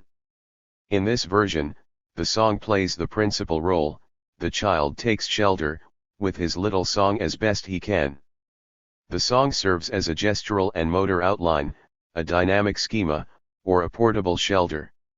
This outline traces out, abbreviates and condenses a reassuring center, one that is not given but perspective, in the fashion of transitional space as Winnicott defines it, or of a line of flight that, for the autistic child, begins on a familiar path and then changes, effaces and overloads it. Deligny, point to the self never establishes itself in the isolation of the signifier, but rather weaves its spatio-temporal web in a mode that is not ideational, mental, but practical, as an individuation that shifts into phase, qui-prend phase, with its milieu by transforming it. Simondon. It is the song that creates the center, and not the child, and this beginning of order marks a leap thanks to the song. This leap does not indicate any opening to transcendence and is not exclusive to humans. Here, we do not enter the mortifying finitude of the symbolic, but rather, through the viscosity of the song, create a mixture of the incorporeal universe and existential territory, which in turn compose a dwelling. The leap marks the movement from a pre-existing milieu, ultimately perceived to be chaotic or agonizing, to territory. Now, we're at home. This example contains the three aspects of the ritornello, fort, the chaosmic dive, the mastery of a differentiated complexion, which, in A Thousand Plateaus, divides into two interdependent operations. Now we are at home, but home did not exist in advance, it was necessary to constitute it, to trace a circle in order to constitute and institute a fragile, uncertain center. Now, we open the circle slightly, not toward the side of chaos, but toward the new milieu constituted by the circle. It is not a question of three successive moments, but of three aspects drawn, that is, extracted or abstracted, from this territorialization. It is not a question of remaining in these two nows, of maintenance, of holding on tightly, but rather of taking of a risk, leaving, parrying chaos, leaving, organizing a limited space, leaving, propelling oneself outside to make it assume consistency. The procedure of the ritornello, which aims to explain consolidation, is achieved at the end of a cascade of deterritorializations. This procedure does not concern an origin, but rather a line, at the end of which a hesitant center assumes form on condition that one leaves. The home indeed organizes an identity, but one that is constructed ecologically, through the installation of a territory, an act of territorialization. There is a crisis and a response, the organization of a limited space, the preliminary condition that makes it possible for an uncertain and fragile center to assume consistency, to progressively sustain an identity. This reflexivity, far from the reflexivity of consciousness or the identificatory jubilation of the mirror stage, is a gap produced through a circuit of displacements where that which will be reflected, the self, is not given as a point of departure. As François Zurabishvili observes, every beginning is a return, but the return already implies a difference and is not a return to the same, the origin, but a pathway, becoming. Point 3 The self is more of a signification that emerges when the ritornello relation has set down the self and its milieu at the two extremities of its circuit in an act that consists in territorializing oneself. In this instance, the ritornello appears to assume a sense that is more spatial than temporal. This is not surprising since lived time, temps vécu, arranges and organizes the connected surfaces of coexistence, spatio-temporal simultaneity, and of succession, movements from one space to another, becoming, the transformation of milieus into territory, in a spatio-temporal block in a state of becoming. The leap thus implies the movement from milieu to territory, and this movement is produced semiotically by transforming selected qualities in the social milieu so that they can be reappropriated. In the version of the story in the machinic unconscious, Guattari opposed the song to the fear of the dark, seeing it as an attempt by the child to regain control, that dreadful term, as Lacan used to say, referring to apprenticeship in psychoanalysis that grants the analysand permission to assume the status of therapist or enter clinical supervision, over elements that, deterritorializing too quickly for her taste, proliferate on the side of the imaginary and the cosmos. This duality between the intimate domain, private fantasy, and the cosmos, surrounding order, no longer has currency. It is not as cosmos, but as chaos that a situation instigates the leap. Chaos is not secondary, but rather the initial crisis to which the subject, still unformed, just threatened, responds by constituting himself. The threat is constituting, it is the threat that initiates the process in midst of a kind of crisis. But the child cannot accomplish it himself. It is the ritornello that territorializes him through its constituting process, exactly as Guattari asked his patient, R.A., to immerse himself in the postural choreography of a copy of a Kafka novel, itself routine and repetitious, to deterritorialize through it if he could in order to modify his existential territory by making his fixed ritornellos more flexible. With this a signifying, apparently nonsensical, act, the assignment to literally recopy a given text, Guattari was in fact inviting R.A. to deterritorialize. As in Borges's short story in which a literary classic, Don Quixote, is literally rewritten by an unknown contemporary, Pierre Menard, and is completely transformed, R.A. transforms Kafka's The Castle by reproducing it word for word in its motor outline, not in imitating the meaning, but through gestures, through the motor routine of recopying the text. The copy neither imitates nor devalues its source, but instead transforms it. In the conclusion to the preface of Difference and Repetition, Deleuze observed of Borges's story that in this case, the most exact, the most strict repetition has as its correlate the maximum of difference, drxxii. All readings proceed in this way. Ritornellos do not begin in a vacuum, they are always ritornellos of ritornellos, a trajectory from one milieu to another. This was already the lesson of institutional psychotherapy. The song is a vector, it is the song that territorializes the child, not the opposite, just as the copy transforms RA, as the imitation creates its model, or as the cynopoet's bird modulates the markings of its milieu. It is a question of becoming, not of imitation or identification. The child comes after the song, she does not incarnate it, she follows it, and it is the song that grabs hold of the first sign of order from chaos. Of course, any ritornello can become hackneyed repetition as soon as it gives in to its tendency toward consolidation. But the rupture that makes ritornellos capable of encountering other possibilities in the milieu and of resonating in being transformed, which allows them to mutate, unleashes new ritornellos that in turn will carry the same risk of petrification. This rupture, this constituting cut, is always waiting, even though it is not always available. But where this rupture is engaged, it becomes available to a semiotic complex that assembles sonorous materials, motor postures, incorporeal universes, the song, going out at night, the parade, attracting a partner, semiotic mixtures specific to the child or to the bird, that encompass every living being in a distinctive way. The ritornello performs the function of a territorializing, socializing, and subjectivizing cut, and does so by means of rhythm. The nursery rhyme of the child singing in the dark or the installations of a bird are indicative of the expressive mode of the subjectivizing territorialization, one that is operative once a living being works on, agents, expressive materials in order to consolidate his little self, son petit moi, as a home point for the self is not pre-existent, it assumes form as an ethology of affects in accordance with the concrete ways we inhabit a milieu and transform it into territory. This dwelling is not exclusively human but operates through arrangements of signs, an entire opera of expressive materials, including sounds, colors, smells and other sensible markings, markings extracted from the milieu that are also operative at the level of animals or of life in general.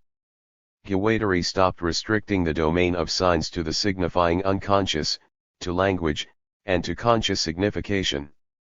Rather, he understood semiotics to be rhizomatic, connecting diverse levels of material signals, biological codes, and diverse indices to expressive signals that assume different linguistic or conscious forms of signification, but also opening them to an ecological mode involving an ethology of affects, of markings, and periods.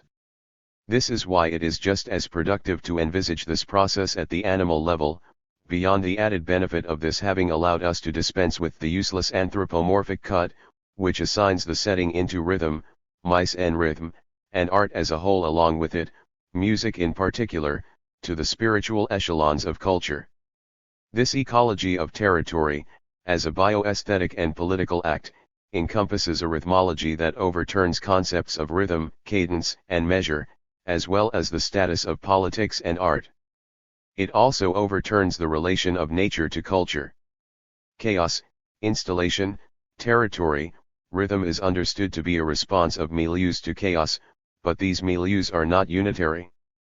Chaos becomes rhythm in this in-between space, not by necessity, but in order to create a path that crosses different milieus while simultaneously transcoding them. Rhythm thus exists as soon as there is heterogenesis between milieus, a difference between rhythm and the rhythmed. Rhythm is a phase between two or several milieus, between chaos and territory, and is therefore not patterned on a dogmatic measure. It is a critical rhythm, a rhythm in crisis, one that does not operate in a homogeneous space-time but rather between heterogeneous blocks of spatio-temporal duration. It is the difference that is rhythmic, not the repetition, which nevertheless produces it.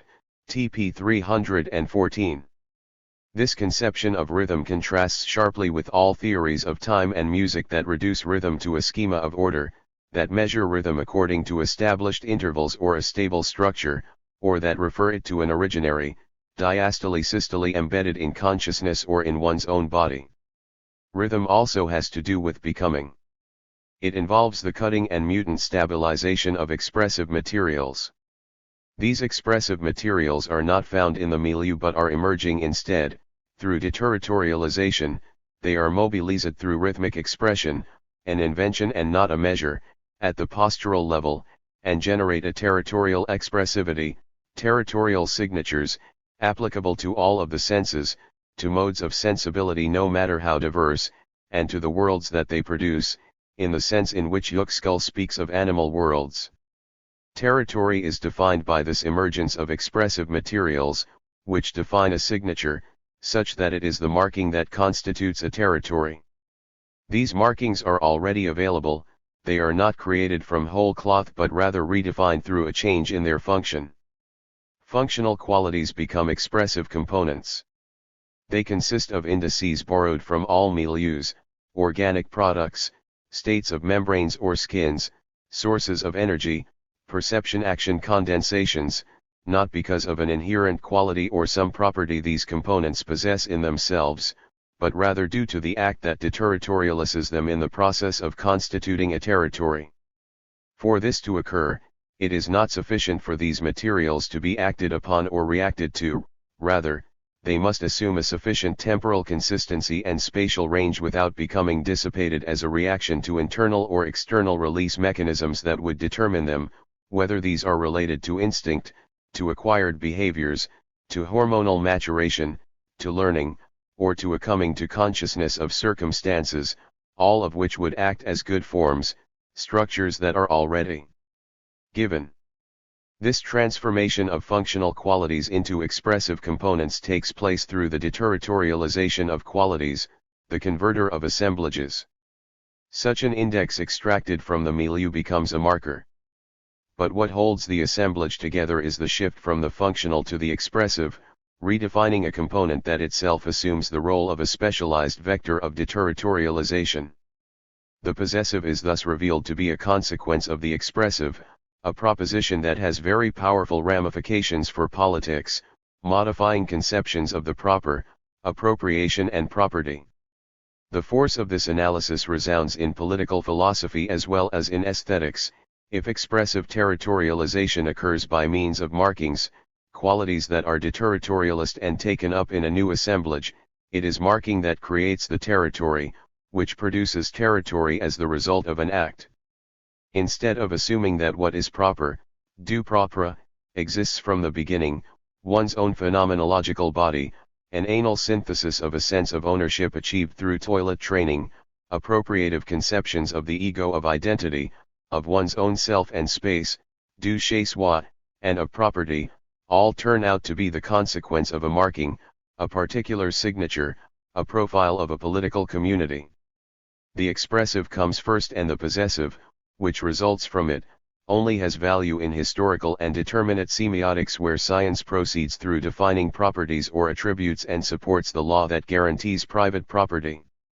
Such social semiotics single out, usually by way of contrast, only certain individuals as owners, usually those deemed normal as distinguished from the psychotics, the autists, and so forth, or as possessors, by contrast with the day laborers, proletarians, illegal immigrants, or aborigines. A political philosophy that requires a legal right to property depends upon a psychological conception of ownership. The ego, moi, the subject, the body, or private property all turn out to be the consequence of markings, of excretions that are otherwise rather dirty, signalétic, and efficient. In one fell swoop, this transforms private property and the appropriation of the ego, moi, of the cogito, of one's own body, into a product of a specific semiotic, a specific composition of one's own self and space, du chez soi. Instead of ownership being a point of departure, it becomes a hypothetical form in select modes of ritornellos. This is why the analysis of ritornellos proceeds in directions that are usually isolated from one another: political analysis of modes of diverse social subjectivations, animal ethology, the schizoanalytic critique of psychological identity, and the change in the status of art. We should understand the aesthetics in question here on the plane of the aesthesiology of territorial markings, the pattern of social interactions, the marking of distances, groupings of collective, existential territories that interpenetrate, one encroaching upon the other. Art fulfills a socio-expressive function that is instigated at the margin of a territorialization, and it is thus relevant on the political plane as much as on the expressive or psychological plane, at the moment it has been established. This does prevent us from valorizing what we deem a singular style in relation to the redundancy of stereotypical modes of expression. It all depends upon the scale or the perspective. If the perspective is sufficiently panoramic, territorial modes may appear to be essentially expressive, as, for example, in Marcel Mauss's Total Social Fact, the style of an epoch or civilization, wherein it is stereotypy that is valued as difference. We can also tighten the focus and zoom in, examining in close-up the unusual emergence of a difference at the heart of redundancy, such as that which sets a Proust or a Kafka apart as exceptions from the average production of their era, or even selecting a certain fragment from their production as an exemplary success. In fact, it all depends on whether we value repetition from the point of view of redundancy, or from that of the singular cut. That boundary, that vibration, by which they pass from one to the other is what we call style. The spatio-temporal bioaesthetics of ritornellos thus allows us to think about time in capitalistic ritornellos as standardization, cadence, but also in terms of an extreme isolation of social biotopes. The social character of sensibility, in which time is not given in general, as an a priori, but is rather worked over by ritornellos of appropriation, allows us to enter political philosophy not from the angle of grand, historical, structures or forms of social models, fractures between industrial societies and societies said to be primitive, but rather by thinking through the ecology of the modes of dwellings by which we knit space and time together. This is not achieved abstractly, but through markings, buildings, and pathways, through clothing and tattoos, or through a bird's calls and caws, all of these groupings becoming composed through interference, without being measured by a unitary rhythm. Ritornellos thus propose a new model of consistency in which consolidation takes place through becoming settled, in the sense that in cooking or chemistry a mixture is said to settle. Such a conception makes it impossible for consolidation to be seen to operate in a linear fashion with a starting point, an inherent particularity, un propria, or a degree zero. Mixtures are always implicated between differential levels, overlapping habits, and disparate rhythms not unified by a single measure. The isolation of ritornellos can only be achieved through abstraction-extraction, whereas they are in fact enmeshed, and are neither unitary nor homogeneous, in our bodies, our modes of dwelling and our rituals. They involve a provisional assumption of consistency, not an abstract beginning, an arrangement of intervals in which wholes count as much as filled-in spaces, a superposition of disparate rhythms without the imposition of a cadence. Here too it is not a question of imposing a good form upon matter, but rather of elaborating consistencies whose densities neither pre-exist nor are referred to an eternal return, but rather fleetingly set up the operative and operational form of a style, of a signature that is itself spatio-temporal, singular and dated, a change, in history. 8. Guattari, a schizoanalytic knight on a political chessboard. Throughout his life, Felix Guattari worked to eradicate the identification of subjectivity with personal identity and to replace the classical subject, conceived of as a closed, personal monad, with collective and political modes of subjectivation.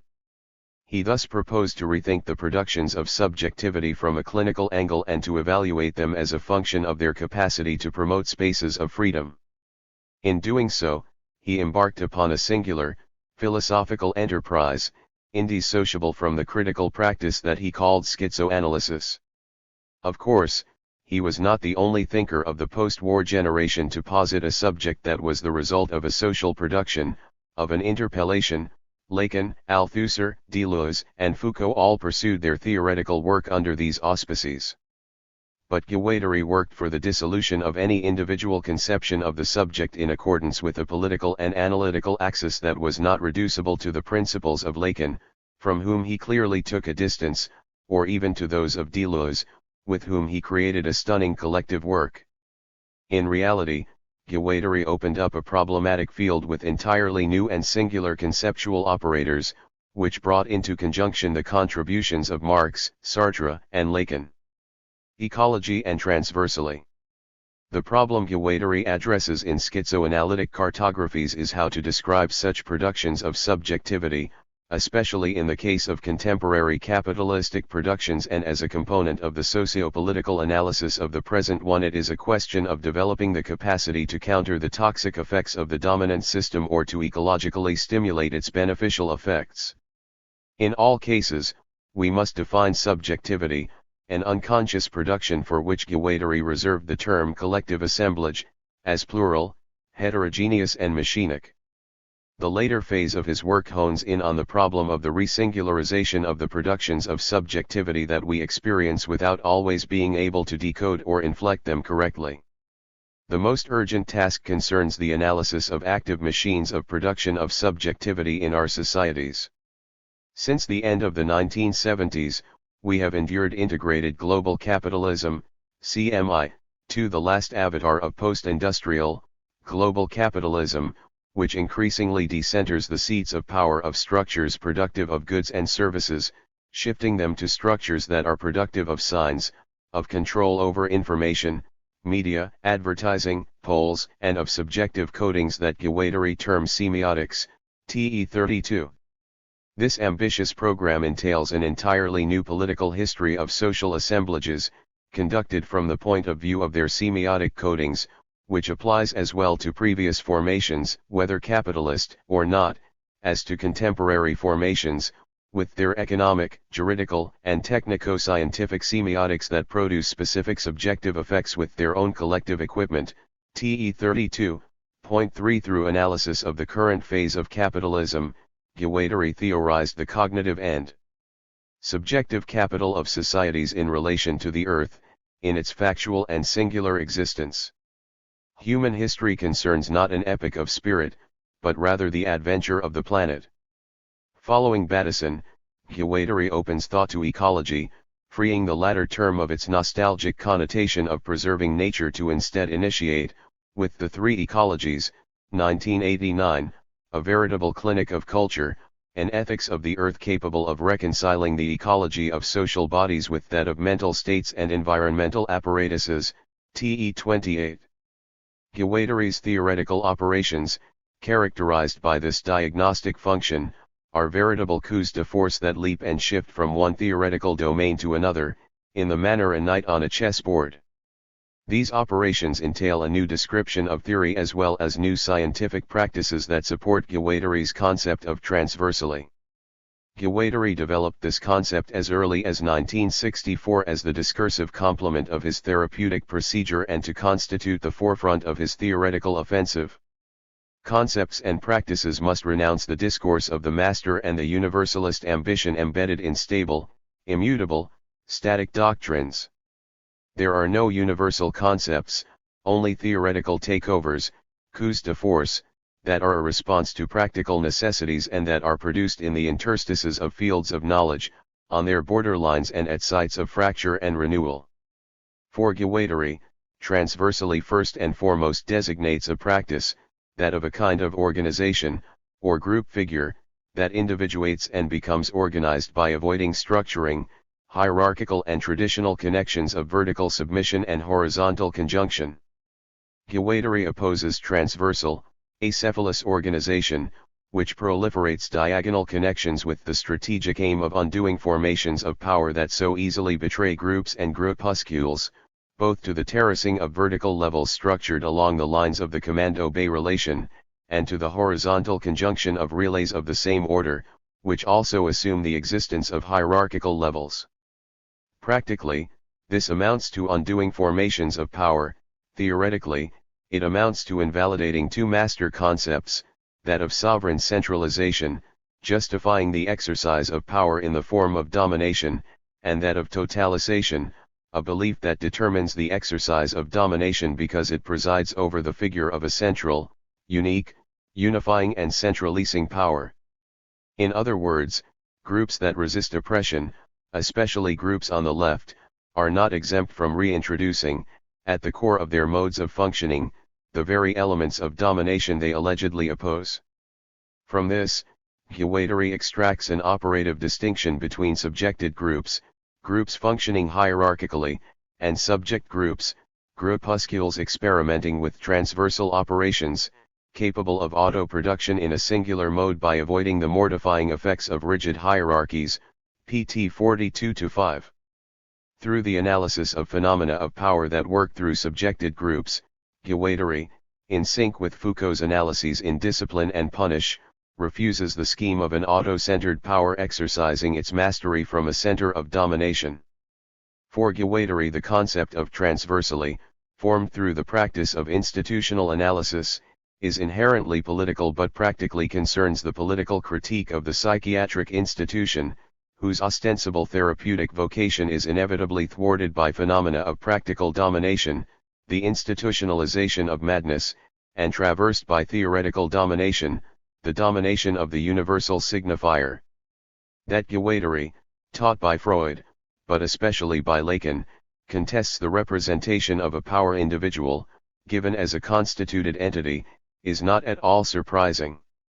We can see how his analytic formation led him to contest the unitary representation of the ego and thus that of the personal subject.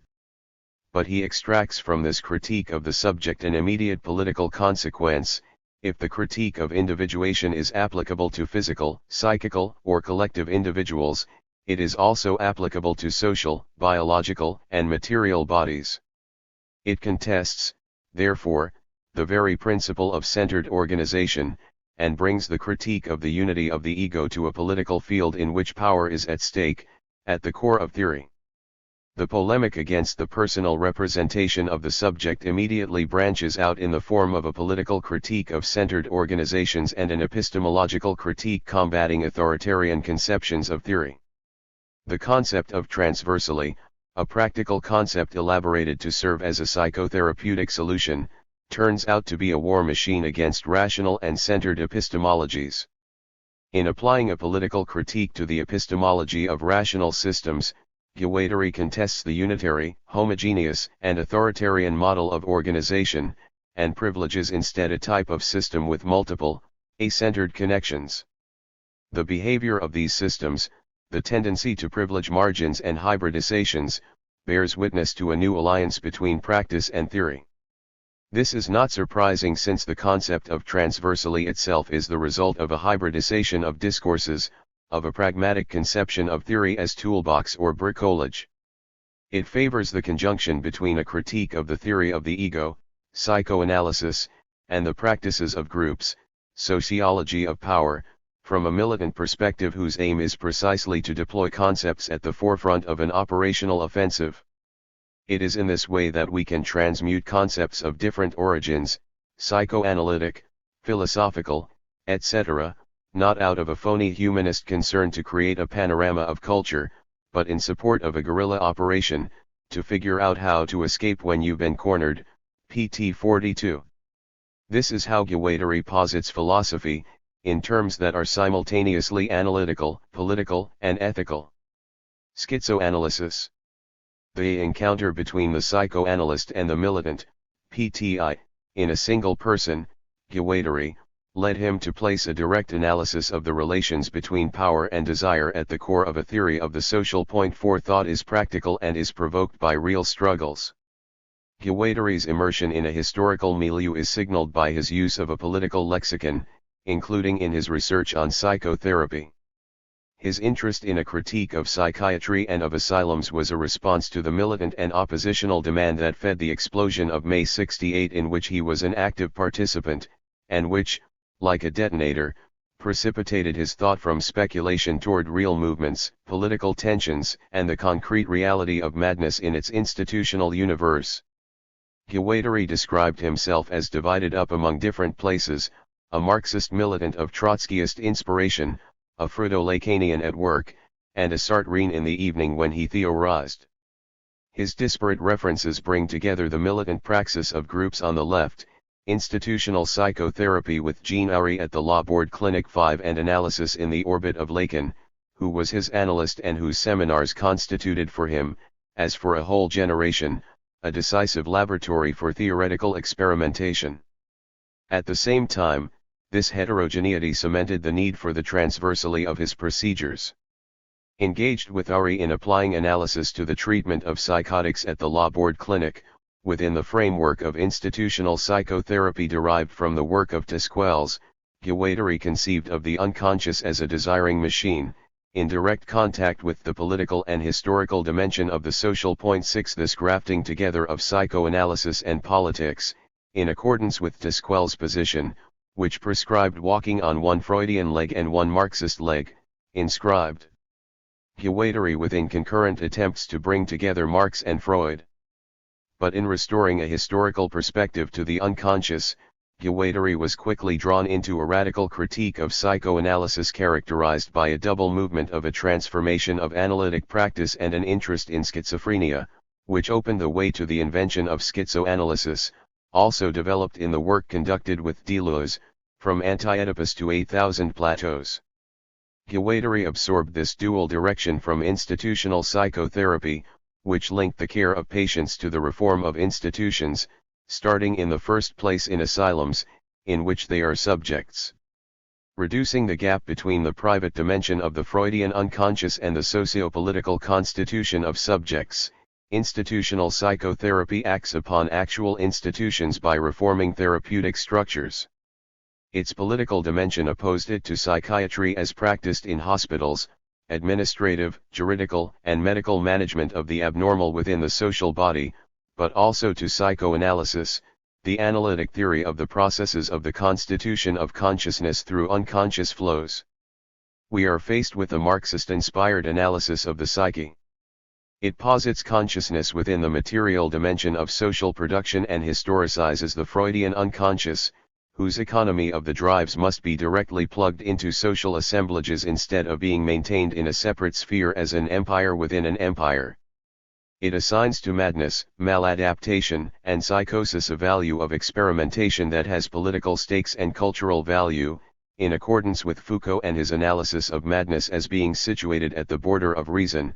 The schizophrenic becomes, for Guattari, the operator of a transformation of the socius that reflects back on modes of social subjectivation. Not only does schizophrenia in its usual sense indicate a pathology of capitalism, it also designates a hyaltic process in which any society engages, que toute société met informée. It also becomes necessary to correlate the socio-political analysis to a psychoanalysis that has exchanged its reference to a unitary and personal psyche for a hyaltic flow, which in turn requires a new name, schizoanalysis. Schizophrenia thereby becomes the generic term for diverse processes of subjectivation. This explains why schizoanalysis first engages in a critique of psychoanalysis and of its overly restrictive conception of the unconscious, wrongly reduced to a psychic entity or to a linguistic signifier. 7 Even as it is concerned with a political analysis of mechanisms of production of subjectivity, particularly of those under capitalism. 8. Nevertheless, schizophrenia also continues to designate the suffering schizophrenic Guattari sought to treat. It thus came to mean the maladaptation of a hyaltic material to its assumption of form, mise en forme, in the social, and in this sense a failure or residual incapacity of another type, that of the catatonic insane person confined to a hospital. Schizophrenia thus functions at two levels. First, as a matrix of the process of subjectivation, it designates the hyaltic flux present in any social formation, and second, as a blockage in the process of socialization, it designates the individual despair of the schizophrenic, resistant to Oedipalization. But it is necessary to see, and this complicates the analysis, that we cannot maintain the state of the schizophrenic as an individual, pathological given. It indicates the reaction between a state of desire and a state of social status that is conferred upon him by the type of care imposed upon him. The contemporary schizophrenic is not one by nature. He is rather an unhappy social actor, a defenseless patient who endures the alienation which, not the schizophrenic, but the people for whom it's a big deal simply to play cards in the presence of patients find themselves in because the director of the asylum had instructed them not to do so.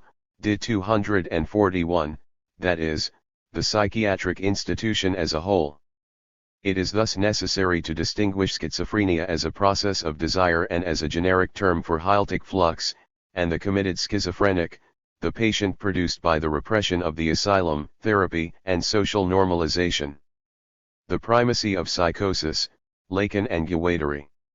To comprehend the status of desire in Guattari's thought, to untangle the very particular connection he establishes between the clinic and social critique, and to understand how he manages to transform schizophrenia into a name for a desiring machine irreducible to Oedipal social forms, we must return to the status of psychosis and the decisive influence of Lacan.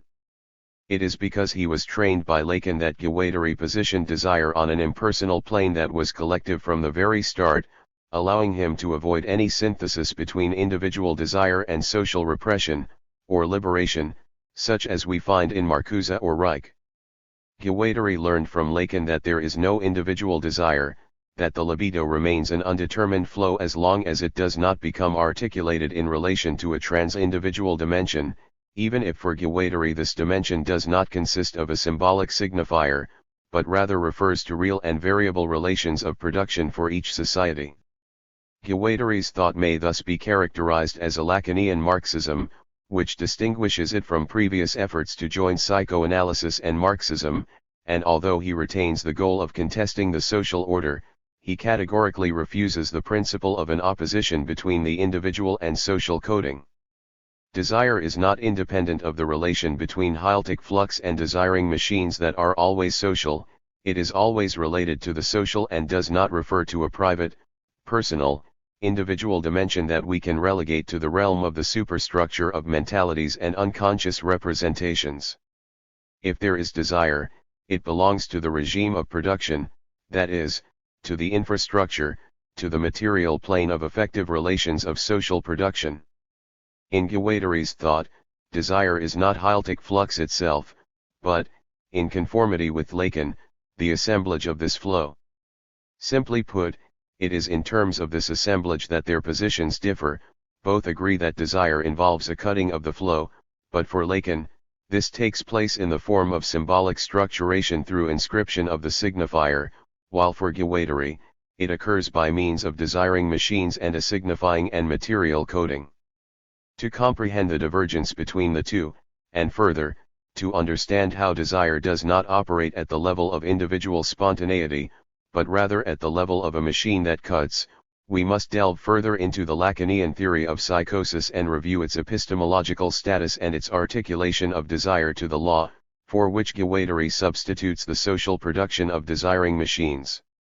Guattari retained from Lacan's teaching the idea that psychosis is not a deficiency, but rather a process that is perfectly independent of neurotic repression, and even more suitable than the latter for providing information about the unconscious syntheses that constitute the subject. Psychosis functioned as the problematic field in which Lacan situated his return to Freud as a beyond Freud based on the two following points: the signifying assemblage as a symbolic order and the place of the father as a master signifier, the other that founds the symbolic order. Guattari paid close attention to this theoretical position, but displaced and critiqued it in turn.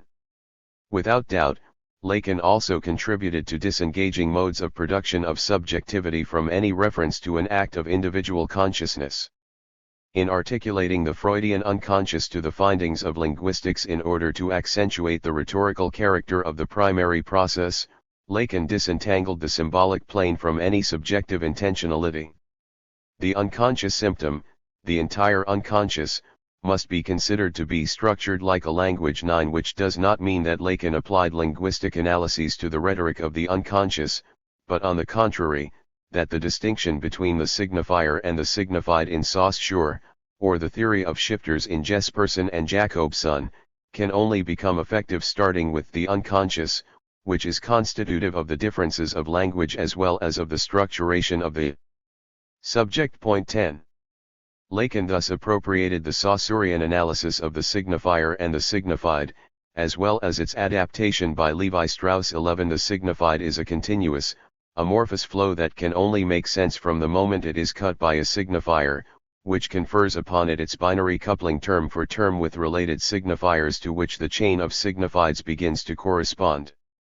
The master signifier cuts the amorphous mass of floating signifieds, and constitutes them in their position as signified, becoming the point around which all concrete analysis of discourse must operate. Point 12. Lacan calls this the quilting point, point de capitan, in reference to Plato's comparison of discourse to cloth, but which is no longer produced through weaving, braiding of threads, continuous weaving, but through upholstering, an activity that gathers together a continuous fabric by means of an external pin or fastener, and violently and extrinsically imposes a topological structure upon it that twists it into a fold of a determinate subjectivation.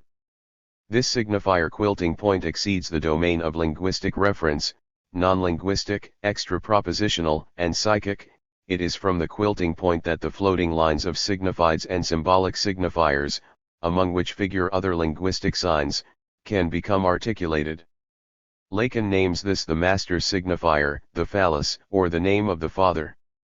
Guattari takes up the quilting point, but decisively transforms it by collapsing the ordered chain of signifiers and signifieds, refusing the authoritarian cut of the master signifier, for which he substitutes, with a dash of humor, the transversal minority of the desiring machine, which also cuts the flows, but which does not function in the signifying order of the symbolic or of discourse.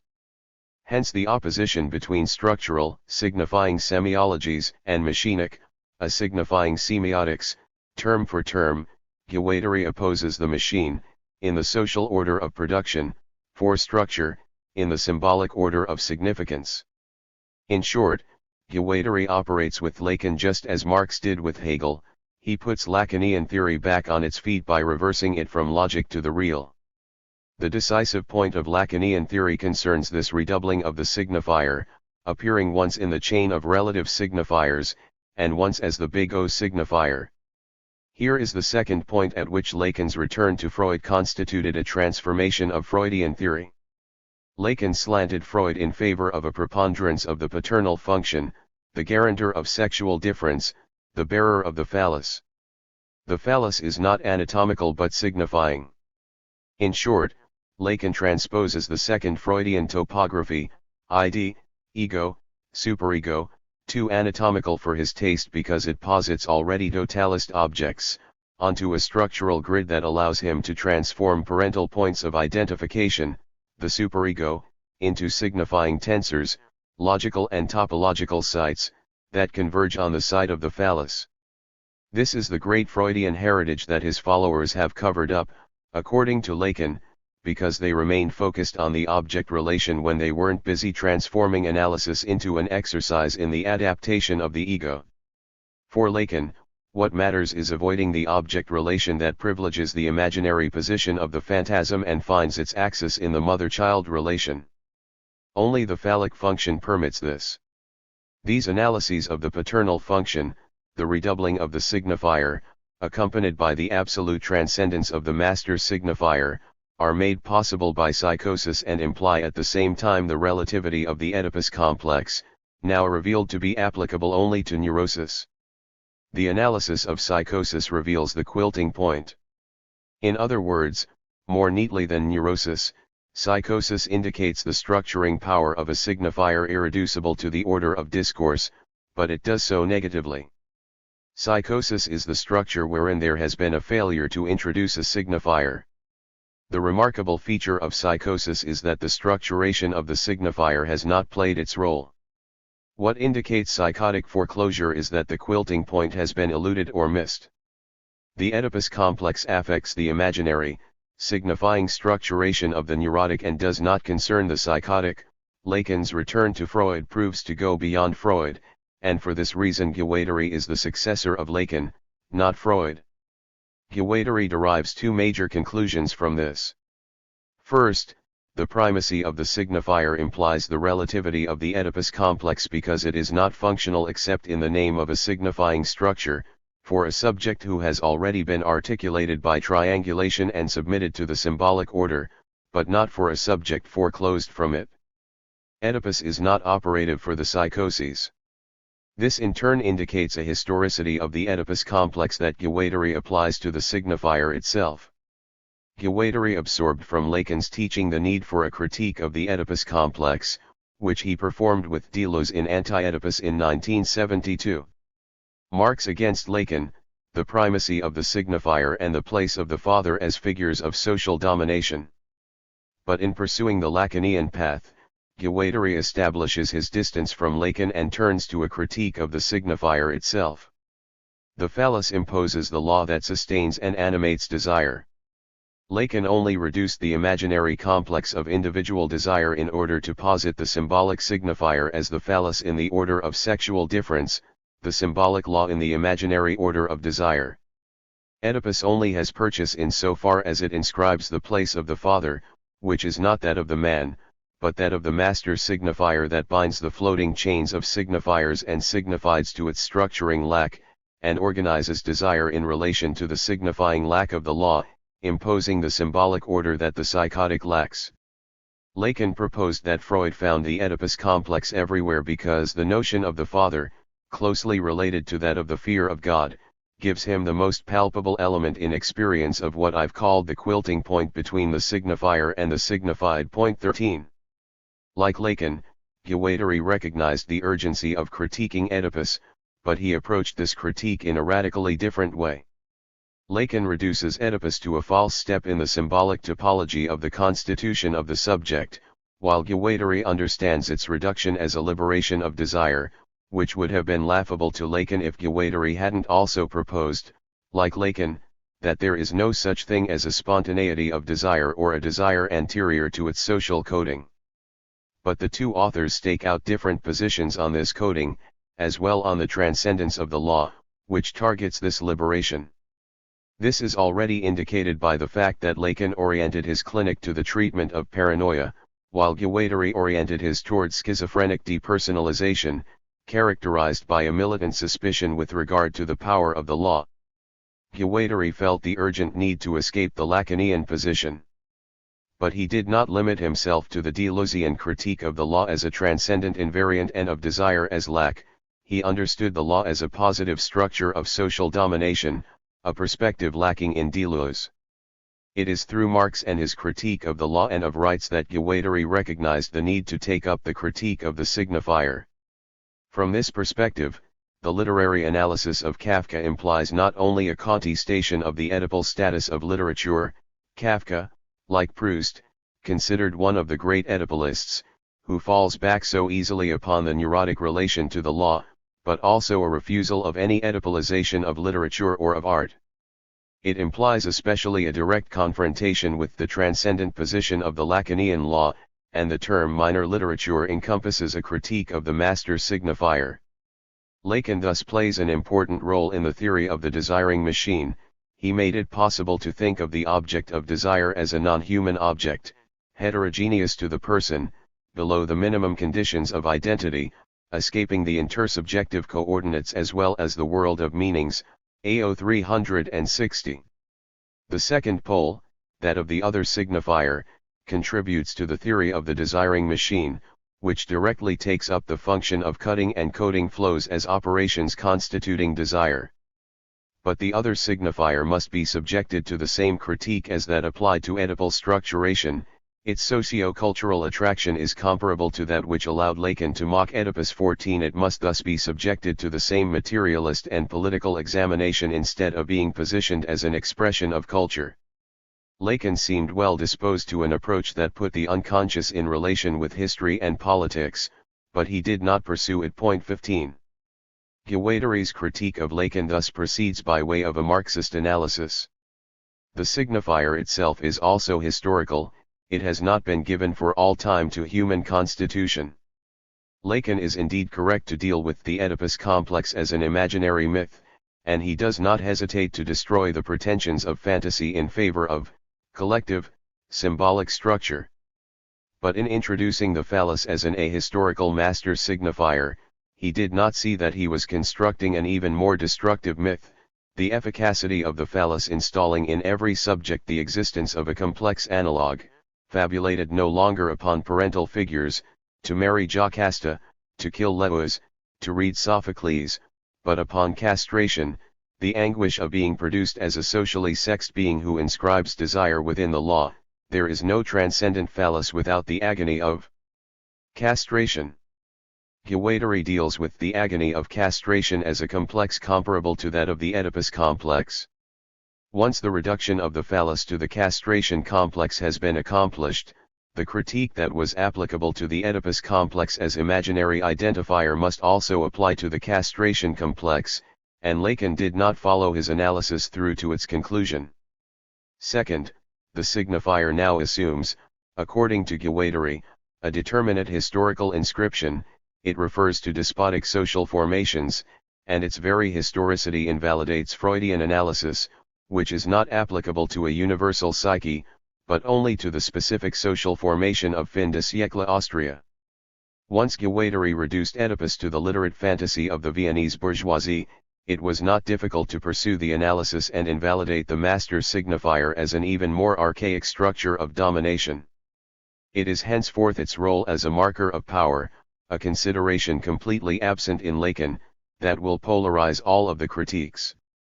The Lacanian determination of psychosis as foreclosure not only functioned to reveal the insufficiencies of Oedipal psychoanalysis, it also condemned the primacy of the letter and the law that theoretically define foreclosure, most notably its use in interpretation. It led Guattari to separate himself once and for all from psychoanalysis, AO 90-1. Desiring machines and the refusal of Freudo-Marxism. Guattari thus operated a double displacement. He opposed the machine of real production to symbolic structure, and distinguished between social realities, productive realities, machines, and products, structures. Next, he defined oppressive structures and assigned an anti-productive value to the results produced. The libidinal reality of desire permitted it to be classed among productive forces, while the family, as a social form historically linked to property, is not only an anti-productive residue, but is also a structure defined as oppressive. It is not content to give shape to desire, but subjugates it in a form of social domination. Guattari thus transformed psychoanalytic theory using Marx, since structures depend on anti-productive forces of subjugation, and the unconscious on real forces of production. But, at the same time, he opposed the Marxist gospel of a separation between material infrastructures and superstructural representations. In separating subjectivity and individual existence, Guattari connects Marx to Lacan in a singular way. Subjectivity is not an ideational effect of a structural or signifying kind, it is manufactured, it is machinic. This is the polemical sense of the concept of the machine that Guattari proposed very early, and which he opposed to Lacanian structure, conferring upon it a pragmatic effectivity that is clearly politically engaged, in line with his militant activity. For Guattari, it was never a question of sequestering himself on the intellectual plane. Deleuze attaches a particular importance to this text, Psychanalyse et transversalite, which signals the failure of the concept of structure due to its abstract formalism. 16. In this way, Guattari dissociates the concepts of the individual and of subjectivity. Corporeal individuals undergo modes of social subjectivation such that the body of a material individual is always the site of different modes of subjectivations that are often concurrent, disparate, and heterogeneous, but which converge with more or less harmony or inadequacy to produce social individuals. The individual is thus the result of social subjective modes of production. The example of language clearly demonstrates this. All human individual subjects socialized by language have submitted to the coding of a language that subsists exterior to individuals, even if it does not exist outside of speakers or outside the set of material apparatuses that code it. The written traces thanks to which it subsists are deprived of living speakers.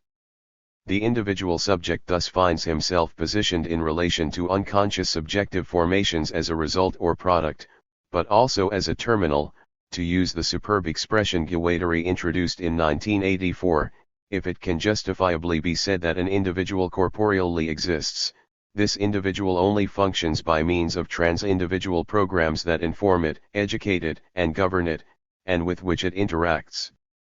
It is necessary to conceive of the individual as a terminal. The individual terminal is thus a consumer of subjectivity. We must conceive of the relation between the individual and the unconscious social mode of subjectivity in the following way: the individual is modeled by modes of subjective production. These are not ideational, as the structuralists assume. They may not be reduced to effects of language, of significations, or even of signifiers.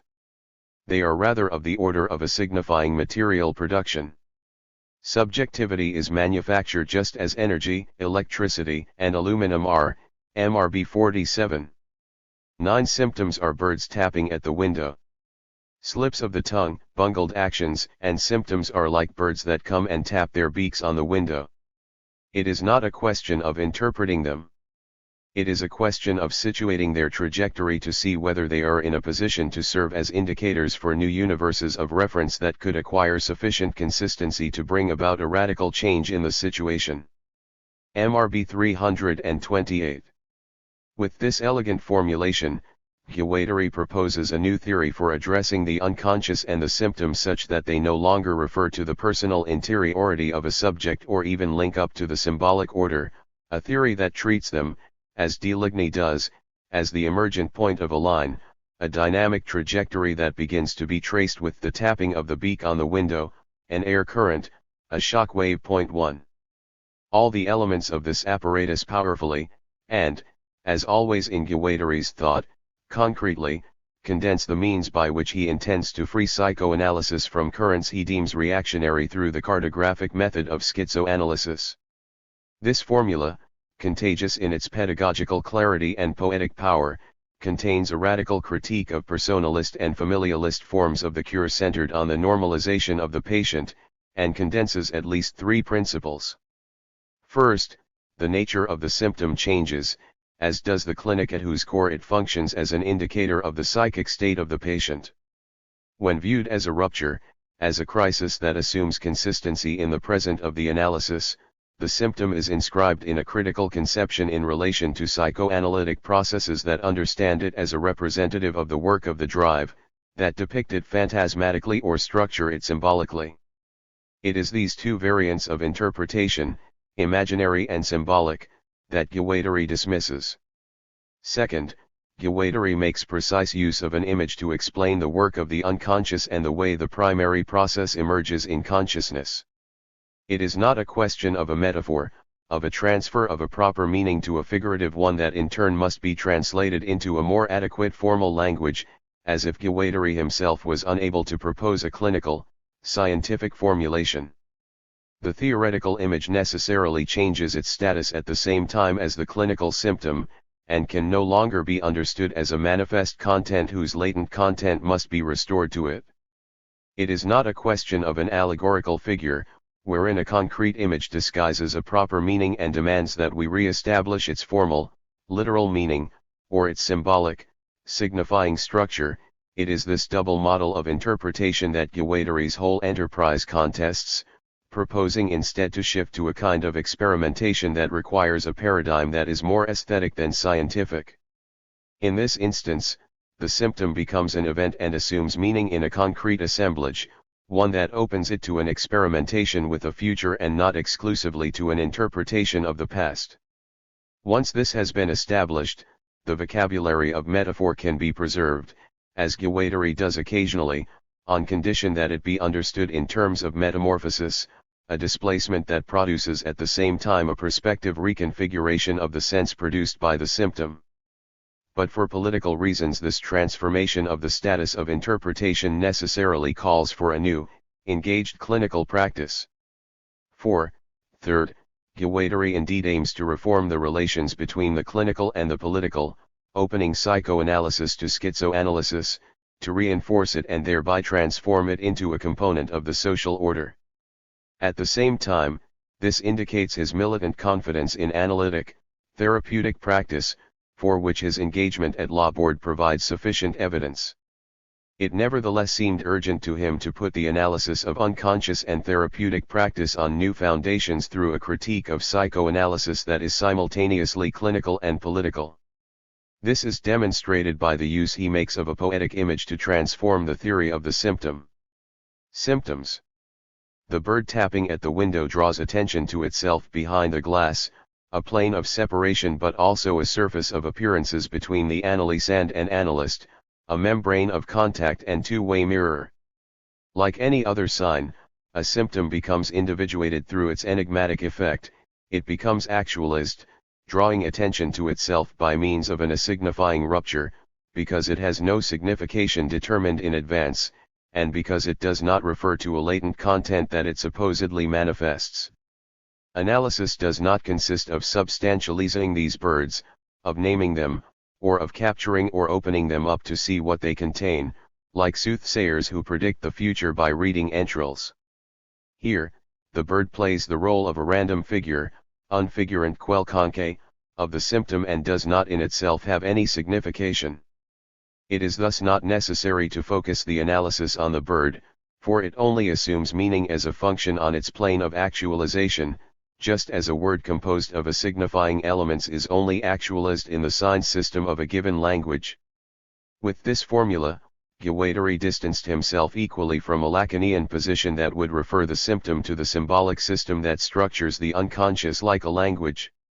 For Guattari, the unconscious is not structured like a language because it is not possible to impose the model of a unitary, linguistic formalization upon it, just as, for that matter, it would be unsuitable to impose such a model upon language itself.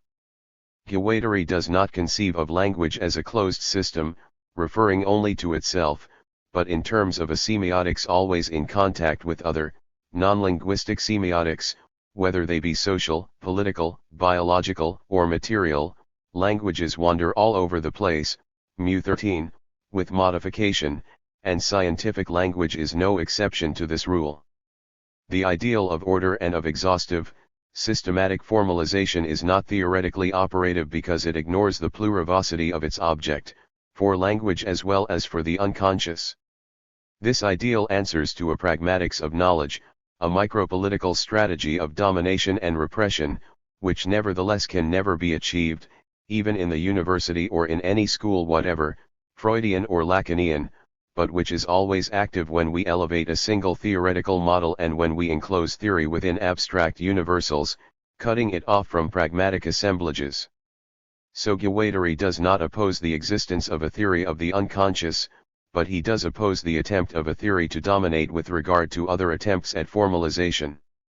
He especially resists theory's tendency toward idealizing abstraction and toward the refusal to open structure to its concrete historical milieu.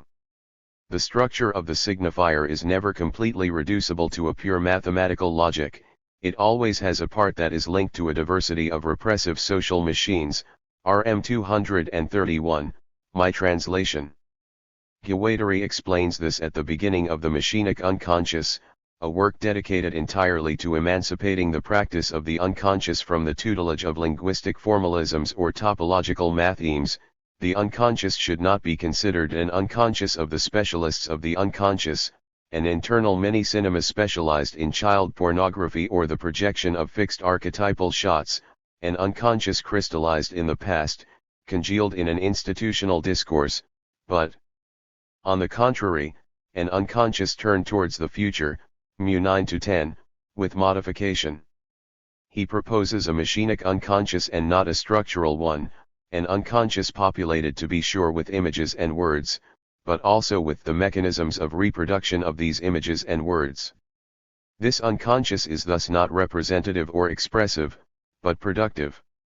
Because the unconscious is production, Guattari advises that the inventiveness of treatment distance us from scientific paradigms so as to bring us closer to an ethico-aesthetic paradigm, c. 7-8, with modification, oriented toward actual praxis instead of toward regressions in the past. This entails a relinquishing of the dualism conscious/unconscious of Freudian topographies, as well as of all binary oppositions that correlate to Oedipal triangulation and the castration complex. The schizoanalysis that Guattari proposes is no longer centered like psychoanalysis on the analysis of a given psyche, as if the unconscious was only an individual given that could be known in itself. He conceptualizes subjectivity as the unconscious and language in a collective, impersonal mode, such that the unconscious implies multiple heterogeneous strata of subjectivations whose consistency and extension vary, and which cannot be reduced to the authority of a dominant determination according to a univocal causality. This schizo-conceptualization of the unconscious and of analysis neither consists in imitating the schizo, nor in valorizing the madman, but in observing that Oedipal familialism, valid only for neurotics, cannot be considered a coding that is universally explanatory in itself. The schizo versus Oedipus. The schizoanalytic conception of the unconscious entails a critique of the Oedipus complex. It must no longer be considered a natural property of the unconscious, just as the libido is not a private, individual sexuality, coded solely by the family. We must open the unconscious to the entire social field, a move implied by the term desiring machine. At the same time, the Oedipus complex no longer has the status of an unconscious structuration of individual desire, and emerges instead as a determinate social production, the form that it takes when desiring machines are molded by processes of social normalization typical of the European bourgeoisie of the end of the 19th century and the beginning of the 20th. Its operativity is limited to this field and cannot unconditionally be exported to different cultures.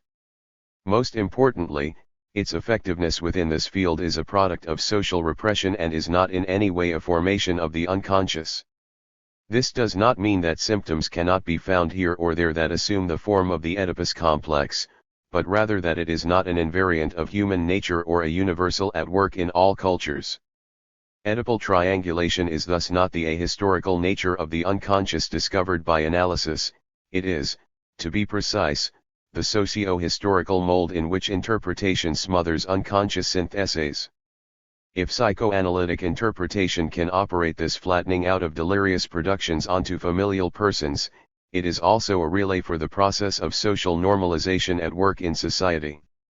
Guattari and Deleuze thus recall that anti-Oedipus marked a rupture that occurred by itself with respect to classical clinical conceptions. Two principles followed from this.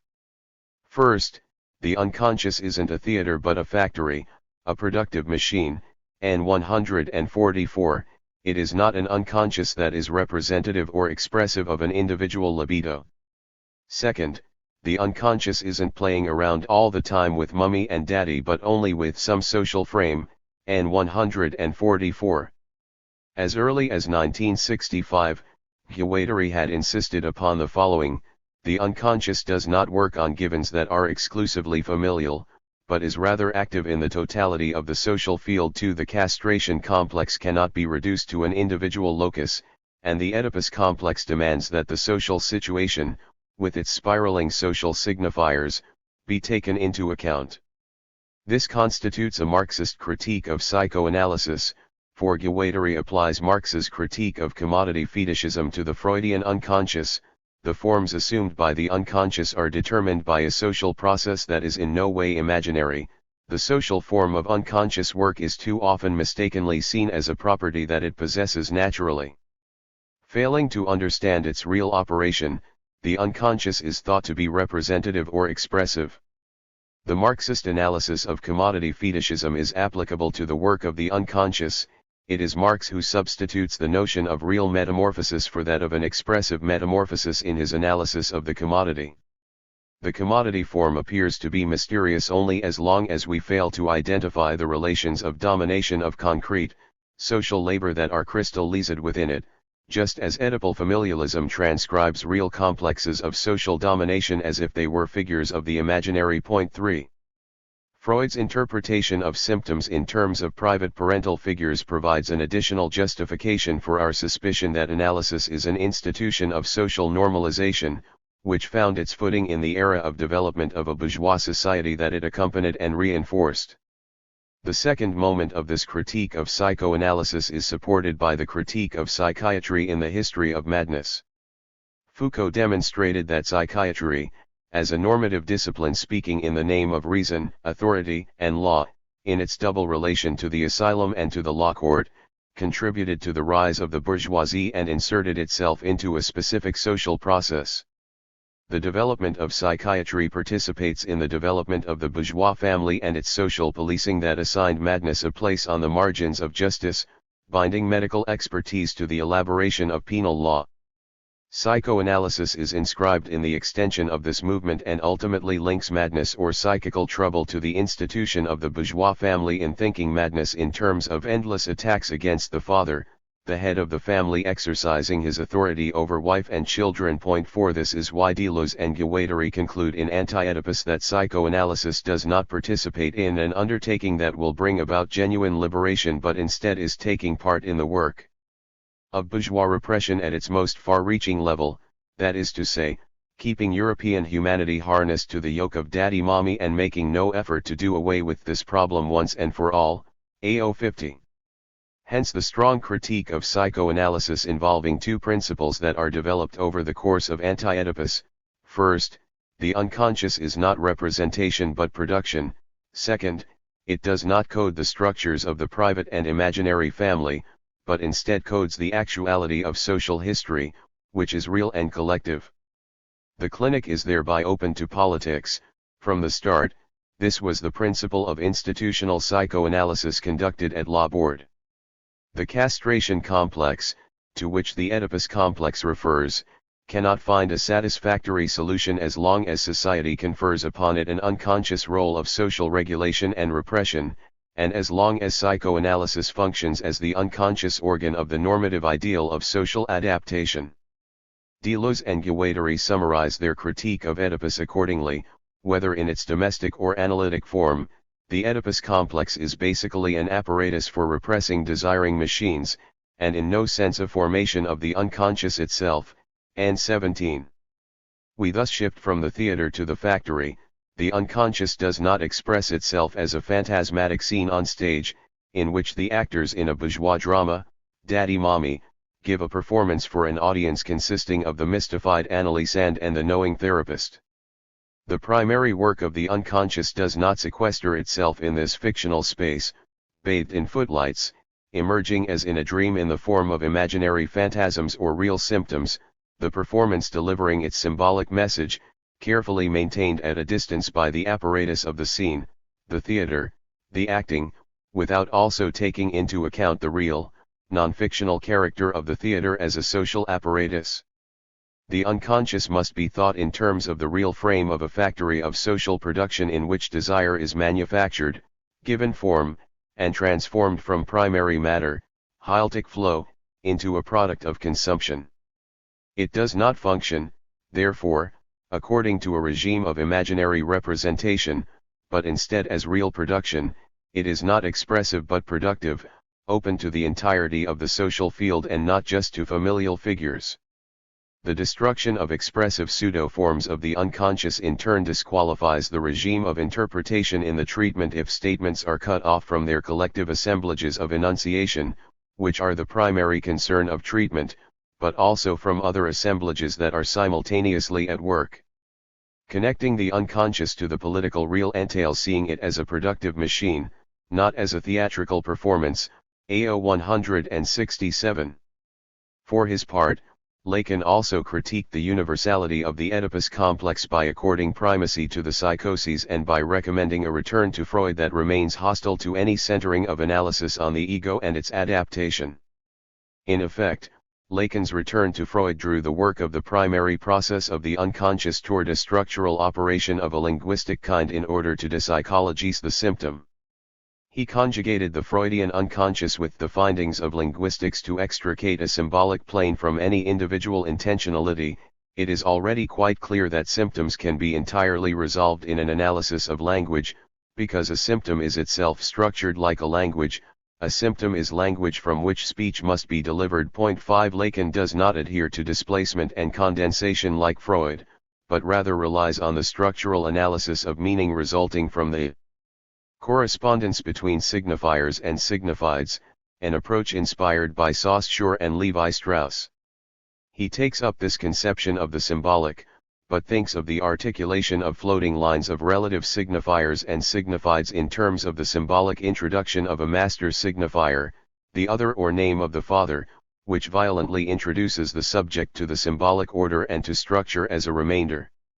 It is thus the signifying process of language that can no longer be comprehended outside of the imposition of an unconscious symbolic order, a master signifier, the phallus, or the name of the father.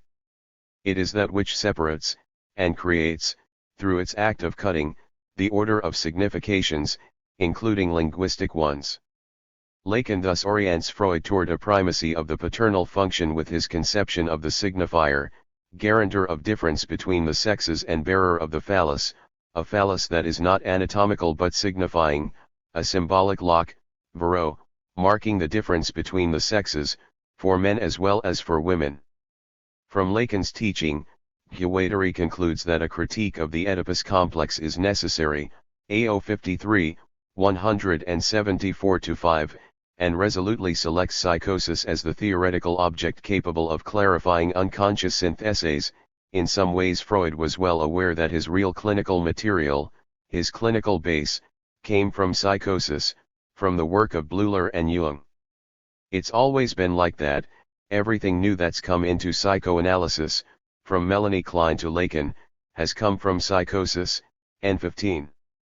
But, if Guattari absorbed from Lacan the urgency of critiquing Oedipus, he provides a radically different version of this critique. Point 6. Schizophrenia and politics. Lacan reduces Oedipus to a false step in the symbolic topology of the constitution of the subject.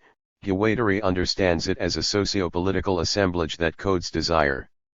For both Lacan and Guattari, in contrast to Freudo-Marxists like Marcuse or Reich, there is no spontaneity of desire, no desire anterior to its social coding.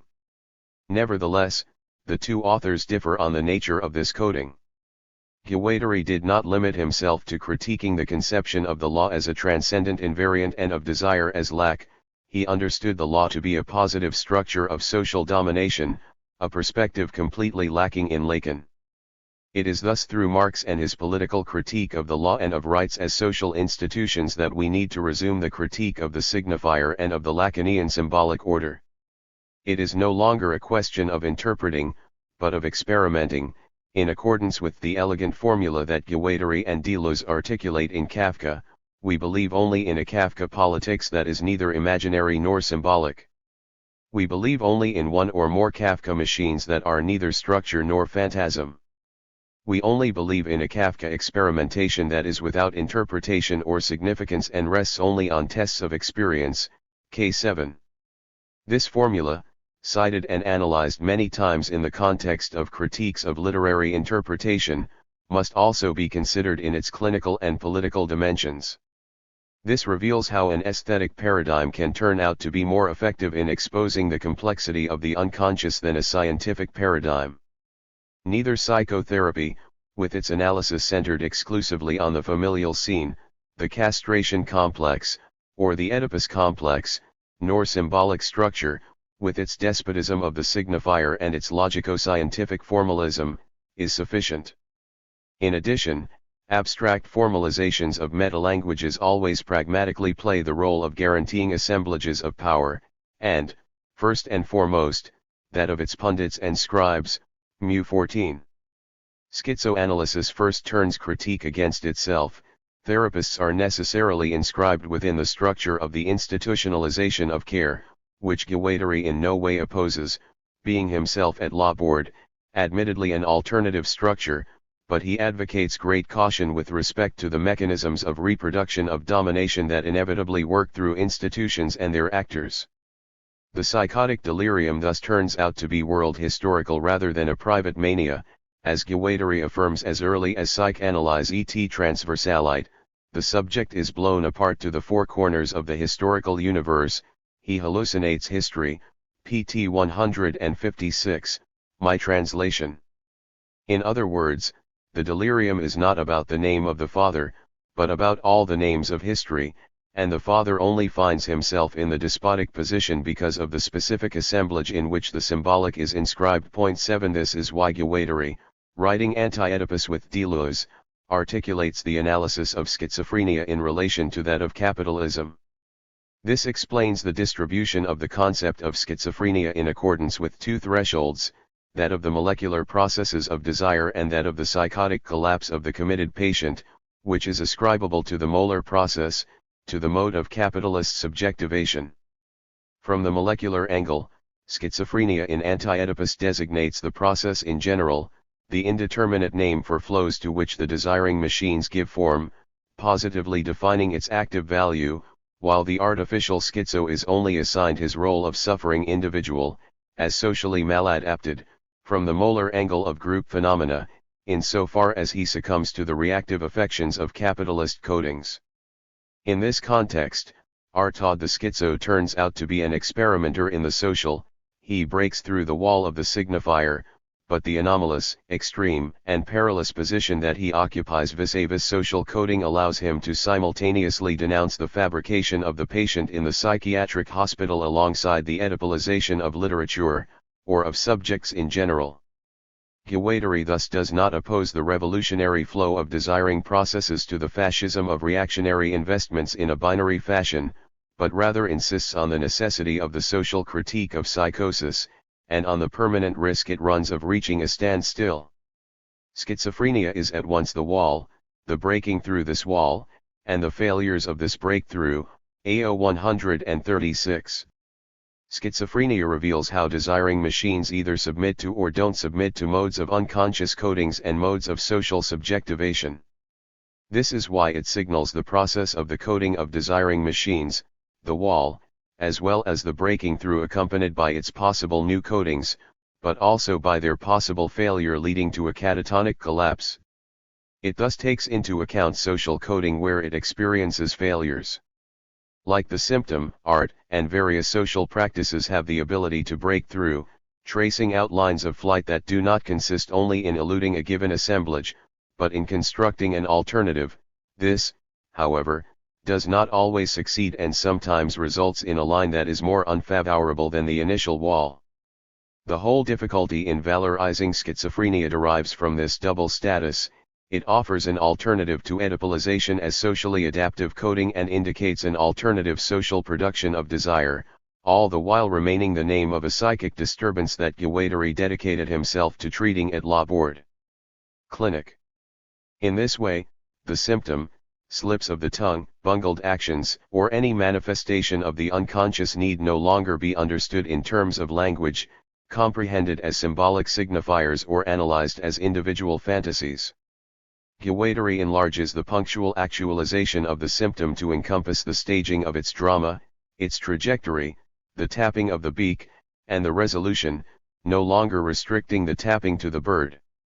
Dilated in its temporal dimension, the symptom is no longer referred exclusively to the past and instead becomes the instigator of a crisis, of a something equals X that can only be grasped in terms of the shock wave that it provokes, beginning with the initial shock, kairos, the decisive instant of actualization, which unleashes, or not, the turning point of a situation. The symptom should therefore not be translated as a map of the past in accordance with the reductionist modeling of psychoanalysis, but instead be made use of to experiment with becomings, to explore cartographies of a possible future. Schizoanalysis not only takes the beak of contact into account, and the indeterminate and necessarily unknowable bird, but its trajectories and the entirety of its assemblage as well. The trajectories are not themselves given as an outline, but as a wait-and-see program, one that is ludic and conditional, for to wait and see is to be unsure, on condition that they may serve as indicators of new universes of reference that could acquire sufficient consistency to bring about a radical change in the situation. MRB 328. Analytic work, now a kind of experimentation, comes down on the side of practice and becomes defined as prospective and adventurous, not as a deductive, defined, exact science. All of the components of analysis are thereby transformed. The first decisive consequence of this is that the symptom assumes a signification that remains in the order of experimentation. Signification will emerge when we are able to observe the kinds of pragmatic changes produced in the situation. It is thus not a question of a given signification, but of an effect of sense that is programmatic, since it is to come, and pragmatic, in that it is in contact with its collective assemblage. It is not a threat to analysis if it is not known where the bird is coming from or where it is going, for in treatment this is always the case. Viewing the symptom as a given essence from which one can exhaustively extract the content by redirecting it toward its supposed origin, whether that origin be traumatic and temporal, the origin of the fantasy, or structural and signifying, refers to imaginary and structural modes of interpretation that Guattari opposes. It is also not a question of projecting the symptom to a point of resolution in an assumed future, the cure, that would orient it teleologically. It has neither cause nor end. It does not matter if the symptom, a kinetic fragment, does not tell us where it is going and where it came from, for its operative role is not linked to the static terms of its path, departure and arrival, adhering to an obsolete conception of movement that reduces it to its stopping points. It is trajectory, becoming. The symptom is always plural and as such is an assemblage, a kinetic fragment, a point of view that opens the way to a reconfiguration of territory. It is a crossroads. The second, equally decisive consequence is that no symptom, dream, lapse, or other formation of the unconscious has a sense outside of the assemblage of treatment or any other context in which it appears. Its actualization always sets a relation to work. It refers to the external cartography of its real actualization, to the situation in which it emerges and assumes sense, tapping against the window of the distracted, wandering ear of the psychoanalyst. Because it concerns an assumption of pragmatic sense in a defined assemblage, which depends on its pre-individual milieu, we could say that the same symptom will assume different senses in different assemblages.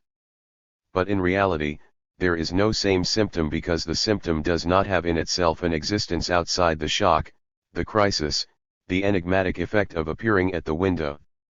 Far from being reducible to a signifying capsule indifferent to its context of enunciation, the symptom thus assumes sense as a function of its capacity for reconfiguration, for the production of nodal turning points or vectors of transformation capable of changing the situation.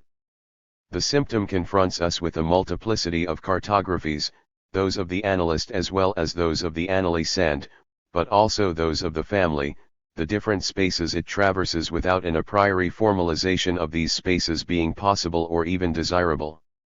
Beginning with the initiating, a signifying rupture, the tapping of the beak, it emerges at the crossroads of retrospective and prospective lines. It is the symptom that creates its time, its before and after.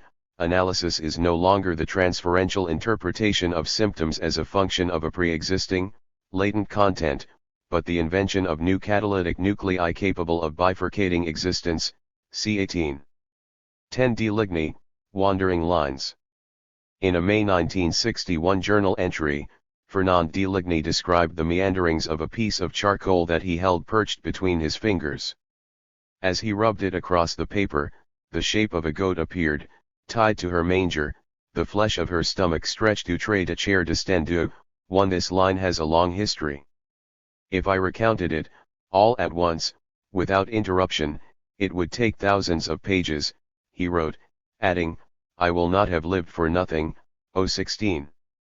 This Leibnizian hallucination already condenses the whole story, the transformation of a hand-drawn, errant line into a seismograph, a complete transcript of an existence, bound together by the chance encounter, on a rocky plain, between a surprised goat and an artist, dessinator, as vagabond as his subject. This proposition does not conceal any will to totalize the real. What de Ligny calls a transcript to, a bold contraction that turns the line into the participle of the gesture, the unfolding of an act, is derived from the network, réseau, which does not represent anything, but which has the value of an undertaking, tentative. In this instance, writing is brought to a transversal relation to language, eating into the tracing, trace, a ridgeline that divides the symbolic domain of the hand from the motor gesture, simple footprints. The transcription of a tracing involves the improvisation of a way of writing in which writing reaches its graphic status. De Ligny has produced mixed writings like these all his life, alone or collectively, assembling the apparatus of wandering lines in order to bring the trajectories of autistic children into visibility, their meanderings and loopings around a few points of attraction on a communal landscape, points of reference that only emerge with the orbital repetitions of specific trajectories. Such tracings do not have any features that would assure us of a unitary content or establish features of an identity or of a personal profile. Rather, their lines proliferate into a vertiginous bundle of opportunities, branching out in all directions, unraveling the fabric of existence into zigzags and curlicues, the starting points of a tornado of possibilities. Everything is contained in the transcript, in an impersonal mode. Deligny explains this with his customary precision: to trace is to act, tracer est d'agir. Point 3. Examining what constitutes a line and a network allows us to define Deligny's wandering lines more precisely. Two magnificent books make them available to us, thanks to the initiative of Sandra Alvarez de Toledo, who in 2007 published, under the auspices of her publishing house, given a Delignian name, El Arachne the Spider, a large volume of works, followed in 2008 by a thin collection, El Arachne, which summarizes Deligny's conception of the network. However dissimilar, the two books go together, the enormous yellow book and the small gray volume. Between the sun-yellow covers of the former, de Toledo has compiled dreams, experiments, turning points, and abrupt movements, the living lines of Deligny's preoccupations. The second volume, scintillating in its sense of actuality, presents a singular, stimulating overview of the network, réseau, and of the fabric, toile. This two-volume set is remarkable, providing a critical apparatus that anticipates the questions of the everyday reader along with an erudite apparatus to satisfy the specialist. The experience of reading this scholarly edition is akin to that of turning the pages of a children's book. You skim it in wonderment, turning the pages with your eyes as much as with your fingers. Its onion skin paper trembles with the slightest breath. It has been laid out with meticulous care and inventiveness. Writing, painting, and transcriptions of thought in the form of lively notations, barely set down on paper, are all juxtaposed.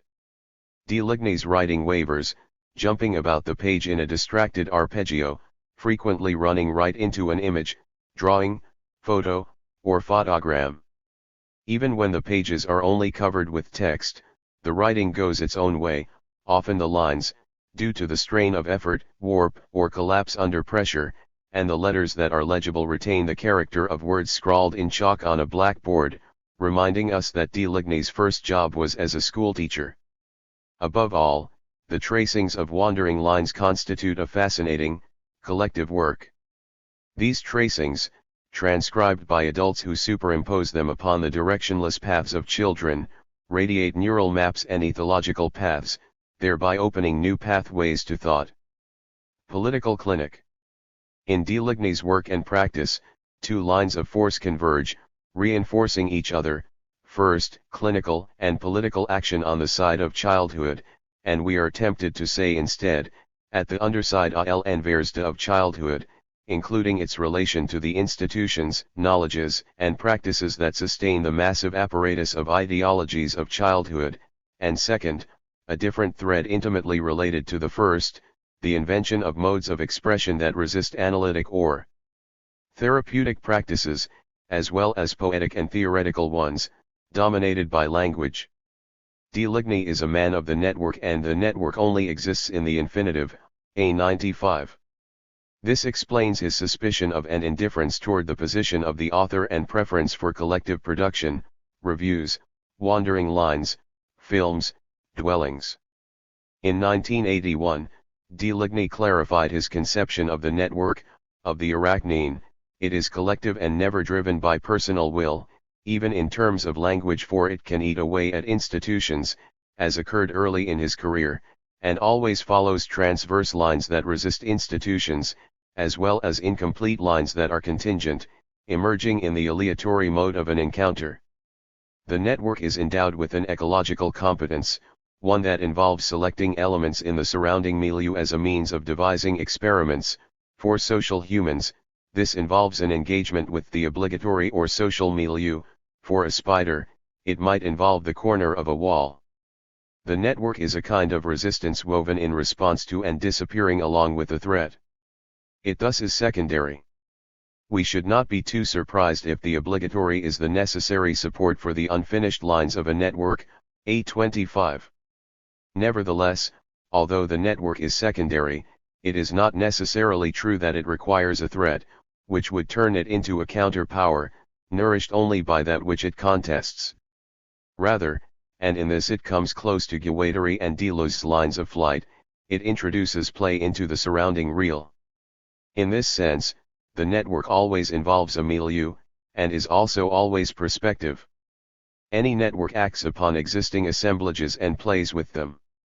The second main characteristic of the network is that it is never of the order of consciousness, will, calculation, or even of unconscious or sexual signification. It is lodged deeper, in the vital and the ethological domains, where experiments endure or fade away depending upon circumstances, chance, or a propitious moment. This is why it must assume form by straddling codes and institutions that already exist. In this sense, the Arachne has nothing to do with the being conscious of being, completely woven of sex and language, A24. It is not anthropomorphic. This is why it is difficult to theorize this reserve, ressource, which is permanent rather than eternal, precarious in all circumstances because defined by the experiment. The network must necessarily fail. This is one of its most propitious traits and should not be seen as a lack, it is provisional. According to Deleuze, we must take into account the full sense of the ambiguity of the term completed. A network that is completed becomes institutionalist and dies. Networks are sketches that must remain incomplete because if they are completed, they become institutionalist and end. Or, better yet, they offer a stable support or enveloping milieu to new undertakings, new fabrics being woven or stitched together, taking them upon itself or unraveling them. Raisy Store. The infinite network is a response. This clarifies Deleuze's experiments, which are always collective and are grafted to the irritable tissue of social institutions and increasingly resistant to institutions dealing with children. Deleuze inserts himself into the social fabric at the point where justice, education, and psychiatry intersect and interfere with and define one another. He intervenes directly at the point where the police, the school, and the asylum meet, always with an incisive diagnosis and always with a focus on the same problem: children who fall outside of the normative parameters of childhood. At the beginning of his career, he held numerous positions within these apparatuses of control, following a trajectory that took him from educational institutions to working with children labeled delinquent, deficient, maladjusted, and incurable. He quickly began to operate outside the institution, relying upon increasingly Arachne networks, doubling, mending, and openly questioning institutional action, honing in with ever greater precision on the creation of group homes where adults with different livelihoods no longer pretend to care for, reform or transform autistic children, but rather just live with and among them, in their milieu. Initially a schoolteacher in Paris, on the Rue Brèche auxiliary loops, the Wolves Clearing, and then a special education teacher at the IMP, Institut Médico-Pédagogique, in Armentières, responsible for children deemed maladjusted and delinquent. He turned down the position of Director of the Prevention of Juvenile Delinquency for the North Region, offered to him by the Vichy Commissionarship of the Family in 1943. He founded RC, the Regional Association for the Protection of Childhood and Adolescence of the North.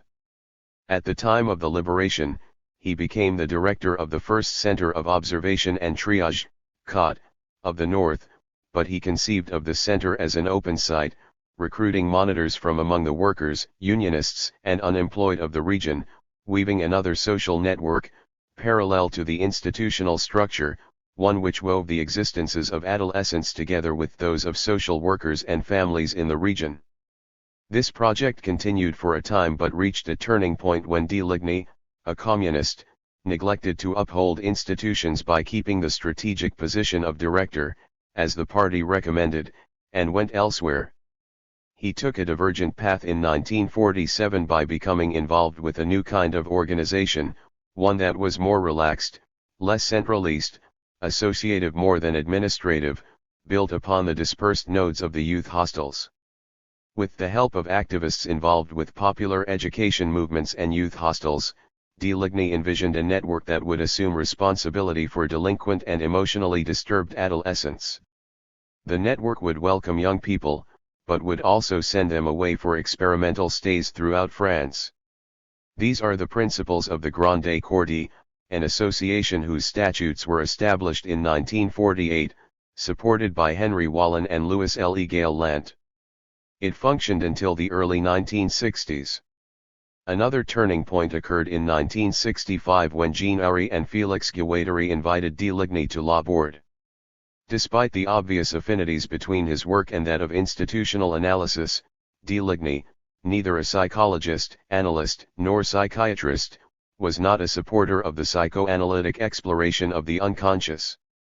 He started a small school and a painting and woodworking studio, and although these years were productive, de Ligny participated in the writing of the clinic's journal, La Bourde Éclair, mimeographed Lacan's seminars, published articles in the first editions of the Revue Recherches, and directed, from conception, to layout, to mimeographing, the first 3 Cahiers de l'Offre. La Bourde did not suit him. 5. Significantly, in 1966 he met a 10-year-old child diagnosed with severe encephalitis by Professor Dutch at the Salpêtrière in Paris. He was confided to de Ligny's care by the boy's mother. With this encounter, de Ligny achieved a regular rhythm of activity within a restricted community, and then reached yet another turning point. Beginning in July 1967, de Ligny initiated another undertaking around this child, whom he named Jean-Marie to express that speaking, he is not, so that this name does not designate him in person. From this point on, de Ligny narrowed the focus of his action to a small network of rest areas, that is, 4 or 5 dwelling places. In these places, there is a persistent presence of children who, lacking language, are not subjects. Here, the breach in all apparatuses of power becomes visible. In the place of the great political cut between those with power and those without, another appears, the cut between acting and doing, agir et faire, between reacting and wanting. O 1398. Militant. De Ligny mercilessly tracked down the well-meaning anthropocentrism of any educational or therapeutic position, all of which ultimately embrace this dictate, that they should become like us, A 196. This position encompassed the critique of the apparatus of power that filters childhood through its sieve, the critique of institutions and of their apparatuses of power, including their facilities, their educators, and personnel. He addressed this leitmotif to all well-meaning people who only want to help, or worse, to love, help them, don't love them, O 207. He was even more hostile toward the neutrality of knowledges than he was toward devotion. He battled against disciplines that target the child, the pedagogies that bombard the child, that correct him, and that push him toward work and social happiness. Makarenko. He resisted psychologies that submit children to batteries of tests and that classify them according to age, stage of development, or stage of unconscious maturation. His refusal of these knowledges is not due to an irrational valorization of lived experience or of a Rousseauistic liberty anterior to the social contract. Quite simply, these sciences are not sciences. There is no such thing as a child, one that is closed and unitary whose nature could be known. If such knowledges do nevertheless exist, in effect, it is because they pursue the aims of legitimation and not of knowledge. They reinforce, legitimize and make possible the very existence of educational institutions by fabricating an abstract child, categorized according to age, whose deficiencies and progress can be evaluated. These knowledges pretend to objectify the abstract child that they themselves, in reality, constitute. With de Ligny, psychology kicks the bucket. As Pierre-François Moreau observed. 6 His surprising tactics exasperated the guardians of psychology on the right who were ready to shoot him, but he also troubled those whose objectives seemed to be more in line with his, but who remained mired in structures of treatment and of childhood, and who maintained the status of the signifying subject. This becomes more comprehensible if we keep in mind the two-pronged fight in which he was engaged. First, that against the apparatuses that control, quadriller, and correct childhood, and second, that against any psychoanalysis, psychology, or mode of care centered on the linguistic subject, a consequence that emerged and developed rationally, albeit very gradually. The great political breach was no longer between the reformers of the left and the social police, but with anyone who ignores the fact that power is lodged in the production of a human speaking subject, a subject subjected to a mode of subjectivation that interpellates and constitutes it as a speaking subject and as a willing and autonomous citizen. With his austere and methodical inclinations now running counter to the views of militant reformers, who in his view did not decisively change the traditional ways of training, dressage, children, de Ligny found himself objectively to be more and more isolated. De Ligny's struggle against the powers that control children diagnosed the solidarity between progressive forms of knowledge and apparatuses of repression with remarkable precision. He ultimately opposed the theses of communist educators, Freinet, Makarenko, practicing psychologists, Wallin, psychoanalysts, Lacan, and institutional psychotherapy, Bowery, all in the name of the same principle, that these sciences and forms of knowledge become apparatuses of repression as long as they maintain the essential aspect of the product of their action, the child, subject of and subjected to language and to the unconscious signifier. The child that they promise to liberate, cure, or reform is in reality a product of the scholarly, social, normative institution. To Jean-Marie or other humans who do not lack language, but are outside of it, these disciplines do not apply. From this point on, everything is transformed. Alienation results from desire and language, and from the social straitjacket that transforms us into speaking beings, or, at the very least, into signifying beings. For de Ligny, ricocheting from experiment to experiment, from maladapted childhood to the solitude of the Svens, investigates the outside of language, what remains of the real for those who speaking, are not, a saying he frequently uses to emphasize the degree to which we, speaking beings, are prisoners of the signifier, of spoken language, of the symbolic, blind to the alternative networks and full modes of life that may be constructed, even at the heart of communities based on language and social complicity. This is the basis of the radically of his approach, one whose scope is as much clinical and political as philosophical. Ethology of the network. De Ligny resolutely dismisses the status we grant to speech or thought as adorning the real with a layer of intelligibility, a layer that we imagine to be of another, superior tenor to the real. It is precisely this anthropocentrism that de Ligny combats in his position as a proletarian educator and sounder of the psyche, Sauvagnargues. But he wages this battle, yet another aspect of the radically of his position, without confronting contested knowledges with another knowledge or renouncing a singular intelligibility, one which he produces on the margins of language, in the poetic and practical mode of a writing of the trace and of the gesture in his numerous works, poems, and films, a writing that always takes its point of departure from or within the dispersed sites of life, lieu de vie, the concrete, empirical ground. Where the presence of children persists, children who, lacking language, are not subjects, O 1398. For science concerns the subject and speech.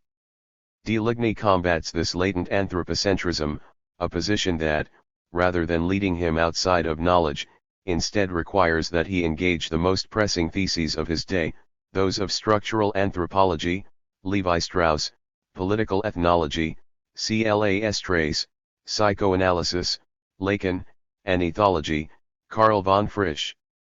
He thus proposes a new galaxy of knowledges to study the everyday human who persists or insists in the breaches of the socio-symbolic empire, and explores this by means of the pen and the gesture. He revolts through practice, by maintaining precarious sites of life, lieu de vies précaires, and through writing, which granted him the strange position of being a resistant writer, celebrated by Chris Marker in 1947, one who uses writing to resist language. 7 De Ligny pursued the transformation of writing and political action against the well-meaning motives of instruction, of special education, and of the therapy of children falling outside the norm, all at the same time. This combat, even in the milieu of the child who speaking, is not, was never solitary, but was conducted collectively. It is a combat against the myth of the autonomous, speaking, willing individual, and this practical combat, engaged on behalf of childhood, led him to develop a thought on the collective, innate human, that is, an ethology of the non-speaking human. Against the symbolic, de Ligny affirms a profound Spinozism: we believe that we are the free cause of our actions, which in reality are woven in the continuous web of the real. In the ethology of their milieu. 8, de Ligny explains that the problem is that the being conscious of being cannot believe that things happen, que les choses se fassent, and prefers to believe that he does them in full knowledge of cause and effect. A14. Hence the critique of a subjectivity that positions the self as a cause, accompanied by a vigorous calling into question of the personological aspect of language, the pronouns and the nouns, the I or the me, written with capital letters to emphasize the status of the personal subject as an illusion, one who is the cause of his actions, capable of mastery and finality, imposing his conscious plans upon nature and upon other humans. Here, de Ligny shares, even while he transforms them, the struggles of a whole generation of thinkers who oppose the primacy of the subject, including Levi Strauss, Lacan, Althusser, Foucault, and Deleuze and Guattari. But he formulates the stakes differently, opening up a radical line of fracture. To the Spinozan motif of the illusion of being free or a cause, de Ligny adds, but also transforms, stakes that come from Lacan. Will and desire are effects of language, they sustain the illusion of a sovereign, distinct consciousness, being an author. If consciousness is produced through the play of language, it results, like language itself, from a collective, unconscious structure that inscribes us as speaking subjects. Refusing the dominance of will, of free and autonomous consciousness, steers the critique back to language, and consequently, to the empire of the signifier, of which the symbolic order itself is a product.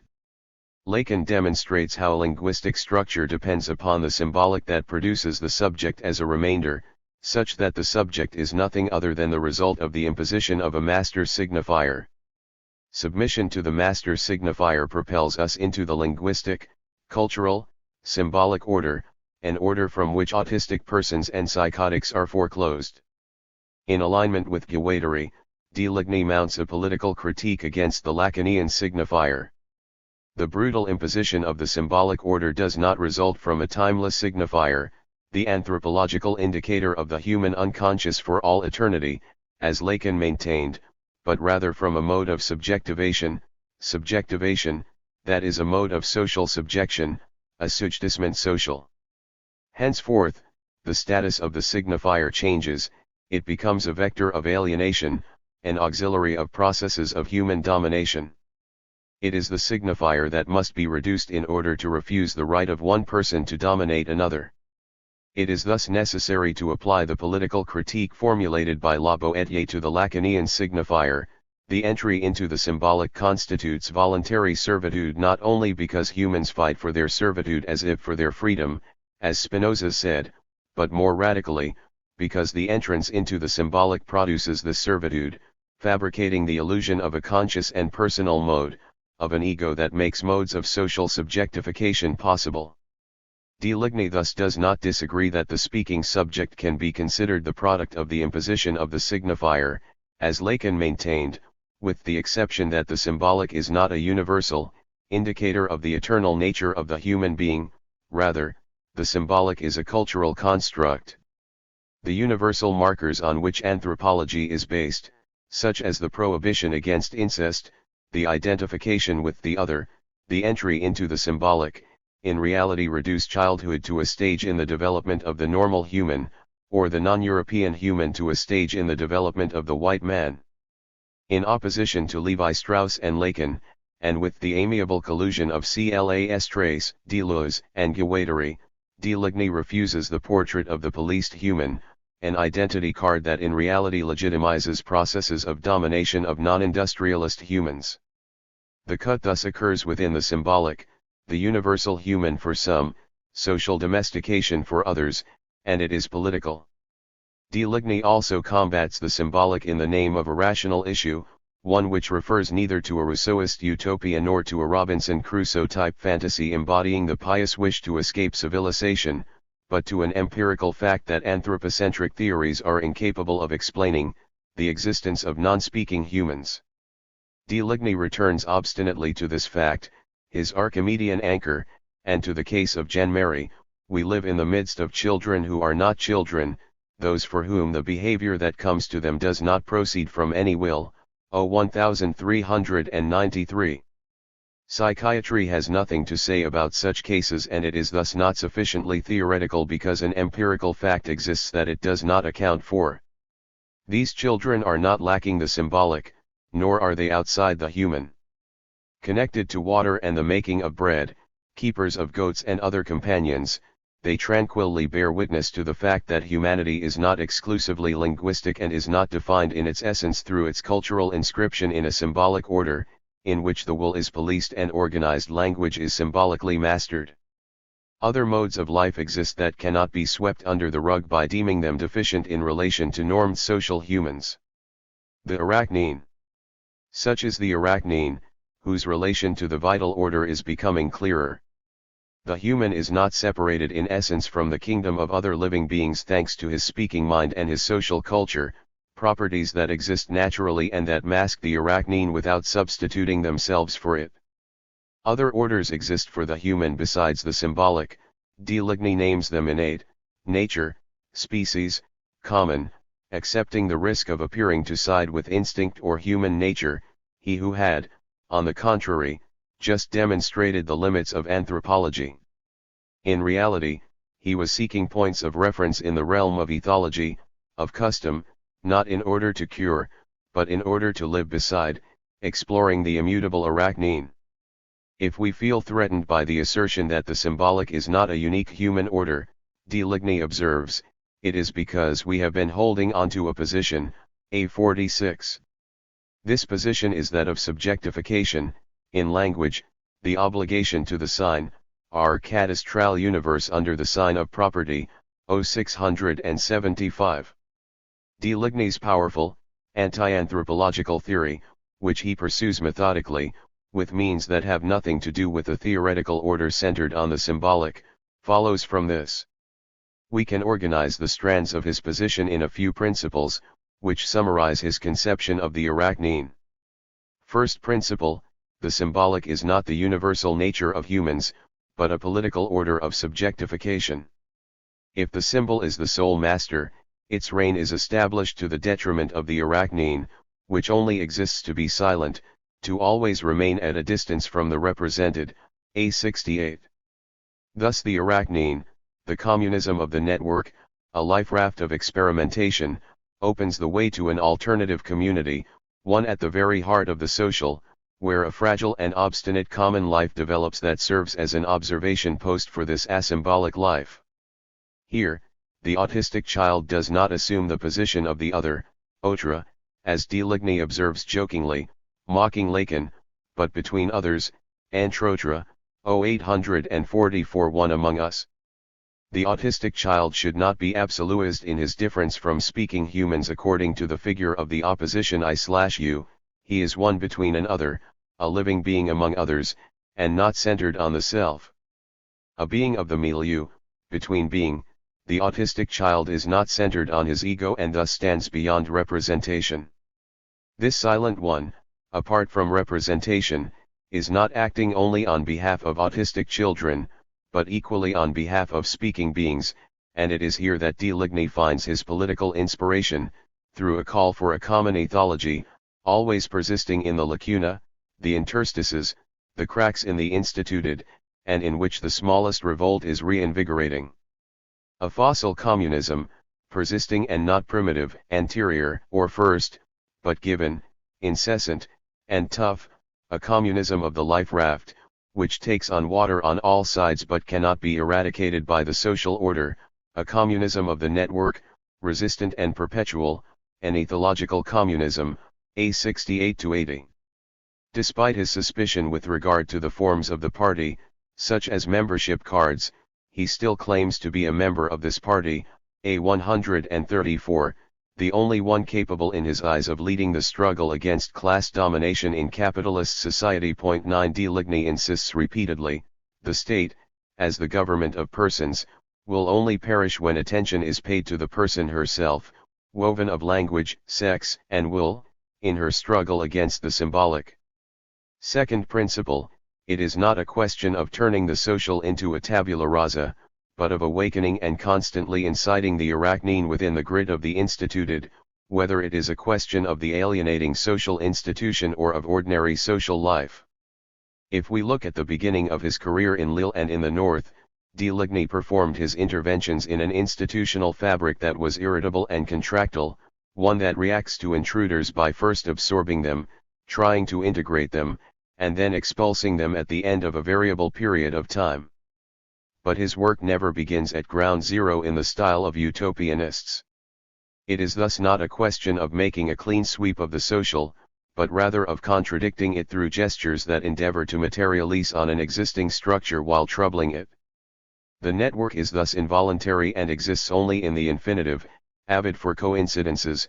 Nevertheless it is necessary that, in the surroundings, there be something. A49. A milieu is always a prerequisite, but Deleuze encodes it in a new and creative way, without relying upon constituted structures or having a priori confidence in specialists, instead making use of what he finds, what is available, by chance. Thus, the unemployed hanging out on the corner, the wives of the guards in Armentières, various adults involved in the networks of the Grande Cordée, and, in the hovels of the Svens, adults encountered by chance, sometimes concerned with disabled children, sometimes not. Deleuze cuts new configurations in the social tissue, indifferent to positions, diplomas or powers, always remaining on the margins but never outside or hostile to the existing, concrete milieu, with which it may be possible to composer. This subtle destabilization of normed functions can be compared to infiltration or guerrilla tactics, directed against regular state armies. I had in mind and in outline a schema of dispersal, guys who succeed in infiltrating themselves into everyday life. 10. Evoking a memory of the resistance, Deleuze thereby reveals the arc that runs in France from the resistance, to the post-war period, to May 68. Third principle, the Arachne proposes an ethology of the network, which disturbs our usual boundaries. In the first place, the act itself does not count, all that counts is its ethological milieu. Instead of correcting the child, Deleuze transforms his conditions of life, indifferent to well-meaning institutional tendencies. His ethological comprehension of the act functions in a mode that is strictly operational. The act thus does not refer back to a person, to his nature or will, or even to an isolated signification, but only becomes individuated in a milieu in which it is taken up, and only as a function of this milieu. In accordance with Spinoza, an act is neither good nor evil, but rather favorable or unfavorable, not to the isolated individual, but to his ethos, in the ethical mode of the encounter. Deleuze signals his proximity to Deleuze when he writes of Spinoza that ethics consists of organizing good encounters, composing actual relations, forming powers, experimenting, SPP 119. Consequently, if we transform an act's milieu of insertion, it changes. An act has no sense in itself because it does not exist in an isolated, individual, separated state. This is the source of Deleuze's maxim when he was a teacher: protect living beings. If life, for them, consists of stealing, teasing, or destroying, simply seek out direct or indirect complements for these verbs that will make them imperceptibly derive their force from acts that are worthy or useful. 139. We need to understand that this is not to change the act itself, by prohibiting or rewarding it, or even to transform the child's will or his act, arriving at the magical transformation of the infraction into a worthy or useful action. The act has no moral or psychological value in itself, and becomes exclusively a function of the ethological milieu, in which it can be made to resonate favorably by transforming a few components of the milieu. The act is thus sensitive to its milieu, being swept along with its entourage, entirely constituted by its complement, the milieu. The social, or moral, coloring of an act may be modified by transforming its complement. Deleuze, in this sense very close to Deleuze and Guattari, transforms the philosophy of action, and politics, in demonstrating that the act is not the product of a sovereign consciousness. There is neither an act, nor an individual will, but only opportunities and thieves that dance before the opportunity. If the action functions in the mode of thief opportunity, it is because it must be understood in terms of the collective mode of the network, which is resolutely non-anthropological and anti-humanist, and refuses to fetishize the will, but cannot be considered dissident either, because this would attribute too much activity to the will. The act is just resistant, obstinate in favoring experiments in spite of existing stratifications. We need to avoid another misinterpretation, which would be to believe that the network would be good for the child or for society, that it would incite liberty or goodwill. A few teenagers abruptly reinvigorated before one's very eyes, this would prove the presence of a network. But what project are they concocting? With perfect moral neutrality, Deleuze suggests knocking off an old lady for whom one of them had worked. What reinvigorates them is not the perspective of killing the old lady, in accordance with a morality of perversion or vice, but only the possibilities that this act automatically unleashes and with which it shares no essential link, such as alleviating the boredom of the asylum or finding money to go to Dunkirk or Calais to get on a boat. The network is neither good nor bad, it instigates a functioning. If someone had given these teenagers the means to go to Calais, the dissolute crime could have been avoided, but the network would not have been constructed, for in that case the trip, now controlled by the institution, would have become obligatory. The network thus develops on the elastic surface of experiments, where they gain a hold on the real in order to transform the situation in an involuntary mode, one that is not symbolic, but real. A27. Fourth principle, it is not a question of eradicating the social to create a space for the arachne, but rather of perpetually reanimating the aleatory and provisional web of undertakings that persist, extinguished by language. And it would be wrong to conclude that we can consciously promote the arachne in our societies, because consciousness is in no way capable of mending, stitching, and repairing the damage which it would be erroneous to believe it had provoked. It provokes it incessantly. A82. This is the reason why it was possible to take Deleuze for a psychotic visionary, a solitary monk preaching a religion of silence and incest, to the point that one of us heard a psychoanalyst say, "But how come you don't go crazy?" It was a mystery to her. 972. Deleuze does not combat the enormous privilege of the institution and of language directly, but rather deflects them, just as he does with the rules of cultural orders, whatever form of obedience they entail, instead placing confidence in what he calls an innate nature, which consists of the ethological relations of the milieu. In defiance of the algebras of language, 939, he plants himself in things as they are, on the terrestrial globe, in the ecology of the real milieu, in a concrete ethology. The reference to the spider is not fortuitous, for this species becomes for Deleuze that being for which consciousness of being is excluded. 11a Confidence, therefore, in nature, since Deleuze refuses all Lacanian terminology, in one blow, both consciousness and the unconscious, and he remains indifferent to the spiritual break instituted between culture and nature. Henceforth, the network is vital and terrestrial, and in these terms we can expect as much from the spider, the azote, or the tree, as from ourselves. We cannot interpret a spider's web as a conscious project, any more than the invention of fire or of writing may be considered the result of an individual project or will.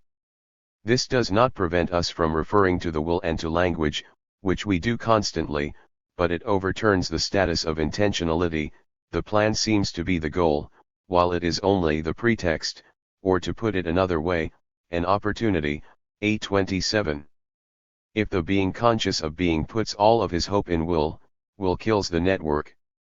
The network is not to be made, de faire, it is deprived of any intention, de tout pour, and any excess of intention, excess de pour, tears it to shreds at the very moment when the excess of the plan is inserted into it. A20. The slightest desire to make use of the arachne, for any purpose whatsoever, would make it disappear. A33. Another misinterpretation to avoid, Deleuze does not act outside of the social, does not demand any utopia, any outside, beside, or before the social state. He does not valorize disability or autism as more natural or superior human states than ours, and does not extol muteness or solitude. The network is neither outside of nor before the social, it is collective. Hence de Ligny's political project and his unwavering support for communism, though not in its party form, are comprehensible in the mode that, with Guattari, we may term transversal. De Ligny writes against bosses and heads, against the man, which corresponds to the practical and theoretical struggle against centralist, personal, hierarchical organization. To counter the latter, in theory as in practice, Guattari in 1964 proposed the practical concept of transversally, against vertical hierarchies subordinating the lesser to the greater, against horizontal conjunctions of the same order that also assume the existence of hierarchical levels. Guattari counterposed the acephalous, transversal network that propagates diagonal connections with the strategic aim of liberating groups from the formations of power of the command-obey type, as well as bodies from the conception of the organism as a centered organization. De Ligny is in alignment with this struggle, which he terms the Artmachines, and which demonstrates the same insistence upon transversal coincidences, the same critique of unity and identity, the same attention to connections and heterogeneity.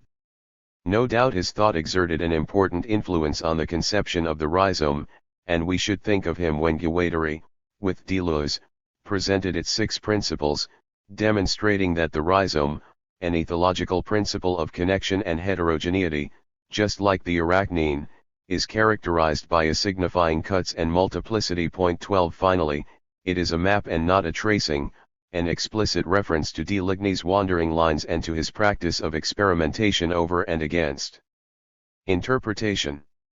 Language lying down/wandering lines.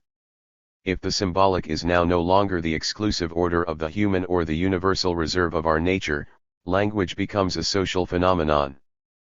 Perfectly in sync with Guattari's analyses conducted with Deleuze in A Thousand Plateaus, de Ligny analyses grammatically and linguistic communication as an order word, mot d'ordre. An apprenticeship in linguistic signs is a matter of social domestication, and the sign, for de Ligny, is an indicator of a brutal and obligatory training process. Our cadastral universe under the sign of property, 0675, the notion of personal ownership, the subject subjected to modes of state domination, is fashioned through the very structure of language, with its personal pronouns, its conjugated forms and its declensions. This political analysis of the constituent social function of language does not imply any demonization of grammar or advocate taking any refuge in muteness. Words are not the worst enemy of reality, they create it, and we are creatures of this creation. A 170.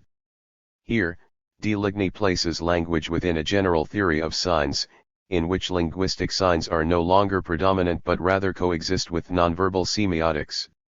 All of his research from this point on focused on this nonverbal language. He did this by a meditation on the proximity between writing and image, and by turning language against itself through poetic expression. In art, whether or not it concerns speech, the effect produced is not signifying or subordinated to linguistics. Hence the clinical and political value of his writings, which he piled in a box, likening them to leaves fallen from a tree, 148, but which also catch the wind like a kite, disparate proposals, as he calls them, 149. If once, having been read, a few of my propositions tremble joyfully in the sky of a few memories, all the better, that is their very raison d'être. But the reader who wants to use them or apply them in some way will immediately see what they are made of, fragments of pages pasted to and dangling from supple and light branches, sprung from the particular kind of enthusiasm that surges each time a child approaches me. Something that has been sawed and felled 1,000 times, but whose stump never stops growing shoots. 149. De Ligny has his own way of unfolding the sinuous pathways of his thought, which scintillate in an accumulation of words chiseled as close as possible to the real. Reading him, we always find ourselves laughing, stupefied, in coming across the clinical picture that he draws of our society, a feathered hat that I will never forget, even if I lived 15 years with the Canucks, the center cleaned by a simple current of girls, a center where maladjusted children live should be a little factory of the unexpected, 187, 199. This is the way Deleuze writes. Short phrases brusquely intertwine with long, harsh ones, hammered with italics and capital letters. His verbs move closer and closer to the infinitive and toward semantic invention, to trace it, to locate it, to swing it, to silence, to commune, communer, to camera, camer. These describe our existence better than conjugated verbs, with their turn away from the possessive toward the impersonal infinitive. Point 13. His writing is marked by swirls of discourse and by the enmeshing of slices of life in the impersonal, for Deleuze does not filter out the theoretical argument from the sensible effect, placing on the same plane the door before which the child hesitates on the point of crossing the threshold into his first kindergarten class, or the examination of autistic children's extreme susceptibility to doors, inscribing the story of his enlistment in the military, a faraway policeman holding his hand high to indicate to him that his number has just been called at the lottery for the war, or he himself, a teacher, raising his own hand to teach children to master the number 5. With its small hat and fat stomach, Deleuze refuses to neutralize the effective in the theoretical, not caring at all about our codes of scientific respectability, insisting by contrast on writing as he thinks, with his whole experience. This could create the impression that he succumbed to writing pleasant autobiographical notes, he who, on the contrary, practiced an impersonal documentation. Rather, Deleuze respects the randomness of thought, and its variable anchorage, sometimes in affect, sometimes in discourse, considering equally active an impersonal crystal of lived experience, a philosophical aphorism, or an image. Without devaluing the poetic in relation to the theoretical or by purifying thought of its effective flows, Deleuze mixes styles and modes of discourse. In other words, Deleuze does not conceive of his writings as commentaries, but as part of the pursuit of his experiments. His writings are not superimposed on them as a form of intellectual translation, but instead connect to clinical practice in its singular mode. Writing is taken up in the doing, it's the artillery, it makes possible, it defends, it protects.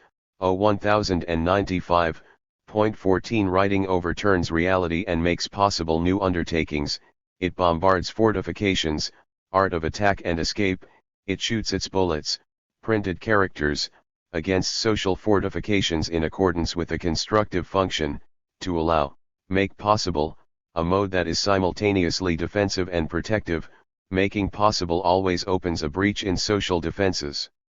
Writing must help.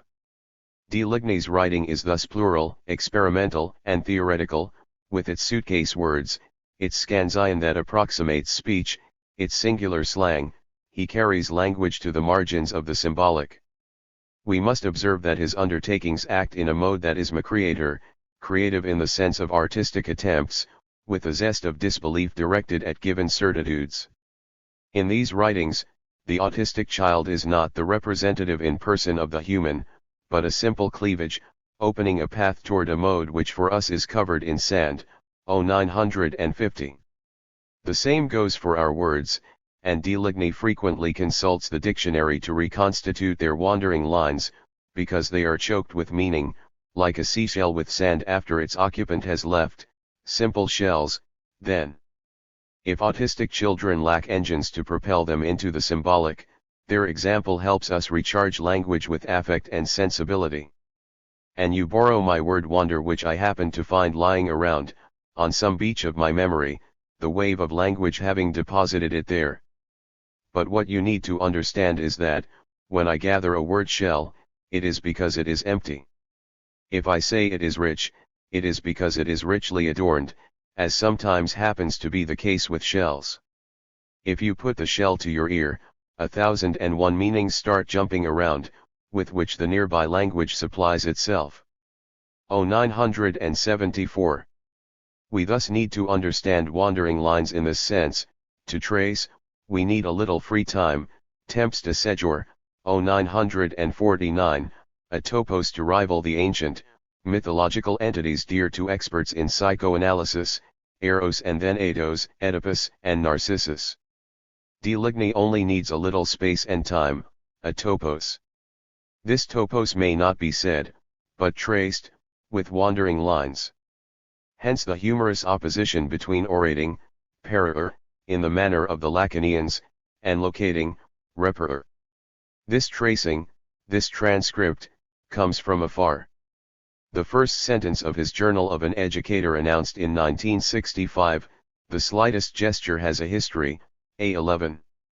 He recounts in Les Enfants ont d'Oreilles how he came to pay attention to the drawings of children. A child's drawing is not a work of art, it is a call for new circumstances, O212. He said this not to minimize their value, but to keep a sketch from being used as a measure of a child's performance, or worse, for an interpretation of her past. Improvising based on the tracings, tracers, of children does not involve commenting upon the tracing. Besides, the child no longer expresses himself. The tracing is left to its capacity for wandering. A drawing can be questioned, but not a tracing, which, it should be understood, doesn't represent anything, whatever the intentions of its author, O353. Thus the poetic, the image and the tracing do not represent anything, they are imprints, well-worn paths that the gesture impresses onto the page. It is not a question of having wanted to do something, but of acting. Wandering lines happen by chance. These maps first served as a crutch, a support. Deligny had first suggested doing a tracing to an adult who had shown some dismay when confronted with the wanderings and curlicues of autistic children, proposing that he transcribe the lines so that they would stop being disturbing and become familiar, from a distance. They first served as a crutch for speaking adults before becoming maps of intensity, as Deleuze described them in a text consecrated to Deligny. 15. This is why Deligny specifies that these maps are not instruments of observation but of evacuation. 16. They support the struggle against the interpretasis, interpretos, of psychoanalysis.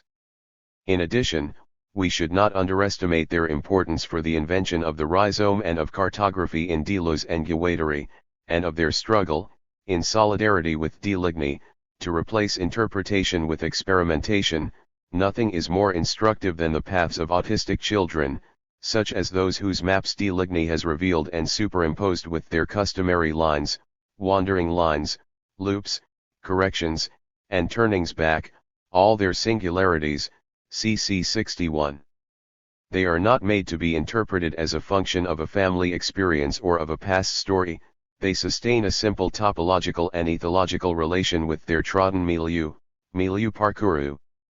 Deligny proposes the topos as a version of living together, and this comprehension of enlarged, corporeal space includes children as well as adults, but also the landscape, with its heavily traveled zones, its notable immobile entities, the mountain, the path, the ultrachos, as Wallen termed it. This cartographic conception should be distinguished from the archaeological conception of psychoanalysis, which links the unconscious to the memory of the subject, attaching him to a commemorative conception of the family, to parental or personal authorities, whereas maps trace the perspective lines of a milieu. Psychoanalysis turns the mind of the subject in the direction of his signifying past. Deligny's cartography locates motor habits in a full milieu, each map distributing openings and holes, thresholds and poles, ribs of a cathedral ceiling, black flowers positioned where they cross, where they insist, where the feet return obstinately, there where thresholds and bifurcations open up. The wandering lines traced by artists are of the order of locating, not pronouncing. They do not inscribe the detours of children in a system of translation that would uncover their signification or flatten them on the signifying order. They remain resolutely empirical and subject to chance. They are collective works consisting of the pathways of children transcribed by adults. Anyone takes responsibility, anytime. 0821, these maps that assume an ethological sense. The signs on the maps are not signifying. In order to be able to trace, what is needed is a little free time. 0949, time that is also space, such that customs are necessary, they do not serve either for observation or for interpretation, but rather as an accompaniment to mapping, they are not addressed to us, 0863. They serve to modify the gaze upon autistic children, but also on the milieu and on the customary, ornamented with ways of being, 1149. They move outside, for inside is the place of the subject, they trace pathways, not projects or subjects. In the space emptied of language, we have taken a position. Language has disappeared. As we would say of the sun. What remains are the glimmering and provisional lines on the tracing, and words, at the border between saying and tracing. Thus, the place of artistic experiments in de Ligny's clinic becomes clearer. Any experiment is a political act, but where political action initiates projects and becomes prepared to direct initiatives, art skips out, taking detours for no reason, expressing itself in hesitation. For de Ligny, the experiment, a political act, is thus expressed in an artistic act, where politics gets refracted, laterally, to bring our signifying affects to visibility. Thanks to him, the human appeared as that which remained, a bit frayed, of the arachne, traversed by the blind meteorite that is consciousness, A81. This is why de Ligny's action is ethological. Guattari explains this clearly. Fernand de Ligny does not repress and does not interpret, he works so that the disabled with whom he lived would begin to experience other objects and other relations, and begin to construct another world. RM 288, my translation. Part 4, Machines and Assemblages. 11 Machines, how does it work? 1. Technics is long way from explaining what is at stake when we speak of machines, since Guattari uses this term to specify how an assemblage works, the kind of assemblage that he calls machinic.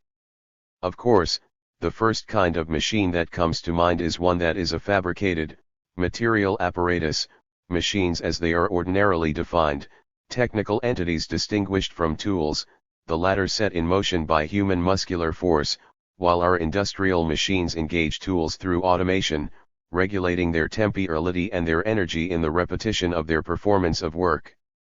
When we define technical machines in this way, we turn them into artifacts that are more complex than tools, situating them on an evolutionary timeline of culture leading to an industrial capitalism that integrates calculation and techniques, engineering. A rupture with the simple tool set in motion by human motor and informational energy, the technical machine combines solid elements functioning under human control in order to transmit movement and execute a task, capturing a kind of energy that is biological or natural. Point 2. According to this definition, machines only exist in the industrial age of capitalism. Technical individuals and machinic assemblage. Henceforth, the machine is no longer understood as a subset of techniques and certainly does not represent progress vis-a-vis the tool. In the sense in which Guattari uses the term, it is instead the problematic of techniques that is dependent on machines. The machine is a prerequisite for techniques, not an expression of it.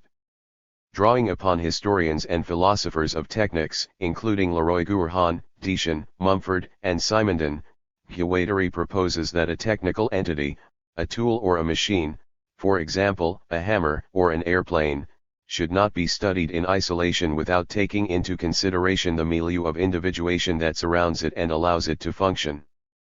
No machine or technical tool exists by itself, for these artifacts only function in an assembled, agents, milieu of individuation, which constitutes its conditions of possibility. There is no hammer without a nail, and thus the interaction between a multitude of technical objects makes the fabrication of hammers and nails possible, while also forming the conditions of their utilization and the practices and habits associated with them. Simondon explains this succinctly. Any technical entity refers to an associated technical system, which functions as a transcendental condition of possibility. At the same time, this condition is not limited to the technical domain, for the hammer and nail presuppose the hand that holds the hammer to pound in the nail, that is, the mobility of the gesture, the definition of the worker, the division of labor within the system of production, all in addition to the wall, the wood, and the surface into which the nail is hammered, the operative context of the becoming of a motor gesture in its existential, cultural territory, which implies its specific assemblage of production. The technical object and the social arrangement in which it is inserted are in no way independent of one another. Moreover, it is the social arrangement that determines technics, not the opposite. Deshan formulated this clearly: technics is, in a way, internal to the social and mental. Point 3 We thus cannot analyze the most humble technical object, the hammer or the airplane, without taking into account the social montages that make it possible. Machine, conceptual operator of assemblages. Guattari thus urges us to expand the limits of the machine, stricto sensu, the technical entity, to include the functional ensemble which associates it with man, c. 34, though it would be better to say with humans, men and women socialized in diverse assemblages. With this formulation, the concept of the machine is completely transformed. It no longer concerns the technical entity, but instead the social assemblage that tools and machines require as an operative condition. The machine henceforth serves to define the conditions of possibility of technical works, mises and œuvres techniques, explaining how cultures modulate the biological, the socio-political, and the material in their assemblages. This new transversal conception turns the machine into an operator concept that aims to explain real social processes, an operator of individuation, and an operator of social assemblages. Lewis Mumford, who first integrated the term machine into the analysis of societies, proposed the concept of the human collective machine to analyze the architectural accomplishments of pre-industrial societies in the Copper Age, which channeled enormous quantities of human labor into collective machines. These machines extend beyond technical entities because they define the organization of labor in terms of a social machine that assembles humans together with materials and other living beings to perform this work, large-scale collective productions, under human control, a power exercised in a coercive, motor form, for example, through guards and soldiers, through the neuromotor transmission of information, which in turn implies writing, teams of scribes transmitting orders from the summit to the base. For Mumford, the social apparatus manifests itself as an information machine, transforming muscular energy into social labor, requiring a division of labor whose huge differential dissipates enormous quantities of energy in the form of inequality. Deleuze and Guattari retain from Mumford the extension of the concept of the machine to the social, but they extend it to types of organization for which the notion of labor remains alien because they do not manifest the statist conditions of class division. Societies said to be without a state, studied by Meyer Fortes, Evans Pritchard, and Pierre Clas Trace, exhibit social machines that are different but nevertheless operative. Machines are thus social before being technical, not only because any technical entity refers to a social machine, but also because the concept of the machine makes it possible to integrate the Marxist problematic of the analysis of modes of real production into structural conceptions of the social provided by ethnology, sociology, or history. Viewed from this epistemological perspective, the concept of the machine proposes nothing less than a transformation of the social sciences in accordance with a philosophical method that opens symbolic structures or logics to real modes of production. Machine in this second sense defines the operativity of the social, not in general, but on a case-by-case basis. Guattari thereby extends the analyses of 8,000 plateaus by distinguishing three different kinds of social machines that correspond to different social states: the Neolithic machine, or writing machines linked to the emergence of urban megamachines; Mumford, nomad machines, involving the collusion of metallurgical machines and war machines; and capitalist machines. The concept of the machine thus defines a historical and social machinic assemblage, an assemblage of enunciation, and a machinic assemblage of bodies, which concerns the operativity of singular social functioning. The machine thus authorizes both a new philosophy of history, which is empirical and not linear, and a political philosophy that refuses to cut theory off from its social conditions of realization. It also calls for a conception of the interaction between thought and matter as a cutting of flows, and a social conception of the desiring individual, no longer solitary but machined, which Guattari terms a desiring machine. The 6 machinic components. In Chaosmoses, Guattari attempts to construct the concept of the machine by proposing at least 6 simultaneous components, which together contribute to its definition, see 33-5. The first 3 primarily concern actual individuation, while the last 3 refer to modes of subjectivation, in accordance with the systematic distinction that differentiates the individual from modes of collective subjectivation, which are largely unconscious and which transform the individual into a subject. First, Guattari considers material and energetic components. His materialist commitments motivate him to take this empirical condition of actualization into account above all else, and in post-Einsteinian physics, matter is composed of energy. The second component concerns the semiotics, noetic more than mental, that play a part in the fabrication of every technical object. With regard to industrial technology, these diagrammatic and algorithmic components, plans, formulas, equations, and calculations, play a role in all manufacturing. An industrial, technical machine can never be reduced to its material components. It entails complex noetic data, including calculations, programs, and algorithms that turn any industrial, technical machine into a theoretical object. In effect, these technological machines require the contribution of engineers, not only with calculations, equations put to work through their functioning, but also, in the preparatory phase of their elaboration, scientific research, industrial applications, and private or state laboratories. The industrial machine is built on a scientific machine with a cognitive output.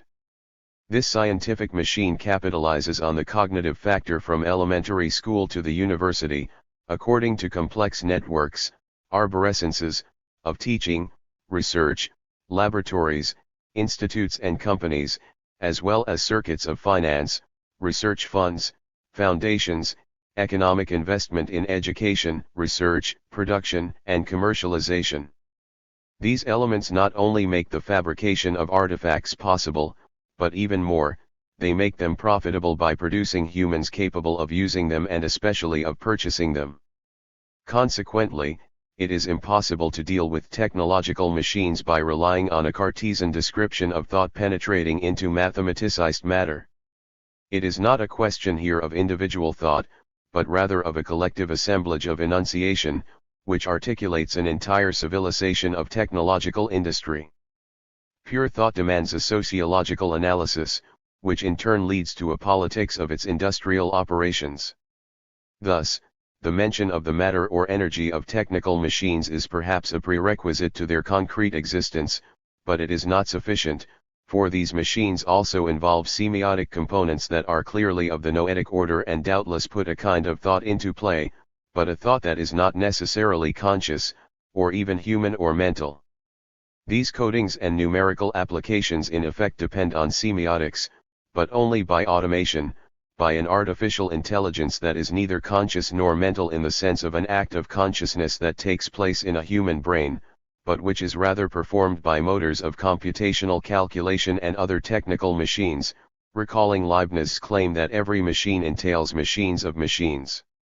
The functioning of any machine, an airplane for example, additionally requires diverse, discursive semiotics, written codes, printed marks rather than speech, assembly instructions, schedules, and instructional diagrams, which are also non-discursive, figures, sketches, measurements, as well as patents, instructional manuals, security warnings, treaties, industrial and state conventions, and a variety of laws which encompass, permit, configure, and regulate these industrial productions. These diagrammatic and algorithmic functions thus refer to semiotics, calculations and to language, but may not be attributed to an original author, to a human individual who thinks them or produces them under his or her proper name. We are very far from Descartes. Third are components of organs, influx, and humors of the human body, see 34. Here, we are on the plane of human individuation, that of the constituted individual, you and me. While we may have surmised that the organs disappeared with the body without organs, In this instance the organ becomes a machinic organ, blinking on and off with impulses and humors. It is not an abstract organ, but rather a body being traversed by flows that precede the material and the cognitive. These material and noetic components are not arranged according to an evolutionary timeline, the energetic material component serving as the basis for the noetic component. The first two components must not be understood as two stages that progress toward a successive assumption of cultural form. On the contrary, Guattari makes it possible for us to recognize their heterogenesis, their becoming active, prise and act, their mutual consolidation.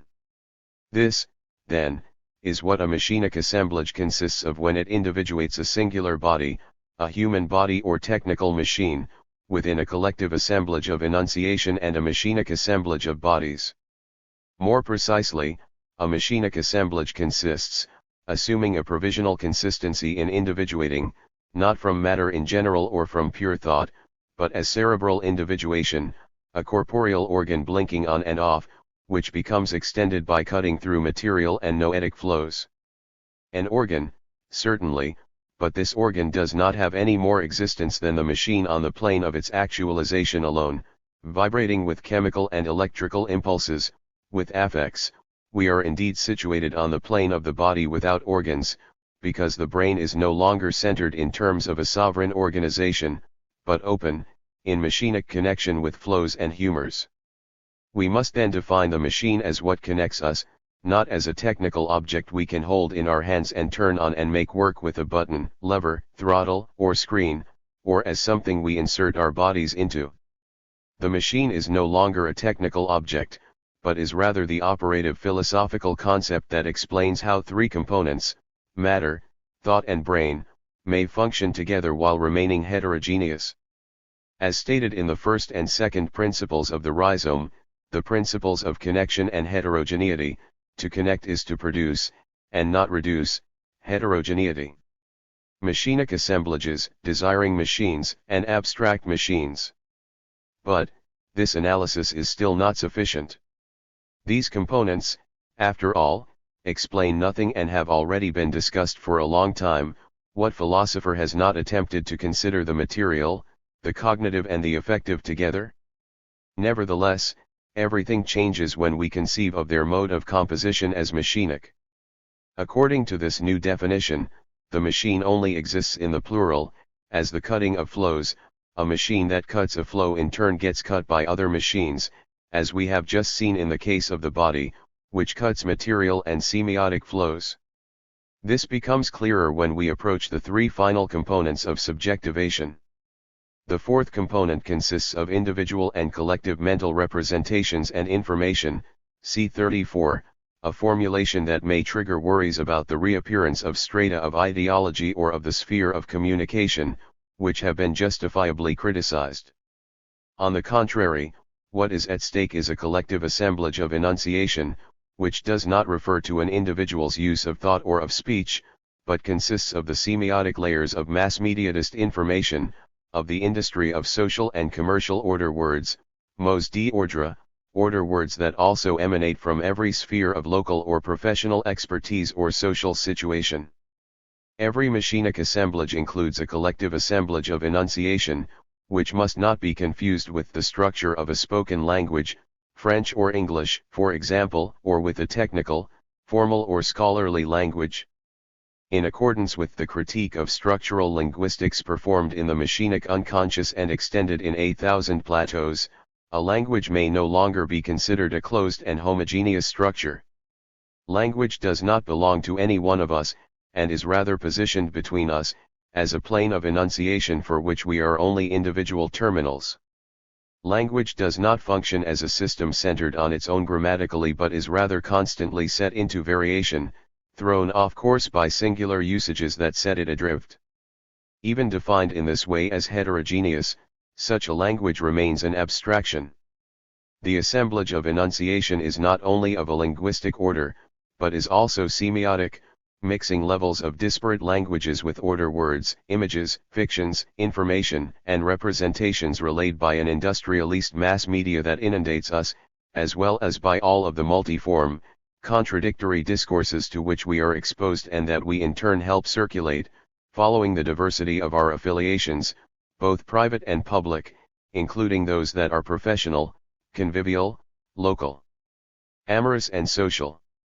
This whole cacophony of discourses precipitates into enunciations, projecting modes of representation that norm our perceptions and thresholds of tolerance. This fourth plane of information and representation cannot subjectivate us without a fifth component, the investments of desiring machines producing a subjectivity adjacent to these components, see 34. It is indeed our investments, composite as well as massive, economic as well as desiring, that allow the preceding components to assume consistency. Desiring machines, the term machine reappears here, no longer to define a collective assemblage of enunciation, but as that which makes it possible for an individual human body, mine, yours, to be subjectivated by a social machine, all the while that it is feeding into it. There is no longer any spontaneism of desire, the desiring machine is constructed by social coding through and through. For this reason, it is called a desiring machine, a coding of flows. Lacan demonstrated how desire is coded by the unconscious, which functions like a language. Such an unconscious is thus not private but social, and is also not familial, constructed around the parental figures of a given individual. On the contrary, Lacan proposed an unconscious caught up in a mode of subjectivation that is not individual but implicated in language, which is both collective and unconscious. But, following Marx and against Lacan, language is not sufficient to code the unconscious. In the first place, any language presupposes a regime of machinic production, not one that is symbolic or structural. At stake here is the polemic against structuralism, which completely opposes Lacan's theory of the signifier. The machinic unconscious does not express itself in abstract mathemes or in any kind of language of the unconscious defined by specialists. On the contrary, it is produced, historically singularized, within a specific, determinate social assemblage. This fifth condition encounters the subtle and decisive difference between the terminal individual and the collective mode of enunciation that subjectivates us, codes the unconscious, and molds consciousness. In 8,000 Plateaus, Guattari calls them, with Deleuze, strata of significance and subjectification, advocating that we liberate ourselves from our Oedipalized unconscious and our consciousness program to make us good citizens by viewing them as capitalist codings, not as human nature. But collective assemblages cannot work without the investments of desiring machines, which produce a subjectivity adjacent to these components. It is crucial to observe that subjectivity thereby intervenes laterally, by becoming detached. Subjectivity is not the abstract sum of our desiring machines but instead their condition, which we can transform if we make an effort. Socially produced, artifactual, subjectivity acts as an always open possibility, not as a causal result. If our desiring machines produce a subjectivity in adjacency, their investment thus also contributes to transforming it.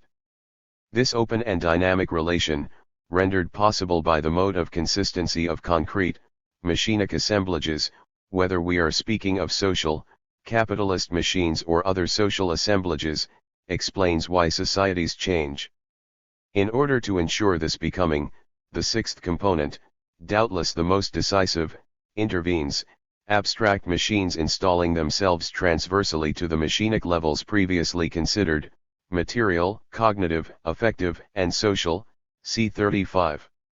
Abstract machines hold together the five heterogeneous components that we have just analyzed. Abstract machines must be absolutely distinguished from desiring machines. First and foremost, they are created at the moment they are set in motion by a concrete assemblage as that which makes it hold together and gives it a provisional consistency. As always in Guattari's thought, consistency proceeds through deterritorialization, not through an identificatory binding together. Abstract machines operate within concrete assemblages through points of decoding and deterritorialization. It would be wrong to consider them an essence, a reason behind the assemblage, or a kind of structure that evaporates from the real. There is nothing eternal about them, as they are positioned precisely in the interstices of components that they deterritorialize by connecting. Presupposed by the assemblage that they explain, they operate in this assemblage as its condition of possibility, neither exterior nor anterior, but strictly coextensive with its empirical existence. An abstract machine is thus not a thing or a Platonic idea, any more than it is a structure of an assemblage. Transversal to different components, it carries them along in a functional arrangement, which works through breaking down and through deterritorializing. There are thus as many abstract machines as machinic assemblages. Since an assemblage is not given, any more than an individuation is fixed on the plane of the human body, but instead concerns a bottle of water, an eyelash, an electron, or the earth, the same goes for the abstract machine, which is a diagram of an assemblage. The abstract machine operates at whatever fractal level you want and enables you, as a variable in your possibilities of analysis, of your capacities to invest reality, to produce new modes of subjectivity.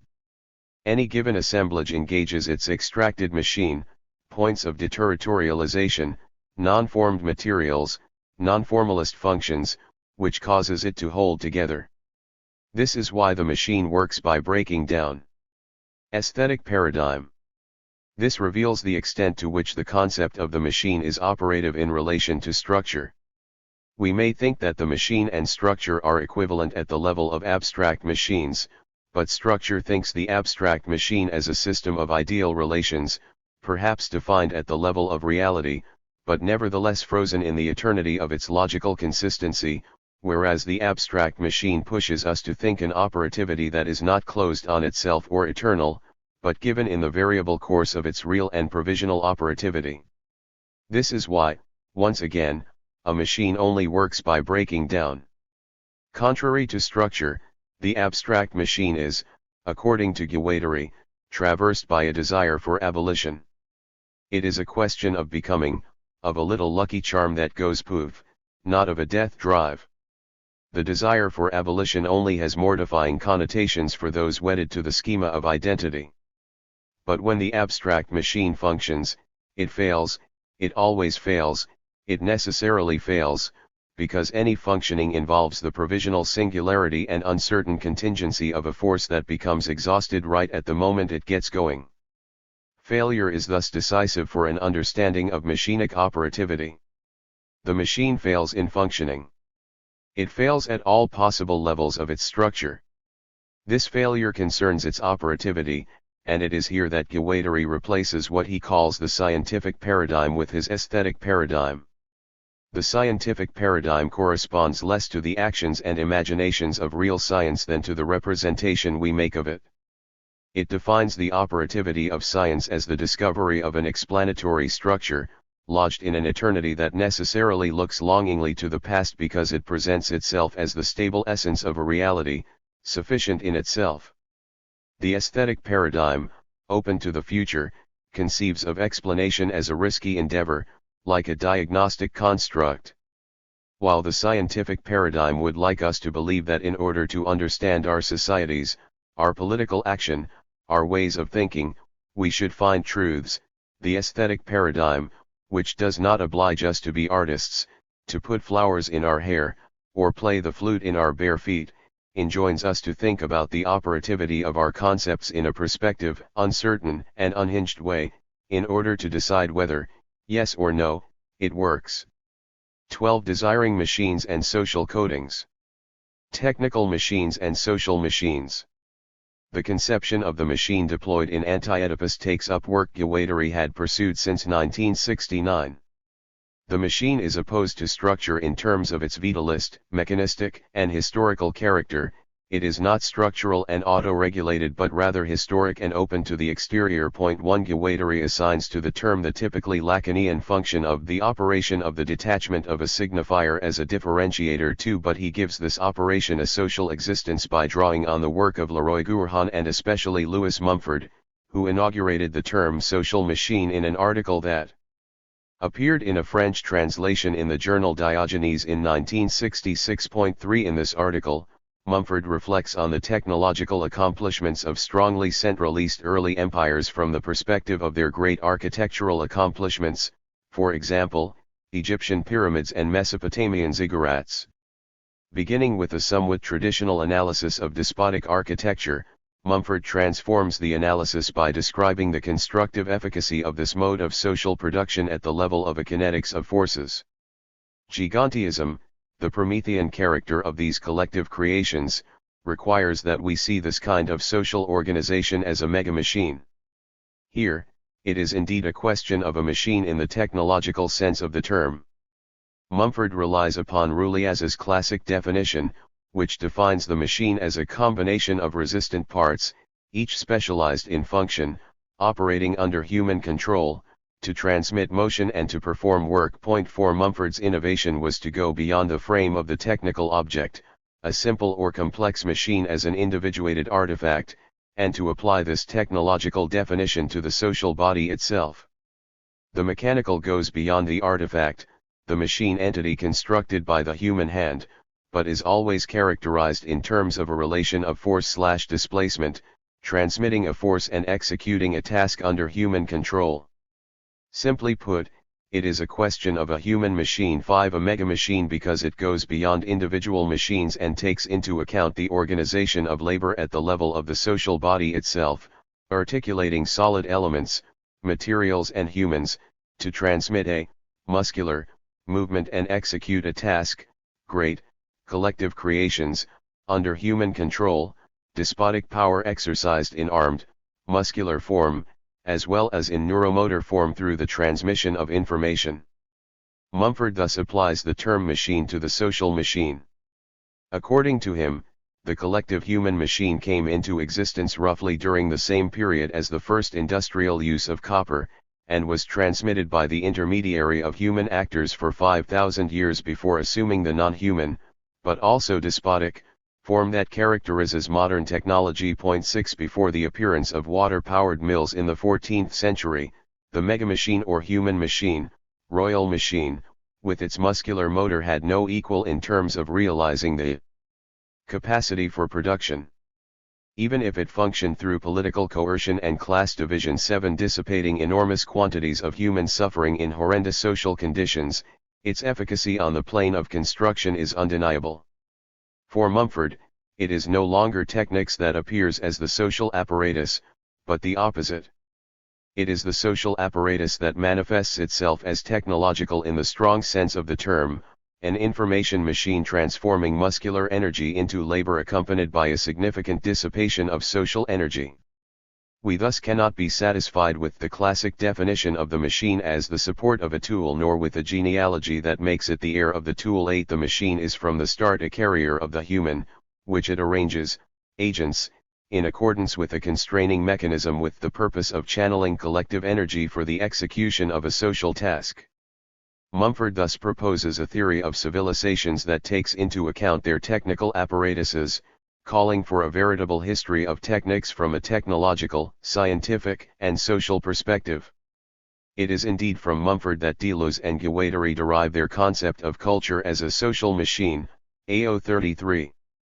But their extension of this theory leads to its transformation. Mumford limited his definition only to those archaic kingdoms and empires in possession of enormous reserves of manual work, which he called royal machines. Deleuze and Guattari refused to limit the range of his analysis to this socio-political form, which corresponds to what they call the barbaric, despotic, institution, instead extending it to all social bodies. From the definition of the machine that Mumford adapted from Ruliaz, Deleuze and Guattari retain only the functions of capture, division, coding of a flow and the mechanical transmission and production of a social energy. Mumford's definition, which focused on a building machine and a socio-political state dependent upon the kind of social organization characterizing despotic empires and producing work, represents only one application under determinate conditions. There is nothing determinate in itself about the architectural vocation and the diagram of forces extracting labor, these may take other forms. Specifically, some social machines prove to be inept at producing work because the conditions, those having to do with the state, are lacking. 9 The labor function and the mode in which it is exercised are not determinate. The machine is what makes it possible, under determinate conditions, for the social apparatus to assume the technological form of either the royal machine, as Mumford describes it, or of societies that lack or are characterized by a state, by industrial capitalism, or by recent technology. Deleuze and Guattari retain from Mumford the extension to the social, labor and the tool become variables of the machinic phylum upon which social machines depend. Before capitalism, there are indeed technical machines, but the machinic phylum does not proceed by means of them because it is content to machine humans and tools. 10 These modal differences do not affect the definition of the machine as that which produces a social assemblage, in the very general sense of productive syntheses defined above. The machinic phylum, TP 349-403, 406-11, prepares the ground for the definition of the assemblage, a term created by Guattari but adopted by Deleuze and used by him in his reading of Discipline and Punish, which he read as a confirmation of the theses on the machine in Anti-Oedipus. The machine includes the technological apparatus without being reduced to it. It is the technological apparatus that is assembled, agents, by the social machine. Mumford's social machine is thereby radicalized by way of Foucault's analyses. For Mumford, it is the society that turns itself into a mega-machine, integrating its members with the goal of realizing an ergon. For Foucault, it is the exercise of power that becomes technological, which displaces the problem. It is not the society that assembles, agents, and articulates its members within a system of forces that depends upon an immense machine. It is the manner in which power socializes and differentiates its members that depends upon the technological. For Foucault 11 demonstrates that the discipline that defines societies, beginning in the 18th century, cannot be identified with a specific institution or with a determinate apparatus, but is a type of power, a technology, that traverses every kind of apparatus or institution, linking them, prolonging them, and making them converge. F26 The same parts, in the physical sense of the term, the same wheels, belong to the state or to the prison, and this theory of mechanisms of power justifies Foucault in speaking of a machine prison. 12 If technology is therefore social before it is technical, F40, this is because machines refer to the collective machines that encompass them. This confirms the analyses that Foucault devoted to limited technological series like the Rifle 13 as well as his approach to architecture in his analysis of Bentham's Panopticon in Discipline and Punish. This analysis of the integration of techniques and the social thus converges with the work of Leroy-Gourhan and Simondon on the history of techniques 14 as well as with the decisive work of historians including Vernant, Deschamps, and Braudel, who articulate material history to the history of institutions. 15 Deleuze and Guattari rely heavily on this work. 16 and 8000 Plateaus confirms the importance of these analyses, TP 399-400. In the first place, the technical object, tool or machine, only exists, as Simondon showed, in a technical arrangement that defines its machinic existence. We should understand this as a social apparatus in the broadest possible sense. Simondon's analysis of the mode of existence of technical objects does not account for the economic and cultural aspects of the social that determine it. It is in Braudel's magisterial history of capitalism that Deleuze finds confirmation of this. The tool is the consequence, not the cause. 17 It is in Deschamps' work that Deleuze found the analysis of hoplite arms. 18 And in White's work the analysis of the stirrup. These systematically return in the analysis of the assemblage because they connect the technical object, stirrup, hoplite shield with two handles, to a complex and rigorously connected social apparatus, such that the technical object can no more exist outside of its milieu of social constitution any more than a society can assume its specific form in its absence. The famous two-handled shield of the hoplite reform, which soldered together human chains. TP 391. Historians have often been confronted by this requirement. The so-called hoplite armies are part of the phalanx assemblage. The stirrup is selected by the diagram of feudalism. The burrowing stick, the hoe, and the plough do not form a linear progression, but refer respectively to collective machines which vary with the density of the population and the time of the fallow. F39-40. Historical analyses of technical apparatuses, which stress the importance of a cultural history of social technology, indicate in addition that they do not always constitute linear progressions, even though one assemblage abolishes another. The steel sword wiped out iron, just as iron wiped out bronze. There is thus a history of techniques that is just as fascinating and complex as the history of political institutions or of art. In addition, these three forms are indissociable. Hence the importance of a study of technological lineages. Of the machinic phylum, there is a technological continuum that distinguishes, for example, metallurgy from basket weaving, expressive forms of a material, but there are also historical connections, the propagation and diffusion of a technique, that make the history of techniques, here, radically indissociable from the history of art, opening the ground for experimentation within history, TP 405-6. But before establishing the position of the arts in social techniques, it is first necessary to demonstrate that there is no independence of what Simondon calls a technical individual, the rifle, the burrowing stick, the stirrup, from the technical arrangement in which it is inserted. 19 Deschamps sums this up succinctly: technics is, in a way, interior to the social and the mental. 20 It is the social assemblage that determines techniques and not the other way around. Deleuze and Guattari are in complete agreement with this conclusion. Weapons and tools are consequences, nothing but consequences, TP 398. With weapons characterizing, in their view, nomad societies, and tools referring to sedentary societies, they aim to cover the entire field of available technical objects. Our analysis of technical objects must therefore take place on the technical level of the assemblage, of the concrete machine that puts them to work, and conversely, the analysis of a social body must not omit the weapons and tools integral to it. In this way, analysis resituates the technical object in the social arrangements that made it possible.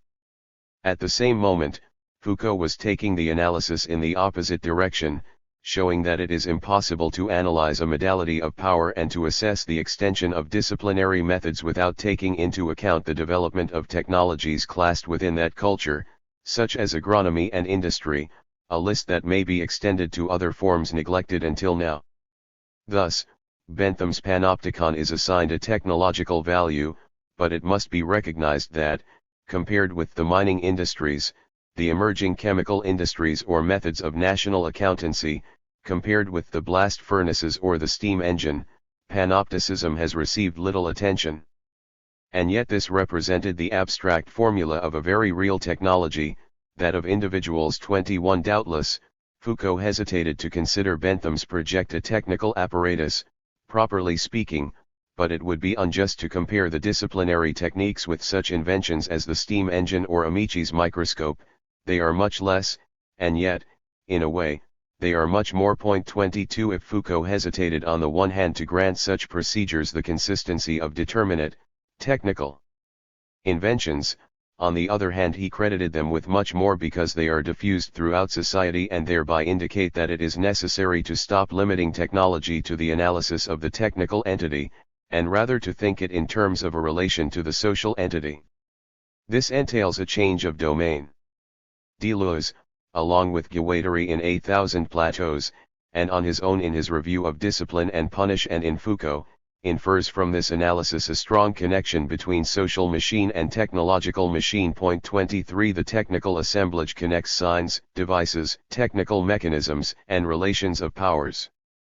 Any society is thereby characterized by the concrete machines that it invents, thus, the school machine or Foucault's prison or hospital machine. 24 But also the weapons and jewelry of nomads, the signs and tools of sedentary societies, the plow, the stirrup, the rudder or the computer. 25 These devices, these technical entities, depend upon concrete machines that assemble, agensent, them and that connect knowledge to technologies of power.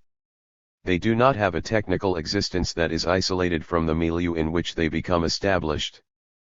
But the principle behind all technology is to demonstrate that a technical element remains abstract, entirely undetermined, as long as one does not relate it to an assemblage it presupposes.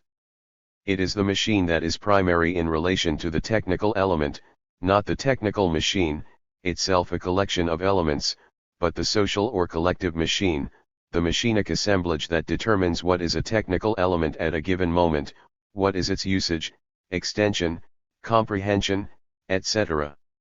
TP 397-8.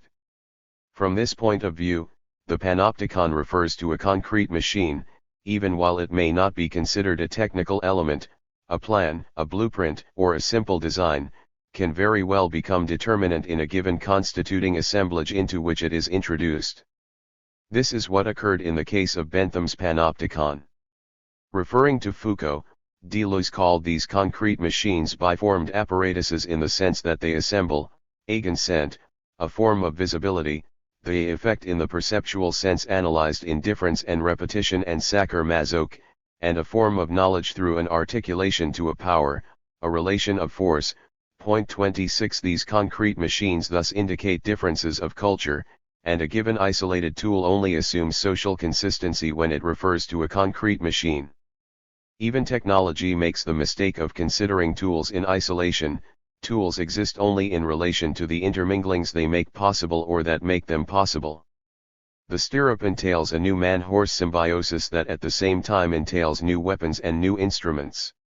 Tools are inseparable from symbioses or amalgamations defining a nature-society machinic assemblage. TP 90. But if technology is social before being technical, it is not only because power articulates tools in modes of realization that are at the same time modes of expression of relations of production. The concrete machine refers to an abstract machine or a diagram, to use Foucault's term 27, that is, to a relation of forces that is intersocial and caught up in a process of becoming that characterizes a historical society, a spatio-temporal multiplicity. The abstract machine is the correlate of the desiring machine in Anti-Oedipus, only sketched out in the analyses in Part 3, it is fully developed in 8,000 plateaus in the analyses of techniques in the treatise on nomadology. With this definition of the abstract machine, the desiring machine and unconscious machine of Anti-Oedipus are replaced by a stronger and empirically more detailed analysis of the machinations and mechanisms that work through the social body. Here are as many diagrams as there are social fields in history. Every diagram is intersocial and constantly evolving. F 34-5. Machinic assemblage, concrete machines, social machines, abstract machines. It is now possible to reconstruct the line of development that goes from the machine in Guattari's work to the machinic assemblage in the work of Deleuze and Guattari. The machine is not a structure. We cannot reduce it to a technical entity or to an abstract or symbolic relation. The machine involves a supple and transversal alliance that defines a practice, which is at the same time a physical procedure and a social strategy distinct from any single combination that forms an unstable physical system. F 35-6. It is in the process of becoming, subjacent to the material, vital and social relations that characterize a social state. The technical historical analysis of the specific kind of assemblage that characterizes a given social state is thus superimposed onto the desiring machines of Anti-Oedipus. The assemblage, the concrete machine, including such combinations as stirrup feudalism or hoplite weapons phalanx, are open to an analysis that reveals the relations of forces that constitute the mode of power articulating forms of knowledge and regimes of social visibility. Deleuze and Guattari name an analysis of this kind a diagram in homage to Foucault. The diagram acts as a non-unifying, immanent cause that is coextensive with the whole social field. F 37. As such, a diagram is also what Deleuze and Guattari call an abstract machine. For a true abstract machine pertains to an assemblage in its entirety, it is defined as the diagram of that assemblage. TP 91, see also F 38. The abstract machine is thus the map of relations of force that occur not above social assemblages, or below them, but transversally. In Deleuze, an immanent cause always signifies a cause that becomes actualized in its effects. F 36, see also EP. The diagram, or abstract machine, is not reducible to a transcendent idea, an ideological superstructure, or an economic infrastructure. Instead, in accordance with analyses in difference and repetition, it is an actualization, a differentiation. 28. The diagram is thus the differentiated relation of forces that presides over a given assemblage, and which is neither anterior nor posterior to it, but which is rather virtual and immanent, an empirical encounter that emerges from the co-adaptation of a given form of power with a given form of practice. The diagram is not an archive but rather an intensive map of relations of force that assemble, agent, humans and materials, techniques and institutions. Here are as many diagrams as there are social fields in history, f. 34. The diagram thus occupies the position of the differentiated virtual, which in difference and repetition Deleuze called an idea. We may call it a cause of assemblages on the condition we specify that it concerns an immanent cause, at the same level of the assemblage, one that is non-unifying and coextensive with the assemblage, consisting of a complex of singularities that become actualized in all of the assemblages that differentiate it.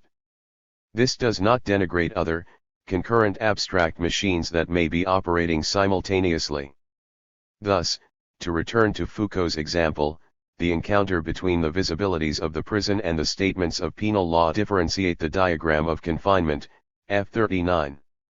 But the diagram is given nowhere other than in the empirical encounter between the form of the prison and penal form. There is only a relation of forces which acts transversally and finds in the duality of forms the conditions for its own action and realization. If there is such a thing as co-adaptation of forms, it arises from their encounter, provided the latter is forced, and not the other way round. Here, Deleuze cites Foucault. The encounter is justified only by the new necessity it has established. f. 39. Such is Deleuze and Guattari's machinic assemblage. It entails a dissociation between tool and machine, technical objects, between the machinic, social and concrete machines effectively existing in given empirical assemblages, and the abstract machine, the diagram of the assemblage, all of which are realized in specific assemblages, and which differentiate societies. Yams and rice, easel paintings, and frescoes, do not belong to the same diagram. 29. Foucault reserves the term mechanisms for concrete assemblages, f. 37. The diagram is the idea of the assemblage, neither transcendent nor exterior, but given in a forced encounter, through the force of a state of fact. Its necessity is retrospective. It is the new necessity produced by the encounter that retrospectively justifies the empirical existence of it. Hence this montage characteristic of Deleuze's work. There is a history of assemblages, just as there is becoming in the diagram, f. 42, with modification. Deleuze thus finds in Foucault a confirmation of the distinction between technical entity, actual assemblage, and virtual diagram, and he integrates the Foucauldian theory of the diagram into his own theory of capture and co-adaptation, which in this instance serves to underline the empirical character of the encounter between prison and confinement. Power coordinates knowledge and visibility because they are two disjointed forms, f. 39. Capture, the outcome of the encounter between the orchid and the wasp in Proust, theorizes the fortuitous encounter between disjointed forms, one which produces a symbiosis that, as soon as it is produced, acquires its immanent necessity in the form of a virtual diagram. In other words, it is not the diagram, or abstract machine, that confers a necessary consistency upon the assemblage. The social machine captures forces, in a transversal relation of forces, f. 39, that constitute a symbiosis, an alliance between two heterogeneous forms, as in the present case of the prison and penal law, or the vegetable series of the orchid and the animal series of the wasp. These symbioses, in the domains of techniques and of human cultures, as well as on the plane of life, assemble, agent, elements from disparate series and cause them to enter into an improbable, unstable alliance that transforms them. The domestication of plants and animals also acted as a differentiating culture with respect to humans, causing them to enter into always singular alliances, horse or llama, wheat or maize. These captures are not limited to biological individuals but rather concern any kind of semiotic link, living, technical, shield, stirrup, material, thermal or solar energy, as, for example, in the case of the human silicon assemblage that characterizes the contemporary era of control, which Deleuze frequently mentions in his interviews. Point 30. What is at stake is a capture of forces, a composition of forces that enters into a relation to compose a given form that did not pre-exist it. At the level of capture, this brings us back to Simondon's notion of molecular modulation. The encounter between two heterogeneous forms becomes stabilized in an alliance, which Deleuze calls a co-adaptation, that is, a double becoming or an aparallel evolution.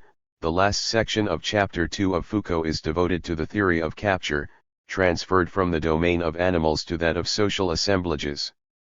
We will return to the theory of capture by examining why this conception of the social machine invalidates any distinction between the organic and the technical, the vital and the social, and how, in the domain of art, it implies a shift from resemblance to becoming. The definition of the assemblage articulated in Anti-Oedipus and 8,000 Plateaus corresponds to the political anatomy defined by Foucault in Discipline and Punish.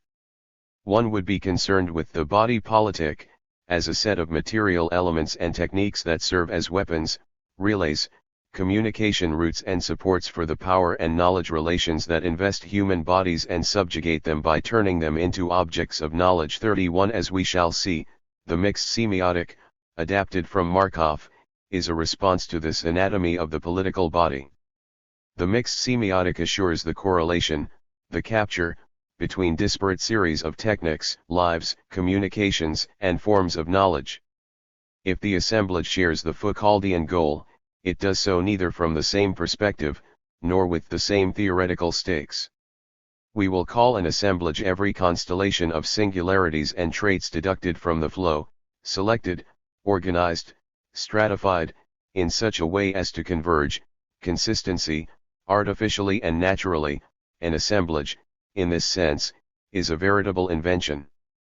Assemblages may group themselves into extremely vast constellations constituting cultures, or even ages. Within these constellations, the assemblages still differentiate the phyla or the flow, dividing it into so many different phylas, of a given order, on a given level, and introducing selective discontinuities in the ideal continuity of matter movement. TP 406. This allows us to measure the proximity and distance between the Foucauldian approach and Deleuze and Guattari's notion of assemblage. First, Deleuze returns to the ideal continuity of matter movement, which situates the hyaltic flow of Anti-Oedipus on the vital and social plane, but now without giving pride of place to the thematic of desire. 32 This hyaltic flux, thought of as matter and movement, exactly what Deleuze will explore in his work on cinema, is the plane of immanence that diverse assemblages differentiate. Deleuze thus adds the Bergsonian accent of creation, of a vital differentiation, to Foucault's political anatomy. We can understand the history of cultures in terms of diverse modalities of assemblages, some being phylogenetic, drawing a line of longue durée between the cooking pot and the combustion engine, and others, ontogenetic, translating the extremely varied speeds of diffusion of technical objects moving from one assemblage to another, often by changing nature, for example, the horseshoe, which slowly spread in agricultural assemblages, or the difference between the iron sword, emerging from the dagger, and the steel sword, emerging from the knife. 33. This articulation of the social and the technical is of great importance to the philosophy of art. Deleuze does not provide an analysis of a specific artistic assemblage, such as the easel painting. Rather, he either works on more general series, so, with Guattari, the nomad assemblage of arms and tools as compared to the sedentary assemblage of signs and tools, or on more specific series, such as the analysis of Bacon's work. In The Fold, he outlines the Baroque assemblage and characterizes it by its trait of expression, the fold going to infinity. But he does construct the theoretical frame of the argument, even if he himself does not explore its historical and technical realization, for example, a technological history of cinema, or a precise analysis of the historical conditions of realization of the still life in Flanders.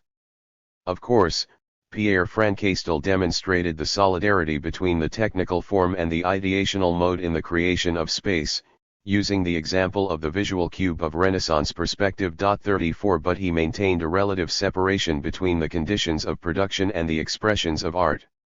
Deleuze locates in Foucault's analyses of architecture the conditions for a more decisive articulation, one that no longer treats art as an expression derived from the social body. Statements are indistinguishable from the regimes, and visibilities are indistinguishable from machines, F58, with modification. It is not that every machine is optical, but every machine is a phenomenal production of actions and passions. Art is thus indissociable from a theory of social production. Foucault paved the way with his analyses of Las Meninas and Don Quixote in the order of things, but his analysis of architecture in Discipline and Punish introduced a new element. The prison is not just a figure in stone, F57, with modification, but is rather defined by a visual assemblage, surveillance, and a luminous milieu, rendering the prisoner asymmetrically visible, such that he is completely visible without himself being able to see, that characterize the abstract machine of panopticism. The guards see without being seen, the detainees are visible without seeing, F32. 35 Materials are assembled, agencies, to respond to social imperatives that are directly expressed in textures, such that it is not a matter of imposing a form upon matter, but of assembling, agencer, matters of expression that assume consistency in a determined assemblage. If different examples of architecture, for example, are visibilities, places of visibilities, this is because they are not just figures of stone, assemblages of things and combinations of qualities, but first and foremost forms of light that distribute light and dark, opaque and transparent, seen and non-seen, etc. F57. These forms of light are creative in themselves. Architecture is the first art and indicates a correlation between art, techniques, and life. Art first fulfills the pragmatic function of an expressive dwelling, a territorialization. This is the ritornello. 36 With the social machine, the socio-political apparatus, the assemblage of techniques and modes of reception, habits, and knowledge become an integral part of aesthetics in Deleuze's work. This has two consequences. First, vitalism, which thinks the assemblage in terms of the continuity of a dwelling and positions art in continuity with animal ethology, and second, the determination of the assemblage itself as creative, as a social and technical invention, producing multiple humanities in no way reducible to a chronological sequence or to a development. Henceforth, Deleuze will no longer deprive himself of the resources of the socio-historical milieu, and will always take into account the correlation between artistic production and the machinic assemblage to theorize creation, as demonstrated by the analysis of the Baroque machines and codes, Markov chains and the theory of surplus value. The machine is neither reducible to a state nor to a technical entity. It is a social assemblage and thus designates the combination, assemblage or agencement, of material elements. The concept of the social machine serves to reduce the opposition between the mechanical and the biological, starting with a single theory of the vital articulated in relation to a mode of social production, one in which Marx's influence is always discernible. Even if we agree that the technical object only exists in its mode of social assemblage, this does not explain the expression desiring machine, or how we can, without metaphor, apply the concept of the machine to the capture of forces. We thus must explain the functioning of the machine in terms of the cutting of flows and coding. We have seen that the desiring machine functions through fragmentary cuts but is never itself a closed unity. Just as it is always open to flows, it is also always a machine of a machine, a Leibnizian theme. 37 That rejects the separation of the organic and the mechanism in favor of a dynamic vitalism that invalidates the distinction between the mechanical and biological. For Leibniz, organisms are machines from start to finish. Similarly, for Deleuze and Guattari, there is no antinomy between flow and cut, not because these modes are equivalent, but because their difference is a matter of perspective. That which in one place cuts a given flow can elsewhere appear as that which is cut. AO 36-7. 38 The machine cuts and codes, but then becomes a flow for another machine, not necessarily homogeneous to the first. Thus, the schizophrenic regime cuts into Oedipal machines and vice versa, as a function of the relations of force that affect them. Different technological regimes can coexist. A flow is nothing other than another machine, captured as a matter of determination and not as an element of coding. The machine acts as a cut in relation to that which it connects, and itself has the status of flow when it is taken up by a relation of forces. Machine and flow are thus relative to the actions of cutting and coding. The machine is the operation of coding that confers form upon a material, and coding is a capture of force that transforms whatever material by causing it to enter into whatever kind of assemblage. And this apparatus is applicable at every level, since it does not define individuals, but materials and forces, and thus works indifferently on all bodies, crystal or membrane, global capitalism, amorous relations, wasp and orchid. What does this action of the machine, this capture and coding, consist of now that it can no longer be based, as in Lacan, on a typically human, symbolic articulation? Here, code is thought as a Markov chain.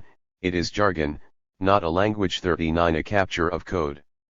If we owe to Jacques Lacan the discovery of this fertile domain of a code of the unconscious, AO 38, we owe to Ruyer the demonstration of the fecundity of Markov's analyses, which allows us to think of code as a statistical jargon of elements through an iterative, automatic, procedure and not as a language. It is from Ruyer that Deleuze and Guattari borrow, without citing him, the use of Markovian chains that, on a decisive page of Anti-Oedipus, enables them to shift from the signifying symbolic of Lacan to statistical computation, just as applicable to life as to culture, and through this, to overcome of any difference of nature between vitalism and mechanism. AO 38. Markov, a Russian mathematician, studied the partially dependent, aleatory phenomena that characterize the structure of languages in particular, and believed that it is possible to statistically determine the variables that regulate the use and succession of semantic, syntactic, or phonological elements, and to apply them to an iterative, simple, artificial procedure, code, that would make it possible to automatically pastiche a language. 40 Markov provided proof in a demonstration using Latin. Such a statistical procedure remains independent of any signification, but nevertheless reproduces characteristics of French. For example, where Q is always followed by U, H is preceded by C in 50% of cases. Second, this jargon is applicable to all linguistic entities in a culture, language, style, idiolect, through a study of key words, by taking into account only real occurrences and not their significations. Since he deals with linguistic signs on the plane of the automation of data, this is also applicable to all kinds of signals, and is also applicable in the domain of the living being.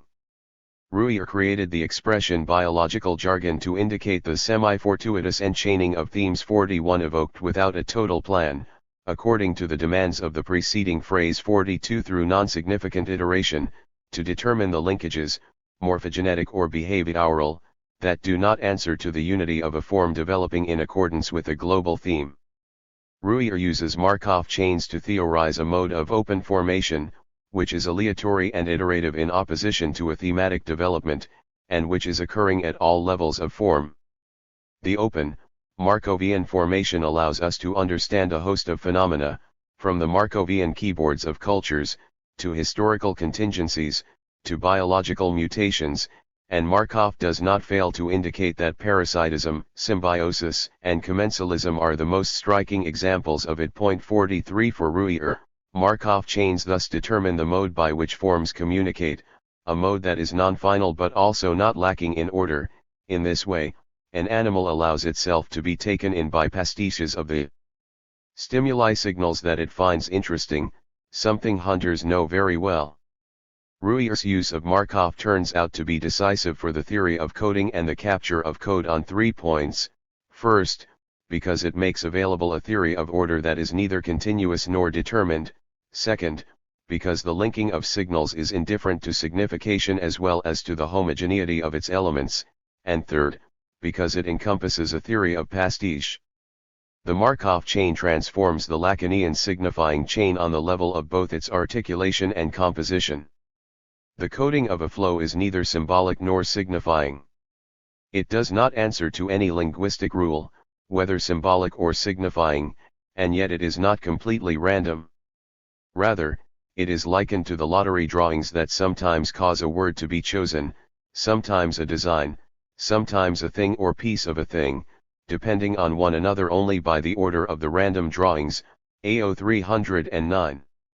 It produces the semi-aleatory order, a drawing of lots, that Deleuze interprets as a throw of the dice 44, a mixture of the aleatory and the dependent, F86, that allows us to think order without submitting it to a continuity, but without succumbing to disorder either. The Markov chain thus serves as a model for all problems that concern order at whatever scale one is situated: material, biological, cultural, historical. 45. It presents a model of becoming as an emission of singularities. For Deleuze, what is at stake is thinking a mode of linkage that is not aligned on a causal or final succession, or on an idea or a structure. Markov furnishes the concept for such a linkage, as far from an absence of order as from a continuity. Not that anything can be linked up with anything else. Instead, it is more like a series of draws in a lottery, each one operating at random but under extrinsic conditions laid down by the previous draw, like a Markov chain. Things are not joined together by a process of continuity or interiorization, therefore, but instead they rejoin above and beyond the breaks and discontinuities, mutation. F86. With Markov, Deleuze maintains a dimension of order as an aleatory operation, through discontinuous junction, including cuts, but also determinate sections. In Deleuze, therefore, the nature of order is semi-aleatory. In addition, the elements thereby linked are assigned two essential determinations: they are neither signifying nor homogeneous. In other words, they are asignifying and heterogeneous.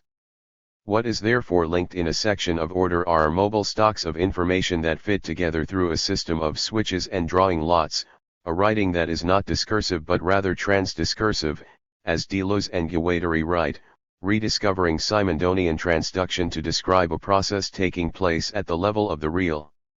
Markovian jargon thus permits the articulation of heterogeneous signs, attaining value uniquely by their position in the code. But, in contrast to the structural series that Deleuze assesses in the logic of sense, their composition is heterogeneous. A word has the same value as a drawing or a thing.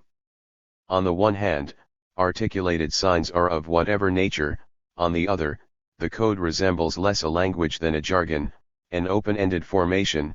This is a textual quotation from Ruyer, AO 38. We can still talk about signifying chains, as Lacan does. 46, on condition that we specify that they are signifying because they are made of signs, but that the signs in themselves are not signifying. This is the essential determination of a theory of the sign that is not indebted to the linguistic sphere. Unconscious, machinic coding opens the way to an asignifying semiotics, which enables us to think the articulation of a plural and discontinuous order. The code resembles not so much a language as a jargon, an open-ended, polyvocal formation. The nature of signs within it is insignificant. No chain is homogeneous; all of them resemble, rather, a succession of characters from different alphabets. Each chain captures fragments of other chains from which it extracts a surplus value, just as the orchid code attracts the figure of the wasp. AO 38-9. The Markovian code, Guattari, the Markovian jargon, Ruyer, is midway between order and disorder. 47. Here we return to the theory of the transversal fragment that allows us to present the theory of machinic production more precisely. The machine is a unity of functioning that codes, but also detaches, extracting other fragments and codes, doing so on an organic plane, genetic code, as much as on a neurological or social one. 48. In this sense it was possible to insist an allusion to Ruyer on a common characteristic of human cultures and of living species, as Markov chains, aleatory phenomena that are partially dependent. In the genetic code as in the social codes, what is termed a signifying chain is more a jargon than a language, language, composed of non-signifying elements that have a meaning or an effect of signification only in the large aggregates that they constitute through a link drawing of elements, a partial dependence, a superposition of relays. AO 289. The Markovian code allows Deleuze and Guattari to break out of the enclosure of the human symbolic world and gain an entryway that allows for the unification of the new molecular biology and the discovery of the genetic code with economic theories and the cultural order in general, in a free enough variation that mixes political economy, the science of coding of flows, and especially, the Marxist theory of surplus value, freely interpreted as surplus and capture of code. Operating between heterogeneous chains, it introduces a semi-aleatory order across disparate regions, which Deleuze and Guattari will soon describe as different strata of the material, of the vital and of the cultural. The code allows us to think phenomena of order in the physico-chemical, chemico-biological, and neurobiological domains, such that the cultural no longer appears to be an isolated domain, but rather fully depends on the vital one, in conformity with an enduring aim of Deleuzean philosophy. As a determination of a linkage that is neither determinate nor fortuitous, it enters into the constitution of the concept of the rhizome in 1976, as well as into that of the assemblage in 1980. For as a logic of real multiplicities, the rhizome possesses as its first characteristic two connected principles, in the plural 1 and 2, principles of connection and heterogeneity, TP7. There is connection, a unifying link, but this connection is immediately pluralized by the second principle of heterogeneity. Heterogeneity concerns both modes of encodings and link semiotic elements. As an articulation of differentiated signals, it entails a multidimensional semiotic that requires abandoning the primacy of linguistics, since one cannot make a radical break between regimes of signs and their objects, TP7, as we saw in the case of the Markov chains. From this perspective, the unconscious is no longer a local agency. What is achieved with the second synthesis of inscription is a theory of code freed from structuralism and the signifier. This provides theoretical support for the definition of the rhizome, which is characterized by the connection between semiotic chains of any nature. They are indeed semiotic, and have the value of signs, but they do not belong to a unitary order of significations. The plurality of regimes of signs emerges from this, as does the transversal connection between signs and states of things, between discursive and non-discursive statements. On the contrary, not every trait in a rhizome is necessarily linked to a linguistic feature. Semiotic chains of every nature are connected to very diverse modes of coding, biological, political, economic, etc., that bring into play not only different regimes of signs but also states of things of differing status, TP7. To pursue the analysis of the rhizome, and to better define coding, we need to consider the different kinds of movements that affect it. The code is modulated through operations of coding, decoding, and overcoding, which entail the definition of the line of flight as well as that of movements that affect territories, deterritorialization and reterritorialization. The theory of a signifying, molecular coding assures the communication of the vital to the social. It is only when we conceive of the machine as an individuated object, a global and separated object, when we confer upon it a structural unity, that we split the world of the living and the social world off from the technical artifact. To grant the machine such a structural unity entails in turn that we grant a biological unity to the living being. But with the notion of the social machine, technics is not only extended to the social, but also to the processes of life, coding.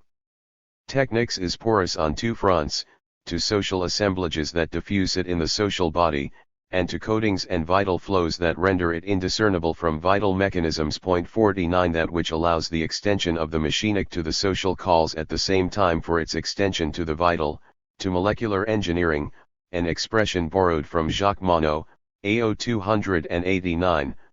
50 We need to see an allosteric protein as a specialized product of molecular engineering, allowing an interaction to be established between bodies lacking chemical affinity and thus serving any reaction whatever, including the intervention of compounds that are chemically foreign and indifferent to this reaction, AO 288. Thus, for the biologist, the domain of chance, of real disorganization, serves large configurations that reproduce by drawing lots chained together in big sets.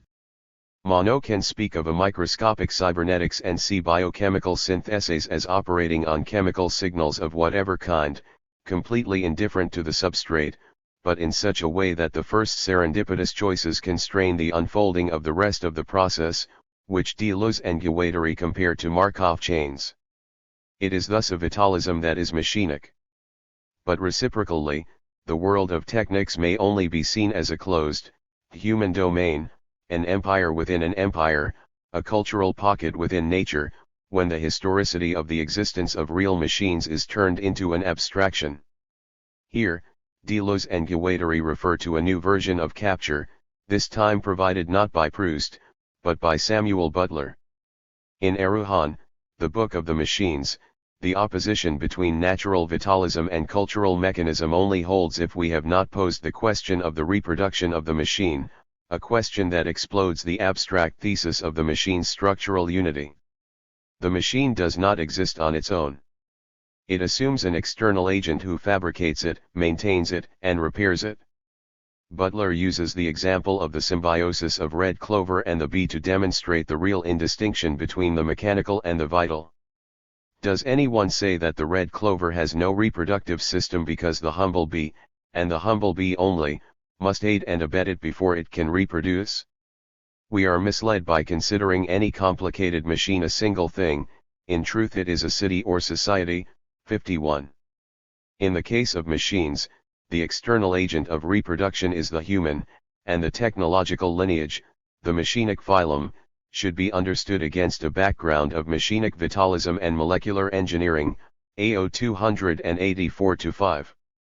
The red clover and the bee, the orchid, and the male wasp that it attracts, which it intercepts by carrying on its flower the image and odor of the female wasp, AO 285. This mimetic symbiosis cannot be explained in terms of resemblance, which would assume the intervention of an exterior finality, but should rather be understood as a capture of code, proceeding in fragments, a part of the orchid integrating into its system a fragment of the code of the wasp, capturing within its own code a code fragment of another machine, AO 285, which is the definition of the phenomenon of surplus value of code, AO 285. Markov chains provide, with their determination of pastiche, the fact that a given code can be identified easily, just as one recognizes French or as the duck allows itself to be taken in by a decoy, an important support for the theory of becoming that in 8,000 plateaus replaces the theory of imitation. This is why the example that emerges in Deleuze and Guattari's writing to explain molecular coding is that of capture, by which the genetic code of the orchid extracts the motif of the wasp. This is a definition of capture as double becoming, which is applicable here for thinking not the identity of man and machine, but rather an assemblage, a double becoming that transforms domesticated material as much as it contributed to the transformation of animal and vegetal species that have entered into a human assemblage, Neolithic agriculture and breeding. At this point of dispersion of the two arguments, it becomes immaterial whether one says that machines are organs, or organs, machines. The two definitions are exact equivalents, man as a vertebro-machinate mammal, or as an aphidian parasite of machines. Once the structural unity of the machine has been undone, once the personal and specific unity of the living has been laid to rest, a direct link is perceived between the machine and desire, the machine is desiring and desire, machined. AO 285. The machine is thus not a development of the tool, it is an organic and social machine. A difference doubtless exists between a virus 52, a biological organization, different societies, and an economic axiomatic, but all of these phenomena may be seen as codings of flows and desiring machines. 13. Faciality. The analysis of the face, which Guattari initiates in the Machinic Unconscious, 1979, and pursues with Deleuze in 8,000 Plateaus, 1980, develops a new philosophy of the sign in its experimental and political reality, a concrete semiotics that replaces and dismisses abstract doctrines of interpretation. For Deleuze and Guattari, in effect, signs are not sequestered in the separate linguistic or mental, psychic and individual, sphere of the human brain, but rather are diffused in concrete universes, producing complex, pragmatic effects, conjugating segments of codes and states of things, regimes of signs in their political and social assemblages. If in a bold stroke, the face enables the integration of a political critique of the human sciences and a new philosophy of the sign, this is because it functions as a concrete system whose reference is historical, labeled year zero, the birth of Christ, and as a power that gave birth to the face as the order word of a specific civilization, our own.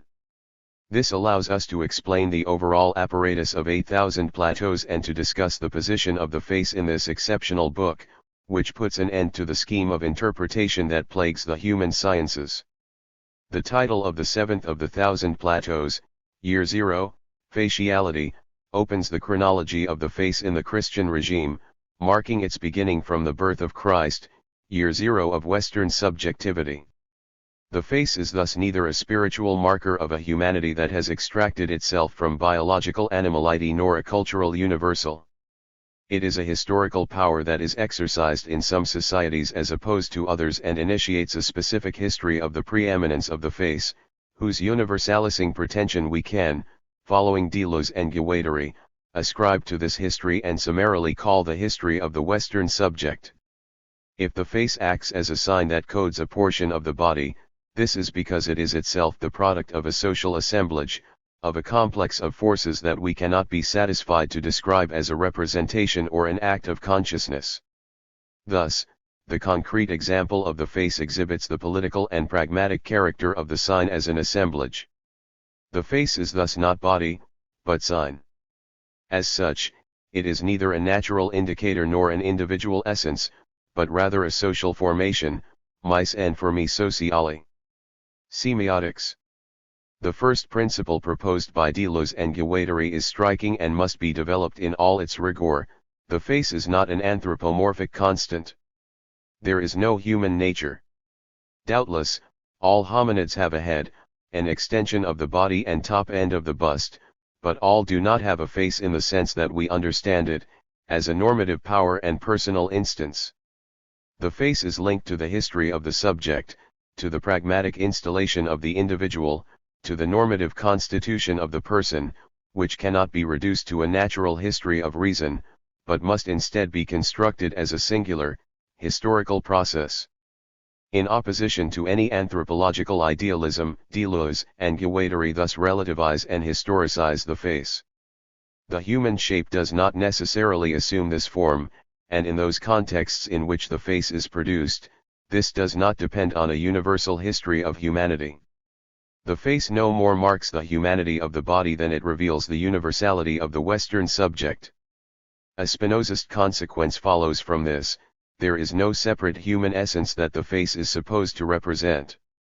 On the contrary, different cultural semiotics exist, and have existed, and the face only actualizes one mode. This is the news that needs to be disseminated into the human sciences. Of course, this modification of the status of the face does not change anything about its existence in our societies. In accordance with one of Deleuze and Guattari's preferred strategies, the polemical transformation of a notion does not invalidate the reality of its existence, it only changes the determination of its status. Deleuze and Guattari thus do not question the existence of the face, they purport to present a coherent explanation of it, while transforming the human sciences at the same time. The face is not a universal. It is not explanatory, instead, it is the face that must be explained. As a cultural form, the face results from a semiotic formation of bodies, and it is in the sense that it engages a new logic of the human sciences. In effect, the face is a sign. But a sign of this type is not a distinct entity, subject to a meaning in a logic of interpretation. It is necessary to completely revise the articulation of signs and meaning, forms and matter, signifieds and signifiers. Doubtless, it is always a question of explaining signs, but according to a logic of experimentation that replaces signifying and subjective interpretation. This is exactly what the analysis of the face gives us an opportunity to do. Regimes of signs. This kind of semiotic is defined in rhizome, the explicit aim of which is to liberate the theory of the sign from the linguistic primacy of signification and structure. In a rhizome, the semiotic trait is not necessarily linked to a linguistic feature, but rather semiotic chains of every nature are connected to very diverse modes of coding, biological, political, economic, etc., that bring into play not only different regimes of signs but also states of things of differing status, TP7. Of course, the sign is never isolated, and is indeed given in a plurality of signs, as Saussure argued. However, this plurality does not form a system closed upon itself, or composed uniquely of linguistic signs, but is an open connection, functioning, as the principles of the rhizome indicate, through connection and heterogeneity. That is to say that first, the connection is realized between heterogeneous elements, that is, between semiotic chains of different natures, for example, between biological codes, political contents, or linguistic signs. Semiotics, as Deleuze and Guattari demonstrate in rhizome, and as Guattari explains in the superb Machinic Unconscious, is not limited to linguistic signifiers. It opens discursive linguistics to its concrete assemblages of enunciation, its political and social context, and demonstrates that codings coexist and include any effective organization, any individuation at whatever scale, without there being a need to introduce qualitative, transcendent leaps separating matter and life, animal and human, signal and sign. The result of this is an extension of semiotics to the whole philosophy of nature and the positing of a continuity between nature and society. Second, the connection is not only produced between heterogeneous elements, heterogenes, it produces the heterogeneous, heterogene, within itself by creating the new, by introducing difference, as we will see in the case of territoriality. It thus no longer functions to unify differences, on the contrary, it is the connection that, in connecting, produces the heterogeneous. Under these conditions, it is clear that signs do not form a closed and homogeneous system, in conformity with the lesson of structuralism, but rather that they compose different, open, connected and disparate regimes. In choosing the expression regimes of signs in the plural, Deleuze and Guattari take a distance from the structuralism dominant at the time of 8,000 Plateaus. If signs form plural regimes, and not a unique and unitary system, it is because it is necessary to substitute a pragmatic conception of a system for its structural version. Regimes of signs thus compose open systems, in accordance with the functionalist model of a connected, open, historical machine, which replaces structure, characterized by a mental ideality that is abstract and symbolic. According to this first principle of machinic production, the face is not a human structure but rather a machine produced in a specific assemblage. It is necessary, therefore, to stop taking the face as a given of nature and rather to seek out the transcendental conditions of its appearance. Given a concrete face, black holes, white screen, we need to ask to what assemblage it corresponds. We shall see that the face serves to define a determinate mode of domination that corresponds to the historical inscription of capitalism, to the coming of a universal history with its primacy of the signifier and of subjectivity. The second consequence that leads to the rupture with structuralism is that regimes of signs can no longer be explained through reduction to series of signifiers and signifieds.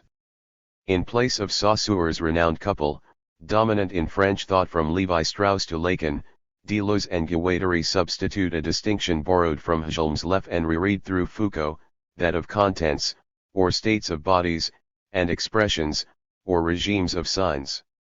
This is the second principle of assemblage, which transforms the semiotic relation. Instead of putting a signifier into relation with a signified, according to a relation of representation, semiotics functions through assembling, agenkant, states of bodies, contents, and regimes of signs, expressions, in accordance with a connection through heterogeneity. This is why the face does not express the eternal human subject. On the contrary, the existence of concrete faces assumes a complex process by which a body deterritorializes its uppermost segment and recodes its head onto a face. At this point, the face is not only a sign, it is the result of a historic assemblage for which it is necessary to trace the intensive map, or diagram, that is, the transcendental condition of its possibility, which Deleuze and Guattari call an abstract machine. Here, also, it is necessary to conduct an analysis on two planes, that of the logic of signs and that of material history. The assemblage of the face. With the concept of the assemblage, Deleuze and Guattari extricate semiotics from its structural, signifying interpretation. The effects of coding link expressions and content by arranging them on the pragmatic plane of territory. There is no coding without territory. It is in this way that the semiotic connection creates the heterogeneous, de el heterogene, difference. Any semiotic assemblage possesses an effective power of transformation and composes a new reality. With this, Deleuze and Guattari prove Marx right: what is at stake is never interpreting the world, but transforming it. We take leave of the symbolic plane of structure in order to enter pragmatic semiotics, as Deleuze and Guattari understand it. The face is not only a structuring percept, symbolically producing a human subject, and the sign cannot be reduced to a signifying algebra on the symbolic plane. Semiotics attains the pragmatic plane of the real. It is this dynamic reality that takes the concept of territory into account. Territory should not be confused with a given segment of space or be understood to pre-exist the assemblage. It is instead an act, one produced in accordance with the vital rhythm of individualizing territorializations and intensive deterritorializations. Territory consists in a dynamic of territorialization, a vital appropriation that rhythmically coordinates heterogeneous forces, some tending toward the stratification of organized forms, others toward the informal becoming of forces. Thus, coding always produces a mobile and transitory territory with its double valence of deterritorializing and reterritorializing. Any assemblage, including that of the face, thus has both territorial sides, or reterritorialized sides, which stabilize it, and cutting edges of deterritorialization, which carry it away, tp 88. Such is the tetravalence of the assemblage. Any assemblage connects, on the one hand, differentiating series of content and expression, a first pincer, pants, that is traversed, on the other hand, by a new dynamic pincer, opening up an axis of becomings and taking into account relative movements, reterritorialization and deterritorialization, intensive vectors that affect content and expression. Deleuze and Guattari explain this with a sober definition that applies to the face as well as to any semiotic assemblage. The tetravalence of the assemblage: 1. Content and expression, 2. Territoriality and deterritorialization, tp 504-5. In order to explain the face, it is thus necessary to return to the contents and expressions that it causes to resonate, as well as to the centrifugal and centripetal forces that it requires, that is, to the intensive dynamisms that traverse it. Closed in upon its territorializing, molar assemblage, to become a person, to look like, the face is also traversed by intensive, deterritorializing forces. With that, everything has been said. The face assemblage is not only composed of territorial movements that organize and individualize corporeal contents and expressions in forming molar concretions, those thick bands that Deleuze and Guattari call strata, but regimes of signs and states of things are immersed at the same time in an intensive dynamic, one that doubles the static state of contents and expressions with lines of deterritorialization and intensive diagrams that reintroduce becoming into stratified assemblages. Territorializations, deterritorializations. It is always necessary to think of the coding of signs by taking into account its territorial dynamism from the kinetic perspective of becoming. Concrete faces arise from that kind of intensive phenomenon, one that creates territory, through movements of concretion and territorializing organization said to be molar, but which also includes destratifying powers and molecular forces of deterritorialization. The face imposes a rigid territorialization, which recodes and overcodes the head, but which at the same time contains a power of transformation, of becoming, and of molecular virtuality. Not only is the face not reterritorializing with respect to the head, which it overcodes without at the same time deterritorializing with the body that it decodes, but in itself, it is limited to performing one mode of territorialization among others, one which does not exhaust in any way the potentials of human becoming. Thus, the deterritorialist head reterritorializes on the face, just as in the mother-child relation, the breast-mouth relation, constituted through nursing, deterritorializes the internal mucous membrane onto the external lips, and the mouth into an organ of speech, while the animal teat is reterritorialized onto the maternal breast, according to a coupling that already leads onto the plane of faciality. In the eye-to-eye contact between child and mother, maternal interaction effectively makes a face for the child, at the same time introducing the child to the percept of the face of the mother, the black hole of the gaze, the white surface of the face, in a correlative relation. The face is neither a natural entity nor an erroneously constructed concept, but a singular reality, the semiotic production of which has not to this point received the explanation that it requires. Such a dynamic process of territorialization engages a whole history. It is produced as concretely as possible in accordance with the phylogenetic axis of an anthropological history of the face, and with the ontogenetic axis of the psychology of the child. This is why the question of the face renews the human sciences. Rather than seeing the face as a transcendent node teleologically orienting the history of hominization and the development of the child, anthropology and psychology would be better off exploring the complex and concrete movements by which faciality operates. Deleuze and Guattari attempt to formalize these relations in their theorems of deterritorialization. Politics. Strata and the emergence of the face. Like any assemblage, the face is formed through coding and territorialization, and proceeds through the assignation of differences that are small, unconnected, or free-floating into differences that are appreciable, connected and fixed. Dr. 248. But how precisely is the face formed? The third plateau, the geology of morals, distinguishes three principal modes of organization called strata. The main strata at our scale are the organic, the signifying and the subjective, which submit us, respectively, to the principles of organization of the individuated body, of the psychic signifier and of the social subject. The face does not refer to the organic strata but rather depends upon social stratifications, and precisely, it forms at the junction of the signifying strata and the subjective strata, which it joins together in forming a mixed semiotic. Concrete faces are thus linked to a social and historic process of formation involving components that are doubtless present to different degrees in all cultures. All cultures privilege one or the other of these strata, and they always implicate one another, at least to a certain extent.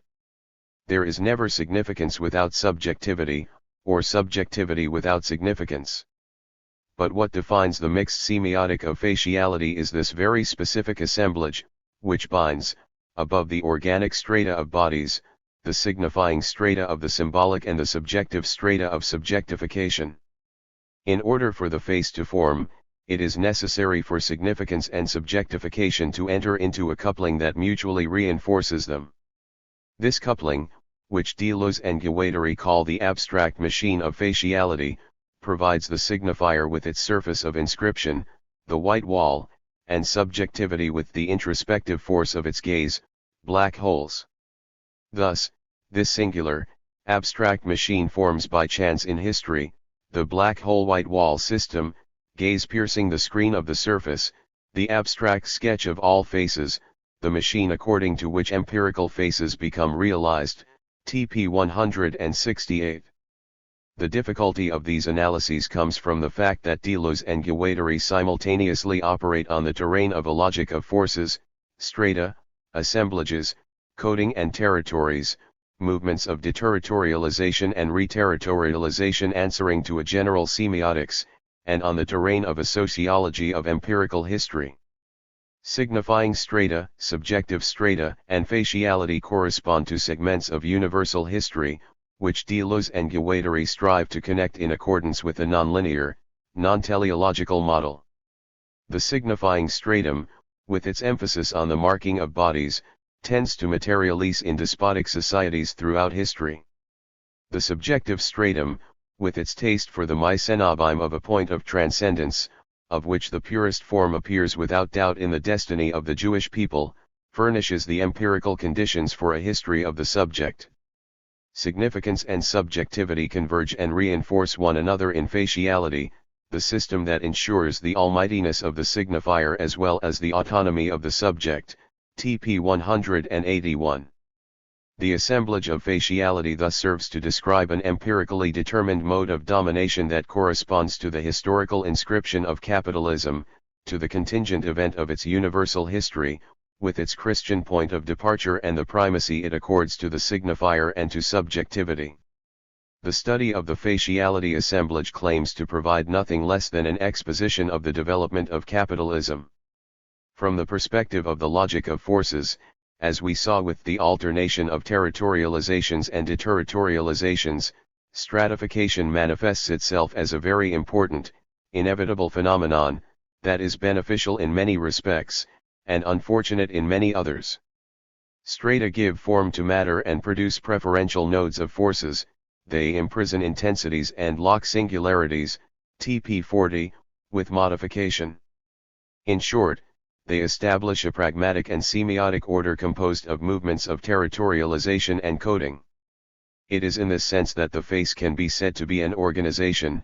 It presents an assemblage on its stratified, actualized, molar, rigid surface, and, like all individuated forms, it is limiting, rigid and constraining. This is why you don't so much have a face as slide into one, TP 177. The organization of the face is a strong one, a sovereign organization, TP 188, a principle of order and of normalization that Deleuze and Guattari counter, in a mode that is both Bergsonian and Marxist, to vital becoming.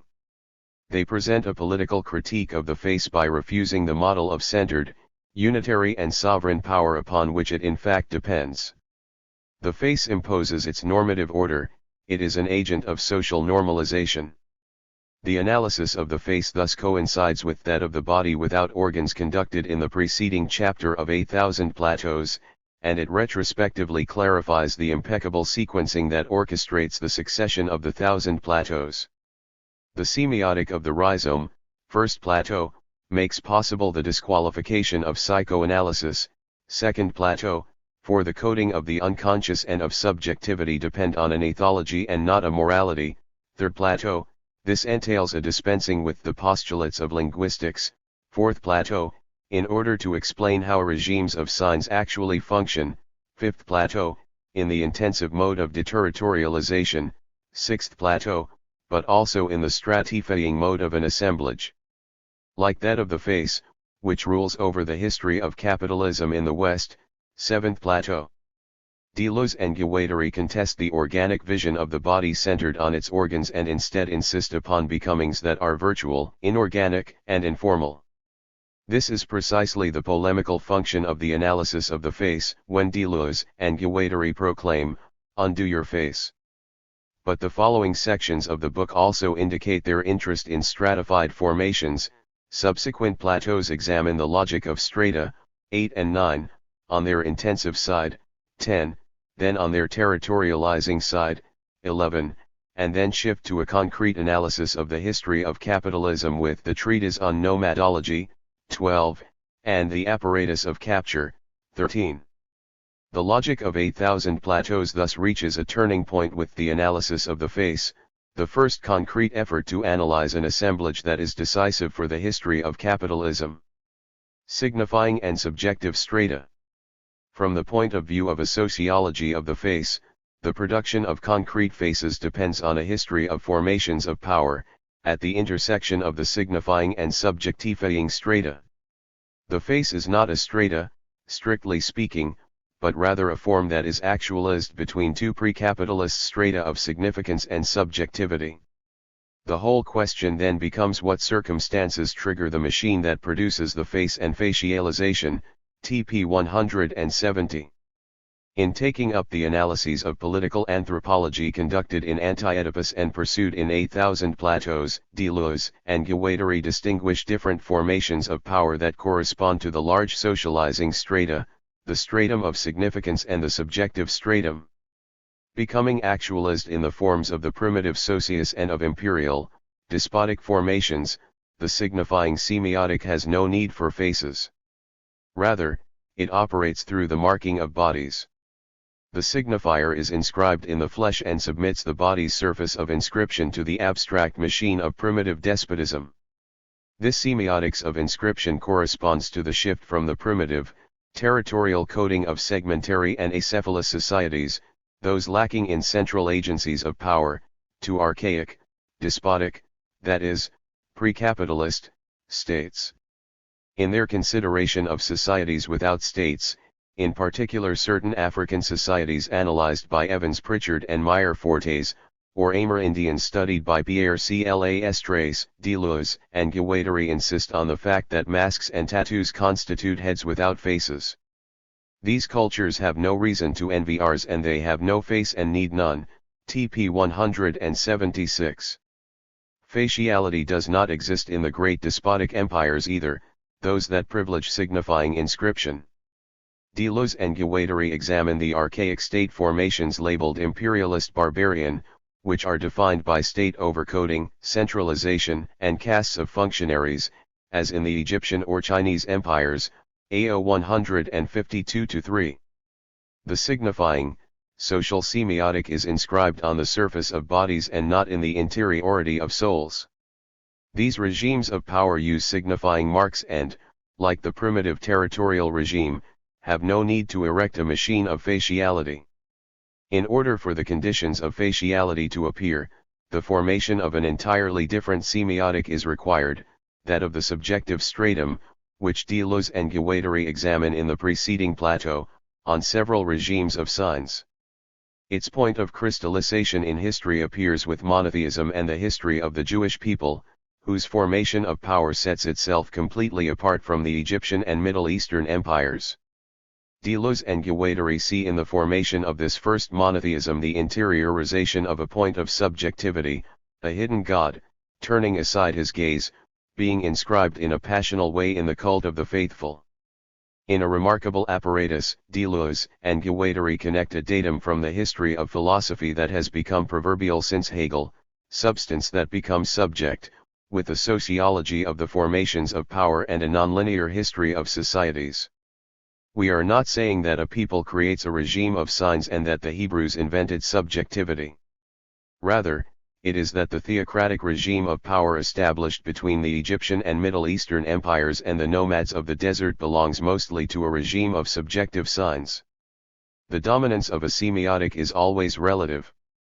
But it is necessary to pursue the analysis of despotic and signifying, authoritative and subjective regimes of signs further to explain how they reinforce one another with the appearance of Christianity.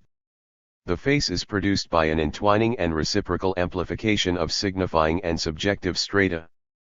These two strata are always present, in all social organizations, but their entwining is typical of a formation that corresponds to the figure of Western domination. From the Christian origin it assigns to itself to the cult of the person that corresponds to its recent individualism, Christ, the great master. It is this figure of domination, localized in a spatio-temporal way, that Deleuze and Guattari call faciality. Christ faciality. The face thus does not concern the organic strata, even though it naturally puts it in play, because it is not a part of the body. Rather, the face occurs to the body when the body is submitted to a social marking. This does not involve just any kind of marking, but a fully determinate, localized, and datable social formation whose coordinates are given on the plateau, year zero, faciality. The face is not a universal. It is not even that of the white man, it is white man himself, with his broad white cheeks and the black hole of his eyes. The face is Christ. The face is the typical European, TP 176. The face finds its point of application in the development of a history of subjectivity that corresponds to the inscription of Christianity and its European development. As opposed to ancient empires, Jewish monotheism proposed a passional regime of subjectivation. God withdraws his face, becoming a point of subjectification for the drawing of a line of flight or deterritorialization, TP 128. Deleuze and Guattari specify that. Once again, we are not, of course, doing history. We are not saying that a people invents this regime of signs, only that at a given moment a people effectuates the assemblage that assures the relative dominance of that regime under certain historical conditions, and that regime, that dominance, may be assured under other conditions. TP 121. Christianity carried the point of subjectivation to infinity, developing consciousness by redoubling it, separating the subject of the enunciation, the cogito, the transcendental I think, and the subject of the statement, the empirical self.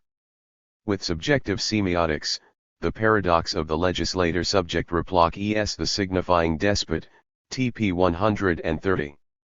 From monotheism to the coming of the subject, the cogito, the transcendental subject, the question of the face engages the critical history of the constitution of the subject, such that the history of philosophy and that of the subject must be read within the concrete realization of social relations. Through a bold and provocative operation, Deleuze and Guattari graph the philosophical history of the subject to Althusser's Marxist critique. The subject is not given but rather produced by means of a semiotic process of interpellation, one that concerns linguistics as much as psychology and sociology. Here we encounter the logic of the social sciences. The subject is produced by a collective assemblage of enunciation, which renders linguistic expression possible. However, no teleology or necessity, whether transcendent or economic, presides over this becoming of the subject, which is neither a condition interior to language nor a production necessary to social relations. Nevertheless, it is necessary to retain the following from the Marxist critique: capital is a point of subjectification par excellence, TP 130. Our semiotic of modern white men, the semiotic of capitalism, has attained this state of mixture in which significance and subjectification effectively interpenetrate, TP 182. Clinic. The assemblage of faciality and the abstract machine. We can now assess to what degree the face is not a universal but a politics, TP 181. The face answers to a process that is nothing other than that of Western history. The ambition of this proposal is enormous. Deleuze and Guattari propose to renew the philosophy of history and reform the human sciences by means of a transcendental critique.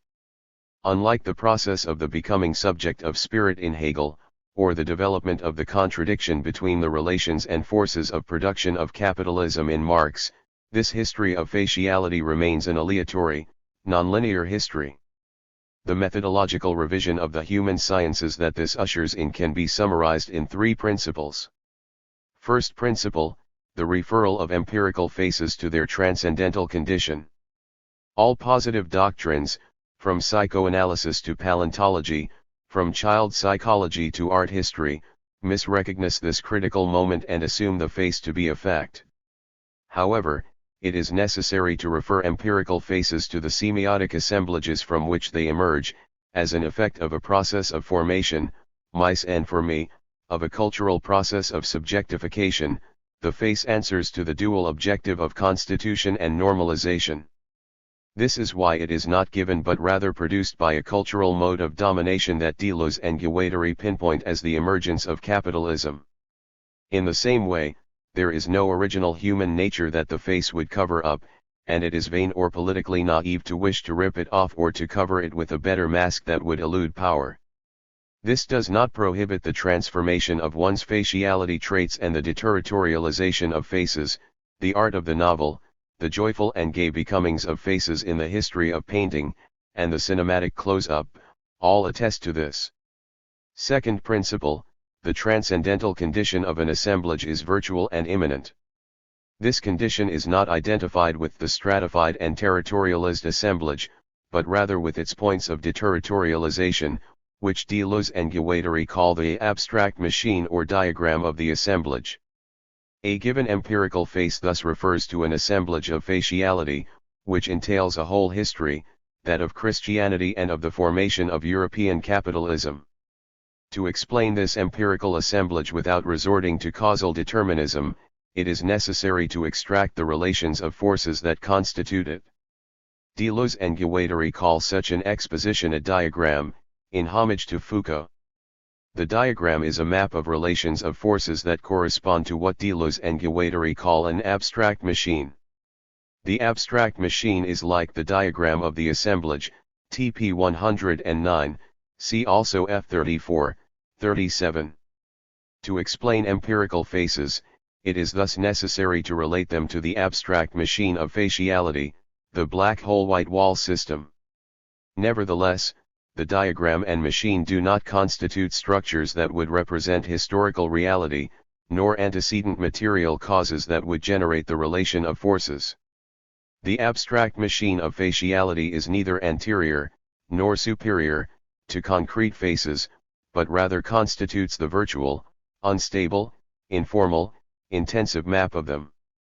Where a specific assemblage occurs, it is always possible to extract the diagram of forces from it through an epistemological operation that detects points of deterritorialization at work in the stratified assemblage. Third principle, it is necessary to avoid universalizing the diagram, or the abstract machine, as if it involved an explanatory, transcendent reality. The diagram concerns neither a transcendent idea, nor an ideological superstructure, nor an economic infrastructure, but rather a virtual map. It is here that Deleuze's transcendental empiricism stakes a claim to its empirical character. It is necessary to explain what sets the abstract machine in motion. As such, the abstract machine is not explanatory. It depends upon an aleatory history that is only retrospectively necessary. Most importantly, it does not answer to any historical teleology. But, once it is engaged, precisely because it is not in operation all the time or in just any social formation, TP 180, we establish its conditions of determinations. The virtual map of the diagram is thus necessarily implied by a given form of assemblage, but its determination operates through empirical encounters, in a semi-aleatory mode. It is first necessary that the empirical existence of a concrete assemblage be given in the facts. It is not the abstract machine of faciality that determines the existence of concrete faces, as an essence would determine an existence, but we cannot explain the existence of concrete faces without extracting from their actual reality the virtual, but no less real, map of the relations of forces and the becomings that it includes. Becoming of forces and the history of forms. To conclude, Deleuze and Guattari distinguish three modalities that coexist in each face. An empirical face refers to a collective assemblage, a precise historic formation, and assumes a determined, stratified organization whose mode of domination produces a specific type of territoriality. A given, singular face, first mode, must thus be related to a social assemblage that it actualizes in a determinate form, second mode. But, to identify the assemblage of faciality, it is necessary to view it from the point of view of its becoming, its points of deterritorialization, third mode.